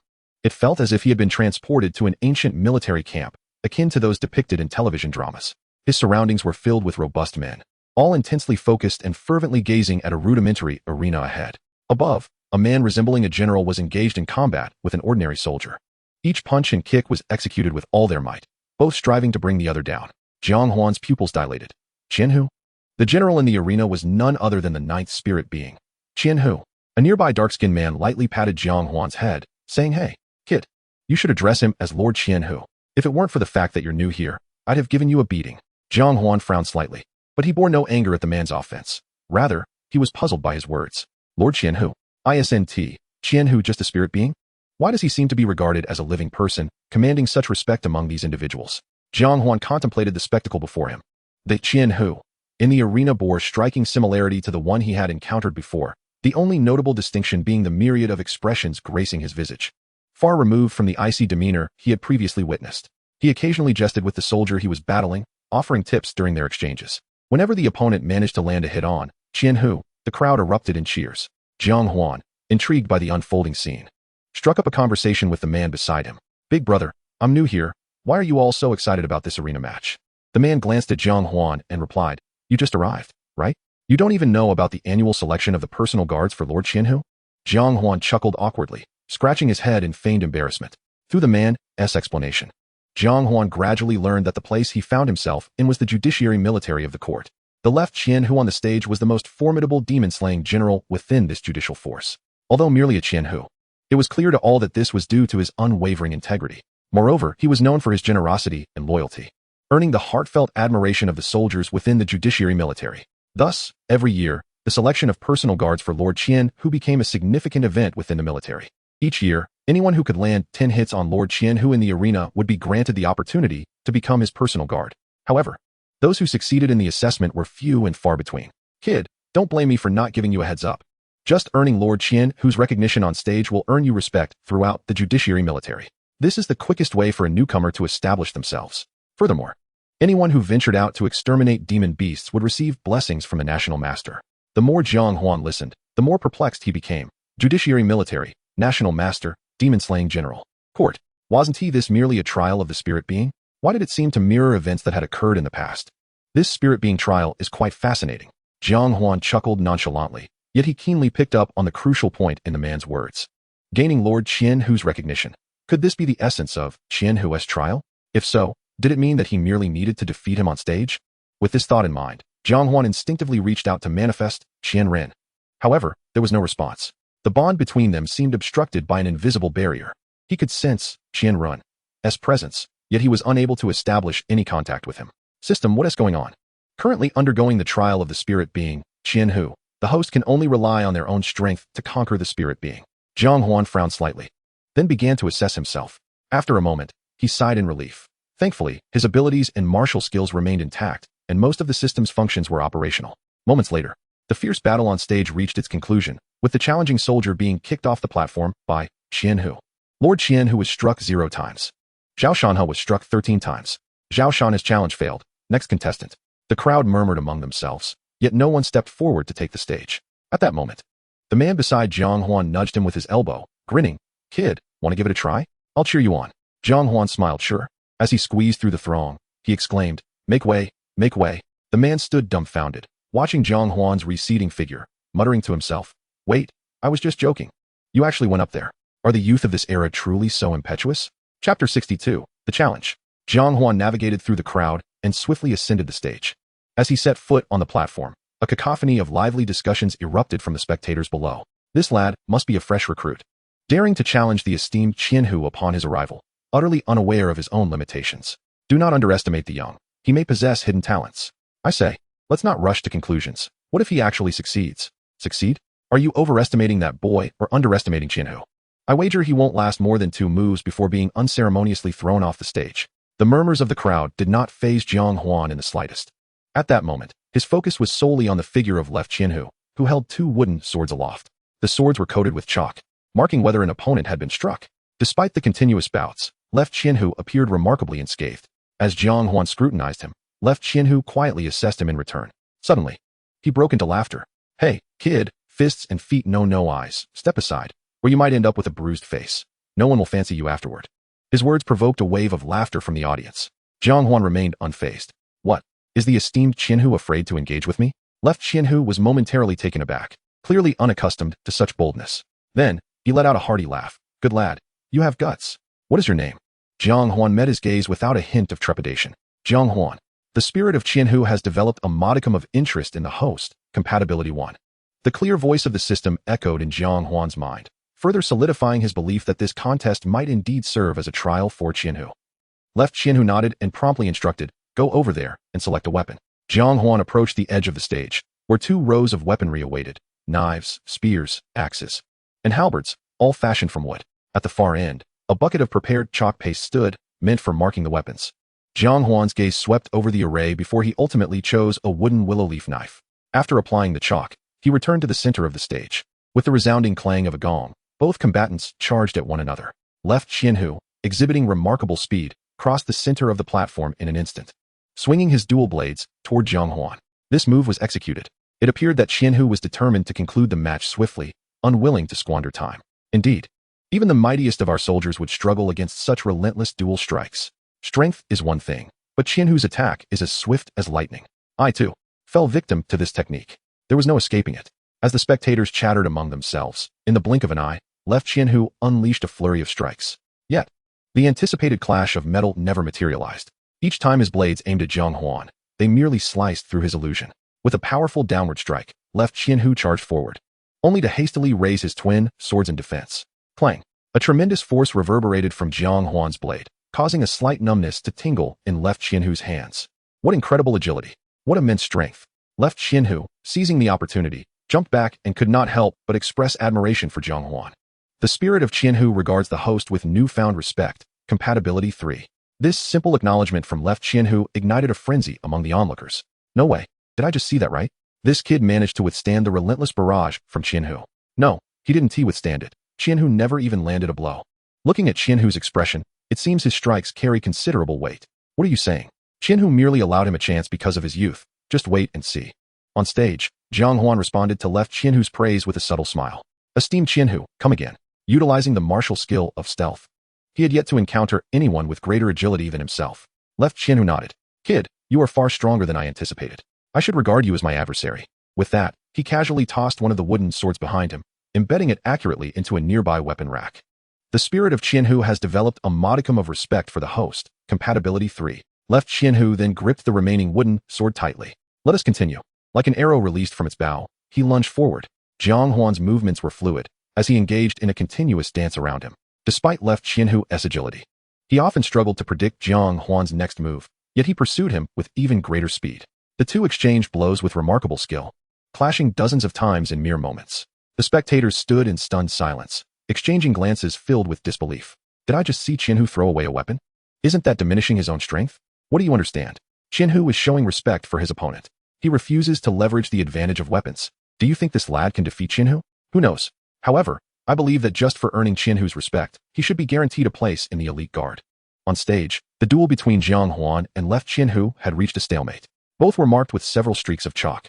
At this moment, their offensive strategies remained sharp yet cautious. Everyone understood that a moment's carelessness could lead to defeat. Jiang Huan's expression was grave, yet his heart brimmed with delight. The spirit of Qianhu is astonished by the host's unfathomable tactics. Compatibility 1. The spirit of Qianhu is disdainful of the host's unscrupulous methods. Compatibility 8. The spirit of Qianhu admires the host's willingness to exchange injuries for victory, deeming him a madman. Compatibility 10. With each exquisite move, Jiang Huan consistently garnered the approval of Qianhu, leading him to contemplate how to maximize his compatibility while engaged in combat. However, experience ultimately tipped the scales. Left Qianhu intentionally feigned a vulnerability, leaving 2 additional streaks of chalk upon Jiang Huan.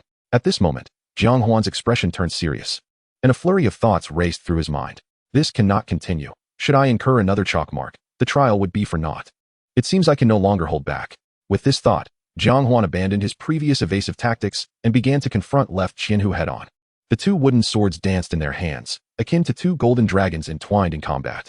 Suddenly, with a fierce horizontal slash, Jiang Huan unleashed a powerful gust that erupted between them, forcing those near the stage to shield their eyes from the ferocious wind. In the next instant, Jiang Huan's figure vanished from left Qianhu's sight.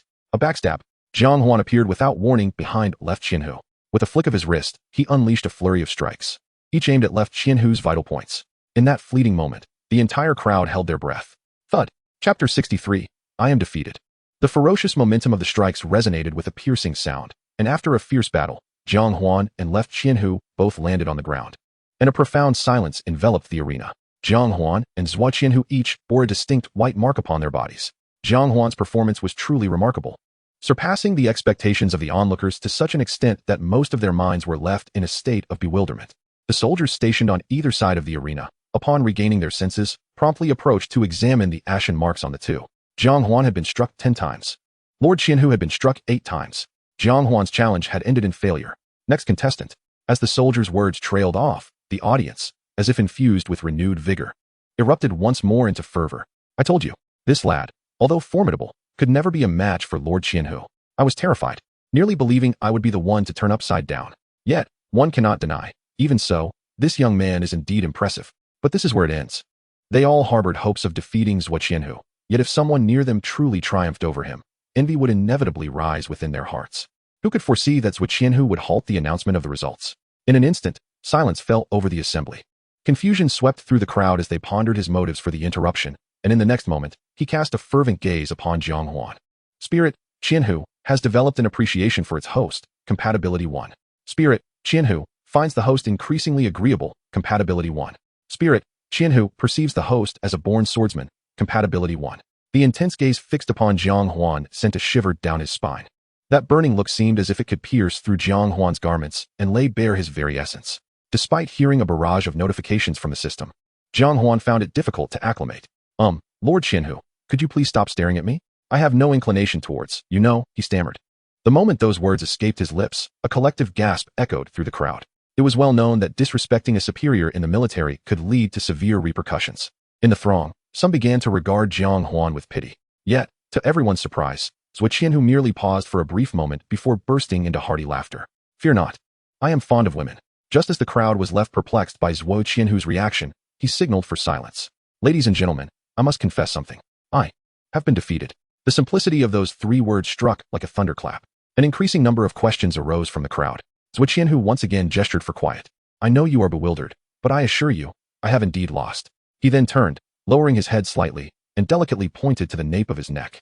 A faint white line stood out starkly against his bronzed skin. If this were a real battle, I would be dead. At this juncture, the crowd began to murmur, differing opinions surfacing. But Lord Qianhu, this is a trial, not a real battle. Indeed, by that logic, that lad's chest bears your mark as well, and his thigh. If this were a real fight, he would be bleeding to death. Zhua Qianhu remained unperturbed, waiting for the crowd to voice all their doubts before he smiled faintly. The purpose of this arena is to select my personal guards. As you all know, serving as my guard entails greater peril than that of ordinary soldiers. For we frequently face beasts far more ferocious than humans. Confronting those beasts, they do not concern themselves with how many moves it takes to defeat an opponent.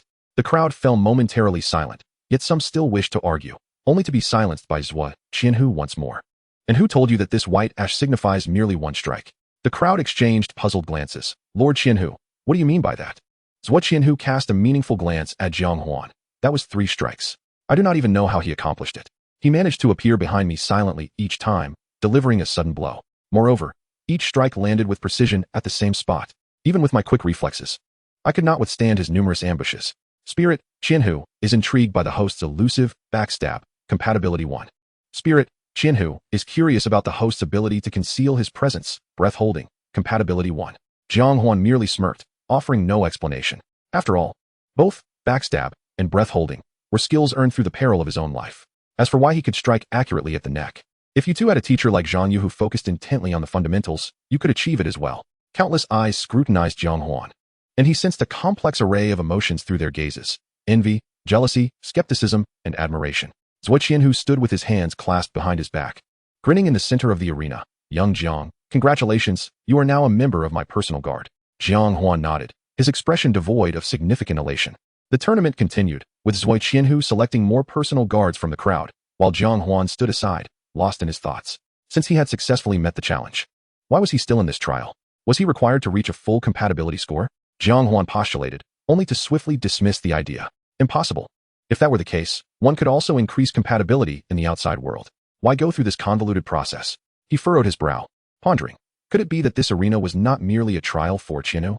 Jiang Huan's gaze sharpened instinctively towards Zhuo Qianhu, who was currently engaged with soldiers, brimming with vigor. If that were the case, then what could the true trial be? Jiang Huan felt a surge of anxiety, for this was intrinsically tied to his ability to return to reality swiftly. He could not afford to squander time in this trial. However, little did he expect that he would spend 3 days in the military camp, mired in his questions. It was not until a robust man arrived at the barracks to summon him to the central military tent that Jiang Huan began to sense that the true trial was on the horizon. Within the central military tent, a kindly-faced mage occupied the main seat. He bore a crucifix around his neck and held a tome of law in his hands. The leaders of the Judgment Army, including Zhuo Qianhu, sat nearby, engaging in light-hearted banter. Meanwhile, 30 members of Zhuo Qianhu's personal guard, including Jiang Huan, stood by, awaiting their turn. Regarding the emergence of heresy within the Red Lotus Church, I hope the esteemed generals will lend their assistance. Your Excellency, the Grand Master, you overestimate my capabilities. You have prayed for the court's blessings and protection. We shall certainly do our utmost for this minor matter. Yet, may I inquire as to whom we are to apprehend?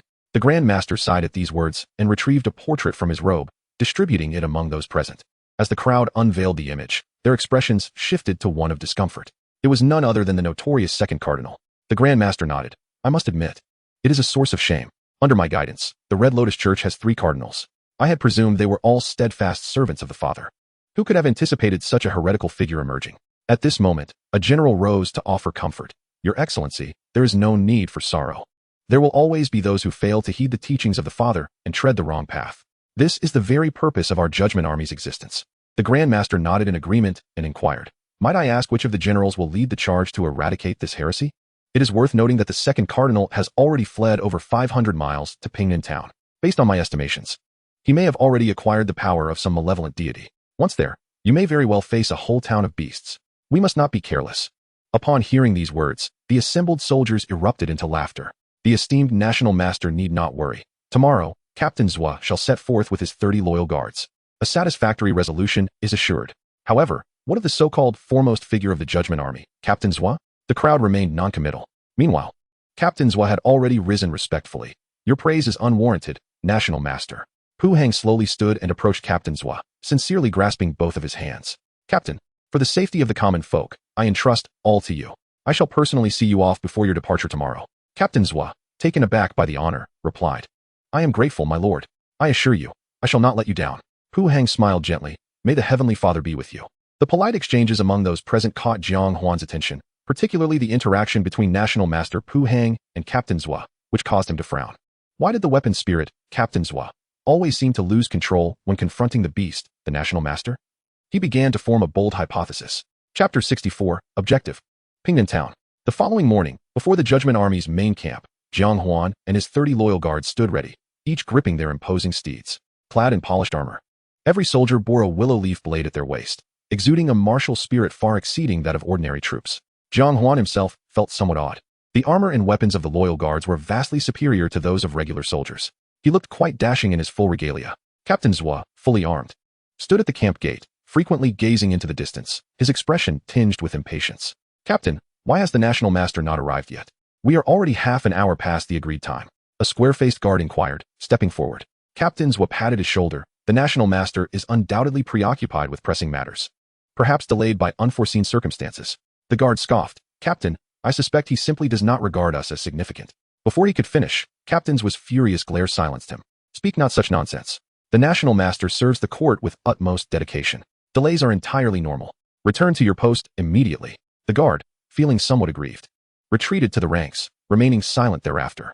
Jiang Huan observed this exchange, his brow furrowed. Something felt amiss. It appeared that Captain Zhua held a considerable respect for this so-called National Master. Why, then, did he later harbor such disdain for the father? Hey, you are Jiang Huan, right? Just as Jiang Huan was lost in thought, a deep voice called to him from the side.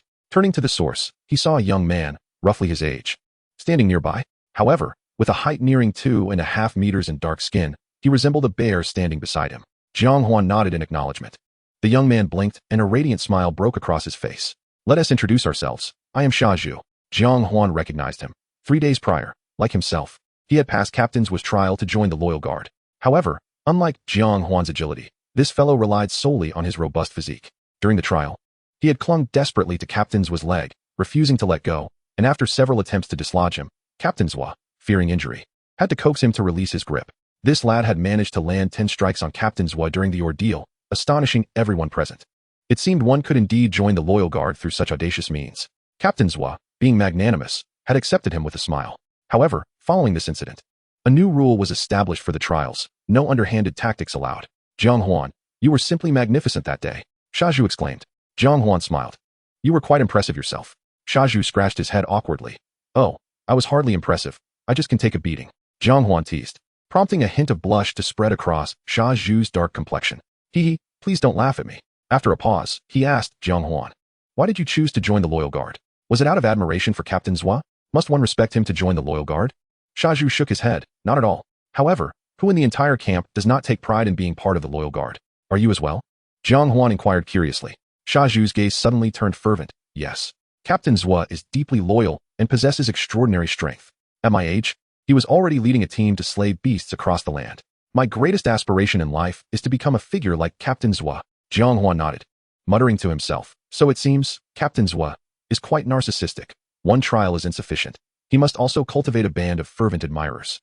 If I had not known this was merely a trial, I might have truly believed all of it. Just as the two were quietly conversing, a contingent of troops approached briskly from a distance.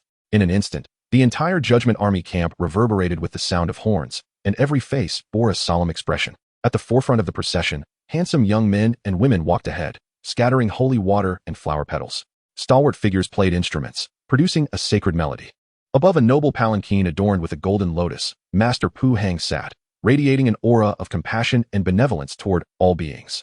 The National Master's entourage soon reached the Judgment Army. The young men and women did not halt their steps. With light-hearted strides and pure smiles, they began to shower Captain Zhua and the 30 loyal guards with holy water and flower petals. As the holy water and flower petals touched Jiang Huan's skin, an unprecedented sense of comfort enveloped him. The deluge of sacred water and petals intensified, and he gradually felt as if he were immersed in an embrace of warmth he had never known. Just as he was about to lose himself in this soothing sensation, a cooling clarity surged from within him. Pure heart, activated once more. In an instant, Jiang Huan's mind cleared. He swiftly realized that the holy water and petals, combined with the peculiar steps of these young men and women, formed a mobile, illusionary formation. He had nearly fallen under its spell. Jiang Huan refrained from acting hastily, narrowing his eyes to observe his surroundings, eager to discern the National Master's true intentions. He noted that, apart from himself, the other loyal guards and Captain Zhua had all succumbed to a state of relaxed comfort, as if receiving some divine blessing. Meanwhile, the onlooking soldiers gazed enviously, as though witnessing an unparalleled opportunity. Before long, the young men and women came to a halt, standing before Captain Zhua and his retinue. Pu Hang's voice resonated softly. Noble generals, who serve the court and eradicate heresy, this humble National Master has no gift to offer, but can only pray for the Heavenly Father to bestow holy water upon you, to alleviate your troubles. His words seemed imbued with a divine quality, eliciting deep respect from the listeners. Yet to Jiang Huan's ears, they rang with beguiling undertones. As everyone gradually opened their eyes, Captain Zhua stepped forward, kneeling on one knee with clasped fists in gratitude. Zhua expresses his gratitude for the National Master's benevolence. Jiang Huan, with no choice but to mimic the other loyal guards, knelt on one knee and clasped his fists in thanks to Pu Hang. In that moment, an overwhelming chorus of gratitude erupted throughout the assembly. Jiang Huan furrowed his brow, his heart filled with confusion. while others might be easily swayed. Why would captains fall under the spell of the illusion and the alluring voice? He distinctly remembered the swift and decisive manner in which Qianhu had slain the priest. Logically, he should not have been deceived. Could there be another reason? The sacred voice of Pu Hong resonated once more, to ensure your safe return. I beseech the Heavenly Father for the divine elixir, not for any other purpose, but to grant you the wisdom to discern between man and demon. May you gain strength to eradicate the world's evils. Upon uttering these words, the young men and women shook their red cloth, and military canteens filled with the divine elixir appeared in their hands. With light and agile steps, they approached the crowd, bestowing the canteens upon Zhuo Qianhu and his 30 loyal guards. Brave soldiers, I, your national master, assure you that the Heavenly Father is with you. In the future, you shall ascend to the divine kingdom. May you triumph and return in glory. Following this, the national master's entourage swiftly cleared a path. Zhuo Qianhu mounted his steed. Everyone, I, Zhuo, also pledge to you. With a resounding clang, he drew his long blade and swore an oath to the heavens. Since I have taken you 30 out, I shall ensure that all 30 return unscathed. I, Zhuo, will not abandon a single brother. His words ignited a spark of fervor, elevating the atmosphere of the Judgment Army to a fever pitch. Even Jiang Huan, who had regarded this as merely a test, found himself swayed by the fervor. He even began to question whether this was indeed a historical occurrence. The 30 guards mounted their horses. Zhuo Qianhu turned his horse around, sheathing his long blade. Everyone, let us set forth. Destination, Pingnan Town. Chapter 65, Midnight Assault. In the dead of night, at Lu's Hotel in Cayenne City. Within a training room exclusively reserved for distinguished guests on the 6th floor, a man and a woman engaged in a duel, wielding a long sword and twin daggers, their contrasting domains clashing with each strike. Jiu, too slow. Your heart lacks the requisite ruthlessness. The domain is not merely a tool of combat. It is an extension of your will to fight. The woman was none other than Lu Jiu. Her opponent, strikingly handsome, donned frameless glasses and sported a stylish American slickback hairstyle. Beneath his gentle gaze lay an involuntary hint of melancholy. Though he appeared youthful, those familiar with him knew he was already a middle-aged man in his 40s. This man was none other than Lu Jiu's mentor, Long Sha, the most formidable captain among the 12 core evil stars of the Yi clan. Yet, despite his expert handling of Jiu's onslaught, his slightly labored breathing betrayed his fragility. Lu Jiu deflected Long Sha's long sword with her twin blades. Mentor, shall we take a break? Long Sha's gaze turned icy. Do not lose focus in battle. As he spoke, he executed a flourish with his sword, unleashing a golden dragon that soared from the blade's tip, hurtling toward Lu Jiu. As she swiftly retreated, a female figure materialized behind her, twin daggers drawn, shattering the golden dragon. The sheer force of the blades nearly knocked Long Sha off balance. Mentor, Lu Jiu hastily sheathed her daggers, rushing to assist Long Sha. However, someone was swifter. 3 shadowy figures surged from the 3 corners of the training room. Long Sha, you traitor, today marks your demise. In an instant, the trio closed the distance to Long Sha, a mere 2 meters away. These 3 were none other than Su Zhengyang, Chu Xiaoxiao, and Lu Yiming. A torrent of spiritual energy radiated from the 3 of them. In an instant, 3 distinct domains unfurled, colliding violently and sending the unsuspecting Lu Jiu flying. Meanwhile, Long Sha found himself ensnared by the 3 forces, unable to move a muscle. Each of the 3 conjured their spirit forms in the blink of an eye. One was a seductive nurse clad in revealing attire, wielding a massive syringe, who swiftly ensnared Long Sha, positioning the syringe to pierce his skull.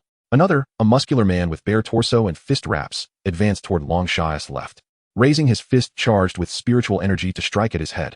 The third, a general wielding a massive double-bladed axe, arrived at Long Sha's right side, aiming a thunderous blow at his neck. Mad Nurse, Iron Fist, Colossal Spirit. The 3 B-grade spirit forms converged, their 4th-tier spirit master's energy surging forth. The overwhelming spiritual force rendered Lu Jiu, even at a distance, breathless. Boom. A deafening explosion erupted. The training room was reduced to ruins, dust billowing everywhere. A golden dragon emerged from the debris, roaring skyward, its dragon's chant echoing throughout the hotel. The trio attacking him instantly sensed something amiss. He had not diminished in strength. His spirit form had not failed in its refinement. They had been deceived. Withdraw. Long Sha's voice floated through the dust. Think you can escape? Huh. The golden dragon, soaring above, began to glide along the ceiling, and in an instant, transformed into countless smaller golden dragons, cascading like raindrops upon the 3. Dragon's descent. The rapid onslaught left the trio in disarray, especially Lu Yiming and Chu Xiaoxiao, who, had it not been for Su Zhengyang's timely assistance, would have been gravely injured. Yiming, Xiaoxiao, hurry and escape. I'll hold him off. Brother Zhengyang, why waste words? Go. Su Zhengyang's expression turned grave, permitting not a hint of dissent. He then unleashed his aura, his spirit form, Colossal Spirit, radiating brilliance. enlarging as he single-handedly bore the brunt of the countless golden dragons. Chu Xiaoxiao wished to say more, but was abruptly pulled away by Lu Yiming. Xiaoxiao, quickly, our presence here will only hinder Brother Xingyang. Long Sha smirked disdainfully. Do you think you can escape? Moving swiftly, he reached for the two, but his hand was abruptly repelled by a suddenly materializing double-bladed axe. Whether they escape or not is not for you to decide. Su Xingyang re-engaged Long Sha, striving to buy time for the other two to flee. In the heat of battle, the two found themselves locked in a fierce struggle. Finally, Lu Yiming and Chu Xiaoxiao managed to escape. The weight that had burdened Su Xingyang's heart lifted, and his gaze hardened. Long Sha, I vowed that today you would pay the price. In the next moment, the spiritual energy in the air surged towards Su Xingyang like a tidal wave. Simultaneously, he extracted a vial of purple elixir and consumed it. Intense pain surged through his nerves, his bones and muscles crackling under the elixir's potency. In an instant, he ascended from a 4th tier 9-star to a 5th tier 5-star. His spirit form, Colossal Spirit, erupted with unprecedented strength, attacking the golden dragon with ferocity. Long Sha, today you shall perish. Su Xingyang's strikes became razor-sharp, each move a desperate gamble for survival. Yet, he gradually sensed something amiss. Even with his forceful elevation in power, Long Sha remained as composed as ever. How could this be? A mocking smile danced upon Long Sha's lips. What? You think that by igniting your essence and using the demon suppression army's potent drugs, you can contend with me? Little Su, are you still as naive as you were back then? Did you truly believe that it was you who carved out a path for those two fools? Su Xingyang's pupils trembled violently, and at that moment, they suddenly realized that this had been a meticulously orchestrated trap from the very beginning. From Long Chun's failure in refining the weapon spirit and sustaining grave injuries, to the back-and-forth combat that ensued, it was all part of Long Chun's grand design. Su Xingyang was bewildered as to what Long Chun truly intended. However, he understood that all he could do now was fight with every ounce of his strength. A flicker of resoluteness flashed in Su Xingyang's eyes. The weapon spirit, Giant Spirit, seemed to sense his intent and immediately withdrew, standing protectively behind him. A surge of similar spiritual energy began to radiate from both Su Xingyang and Giant Spirit, resonating and complementing one another. The atmosphere in the training room brimmed with a dangerous aura. Lu Yue, hiding at a distance, instantly realized that Su Xingyang was prepared to detonate himself by exhausting all of his blood and spiritual energy. She felt a wave of panic, unsure if she should flee. Instinctively, she glanced at Long Chun, who wore a faint smile, appearing as composed as ever. In that instant, Lu Yue's heart settled. Perhaps, everything was under Long Chun's control. A tremendous force of spiritual energy coalesced within Su Xingyang. At that moment, he felt as if he were akin to an overinflated ball, teetering on the brink of explosion. Rather than displaying any sign of pain, his face bore a smile of fulfillment. At least he could cleanse the shame for the team. Hey, little Su, you're about to blow up, aren't you? Chapter 66, 7th rank. Long Chun strolled leisurely towards Su Xingyang, even yawning out of boredom.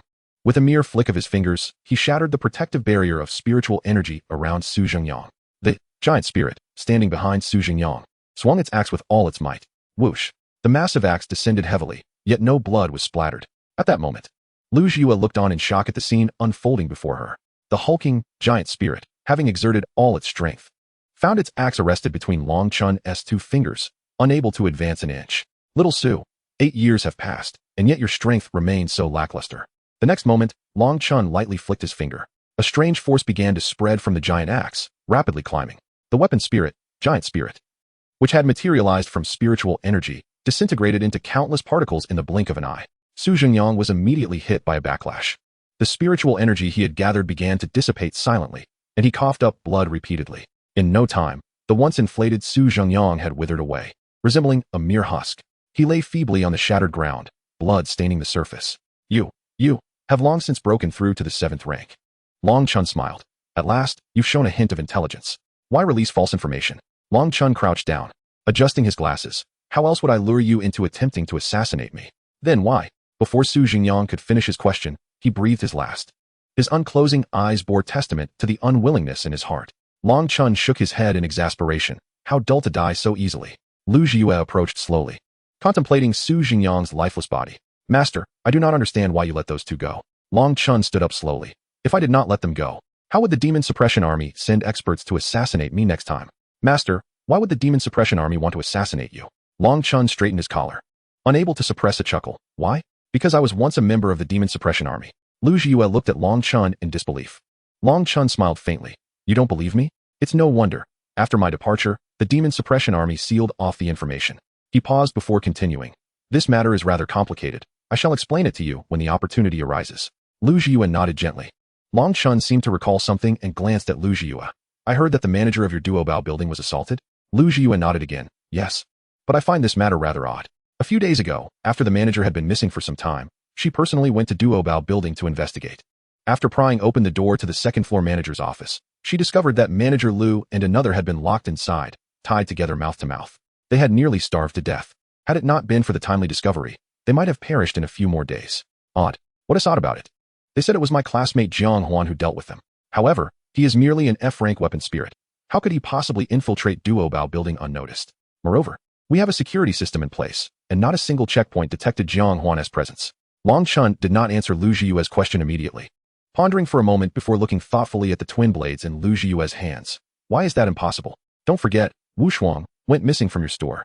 He continued. And on the same night, someone also infiltrated your villa, did they not? Lu Jiyue appeared as if struck by a revelation, staring at Long Chun in astonishment.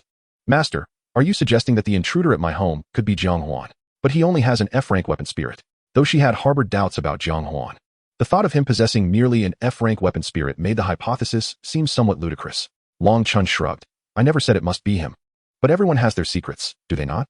If it were me, I would eliminate any potential unstable factors, even if just possible, in their infancy. Lu Jiyue fell silent, seemingly weighing the pros and cons. Indeed, her family had already blacklisted Wu Shuang. Jiang Huan likely knew of the connection between Duobao building and herself. In other words, they were already adversaries. It was merely a matter of time before they confronted each other. If they were indeed enemies, why allow this unstable factor to remain? With this thought, she seemed to come to a firm resolution. Master, I understand now. Tomorrow morning, I shall report to the city patrol department. Long Chun smiled with some satisfaction. At least this student bore some resemblance to himself. He patted Lu Jiyue on the shoulder. Remember, better that I betray the world. He then produced a collection of rare materials from his storage ring and handed them to Lu Jiyue. Since the quality of the Yizanking has diminished, it is imperative to refine its quality once more. A B-rank weapon spirit is unworthy of being my disciple. Lu Jiyue thanked Long Chun and then pointed at Su Jingyang's body. Master, what shall we do with his corpse? Long Chun smiled. Doesn't he, your Lord Morong, favor neutrality? Su Jingyang, a member of the White Tiger camp of the Demon Suppression Army, attempted to assassinate Long Chun, the leader of the Yi mercenary corps team. I look forward to seeing how he maintains his neutrality. Outside the ruins of Kaiyun City, Jiang Huan remained within the trial of 1,000 households. Wulong Ridge, located less than 100 meters from Pingnan Town. Soon, they arrived at the front of a dilapidated temple. The sky had darkened. Even this group of exceptional soldiers, after days of relentless travel, was beginning to feel fatigued. Zhang Long, Zhao Hu, go check the condition of this broken temple. If all is well, we shall rest here for the night. The two robust men promptly dismounted and strode into the temple to inspect. Shortly after, a cacophony of crashing sounds and a woman's voice echoed from within the dilapidated temple. Let go of me. Release me. Jiang Huan and Shaju furrowed their brows at the commotion, while the others appeared unfazed, their expressions showing little change. Moments later, Zhang Long and Zhao Hu emerged, carrying a disheveled young girl. The girl struggled against them, but her efforts were futile in the face of the two burly men. Sir Qianhu, we discovered this girl behind the statue in the dilapidated temple, one of them reported. Upon hearing this, Qianhu's was scrutinized the girl for a moment. Though her face was smeared with mud, her beauty was still discernible. Beneath the tattered, coarse linen garment, her snow-white skin was particularly alluring. What are you hiding in there for? The girl retorted angrily. This is my home. What do you think I'm doing here? Jiang Huan quickly understood, evidently. She was a homeless beggar with nowhere else to go, hence her residence in the ruined temple. Zhu Qianhu frowned slightly, but did not express anger. If this is your home, then why hide behind the statue? Chapter 67, The Peculiar Girl. The girl was amused by Zhu Qianhu's question, and she pointed at herself, exclaiming, what am I supposed to do? You 31 men galloping on horseback come charging this way, and I, a lone girl, should not hide behind the statue? In response, Zhu Qianhu clasped his hands together in a gesture of apology. My dear lady, we have caused you considerable disturbance tonight. I hope you will forgive us. As he spoke, he produced a handful of scattered silver coins and offered them to the girl. This small sum serves as my apology on behalf of my brothers. As night fell, the crackling of the campfire filled the air. Zhu Qianhu and his companions sat together in small groups, roasting their provisions by the fire. Shaju glanced around to ensure no one was watching him before scuttling over to Zhu Qianhu's side, quietly handing him an item. Zhu Qianhu paused for a moment, then patted Shaju's shoulder with a resigned smile. Shaju's face broke into an equally awkward grin. Instead of returning to his spot, Shaju made his way over to Jiang Huan. Hey Jiang Huan, this is for you. In the dim firelight, Jiang Huan saw that Shaju held a piece of beef jerky, about the thickness of a finger. When Jiang Huan hesitated to take it, Shaju grew anxious. Come on, take it. It's all I have. It'll be so awkward if the others see it. Jiang Huan chuckled, accepting the jerky and concealing it in his palm, tearing off small bites in silence. The delicate saltiness mingled with the savory flavor of the meat, bursting forth like sunshine and a gentle breeze in his mouth. Shaju wore a silly grin. Hey, Shaju, you only have a little bit. And you still want to share it with me? Shaju mischievously took a small bite of the jerky. My mother said that good things should be shared with good friends. Jiang Huan couldn't help but laugh. So, does that mean Sir Qianhu is your good friend too? Shaju shook his head. No, he is not. He is the person I admire the most. I gave him the biggest piece. At that moment, Jiang Huan fell to gaze upon him. He looked up to find the girl in the corner staring intently at him. Noticing Jiang Huan's gaze, she quickly turned her head away. But the movement of her throat betrayed her hunger. After a moment's contemplation, Jiang Huan rose and approached the girl. He split the piece of jerky in two and handed one half to her. The girl accepted it, her eyes brightening with joy. Thank you. You're a good person. Jiang Huan smiled helplessly. It was a rare occasion for him to do a good deed. Yet he was met with the label of a good Samaritan. Who could he complain to about this? But seeing the girl's satisfied expression made him chuckle. The spirit of tool number 13 felt puzzled by the host's actions. Why extend such kindness to a stranger? The sudden alert caused Jiang Huan to pause. But he brushed it aside. The moon hung high, pure and brilliant, a sight Jiang Huan had not witnessed in a long time. In the city of Kaiyun, the moon was often shrouded by thick fog, only allowing glimpses of its hazy glow. The sound of soft snoring echoed in the temple, carried away by the night breeze. A barely audible sound of footsteps caught Jiang Huan's attention. Frowning, he looked over to see the girl approaching him. She made a shushing gesture and swiftly closed the distance, saying, "Come with me." Without waiting for Jiang Huan's consent, she grasped his hand and sprinted outside. Her delicate fingers enveloped his, a warmth radiating from her touch that traveled to his heart. Her long hair danced in the wind, and her dark, gem-like eyes sparkled alluringly in the night. The spirit of tool number 13 sensed a shift in Jiang Huan's emotions and grew curious about how he would respond to the girl.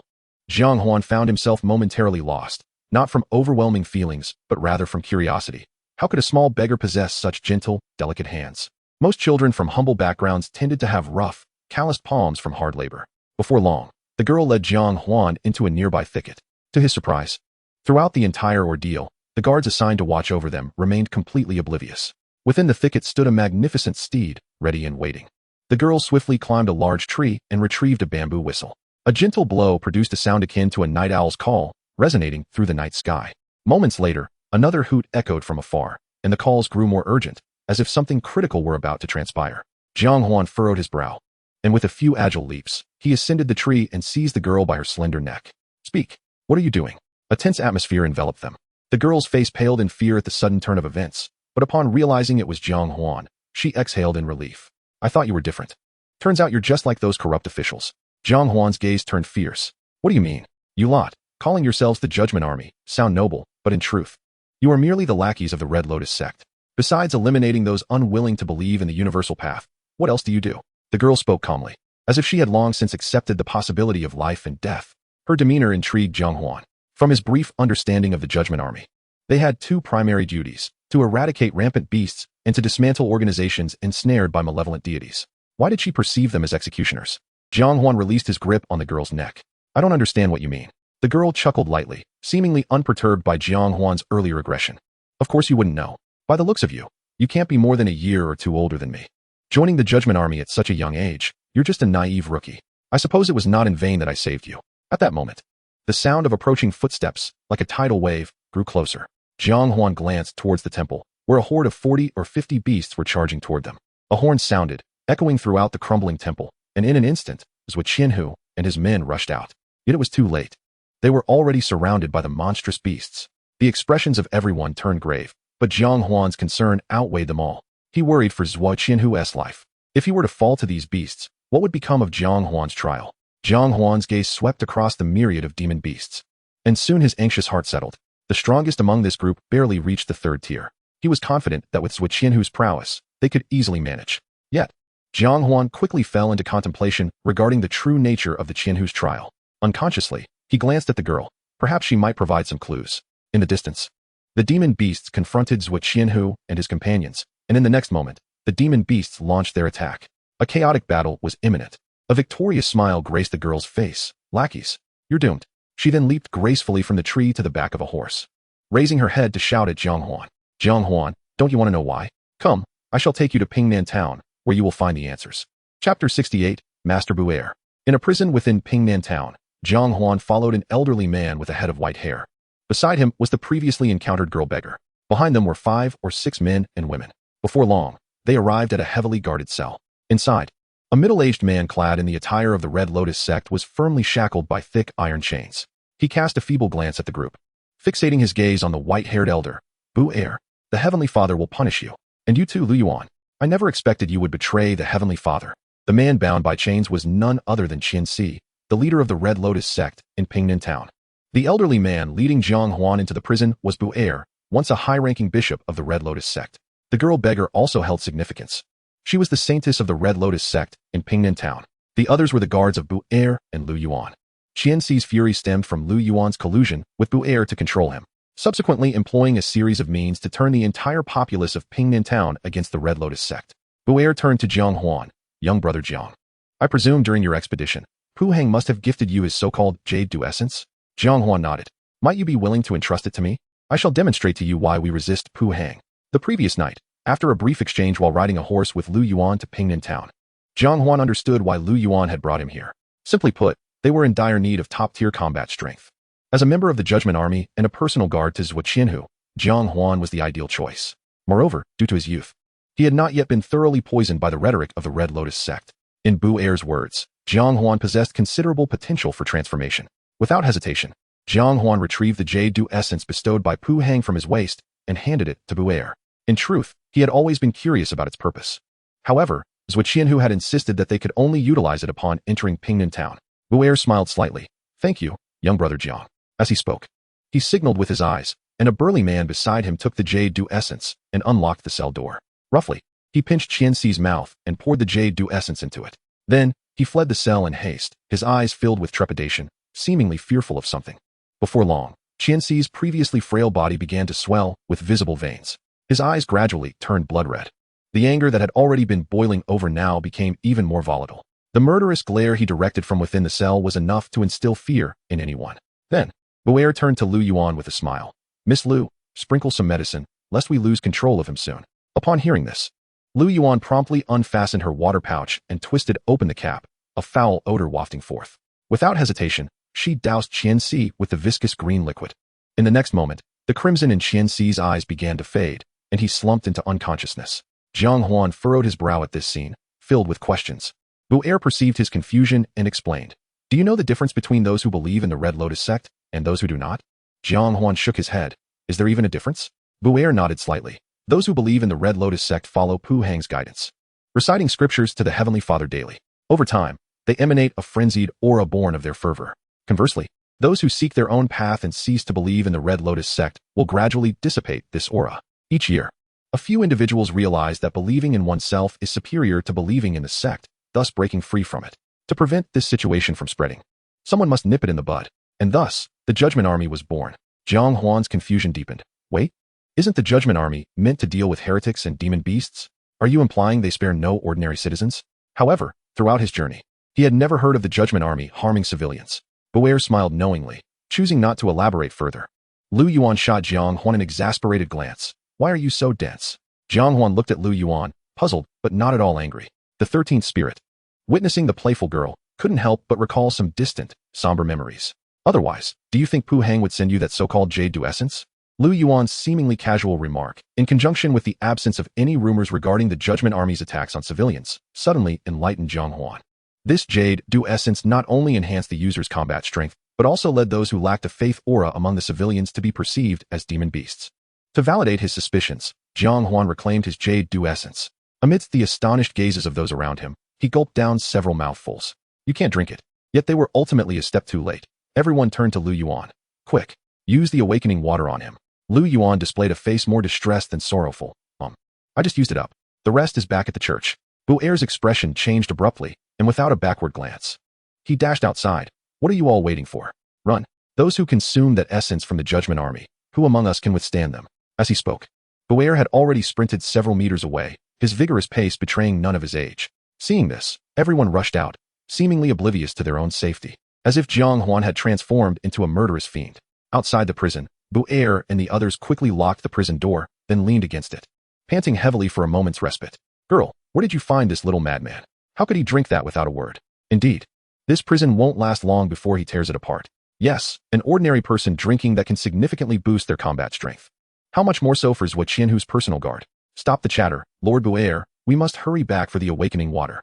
If that young man breaks free from the prison, the entire population of Pingnan Town, all one, for 132 souls, will be doomed.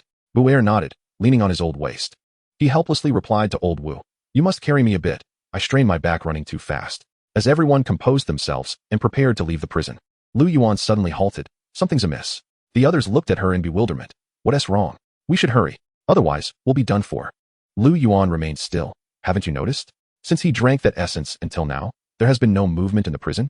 Upon hearing these words, the crowd fell into an unspoken silence, attentively straining to catch any sounds emanating from the depths of the prison. The atmosphere was still, punctuated only by a faint whisper of wind. It appeared, indeed, that there was no discernible movement. What could be the matter? Had that little rascal perished? This seemed peculiar. It was unlike the usual reactions of the judgmental warriors who had previously indulged in the divine elixir. The collective gaze of the onlookers turned towards Buer, hoping that, as a former high-ranking member of the Red Lotus sect, he could provide some clarity. Furrowing his brow, Buer replied, looking at me will not yield answers. I am equally perplexed. The crowd exchanged uncertain glances, momentarily at a loss for direction. Ultimately, it was Lu Yuan who broke the silence. Shall we venture inside once more? Chapter 69, The Truth. With Lu Yuan's insistence, the reluctant group followed her cautiously back into the prison's interior. However, they instinctively positioned themselves behind Lu Yuan. Though irritated, she felt helpless. After all, it was her suggestion. Soon, they found themselves back in the heart of the prison. Qianxi huddled in a corner of the cell, his shifty eyes darting ceaselessly towards Jiang Huan, who remained with his eyes tightly shut, periodically sipping from the divine brew as if savoring something profound. Surely, I am not mistaken. That lad is treating the divine elixir like water? He appears to show no reaction whatsoever. Could this concoction be a mere sham? Yet that cannot be, for did we not witness Qianxi's intense response moments ago? The crowd exchanged uncertain looks, and together they focused their attention on Lu Yuan. Perhaps you should take a look? Meanwhile, Jiang Huan remained absorbed in his task of consuming the divine elixir. It was not that he was greedy. Rather, he found himself ensnared in an absurd predicament. The drink was smooth upon entry, gliding down his throat effortlessly.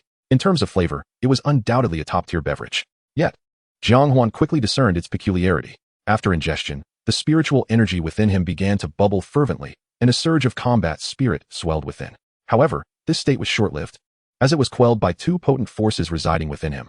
The purification skill alleviated the near crisis of losing control, while gradual healing eased his boiling spiritual energy. Reluctantly, Jiang Huan had no choice but to continuously increase his dosage. Fortunately, through the process of augmenting his intake, he confirmed a startling revelation. Just as he suspected, those who consumed this divine elixir experienced a significant enhancement in their abilities. Moreover, to them, those who did not adhere to the Red Lotus sect appeared as grotesque beasts of various forms. No wonder Pu Hang had consistently emphasized that the opposing faction had acquired the power of an evil deity. Having drained the last sip of the divine elixir, Jiang Huan was not motivated by a desire to continue his inquiry. Rather, he simply felt that such a delightful beverage should not go to waste. The host's reckless act of incessantly feeding himself poison piqued the interest of numerous spirit tools, who began to take an interest in him. The 13th spirit tool expressed confusion over the host's self-destructive behavior, unable to comprehend his thought process. Meanwhile, the 17th spirit tool found Jiang Huan quite appealing, for he relished tinkering with such eccentricities. The sudden notification from the system rendered Jiang Huan speechless. After days of interaction, he had come to realize that these spirit tools could not be understood through the lens of ordinary human reasoning. Jiang Huan, a low voice emerged from the corner, prompting him to look over. Buer and the others were cautiously hiding behind Lu Yuan, their bodies poised for a hasty retreat. Their faces were etched with caution. Just a glance was enough for Jiang Huan to see through their apprehension. A mischievous thought surged within him. Ah! Jiang Huan suddenly bellowed, causing Buer and the others to scramble away in a panic. Oh dear, I told you not to come in. Yet you insisted. Run. No time for chatter. We're doomed.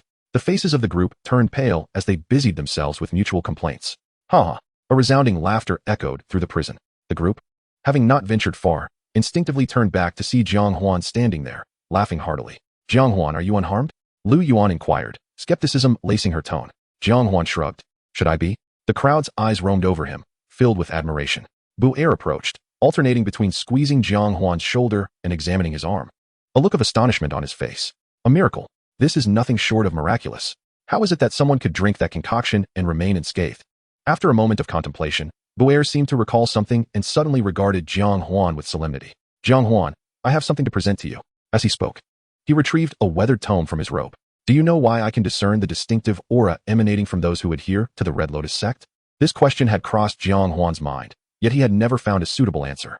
Now, he suspected it was intrinsically linked to the book in Bu-er's hands. Like most, I once held a fervent belief in the Heavenly Father and Pu Hang. Until one day, my curiosity was piqued by the thought of what transformation occurs when individuals cease to revere him and instead turn their faith inward. I pondered this until one fateful day when a flood of ideas surged into my mind, as if someone had forcibly crammed them in. Fearful of forgetting, I hastily recorded them. Over the years, I have revisited these notes countless times, gradually grasping a truth. It is better to trust oneself than to rely on divine beings. As he spoke, a proud smile graced his face. After 3 years of study, I have finally glimpsed a fragment of truth.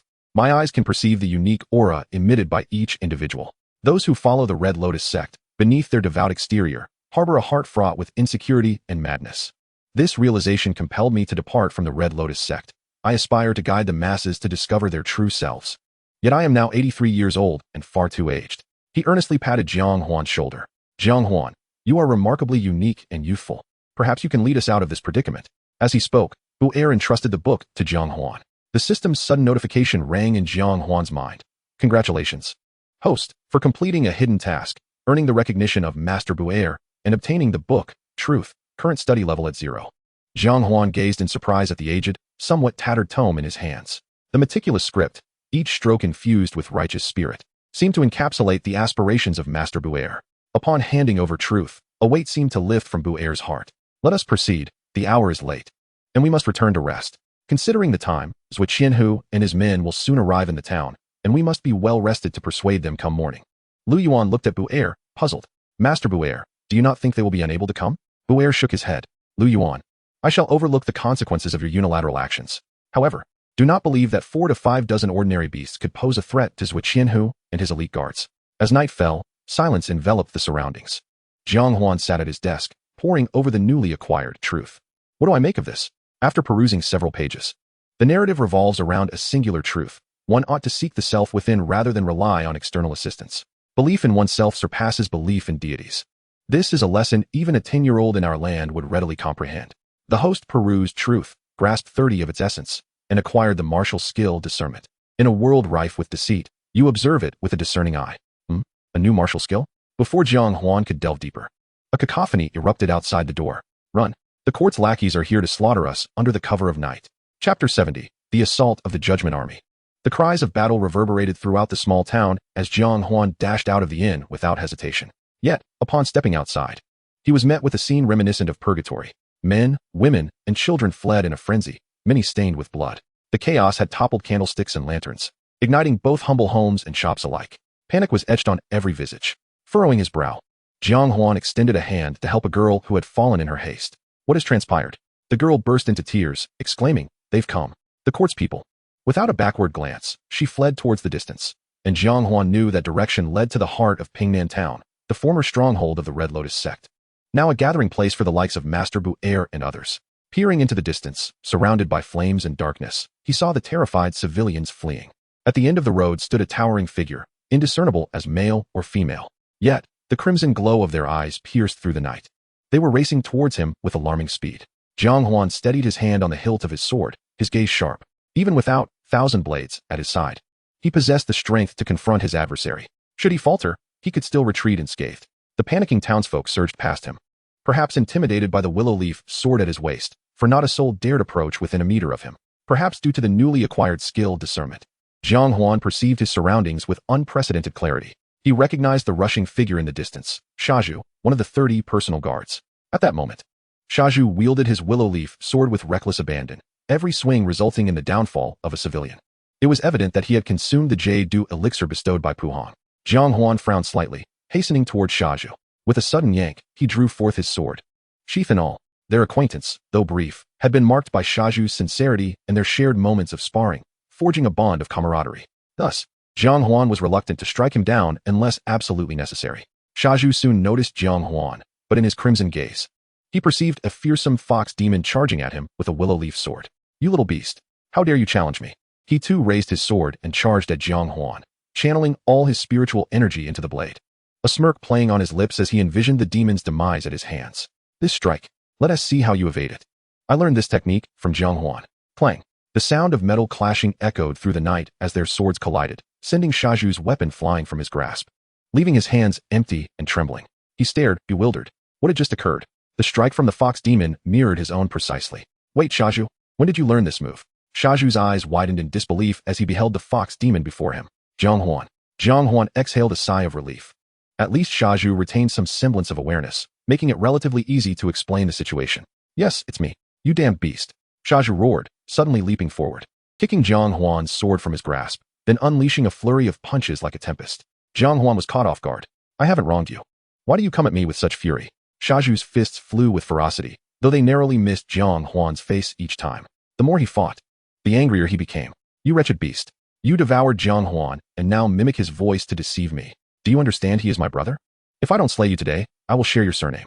Realization dawned on Jiang Huan. After they had dealt with the demon that day, they hadn't found him and had assumed he had been consumed.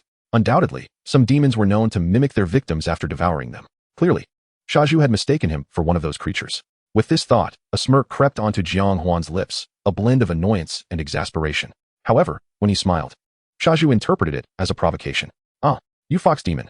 You dare mock me after being beaten into submission. In the next instant, Shaju's punches grew even more ferocious. Yet, for Jiang Huan, evading these relentless strikes was surprisingly effortless. Time was of the essence. The personal guards attacking Pingnan Town were not limited to Shaju alone. He needed to resolve this swiftly. Must he truly resort to lethal force against him? Jiang Huan hesitated, especially when faced with Shaju's vengeful demeanor. He found it increasingly difficult to strike. Suddenly, an idea sparked in his mind. The awakening water. That substance was likely located at the gathering place of Bu-Er and the others. If he could procure some for Shaju, perhaps he could bring him back to his senses. With this thought, a mischievous grin appeared on Jiang Huan's face. He moved with agility, dodging a punch from Shaju with uncanny finesse, then closed in swiftly, raising his middle finger in a gesture of defiance. Without uttering a word, he turned and fled. Given Shaju's stubborn and irritable nature, Jiang Huan knew that his only focus would now be on him, disregarding everyone else around. You, how dare you look down on me? If you have the guts, don't run. As expected, Shaju was infuriated by Jiang Huan's taunt, ignoring the fleeing townsfolk as his eyes fixated solely on Jiang Huan's retreating figure. Despite Shaju's formidable strength, he lacked the speed to keep up. To ensure he didn't catch up, Jiang Huan maintained a pace that was neither too fast nor too slow, just enough to keep him in pursuit. Before long, the two arrived at a modest-looking church. The doors were tightly shut, fortified with a barrier that made it nearly impossible to breach by sheer force. Even from outside, Jiang Huan could sense the presence of numerous spiritual energies within, all locking onto him. Do not engage. Open the door. Inside the church, Lu Yuan and Bu-Er peered through the crack in the door, witnessing Jiang Huan sprinting towards them, with Shaju hot on his heels. They found themselves in a quandary. Lord Bu-Er, should we open the door? It appears Jiang Huan is being pursued by the Judgment Army. If we let him in, we may not have enough lives to spare from their wrath. Indeed, and to be frank, I suspect Jiang Huan is a spy sent by the Judgment Army, waiting for us to open the door so they can capture us all. Bu-Er's brow furrowed in contemplation as Jiang Huan reached the door, pounding on it insistently. What is taking so long? Open the door already. As he watched the foolish pillar drawing ever closer behind Jiang Huan, Bu-Er found himself engulfed in turmoil. To remain unresponsive would likely plunge Jiang Huan into peril, yet opening the door could mean a grim fate for himself and the throng of loyal followers at his back. Should I, or should I not, open the door? Chapter 71, A Wasteful Thing. As he pondered, Jiang Huan had already arrived at the church door, striking it with heavy knocks. The foolish pillar was now mere steps away, with the relentless pounding echoing in his ears. And recalling how Jiang Huan remained unfazed by the intoxicating elixir, alongside the kindness he once showed to Lu Yuan, Bu-Er gritted his teeth. Open the door. At the very moment the door swung open, the congregation within the church coalesced, prepared for a final confrontation with their adversaries. Jiang Huan and the foolish pillar leaped into the church simultaneously. The foolish pillar glanced around, perceiving the damp cavern before him, with 40 to 50 monstrous beasts lurking within. How cunning these beasts are, luring me to their lair. Alas, you underestimate me. Once I deal with you, I will take care of them. Bu-Er, where's the awakening water? Jiang Huan shouted, deftly maneuvering around the foolish pillar. Understanding Jiang Huan's intent, Bu-Er pointed to the altar. There. Jiang Huan lifted his gaze to see two large bowls atop the altar, each covered with a lid. With a great leap, he bounded to the altar, lifting the lid. A familiar, foul odor assailed his senses. Grasping one of the large bowls, he turned to hurl its contents behind him. Jiang Huan, be cautious. There are only 2 bowls. Hearing this, Jiang Huan hurriedly restrained himself, yet had already spilled a third of the noxious liquid. The putrid substance splattered across the foolish pillar's face. who continued to swing his fists at Jiang Huan. Before the blow could land, Jiang Huan delivered a swift kick. Thud! The foolish pillar was sent sprawling across the ground, the force of the impact causing him to huddle in pain for a time. Yet, the crimson fury in his eyes had faded. Jiang Huan shook his head in exasperation, striding towards him. Hey, foolish pillar, can you still stand? Jiang Huan extended his hand. The familiar voice prompted the foolish pillar to glance up in agony. Jiang Huan's familiar visage springing to mind. Goodness, Jiang Huan, did that beast truly kick me to the underworld? Here I am, coming to be your brother in the afterlife. Jiang Huan rolled his eyes, pulling him up. If you wish to go to the underworld, you can do so by banging your head against a wall. Though the foolish pillar was inherently straightforward, he sensed something was amiss. Scanning the surroundings, he began to examine Jiang Huan closely. What are you doing? Jiang Huan pushed him away. The foolish pillar hesitated, then suddenly embraced Jiang Huan, nearly squeezing the breath from him. Jiang Huan, my dear brother, you're alive. You have no idea. Just now, a beast tried to mimic your voice to trick me. In the end, I gave it a thorough thrashing, and it fled in disgrace. Jiang Huan couldn't help but roll his eyes again. This foolish lad truly knew how to embellish his own tale. After a brief exchange, the enormity of the information left the foolish pillar dumbfounded, far exceeding his brain's capacity for processing. Meanwhile, Jiang Huan grasped the events that transpired after the foolish pillar departed from the royal guard. In essence, the national master had unexpectedly caught up with their group, seeking to guide the misguided populace back onto the right path. Left with no choice, the captain had dispatched the remaining 29 royal guards to swiftly eliminate the opposition. As for himself, he remained close to protect the national master. During their conversation, an increasing number of civilians flocked into the church. Jiang Huan's brow furrowed deeper. Could this be the true trial of the captain? Was my purpose to assist Bu-Er in defeating captain and his ilk? If that were the case, how to swiftly deal with the remaining 28 royal guards was a significant quandary. The key to resolving this dilemma likely lay in the awakening water. As Jiang Huan contemplated, two powerful waves of spiritual energy surged forth. The guards stationed outside the church were swiftly overthrown. Jiang Huan lifted his gaze to behold two familiar figures advancing through the inky darkness. Zhang Long. I never imagined the beast would be so brazen as to establish a lair in Pingnan town. Indeed, Zhao Hu, after all these years of exterminating beasts, this is the first time we encounter one that has built its nest within a town. It appears that Bu-Er's adversary has been deeply corrupted by the evil god. Forget the details. Let's act quickly, lest we lose our military merit to others. As they exchanged idle chatter, they continued forward, wielding their bloodied willow leaf blades. Jiang Huan instinctively reached for the awakening water, but found only emptiness. Brother Zhang, Brother Zhao, don't be foolish. Don't kill indiscriminately. I'm here to save you. The foolish pillar, clutching a large bowl of awakening water, dashed forward. Upon learning from Jiang Huan that this green, foul-smelling liquid would prevent him from killing indiscriminately, he was eager to experiment with it. Seizing the opportunity, he charged ahead faster than anyone else. However, everyone present, including Jiang Huan, felt their hearts leap into their throats. Foolish pillar, stop right there. There are only 2 bowls. With a grin, the foolish pillar replied, I know. I'm using just 2 bowls, one for each of you. As he spoke, he burst out of the church. Jiang Huan, in a state of panic, hurried after him. This was crucial to his success in the trial. At that moment, in the eyes of Zhang Long and Zhao Hu, the foolish pillar, no longer a believer in Pu Hang, had transformed into a massive black bull charging toward them with 2 bowls in hand. His words of salvation morphed into a threat of turning them into a meal. The two exchanged glances and immediately brandished their willow leaf blades, rushing toward the foolish pillar. Though the foolish pillar was straightforward, his skills were not lacking. Seizing the moment, he hurled the large bowl from his left hand as Zhao Hu lunged, unable to pivot in time. Crash! The long knife shattered the bowl, splattering the green liquid all over Zhao Hu. The pungent fluid invaded his nostrils, sending a wave of dizziness crashing over him, causing him to faint instantly. Seeing this, Zhang Long came to an abrupt halt, fixated on the remaining bowl in the foolish pillar's grasp. The foolish pillar, grinning widely, showcased his 8 gleaming white teeth against the firelight. Brother Zhang, just stand there and let me pour. The familiar voice emanating from the black bowl made Zhang Long frown. This bull demon seems to know me.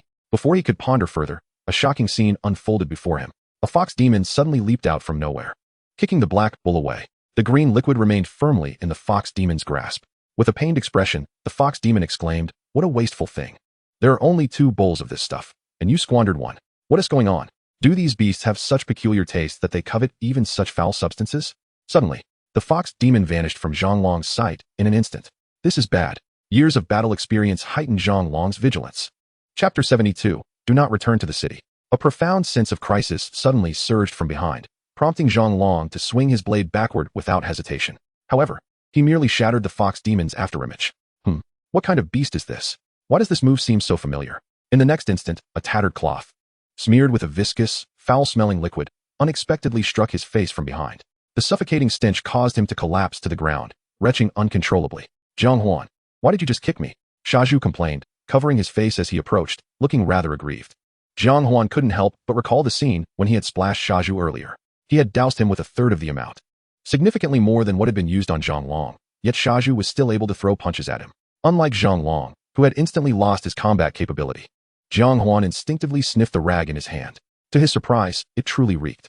This indicated that Xiazhu, despite being a brute, possessed remarkable resilience. Moments later, Zhang Long and Zhao Hu, with the aid of Jiang Huan and Xiazhu's artificial revival service, sat up once more. Much like Xiazhu, they were taken aback at the sight of Jiang Huan.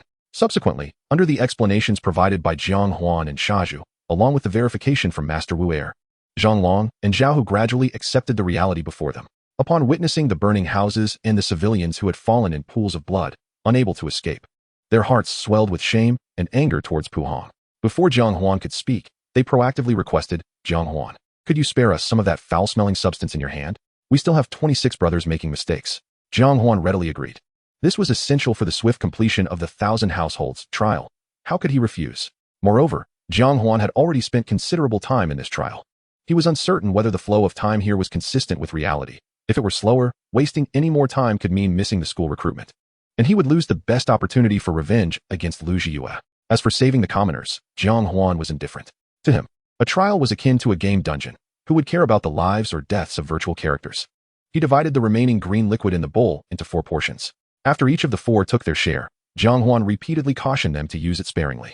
After all, no one knew if Zhuo Qianhu, the guard of the national master, had also fallen victim to the same trick. Once everything was prepared, the 4 dashed off in different directions, worry etched across their faces.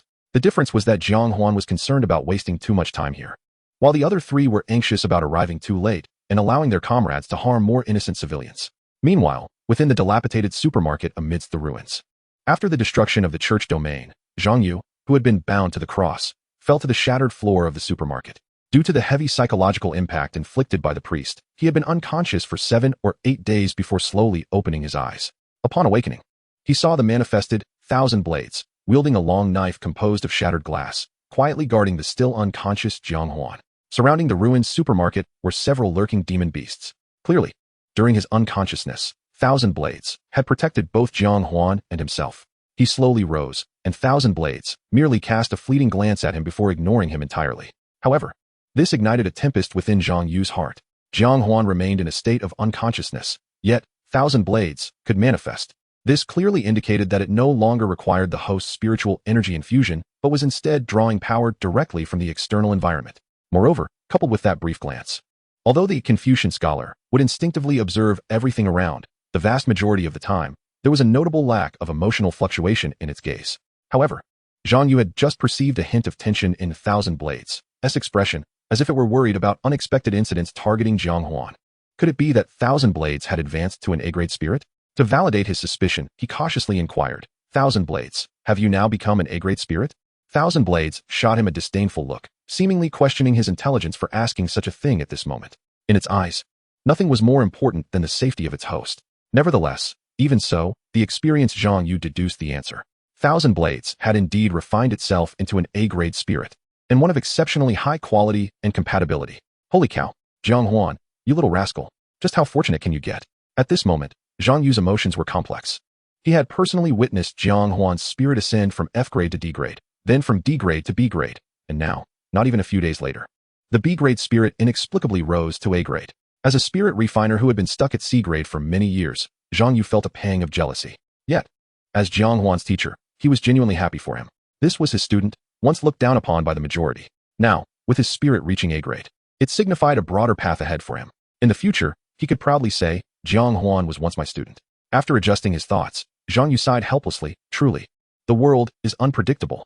If this kid could join the demon suppression army, he would undoubtedly be a promising seedling. At that moment, his phone vibrated unexpectedly. He took it out and discovered it was a call from Murong Shui. Hello, Professor Murong, what's the matter? As soon as he answered, Murong Shui, as if fueled by explosives, began to roar at Zhang Yu. Professor Zhang, what on earth is going on with you? Look at how many calls I've made to you. Why are you only answering now? Jiang Huan is with you, right? Enduring the sonic onslaught, Zhang Yu briefly recounted his and Jiang Huan's encounter with the priest, after which Murong Shue's anger gradually subsided. I'm sorry, Professor Murong. I didn't anticipate such an unforeseen circumstance. I'll take it easy for a while and bring Jiang Huan back to Cayenne City shortly. Jiang Yu sincerely apologized. After all, had he not agreed to Jiang Huan leaving the city, they would not have encountered such issues. However, as soon as he finished speaking, he faced vehement opposition from Murong Shui. No, you can't bring Jiang Huan back right now. At least not in the short term. He must not return to the city.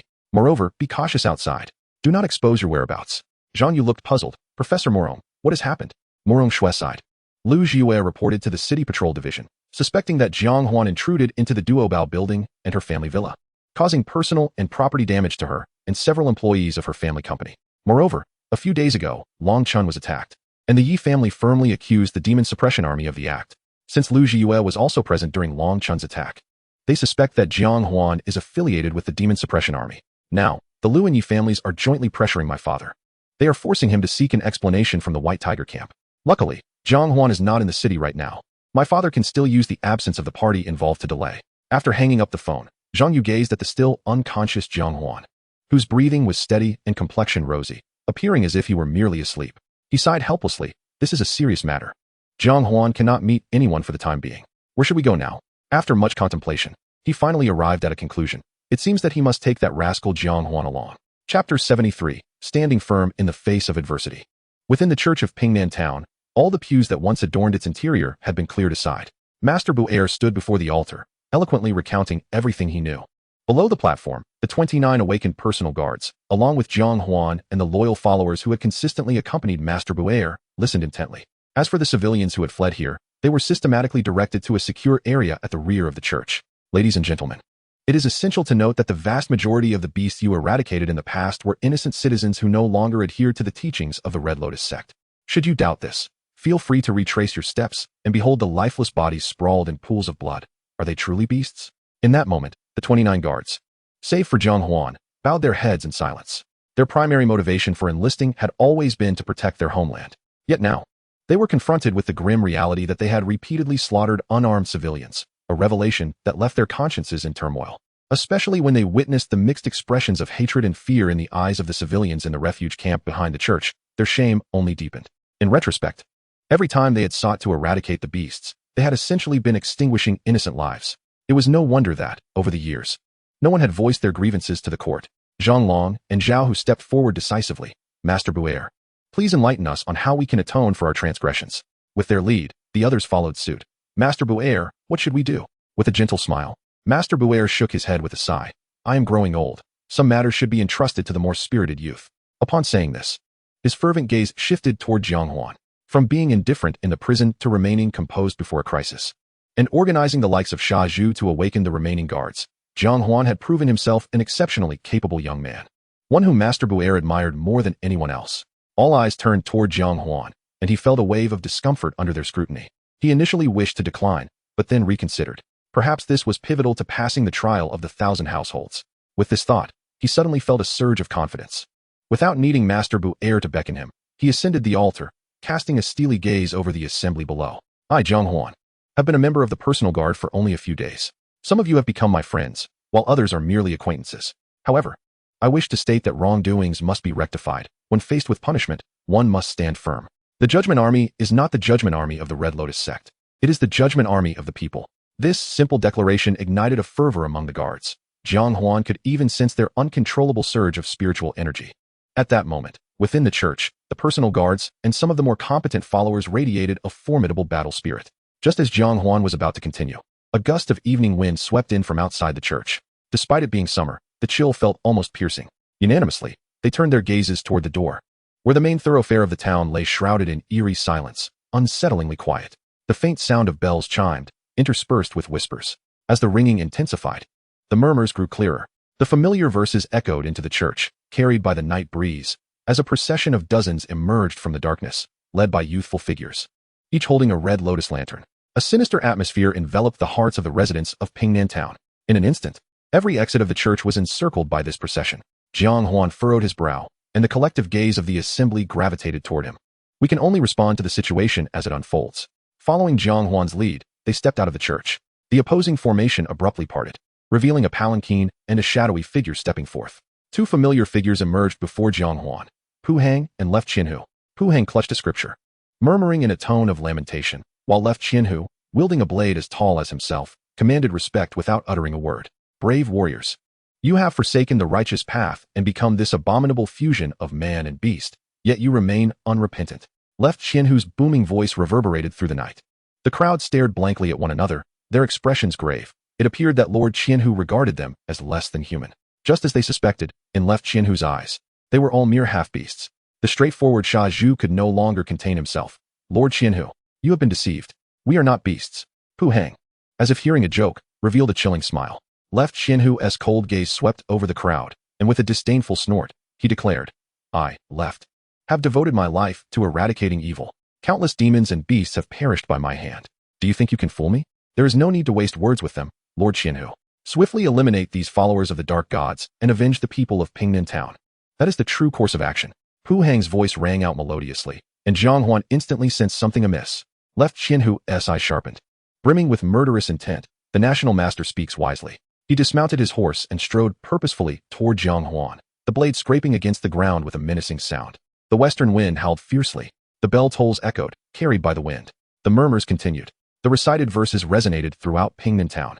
Left Qianhu's overwhelming aura of killing intent enveloped Jiang Huan and his companions. Sha Zhu felt an unexplainable sense of trepidation. Jiang Huan, can we withstand Lord Qianhu? I can't shake the feeling that we 30 are encircled by him. Jiang Huan shot him a glance. Don't we still have some awakening water left? Who said we should confront him head-on? At this moment, the pressure exerted by left Qianhu on Jiang Huan far surpassed that of their previous encounter in the arena. Yet, as the focal point of the group, Jiang Huan needed to maintain his composure. Suddenly, left Qianhu quickened his pace, closing the distance to Jiang Huan in mere moments. The blade swung, aimed directly at Jiang Huan's head. With a swift motion, Jiang Huan vanished from left Qianhu's sight. Simultaneously, the remaining 29 personal guards sprang into action. They coordinated their efforts, with some wielding willow leaf blades to parry left Qianhu, while others held the remaining awakening water at the ready. A few remained vigilant against Pu Hang and his subordinates. Jiang Huan seized the moment, hurling the bowl of awakening water. Clang! Left Qianhu's cloak fluttered, and a small flying dagger shot out, shattering the bowl before the awakening water could even touch him, spilling its contents across the ground. However, before left Qianhu could make his next move, his loyal guards, who had shared many days with him, hurled their bowls from all directions. Heretical! Left Qianhu yanked his cloak, sending multiple flying daggers shooting forth. The sound of shattering echoed as the foul-smelling awakening water splattered across the ground, yet not a single drop landed on him. Suddenly, a profound sense of crisis surged within Zhuo Qianhu's heart. Without even glancing, he raised his hand and struck to the left. Clang! The heavy blade of his crude knife met the blade of a willow leaf sword with a resounding clash, the clear sound of metal intertwining echoing through the night sky. A sudden backstab. Jiang Huan's figure abruptly materialized at his right side. In his hand, he held a damp, tattered cloth, which he swiftly pressed against Zhuo Qianhu's face while the latter was still in shock. Immediately after, Jiang Huan retreated with great haste. Zhuo Qianhu's movements momentarily faltered. At this instant, the focus of Jiang Huan and all the personal guards remained fixated on Zhuo Qianhu. Chapter 74. Unmasking the Illusion. Jiang Huan had long anticipated that, given Zhuo Qianhu's prowess, there would be no chance for anyone to douse him with the awakening water. Thus, at the outset, he had only tossed a small bowl filled with well water. The genuine awakening water had already been soaked into the tattered cloth, intended to be applied to Zhuo Qianhu at the opportune moment. At this juncture, everyone's attention was solely on Zhuo Qianhu. The success or failure of this maneuver would determine the pressure they faced. Suddenly, the chanting around them intensified. Pu Hang spoke slowly. Lord Qianhu, why do you show such mercy in the face of opposition? His ethereal voice mingled with an unassailable authority. In the next moment, Zhuo Qianhu's crimson gaze swept over the crowd, and he plunged his crude knife into the ground. He slowly drew out 2 willow leaf swords from his waist. The expressions of the 28 personal guards, excluding Jiang Huan and Sha Zhu, changed dramatically.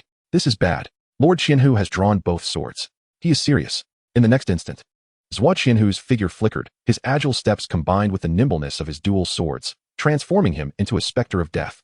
Each strike compelling the guards to exert all their might in defense. In stark contrast to Zhuo Qianhu's lethal attacks, the 29 personal guards, burdened with hesitation and fearing for Zhuo Qianhu's life, found themselves at a disadvantage. Several guards, including Sha Zhu, due to their lack of agility, had already sustained injuries. Fortunately, their tough skin and resilient flesh prevented them from losing their combat effectiveness. Hidden among the guards, Jiang Huan found that his previously reliable ambush tactics had become ineffective against Zhuo Qianhu's relentless dual sword assault. At this moment, All Jiang Huan could do was to intervene when the other guards faltered, striving to preserve their lives. Jiang Huan's brow furrowed deeper. What on earth is happening? Why has the awakening water lost its efficacy on Zhuo Qianhu? Observing the increasingly formidable onslaught from Zhuo Qianhu, Jiang Huan fell into contemplation. Suddenly, he recalled the dialogue between Pu Hang and Zhuo Qianhu. Compared to their earlier exchanges in the military camp, Pu Hang's tone seemed to carry an air of command. Could it be that Zhuo Qianhu is under his influence? No, it would be more accurate to say he is being incessantly implanted with thoughts of eliminating the opposition. Reflecting on certain religious methods Jiang Huan had encountered in reality, it seemed that brainwashing was a common practice among religious institutions. Jiang Huan's peripheral vision caught sight of Pu Hang. Indeed, Pu Hang's lips were incessantly moving, coupled with his earlier urgings for Zhuo Qianhu to act swiftly. It appeared that he was persistently implanting thoughts in Zhuo Qianhu's mind, which must also be a burden for him. In truth, it was not that Pu Hang was unwilling to offer Zhuo Qianhu the elixir. Rather, Zhuo Qianhu possessed sufficient confidence in his own abilities. Hence he had no intention of consuming the elixir. In desperation, Pu Hang could only resort to alternative means to influence Zhuo Qianhu's judgment. As if sensing Jiang Huan's gaze, Pu Hang, who had been squinting, suddenly shot a glare at him. Just a single glance. Jiang Huan felt as if he had glimpsed an inviolable, unapproachable essence emanating from Pu Hang. An overwhelming urge to kneel surged within him. Purification was silently activated, and a gentle, cooling sensation flooded Jiang Huan's heart. His knees, poised to kneel, instantly straightened. What is happening? Jiang Huan stared intently at the sacred phantom surrounding Pu Hang, his mind brimming with confusion. It resembled the Father's technique. He instinctively yearned to discern what lay beneath that phantom. Discernment activated. A warm current began to flow into his eyes, gradually intensifying, becoming scorching and searing. It felt as though it aimed to illuminate all worldly illusions. Yet, this intense heat imbued Jiang Huan's eyes with an unprecedented clarity. Everything before him seemed to sharpen into focus. The phantom surrounding Pu Hang, which had been unapproachable, now appeared as if shrouded in dispersing mist. Jiang Huan peered through the haze and caught sight of the essence beneath the phantom. Perhaps he could perceive even more distinctly. Just as this thought crossed his mind, the figure of Pu Hang seemed to be gradually unveiled by his gaze. Jiang Huan beheld his true form. It was an unsightly, gigantic centipede. Jiang Huan's eyes widened in disbelief. He had heard tales of monstrous beasts transforming into human forms, but witnessing it unfold before his eyes left him astonished. Pu Hang's brows knitted together. He too sensed Jiang Huan's unusual perception. Rebel, how dare you gaze upon the Father? A powerful pressure suddenly enveloped Jiang Huan. Tai-A, playing tricks. Jiang Huan instinctively spat at Pu Hang, and with a surge of spiritual energy, the spit pierced through the white phantom, landing squarely on Pu Hang's forehead. Stunned, Pu Hang watched as the phantom around him dissipated in an instant. How dare he? This was not merely an affront to the Father. It was an utter disrespect. This was all due to that old rascal Buer. I shall grind him to dust. Seize them. Capture Buer and this boy alive. At the command, the previously indifferent congregation sprang into action. The personal guards and Buer's followers had been vigilant against them all along, so their sudden assault did not grant them a significant advantage. Moreover, despite their numbers, their combat capabilities were not formidable enough to pose an effective threat. However, their fanatical beliefs instilled them with reckless courage, briefly causing considerable trouble for the personal guards. Coupled with Zhuo Qianhu's relentless assault, the pressure on the guards steadily mounted. Seeing the battle stalemate, Pu Hang felt a surge of rage, incompetence. In a fit of fury, he leaped into the air, charging directly at Jiang Huan. With a mighty grasp, a colossal hand materialized in the void. A sense of unprecedented peril surged within Jiang Huan. Almost reflexively, he activated concealment and breath restraint to their utmost limits. Boom. Dust swirled. Within mere breaths, Pu Hang could no longer detect Jiang Huan's whereabouts. The boy runs surprisingly fast. Let us see if you can escape, or if Buer can escape. With that, he abruptly changed direction, barreling toward the church. Zhang Long and Zhao Hu, witnessing this, immediately swung their swords at him. How dare the lowly commoners offend the Father? With a sweep of his sleeve, the two were sent flying. He continued striding toward the church with great strides. However, Shaju unexpectedly charged toward him, clutching a beam of wood he had inexplicably found. The beams of the house still flickered with flames. Pu Hang, I demand your life. Crack. The flaming beam crashed heavily upon Pu Hang's head, shattering into two pieces. The searing heat scorched his cheeks, and the tremendous impact sent blood flying across his face. Yet, his form remained utterly unmoved. Not even a flicker of pain graced his visage. Dumbfounded, Shaju asked, doesn't it hurt? Pu Hang cast him a blank stare, as if gazing upon a corpse. You lowly wretch, my heavenly Father has commanded me to punish you. Bang! With but a light slap, his arm was shattered to pieces. His entire being was sent flying far away. Just as he contemplated moving forward, Zhang Long and Zhao Hu had already risen. 7 or 8 loyal followers surged forth around him. The corner of Pu Hang's eye twitched, his fury igniting. He could no longer squander time on these insignificant pests. Firstly, he sensed that Zhuo Qianhu's will to resist was increasingly awakening, causing the intention he had sown to eradicate the demon beasts to gradually dissipate. Secondly, he had yet to spot any sign of Buer, should he escape with truth. Once more, the next encounter might bring even greater troubles. Zhuo Qianhu, exterminate the demons. Not a single one shall remain. The wild wind howled, stirring up clouds of dust. In the blink of an eye, Pu Hang's form transformed. 1 became 2, 2 became 4, 4 became 8. In an instant, over 30 Pu Hangs marched in unison towards the church. Chapter 75. What is it, after all? In this moment, Jiang Huan could only lament that he did not possess the 1,000 blades. With shattered edge, unleashed, what did it matter how many Pu Hangs there were? However, in the next moment, Jiang Huan's expression turned grave. Zhang Long, Zhao Hu, and several other loyal guards brandished their willow leaf blades and charged at Pu Hang. As the blades sliced through the Pu Hang before them, his form once again split apart. In the blink of an eye, 5 or 6 more figures of Pu Hang emerged. They did not attack the guards, but were solely focused on advancing towards the church. It was an illusion. The guards immediately realized something was amiss, yet in that fleeting moment, they were at a loss for what to do. They feared that any further action would only multiply the number of Pu Hangs. Jiang Huan's gaze swept over the scores of Pu Hangs, and with the aid of distinction, he discerned that the false Pu Hangs were comprised entirely of a white energy. Suddenly, Jiang Huan's eyes hardened as he pointed at a figure within the throng. Beneath that guise was an extraordinary centipede. There. In the next moment, Jiang Huan swung his blade towards Pu Hang. Clang. However, Pu Hang's hands, concealed beneath his long robe, gripped Jiang Huan's blade with the strength of iron pincers. Good lad, you can see through my true form. I cannot let you live. With a swift motion, he aimed to strike Jiang Huan on the head. Jiang Huan, run. Sha Zhu's familiar voice called out from the side. Bang. A long blade suddenly descended towards Pu Hang's arm. The tremendous force caused the blade to snap in two. The outstretched hand of Pu Hang left only a faint white mark, yet the impact redirected its course. Seizing the opportunity, Jiang Huan swiftly evaded. The scene before him left the already one-armed Sha Zhu in shock. What the hell? An Iron Man? Yet in the next moment, Sha Zhu lunged with the broken blade towards Pu Hang's chest. I was born to forge. Pu Hang, infuriated, found his opportunity to kill Jiang Huan thwarted. Further provoked by Sha Zhu's relentless audacity, he immediately retaliated with a kick. You overestimate yourself. Uffed. Scalding blood gushed forth, and Sha Zhu's form was sent flying. Even he, who was typically resilient, found himself gasping for breath upon hitting the ground. Pu Hang searched the surroundings, once again losing track of Jiang Huan. He snorted coldly and prepared to advance into the church. Clop, clop, clop. The thunderous sound of galloping hooves pierced the quiet night. Pu Hang turned towards the sound, only to see 2 steeds racing from the church's side entrance in the darkness. From their silhouettes, it was none other than Lu Yuan and Buer the monk. Trying to escape, he lifted his leg to pursue. Whoosh. A dozen or so loyal guards suddenly surged from all directions, heading straight for Pu Hang. In an instant, they surrounded him once more. Pu Hang, you shan't lay a hand on Buer the monk. The corner of Pu Hang's eye twitched involuntarily, as the figures of Buer and Lu Yuan receded into the distance. To lose them again would be tantamount to releasing a tiger back into the mountains. Uffed. The long blade sliced through armor. Zhang Long collapsed to the ground. In the raucous night, silence seemed to envelop the scene, save for the howling wind. Behind Zhang Long, Zhuo Qianhu's willow leaf blades still dripped with blood. The loyal guards looked on in disbelief at the scene before them. Their most respected leader, Qianhu, had just slain a brother who had fought alongside him through thick and thin. Zhuo Qianhu's cold gaze met that of his former subordinates, his crimson eyes sweeping over each loyal guard. As if sensing a gaze upon him, he instinctively lowered his head. In Zhang Long's dying gaze, Zhuo Qianhu felt a wave of disappointment. Disappointment, indeed, for the half-human, half-demon traitor had been slain.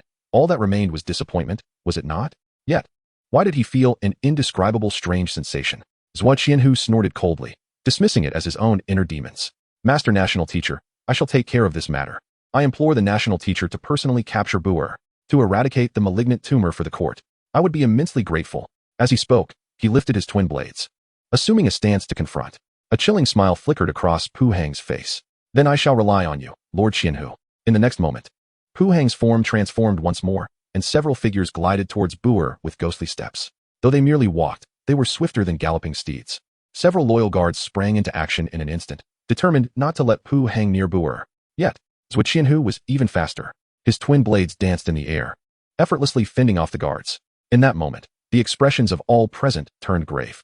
Everyone understood that if no one could swiftly rescue Buer, then death awaited him. Zhao Hu was the first to react. With a fierce shout, he proclaimed, Jiang Huan, Hurry and save Bu'er the monk. We'll hold off, Lord Qianhu. Jiang Huan, concealed within the crowd and waiting for an opportunity, found himself ensnared in a conflict. Previously, he had surmised that the trial of Qianhu meant defeating Zhuo Qianhu to protect Bu'er. If Bu'er remained, he would simultaneously protect him while vanquishing Zhuo Qianhu. However, now that Bu'er had fled and Pu Hang and Zhuo Qianhu had split up, his earlier conjectures had been unexpectedly altered. If Qianhu's trial simply entailed defeating Zhuo Qianhu, then not rescuing Bu'er would still fulfill the trial. However, if Qianhu's trial meant safeguarding Bu'er's life, regardless of whether it included defeating Zhuo Qianhu, Bu'er's death might lead to failure in this trial. How should he discern this? System, could you offer some guidance? Yet, Jiang Huan's system seemed to have crashed, offering no response. Seeing Jiang Huan still unmoving, the others assumed he was concerned that their ability to handle Zhuo Qianhu would diminish in his absence, and each was filled with anxiety. Jiang Huan, worry not for us. Hurry and save Master Bu'er. Jiang Huan, having known Lord Qianhu for many years, we are well aware of his methods. Jiang Huan, the life of Master Bu'er is of paramount importance. Only you possess the ability to pierce through the illusions. Only you can save him. As the crowd contended with the tempestuous onslaught from Lord Zhuo Qianhu, they continued to beseech Jiang Huan. Furrowing his brow, Jiang Huan remained lost in contemplation. It was simple. Should he fail in this endeavor, his own life could be at stake. He had no choice but to deliberate with utmost caution. As for whose life held greater significance, that was of little concern to him. Jiang Huan, do not squander any more time here. If Lord Qianhu were to learn the truth, he would undoubtedly endeavor to rescue Master Bu'er. A familiar voice rang out, and Jiang Huan turned to see the once barely breathing Shaju rising once more. Grasping a long blade, he charged into the fray against Lord Zhuo Qianhu. Lord Qianhu, awaken. Shaju, gravely injured, fought solely with sheer determination. He repeatedly attempted to strike at the non-vital areas of Lord Zhuo Qianhu, roaring in an effort to rouse him. Jiang Huan's gaze darted between Shaju and Lord Zhuo Qianhu, and suddenly, an epiphany struck him. He pivoted and dashed towards Pu Hang. This situation is entrusted to you all. Chapter 76, Cutting Ties of Brotherhood. Shaju's words ignited a revelation in Jiang Huan. Indeed, since this was a trial set by Qianhu, one must approach the problem from Lord Zhuo Qianhu's perspective. Recalling Qianhu's disdain for the priest, it became evident that, if Lord Zhuo were in a lucid state, he would undoubtedly choose to protect Bu'er and eliminate Pu Hang. Thus, it was imperative to pursue Pu Hang without delay. No sooner had Jiang Huan departed than the pressure on the others escalated dramatically. Already at a disadvantage, they found themselves utterly overwhelmed by Lord Zhuo Qianhu alone. Especially for Shaju and the other guards who were engaging Lord Zhuo head-on, their bodies were now marred with wounds. With a thrust, a slender guard was the first to fall to Lord Zhuo Qianhu's blade. One after another, 3 more guards, caught momentarily off guard, were dispatched by Lord Zhuo's swift strikes. Iron Bull, De Huang, Zhao San, Lu Jia. As Shaju beheld the 4 comrades succumb to Lord Zhuo's sword, his vision turned crimson. In an instant, all 24 guards stood frozen. After years of fighting together, although they had seen comrades come and go, they never expected that in a single day, 5 of their peers would fall at the hands of Lord Zhuo, including Zhang Long. The simple-minded Shaju felt tears welling up uncontrollably in his eyes. Lord Qianhu, I once respected you for your loyalty and righteousness. Now, I declare that you are unworthy of my respect. Lord Zhuo Qianhu scoffed, a half-human, half-demon creature. Why would I need your respect? If I were in your position, I would have already laid down my life. Shaju found it ludicrous that he was arguing with a man who had lost his heart. Tightening his grip on the willow blade, he couldn't help but chuckle. Very well. Lord Qianhu, since you are so eager to slay us, let us see whose prowess prevails in this encounter. Even if I perish, I shall ensure your hands are stained with my blood. With that, Shaju, battered and bruised, with his remaining hand tightly clutching the willow blade, charged fearlessly towards Lord Zhuo Qianhu. Shaju, do not act recklessly. The others attempted to halt his advance, but it was too late. Just as Shaju's blade was about to descend, a flash of white light appeared. His steps halted abruptly as he gazed vacantly at Lord Zhuo Qianhu, bewildered by the sudden occurrence. In the next moment, the blade in his hand shattered into 2. Overreaching, Lord Zhuo Qianhu coldly scoffed. The next instant, a line of blood appeared across Shaju's neck. A few droplets trickled down, and in confusion, Shaju dropped the broken blade, reaching for his neck. Blood stained his palm. Thud. Shaju's body collapsed before Lord Zhuo Qianhu. His eyes widened in despair, mirroring Zhang Long's, filled with disappointment. Lord Zhuo Qianhu frowned, as an unsettling feeling surged within him once more. Why do I feel this way? Did I err in some manner? No. How could I have made a mistake? I am eliminating the traitors for the throne, purging the followers of the evil deity for the common people. I have done nothing wrong. It is these traitors who are conjuring my inner demons. As blood seeped forth, air rushed into Shaju's open skin, and the pressure differential between the inside and outside of his blood vessels caused blood to spurt from his neck. The crimson mist stained Lord Zhuqianhu's cheek. A peculiar smile appeared on Shaju's face as if to say, "See? I told you I would stain you with my blood." Bang! Shaju's body finally crumpled to the ground. The blood on Lord Zhuqianhu's face still bore Shaju's warmth, scorching like the sun, leaving him feeling quite uncomfortable. He had heard that the blood of the loyal and righteous was boiling, and in their final moments, they would splatter blood across the ground. All for the sake of a just world. Unbeknownst to him, he was momentarily lost in thought. This scene was acutely perceived by the remaining 23 guards. Zhao glanced at Zhang Long's lifeless form not far away, then at the recently fallen Shaju. He threw his head back and laughed heartily. "Lord Qianhu, I know not what schemes Pu Heng has devised, but you have utterly disappointed me. I have followed you alongside Zhang Long for a decade, fighting for you in countless battles. 9 years ago, in the Lan Rua Temple, I was nearly consumed by a tree demon, yet you single-handedly drove it away and saved my life. 8 years ago, while slaying traitors, I nearly perished on the battlefield, and you carried me out from the sea of corpses. Over these years, you have saved me 27 times. I had vowed to dedicate my life to serve you. If you desire my life, take it. Yet before that, I wish to make one last effort." As he spoke, he twirled his long blade. "Today, I sever ties with Lord Qianhu. Let there be no friendship between us." In the next moment, the long blade slashed through his garment, a piece of dark red, bloodstained fabric drifting down. Lord Zhuqianhu coldly observed this scene, a vague discomfort stirring within him, yet he suppressed it forcefully. What are these half-demon, half-human traitors up to? Do they truly consider themselves my subordinates? The evil deity is indeed the evil deity, unaware of their own actions. But speaking of which, why have Zhang Long and the others not appeared yet, despite setting out long ago? Before Lord's confusion could settle, it deepened further. The remaining 23 guards, emulating Zhao Hu's actions, drew their long blades and severed their garments in unison, declaring, "Today, I sever ties with Lord Qianhu. Let there be no friendship between us." Each utterance pierced Lord Zhuqianhu's heart like an unexpected needle. What is happening? Why do I feel as if I have lost something? Just as he pondered this, Zhao Hu spoke again. "I offer my blood to honor the fallen stars. I pledge my life for Xianyuan." He wielded his blade single-handedly, striding purposefully towards Zhuqianhu. The cold gleam of the sword flashed, as if it were poised to strike Zhuqianhu down. Instinctively, Zhuqianhu swung his own sword, and Zhao Hu's head soared into the air, blood splattering across Zhuqianhu's form. The scalding blood seeped through his armor, saturating the fabric and searing his skin. Suddenly, Zhuqianhu realized that Zhao Hu's sword had merely hovered above him, never descending. "Do you hesitate to harm me, yet come forth to meet your demise? What is this group of accursed followers of the dark gods truly scheming?" An uncanny sensation surged within him once more. He had no time to ponder, for the remaining 23 of his personal guards were charging towards him, blades in hand. With a heart steeped in icy resolve, they unleashed an unprecedented fervor for battle. As if life and death had ceased to matter, Zhuqianhu's expression darkened. "Humph. A pack of insignificant scoundrels." He flung his 2 willow leaf blades with sudden ferocity. But that was not all. The 5 goose-feather knives embedded in his back flew forth from his grasp like arrows. 7 long blades scattered in all directions, bearing down upon the throng. Swiftly, he vaulted into the air and seized the willow leaf sword from Zhao Hu's grasp, charging towards the 23 personal guards. A tempest of murderous intent erupted from him. The bloodbath was about to commence. Chapter 77, Awakening. The thunderous cries of battle reverberated through the night. And in the blink of an eye, the 23 personal guards were locked in fierce combat with Zhuqianhu, fearless and undaunted. Their long swords became instruments to awaken Zhuqianhu from his stupor.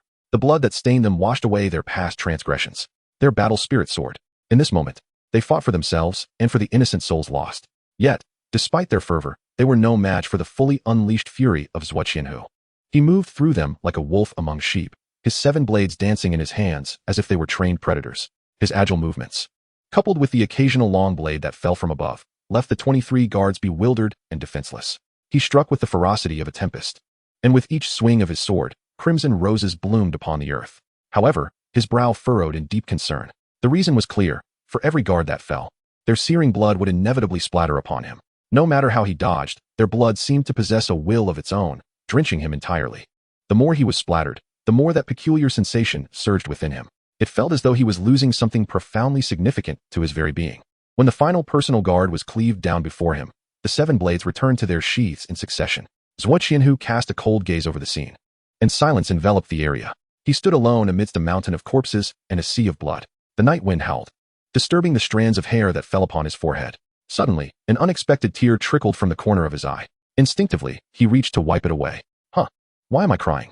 More and more tears cascaded uncontrollably, and an overwhelming sorrow welled up within his chest. This sadness arrived suddenly, leaving him perplexed as to why he felt such anguish. He attempted to wipe away the tears, but the floodgates had opened, washing away the blood that marred his face. The crimson hue in his gaze gradually dissipated, and the suppressed consciousness began to regain its dominance. The sight before him rendered him motionless. His once familiar comrades lay sprawled before him, dismembered and lifeless. Their eyes, wide open, reflected a mix of unwillingness and fury. It felt as though a heavy blow had struck the back of his head, leaving his mind devoid of thought, save for a lonely heart that beat frantically. His limbs felt drained of strength, leaving only instinct to guide him through the bodies.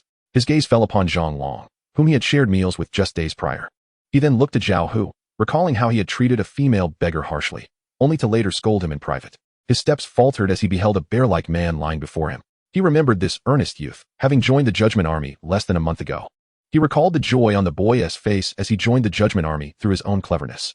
He remembered the day within the dilapidated temple when the naive Zhu secretly gifted him a large piece of beef jerky. Lord Qianhu, this is for you. Lord Qianhu, I aspire to become a general like you, capable of facing 100 foes. Lord Qianhu, let us spar together. Memories flooded his mind like a torrential downpour, and Zhu Qianhu found himself weeping uncontrollably. He remembered everything. It was he who had personally slaughtered hundreds of innocent townsfolk. It was he who had sent his 29 personal guards to the netherworld, one by one.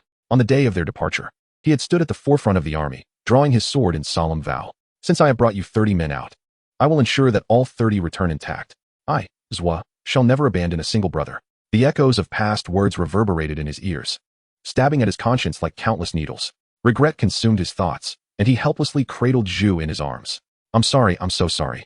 Countless apologies lingered on his lips, ultimately coalescing into a singular expression of remorse. His tears flowed unrestrained. He finally understood the peculiar sensation that had surged within him. It was his conscience and loyalty. It was the consequence of having believed in Pu Hang, sacrificing his conscience and loyalty for the sake of a so-called belief. The howling evening wind seemed to mock his impotence. He held Zhu's cold body and gradually ceased his sobbing. Regret and frustration accumulated within his heart, eventually transforming into a burning hatred. Pu Hang, it is all your fault. You who bring calamity upon the nation. You who incite brother to turn against brother. He gently laid Zhu's lifeless body down. Rising slowly, he walked into the sea of corpses and blood, kneeling heavily on both knees. Brothers, it is Aizwa. Who has wronged you? I should have paid with my life. Yet, the treacherous have not been vanquished, and your great vengeance remains unavenged. I vow to you, this night, I shall slay Pu Hang beneath my blade, and then I will ensure you receive a proper burial, before taking my own life before you as penance. With that, he bowed 3 times in all directions. He suddenly rose, and the regret in his eyes had been replaced by a fierce hatred.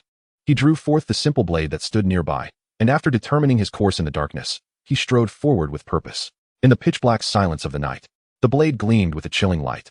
Outside the town, in the desolate outskirts. At this moment, Jiang Huan had once again engaged Pu Hang in battle. However, his condition appeared far from optimal. He was drenched in blood from head to toe. Behind him stood the pallid Lu Yuan and the injured Bu'er. 5 minutes prior, due to Pu Hang's overwhelming speed, by the time Jiang Huan caught up, Pu Hang was already clashing with Bu'er and Lu Yuan. Fortunately, although they were weaker in strength, they were not entirely inept. Through their cooperation, they managed to endure their injuries until Jiang Huan arrived. Yet, as he needed to care for the two and lacked the assistance of Qian Ren, Jiang Huan felt for the first time how challenging it was to confront an enemy head-on. Under normal circumstances, he could have relied on invisibility and concealment to escape, even if he were to face defeat. But today, escape was not an option. Amidst the chaotic interweaving of numerous illusions, Jiang Huan's gaze sharpened with precision, allowing him to discern the true form of Pu Hang amidst the phantoms. In a swift motion, he struck out with his blade. Thud! Pu Hang, caught off guard, felt a deep gash carved into his shoulder, yet not a drop of blood emerged. In retaliation, he delivered a powerful slap to Jiang Huan, forcing him to stagger back a few paces. Bewildered, Pu Hang examined his wound and the fact that Jiang Huan had only retreated slightly. Such vigor at such a young age, capable of inflicting harm upon me. Young man, I see potential in you. I hope you can find your way back and refrain from associating with the likes of Bu'er. Jiang Huan dismissed the words with disdain. Enough of your prattle. This was a trial he could not afford to lose. Surrendering to Pu Hang was out of the question. Jiang Huan feared not death, but he could not allow himself to perish in a trial. There were still many matters left unresolved. His mother's illness remained untreated. Wu Shuang had yet to be recovered, and Lu Jiyue had not yet paid for her transgressions. Seeing Jiang Huan's obstinacy, Pu Hang's fury ignited, and he ceased to hold back. His hands moved in a flurry, resembling a tumultuous sea, unleashing a barrage of attacks upon Jiang Huan. Jiang Huan's long blade danced incessantly, yet beads of sweat began to trickle down his forehead. Damn, Qianren was unusable to slay Pu Hang. It seemed he had no choice but to resort to that technique. Just as Jiang Huan pondered his strategy, a steady yet urgent sound of footsteps approached rapidly from afar. Chapter 78, Remove the Mask. The silhouette of Zhuo Qianhu suddenly appeared. Jiang Huan's heart leaped into his throat. His arrival made Jiang Huan acutely aware of a grim reality. The entire army of the Shaju had been annihilated. His own burden would multiply exponentially. Contrary to Jiang Huan's anxiety, upon seeing Zhuo Qianhu rushing forward with a weapon, Pu Hang's murderous intentions were evident, and he could hardly suppress the smile curling at the corners of his mouth. Zhuo Qianhu, strike him down. As he spoke, Pu Hang intensified his assault, forcing Jiang Huan into a corner. Without uttering a word, Zhuo Qianhu quickened his pace. He closed the distance between them. A cruel smile crept across Pu Hang's face, as if he could already envision Jiang Huan being slain in a single stroke. Jiang, lower your head. Zhuo Qianhu's commanding voice resonated, and with a fierce momentum, his blade swept past Jiang Huan's head, horizontally cleaving through Pu Hang's form. This sudden turn of events left Pu Hang momentarily stunned, as the blade severed his hand cleanly. Yet, astonishingly, no blood spilled from the severed appendage. Pu Hang hastily retreated, and the severed hand began to writhe, quickly regenerating into a complete one. He gazed at Zhuo Qianhu in astonishment, only to notice that his eyes had returned to their normal state, now filled with rage. He murmured, seemingly attempting to regain control over Zhuo Qianhu, but was met with the shocking realization that nothing he tried had any effect. Suddenly, a profound smile graced his face. Using hatred to fortify your heart, Zhuo Qianhu, you tread a misguided path. The inner demons will gradually consume you. Return to the right path, and the Heavenly Father shall grant you forgiveness. As he spoke, he continued to murmur. Numerous illusions re-emerged, their voices intertwining as complex scriptures echoed eerily in the desolate wilderness. Jiang Huan instinctively prepared to use Bianbi, but in the next moment, the myriad Pu Hangs began to converge upon one another, and in an instant, only 3 remained before Jiang Huan. Jiang Huan struggled to discern the genuine from the false, but he felt as if the Pu Hangs were ensconced within layers of skin, making it difficult to distinguish the truth. Zhuo Qianhu merely furrowed his brow slightly. Jiang, quickly take Bu Air away. With that, he flicked his cloak. Hundreds of small throwing knives suddenly shot forth, poised to obliterate the 3 figures. An unexpected turn. The 3 Pu Hangs transformed into translucent forms in the blink of an eye, and the throwing knives passed harmlessly through them. Then, they vanished before Jiang Huan's eyes, leaving only the lingering sounds of bewildered insects in the silence.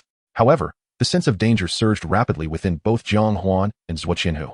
They instinctively shielded Lu Yuan and Bu Air, guarding them closely. Jiang Huan pushed Bianbi to its limits. Accustomed to ambushes, he feared nothing more than being ambushed himself. Suddenly, a glimmer of white light flashed in Jiang Huan's peripheral vision.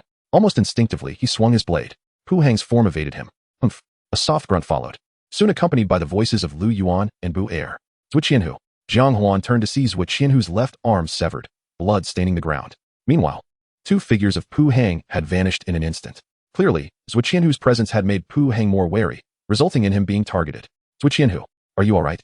Zhuo Qianhu shook his head, clenching the remaining willow leaf knife in his mouth, enduring the searing pain from his wound. Beads of sweat trickled down his forehead, yet he remained silent. He tore a piece of cloth from his robe to swiftly bandage his severed arm. Then, drawing a Yinling knife from behind, he remained vigilant, scanning the surroundings. The evening wind howled. The area sank into a profound silence once more. Time passed, and even Jiang Huan began to doubt whether Pu Hang had already departed. Zhuo Qianhu remained poised for action. Whoosh! Another flash of white light surged forth. This time, Jiang Huan reacted swiftly, turning to slash at the white light. A severed hand fell before him. Rather than a hand, it resembled a bug's limb. This time, Jiang Huan dealt a severe blow to Pu Hang. However, Zhuo Qianhu proved even more valiant. Though his eyes could not locate Pu Hang's whereabouts, his combat instincts were extraordinary. As the danger loomed, Zhuo Qianhu disdainfully snorted. He then raised his long blade, splattering the ground with blood. The 2 hidden Pu Hang doppelgangers were instantly revealed. Their positions laid bare before Zhuo Qianhu. With a swift motion, Zhuo Qianhu slashed down, severing one doppelganger's head, which immediately dissipated. Then, using the knife clenched in his mouth, he gravely injured another doppelganger. The doppelganger turned to flee. He flung his Yinling knife forward. The long blade pierced through Pu Hang's doppelganger. The last of Pu Hang's doppelgangers vanished as well. This scene was firmly etched in Jiang Huan's mind. This was not merely a technique for slaying enemies, nor a special ability. It was the instinctive combat response required in extraordinary circumstances. This was the innate battle instinct that Zhang Yu had always insisted Jiang Huan must master. This series of counterattacks sparked a thought within Jiang Huan. Zhuo Qianhu and each of his weapons had become one. With 2 doppelgangers destroyed, Pu Hang could no longer conceal himself. He reappeared before everyone. Yet compared to his former invulnerable demeanor, he now appeared quite disheveled. His face was marred with wounds, unable to heal. The traits of certain demonic beasts were now exposed. Evidently, Jiang Huan and Zhuo Qianhu's recent assaults had inflicted considerable damage upon him. Zhuo Qianhu, since you refuse to repent, today, this nation's master shall suppress you alongside others. With the willow leaf knife now grasped firmly in his hand, Zhuo Qianhu murmured to Jiang Huan, "Wait for the opportune moment. Take Bu-Er and the others and flee. The future of the court still requires your presence." He then disdainfully cast a glance at Pu Hang. "You don't even pretend well. Remove your mask. Let me see what kind of creature you truly are." As he spoke, he had already leaped forth. His swift movement, combined with his rapid blade technique, first severed Pu Hang's arm, then aimed for his head. In an instant, Pu Hang was left with nothing but his torso standing there. Is Pu Hang dead? Is it over? Bu-Er and Lu Yuan stared at the scene before them in disbelief. Yet, Jiang Huan and Zhuo Qianhu did not dare to let their guard down. Jiang Huan swiftly moved to deliver a finishing blow. Zhuo Qianhu flicked his cloak, unleashing a torrent of hundreds of flying knives. Just as their assaults were about to strike Pu Hang's remaining body, a sudden burst of white light erupted. Pu Hang's last remnants exploded into fragments. A figure clad in pure white robes, an elderly man with silver hair, appeared before everyone. He was tall and dignified, more sacred than the golden Buddha statues within the temple. "The Heavenly Father is here. Why do you not kneel?" His words were infused with an undeniable pressure. It was as if he sought to suppress all those who defied the doctrine before him. Chapter 79, Progress 30. Jiang Huan, protected by purified heart, remained unaffected. However, Bu-Er and Lu Yuan appeared somewhat entranced, even adopting a posture of reverent worship. This prompted Jiang Huan to frown, truly a burden. In the next moment, Jiang Huan swiftly struck 2 knife-hand blows to the napes of their necks. They promptly fainted. Jiang Huan could only shake his head in resignation. It was not his intention to resort to such measures, but without 1,000 blades in hand, he had no other means to help them resist the mental control. A sudden chill gripped Jiang Huan's heart. He clearly remembered that Zhuo Qianhu had previously fallen under mental control as well. Should he succumb once more, this trial might end in failure. Fortunately, Zhuo Qianhu's eyes remained clear. Yet, within that clarity, there seemed to be a simmering hatred. Could it be that, as Pu Hang had claimed, Zhuo Qianhu now clung to his true self solely by the fervor of his hatred? Zhuo Qianhu's hatred was palpable.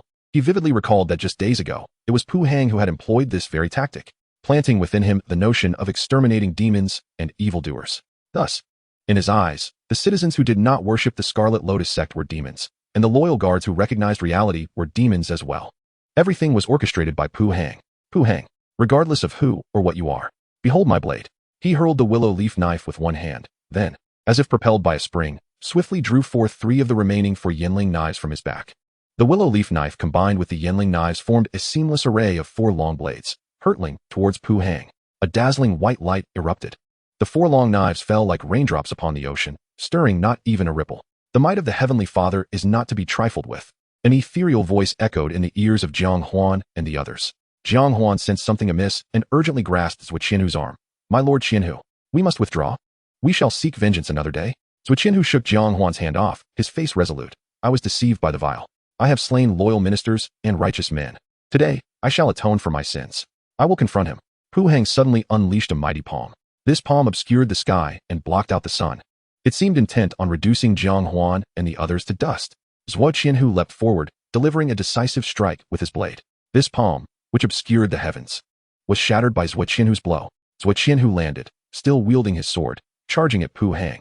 "If I do not enter hell, who shall?" "Jiang Huan, flee." Pu Hang radiated an overwhelming light, resembling a blazing sun in the night, blinding all present. A flicker of respect for Zhuo Qianhu crossed Jiang Huan's heart, and he swiftly seized both Bu-Er and Lu Yuan, fleeing into the distance. At this moment, he had confirmed that the primary objective of this trial was to ensure Bu-Er's safety, to sacrifice oneself for righteousness, solely to atone for past transgressions. The trial of the spirit, Qianhu, has reached 30 completion. Rewards of martial skills, killing instinct, will be granted upon the conclusion of the trial. The sudden voice of the system reverberated, plunging Jiang Huan into confusion once more. He had run tirelessly for so long, yet this trial was only 30 complete. Was protecting Bu-Er not the goal of this trial? Or perhaps there were multiple objectives, not limited to merely safeguarding Bu-Er. The distant white light gradually faded, and Jiang Huan could no longer sense Zhuo Qianhu's presence. Simultaneously, he felt the once inviolable aura emanating from Pu Hang dissipating, replaced by a sharp, brutal, and bloodthirsty presence. What was happening? Just as Jiang Huan pondered this, he suddenly sensed that ominous aura rushing towards him. He leaped onto a tall tree, gazing in the direction from whence the aura approached. Before him crawled a gigantic centipede, 7 to 8 meters long, writhing with its thousands of legs, pursuing him. Where it passed, destruction reigned. Jiang Huan frowned. Is the charade over? Has it revealed its true form? His expression turned grave as his gaze flickered between Bu'er, Lu Yuan, and the colossal centipede. Damn it! I can conceal my own aura, but I cannot hide theirs. The centipede moves so swiftly. I cannot escape with them in tow. What a ridiculous trial. Why must everything be a guessing game? If I could just complete this trial. My first order of business would be to acquire a martial skill that allows for swift escape. Under immense pressure, Jiang Huan's pent-up frustration finally erupted, and he cursed vehemently, disregarding his own image. Damn it! If I fail this trial, I'll die? To hell with my image. His expletive-laden tirade roused Bu'er and Lu Yuan from their stupor. What happened to us? Why did we faint? Jiang Huan, witnessing their bewildered expressions, felt his anger intensify. Just as he was about to scold them, he met Lu Yuan's innocent and carefree visage, and the harsh words lodged in his throat. The host's contrast perplexes Spirit No. 13. Why are people often inconsistent in their outward and inner selves? Jiang Huan had no time to heed the system's prompt and glanced at the two with a resigned expression. You two need to hurry and escape. Find a way to hide. With that, Jiang Huan turned to leave. Lu Yuan quickly asked, Hey, Jiang Huan, aren't you escaping with us? Jiang Huan smiled. I cannot flee any longer. If I do, I may never complete this trial. Jiang Huan's words left Lu Yuan and Bu'er in confusion. But Jiang Huan's figure had already vanished into the depths of the forest. Lu Yuan's gaze towards the host reminded Spirit number 13 of certain things, some rather unpleasant memories. Jiang Huan concealed himself within the canopy of a towering tree. Under the effects of conceal and suppress aura, even a nearby owl failed to detect his presence.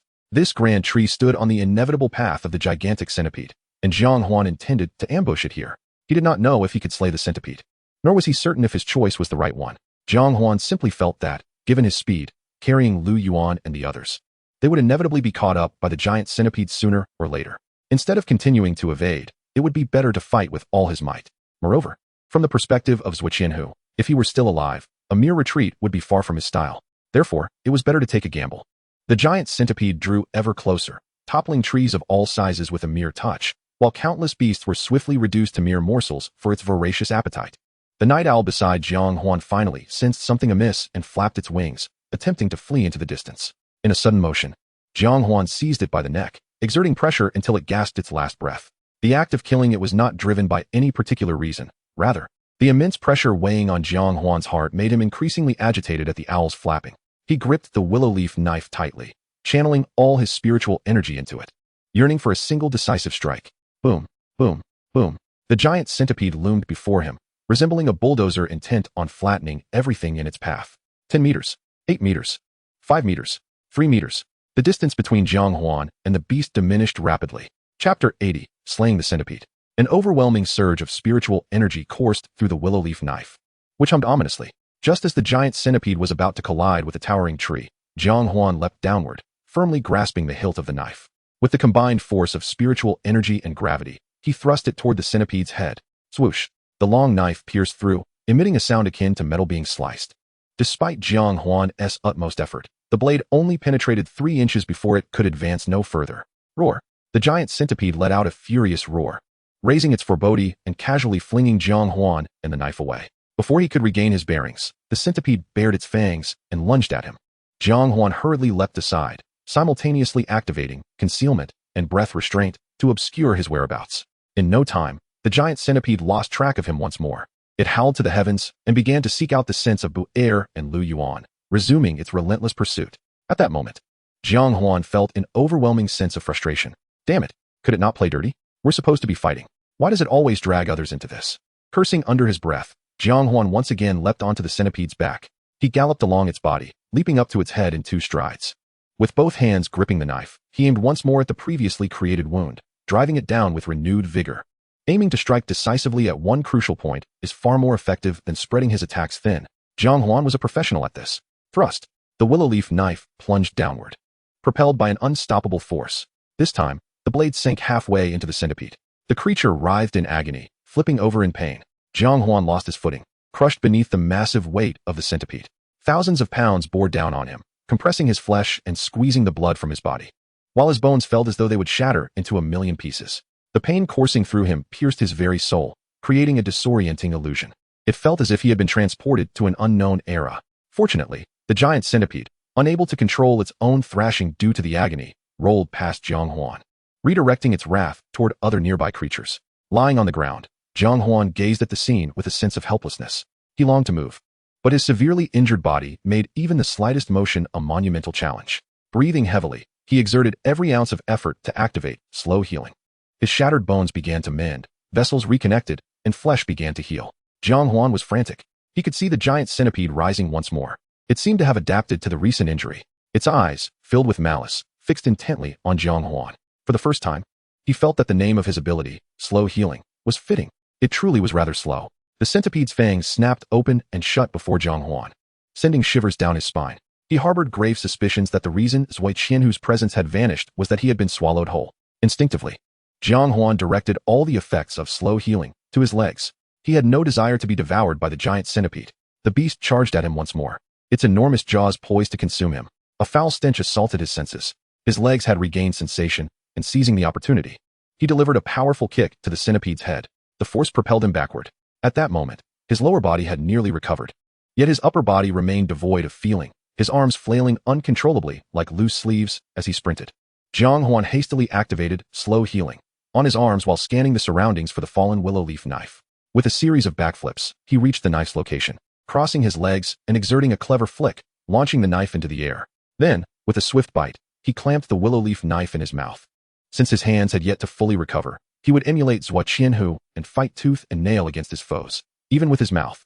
Spirit-No, too, harbored a measure of admiration for the host's audacity, but it appreciated even more the host's ability to apply what he had learned.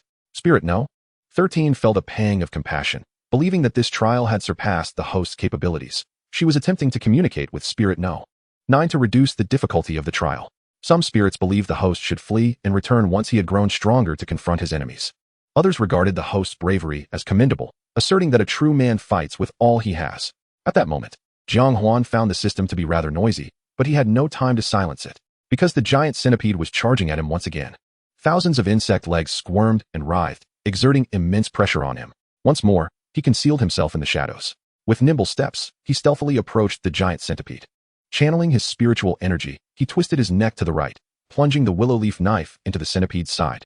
As Jiang Huan had suspected, its abdomen was far softer than its back. The sharp pain in its side caused the centipede to falter. Jiang Huan would not give it respite. With a powerful push from his legs, he darted along the length of the centipede, clutching the knife in his mouth. The soft underbelly yielded to his pull, creating a long gash. Thick, rancid green blood cascaded over Jiang Huan's head, leaving him resembling a mud figure. Roar! The giant centipede screeched. Thousands of insect legs crashing down like an impenetrable net, aimed directly at Jiang Huan.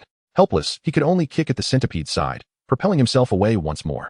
He had no desire to be crushed under the centipede's weight again. The centipede glared at Jiang Huan with furious intent, and he could feel the anger radiating from its eyes.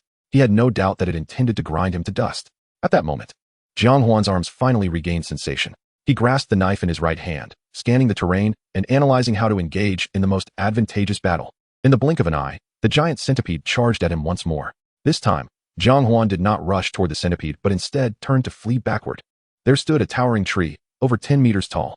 Jiang Huan intended to exploit the great centipede's significant vulnerability by launching a sudden attack from behind.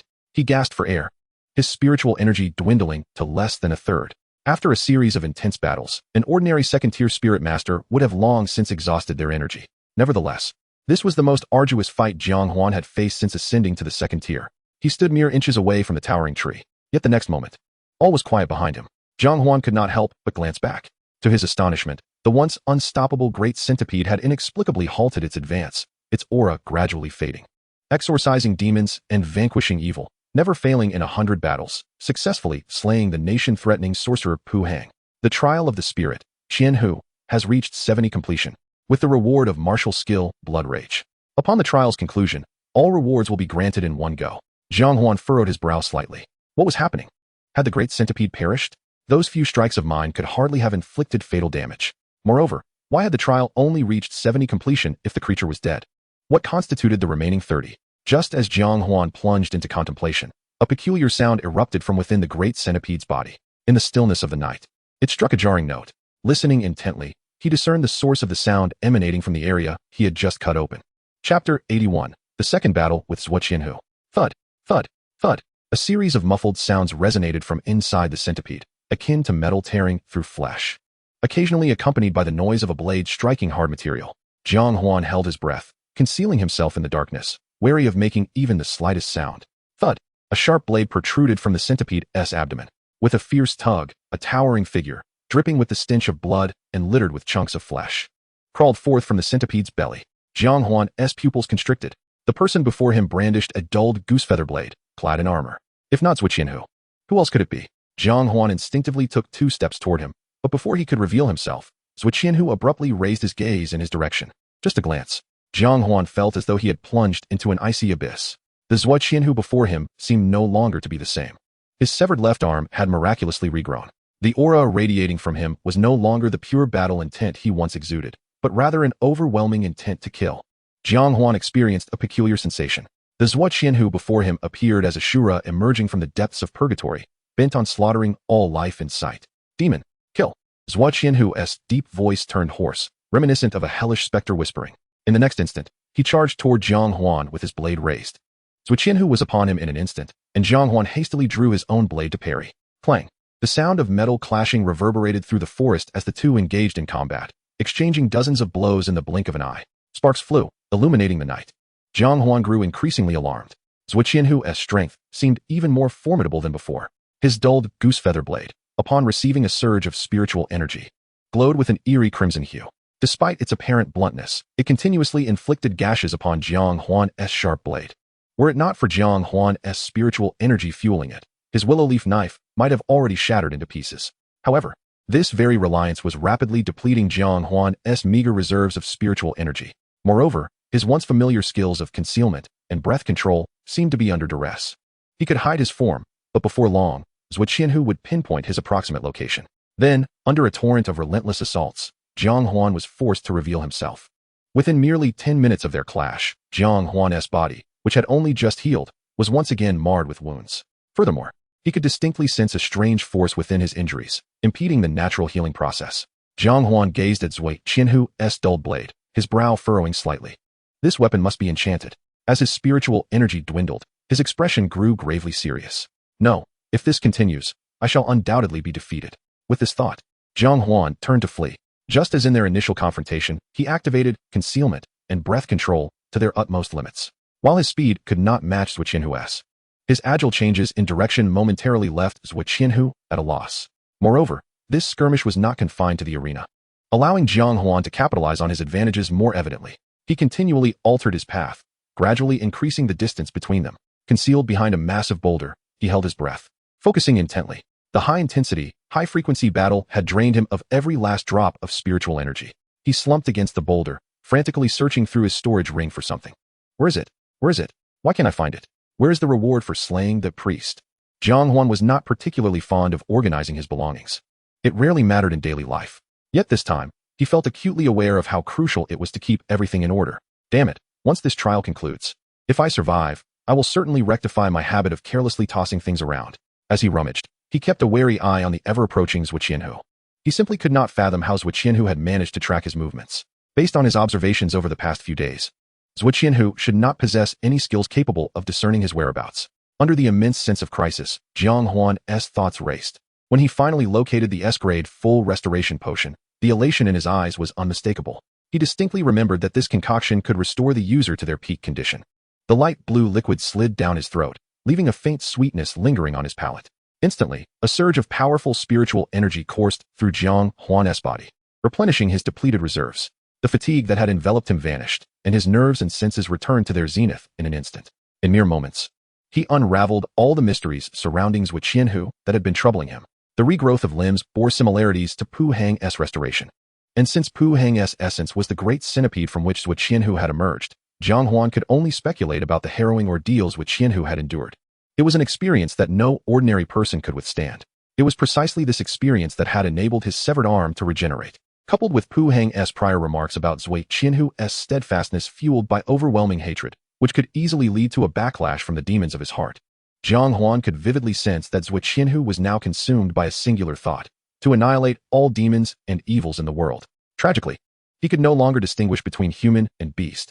His battle was now purely instinctual, fighting based solely on his understanding of the blade. At that moment, Jiang Huan finally grasped the entirety of the situation. This was the final objective of Qianhu's trial: to defeat Zhuo Qianhu, who was in a frenzied state, relying solely on instinct. With this realization, a faint smile crept across Jiang Huan's lips. It seemed that to secure victory, he could not afford to hold back this potion. With a thought, a vial of red liquid materialized in his hand.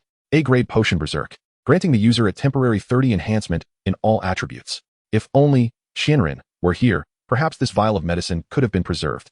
Whether it be the all-attribute recovery potion or this vial of frenzy, Jiang Huan had originally intended to keep them. An S-grade potion and an A-grade potion, if placed at an auction, could fetch at least 10 million. Should a day come when a cure for his mother's ailment suddenly appears, selling these two precious potions would be the swiftest means to gather funds.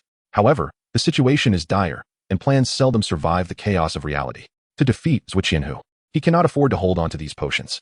He uncorks the vial and drinks it in one gulp. Unlike the all-attribute recovery potion, this vial of frenzy has a slightly tangy taste, reminiscent of a blend of grape juice and lemon juice. The sweet and sour flavor prompts him to smack his lips. In the next moment, his body begins to radiate heat. Jiang Huan feels as though the blood coursing through him is boiling. A torrent of spiritual energy surges within him, flowing at an exhilarating pace. His body craves a vigorous battle to unleash the fervor within. Zhuo Qianhu has already approached Jiang Huan, and with a slight smile, Jiang Huan delivers a powerful kick. Boom! The massive boulder behind him shatters. Countless fragments of stone hurtle towards Zhuo Qianhu. This trial, I must survive. Chapter 82, Shared Domain. The moment Jiang Huan's aura was exposed, Zhuo Qianhu keenly detected his location. With a few agile movements, his Yinling knife sliced through the flying debris with the grace of a blood dragon. Clang, clang, clang.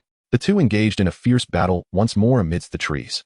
The ferocity of their strikes conjured a howling wind, stirring countless fallen leaves and dust.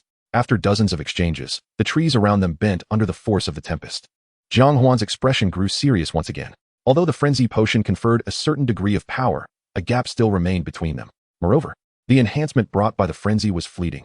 If he could not resolve this conflict swiftly, time would surely lead to his defeat. No, I cannot afford to lose. Having reached the final goal, I must not falter. In Qianhu's trial, I should attempt to embody Zhuo Qianhu's perspective to comprehend every one of his actions. To triumph over him, I must understand him. At present, he is fighting solely on instinct.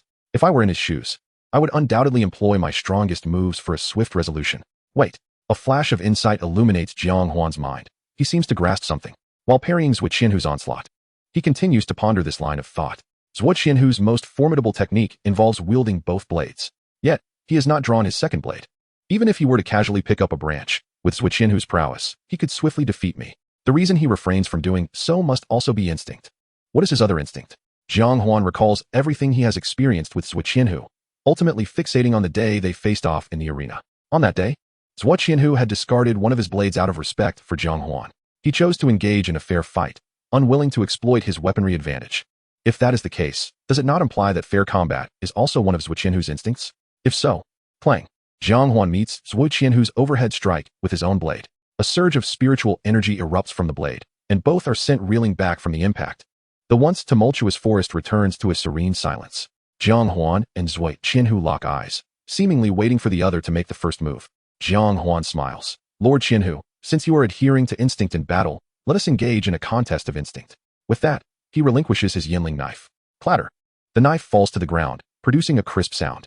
Zhuo Qianhu regards him with cold eyes, and he too observes Zhuo Qianhu with an unyielding gaze. He is wagering, betting on whether Zhuo Qianhu's instinct includes a pursuit of fair combat. Zhuo Qianhu's swordplay is fierce. Jiang Huan is acutely aware that if the power of the frenzy potion wanes, defeat awaits him. However, once Zhuo Qianhu discards his blade, his strength will significantly diminish, and in turn, he will regain the ability to fight. After all, fighting instinctively is something that has also been instilled in him. Zhuo Qianhu seems to grasp Jiang Huan's intent. He loosens his grip, and the dulled Yinling knife clatters to the ground, echoing softly. Jiang Huan smiles, adopting a stance reminiscent of free combat. This is a fighting technique his father had insisted he practice before awakening his weapon spirit. For the past 10 years, Jiang Huan has never allowed himself to slacken. Zhuo Qianhu appears somewhat perplexed. He has never witnessed such an unusual posture. Yet, confusion aside, he also assumes a stance akin to that of ancient warriors. In the next moment, both charge toward each other. The storm of fists strikes without mercy. Straight punches, hooks, knee strikes, elbow strikes, over-the-shoulder throws, eagle flips. Ancient martial arts clash with modern combat techniques, experience and skill grinding against one another. Jiang Huan and Zhuo Qianhu's fists and feet land successively upon each other, each thud reverberating through the woods. Initially, Jiang Huan has yet to fully enter the instinctive state, continuously pressed by Zhuo Qianhu's attacks. But as the blows keep coming, Jiang Huan gradually slips into this instinctual state. In this state, He appears to forget the constraints of time and space, his mind focused solely on three actions: attack, defend, evade. Gradually, he begins to match Zhuo Qianhu's rhythm. Every punch from Zhuo Qianhu is met with an equal counter from Jiang Huan. Zhuo Qianhu's every kick, before it even lands, is intercepted mid-air. Just as Zhuo Qianhu attempts an over-the-shoulder throw, Jiang Huan pushes against Zhuo Qianhu's waist, disrupting the formation of the throw. When Zhuo Qianhu unleashes a punch with all his might, Jiang Huan retaliates with an equally forceful strike. Boom.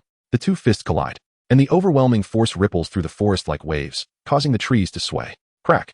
The sound of cracking bones reverberates as their tattered sleeves expose increasingly bloodied skin. In unison, Zhuo Qianhu and Jiang Huan collapse to the ground. The high-intensity, rapid-fire exchanges have pushed their bodies to the limit. Both gaze at each other, finding defiance reflected in each other's eyes. A few birds flutter their wings, flying through the night sky, and the forest plunges back into silence. The only sound remaining is the labored breathing of the two, inhaling without exhaling. After a long while, Jiang Huan shakily rises to his feet, dragging his battered form to stand before Zhuo Qianhu. Jiang Huan smiles. Lord Qianhu, you have lost. Zhuo Qianhu's eyes are still filled with murderous intent and reluctance, mingled with confusion. It seems he cannot comprehend why, despite both sustaining such grievous injuries, Jiang Huan can still stand. He certainly cannot grasp this. For Jiang Huan has never mentioned the concept of slow healing to anyone throughout this trial. Jiang Huan's words strike Zhuo Qianhu's heart like a heavy hammer. The murderous intent and resentment in his eyes gradually faded, and Zhuo Qianhu burst into hearty laughter. Pu Hang is dead. Zhang Long, Zhao Hu, Shaju brothers. I personally beheaded Pu Hang. Did you see it? I fulfilled my promise to you. At long last, I can meet you. Amidst his grandiloquent declarations, Jiang Huan discerned an underlying sorrow concealed beneath the surface. He was oblivious to the events that transpired between Zhuo Qianhu and the 29 loyal guards, but he could surmise that it was certainly not a pleasant affair. Suddenly, Zhuo Qianhu choked back a sob, a solitary tear trailing down his cheek. Jiang Huan, I am sorry. This unexpected apology caught Jiang Huan off guard, as if he were atoning for his repeated assaults on Jiang Huan. Yet, Jiang Huan bore him no ill will. After all, to him, this was merely a trial, devoid of right or wrong. Though our acquaintance has been brief, Jiang Huan, I must express my gratitude. A flicker of unease coursed through Jiang Huan's heart. No. In the next moment, Zhuo Qianhu raised his hand and struck his own chest with tremendous force. Bang! Crimson blood spilled from the corner of his mouth, as he shattered his own heart with the last of his strength. Such a painful demise bore an ironic smile upon his face. Jiang Huan understood. He was elated at his own liberation. However, while he found solace, a frown creased Jiang Huan's brow. No, Zhuo Qianhu, you cannot leave so suddenly. It terrifies me. Zhuo Qianhu's trial was pivotal, and with his untimely death, Jiang Huan feared that the trial would be deemed a failure. Just as his thoughts spiraled into chaos, the system's crisp notification chimed in. Defeated the lost Zhuo Qianhu. The spirit of Qianhu's trial is 90 complete. Rewards will be issued in a single batch upon trial completion. 90% completion, so the trial has not failed. But what could the remaining 10% entail? Chapter 83, Trial completed. In the pitch-black night, the hour was closest to dawn. Tap, tap, tap. A dulled, blunted goose-feather knife served as a crutch, supporting a somewhat stooped figure as he trudged through the woods. Upon his back lay the lifeless form of a sturdy man, whose countenance was devoid of color. They were bound together by a tattered cloak. Zhuo Qianhu, though this is merely a trial, I must admit, witnessing your body laid bare in the wilderness stirs my conscience. However, to be frank, before your spiritual energy fully recovers, you are indeed exceedingly heavy. At this moment, Jiang Huan was devoid of any spiritual energy. Any recovery of energy would be devoted to activating slow healing. There was no alternative. Engaging in combat with Zhuo Qianhu had drained him completely. Suddenly, a chill crept down Jiang Huan's spine. He swiftly turned, only to find 7 or 8 pairs of eerie green eyes lurking behind the dense underbrush, fixated upon him. How unfortunate to encounter a pack of wolves at such a time, Jiang Huan muttered under his breath, yet his face betrayed no hint of fear. With his blood-soaked and muddy visage, his eyes, brimming with lethal intent, defiantly glared back at the wolves. The wind rustled through the trees. The two sides remained locked in a tense standoff for a prolonged moment. The lead wolf lowered its head and let out a low howl, prompting the pack to tuck their tails and retreat silently. A triumphant smile blossomed on Jiang Huan's face. Beasts are indeed beasts. One cannot show weakness before them. This was a lesson Jiang Huan had gleaned from numerous encounters with monstrous beasts. When faced with seemingly ferocious foes, one must be even more ruthless to frighten them away. As the first light of dawn broke, Jiang Huan, bearing Zhuo Qianhu's corpse, finally returned to Pingnan town. The town lay in eerie silence, with not a single soul remaining. Jiang Huan surveyed the ground littered with corpses, his mind in a daze.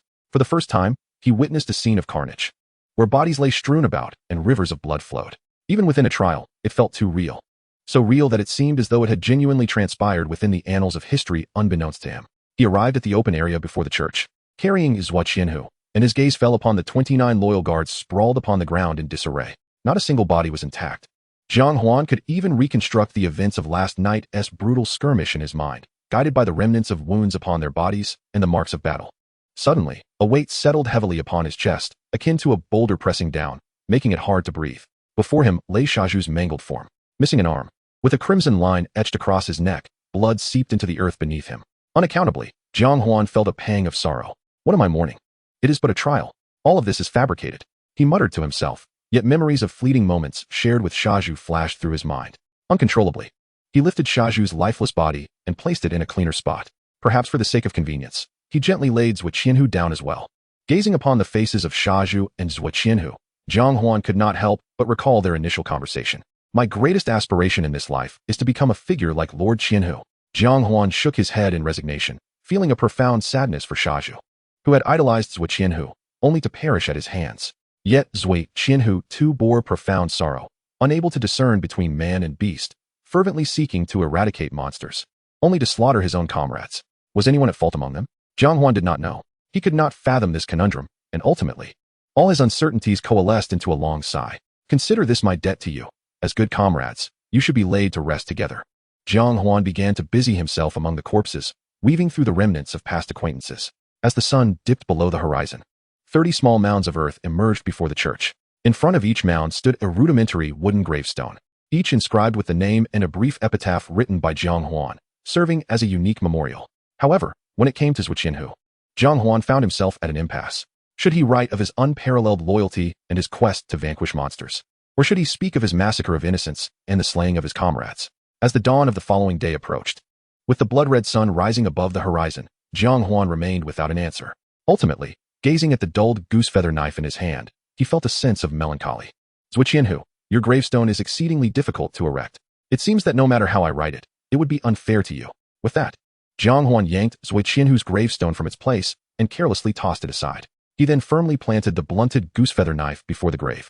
Let this knife serve as your monument. Your deeds shall be judged by others. As his words echoed, the goose-feather knife at the grave began to tremble violently, buzzing. The sudden disturbance caused Jiang Huan to instinctively take a few steps back. His brow furrowed, his expression grave as he gazed at the vibrating knife. What is happening?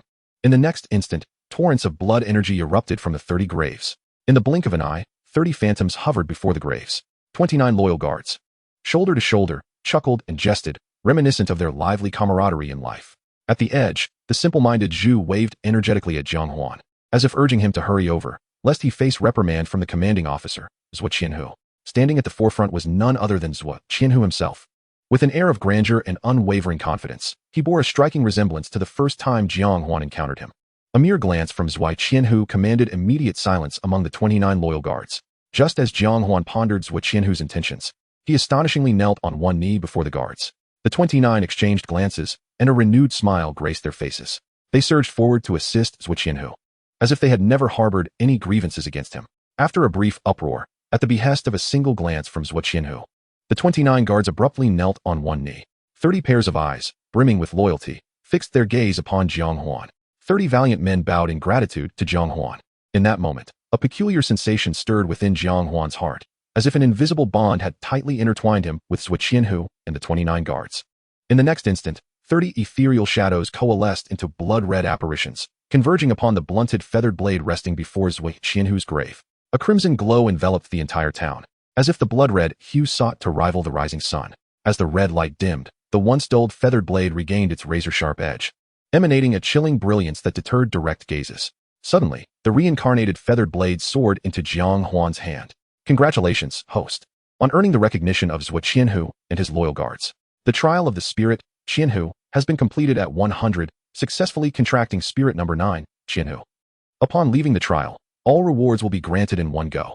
The crisp sound of the system notification echoed, and in the next moment, a pitch-black rift tore through the azure sky, emanating an insatiable pull. Houses, shops, corpses, churches, graves, everything in the town began to be consumed by the encroaching darkness.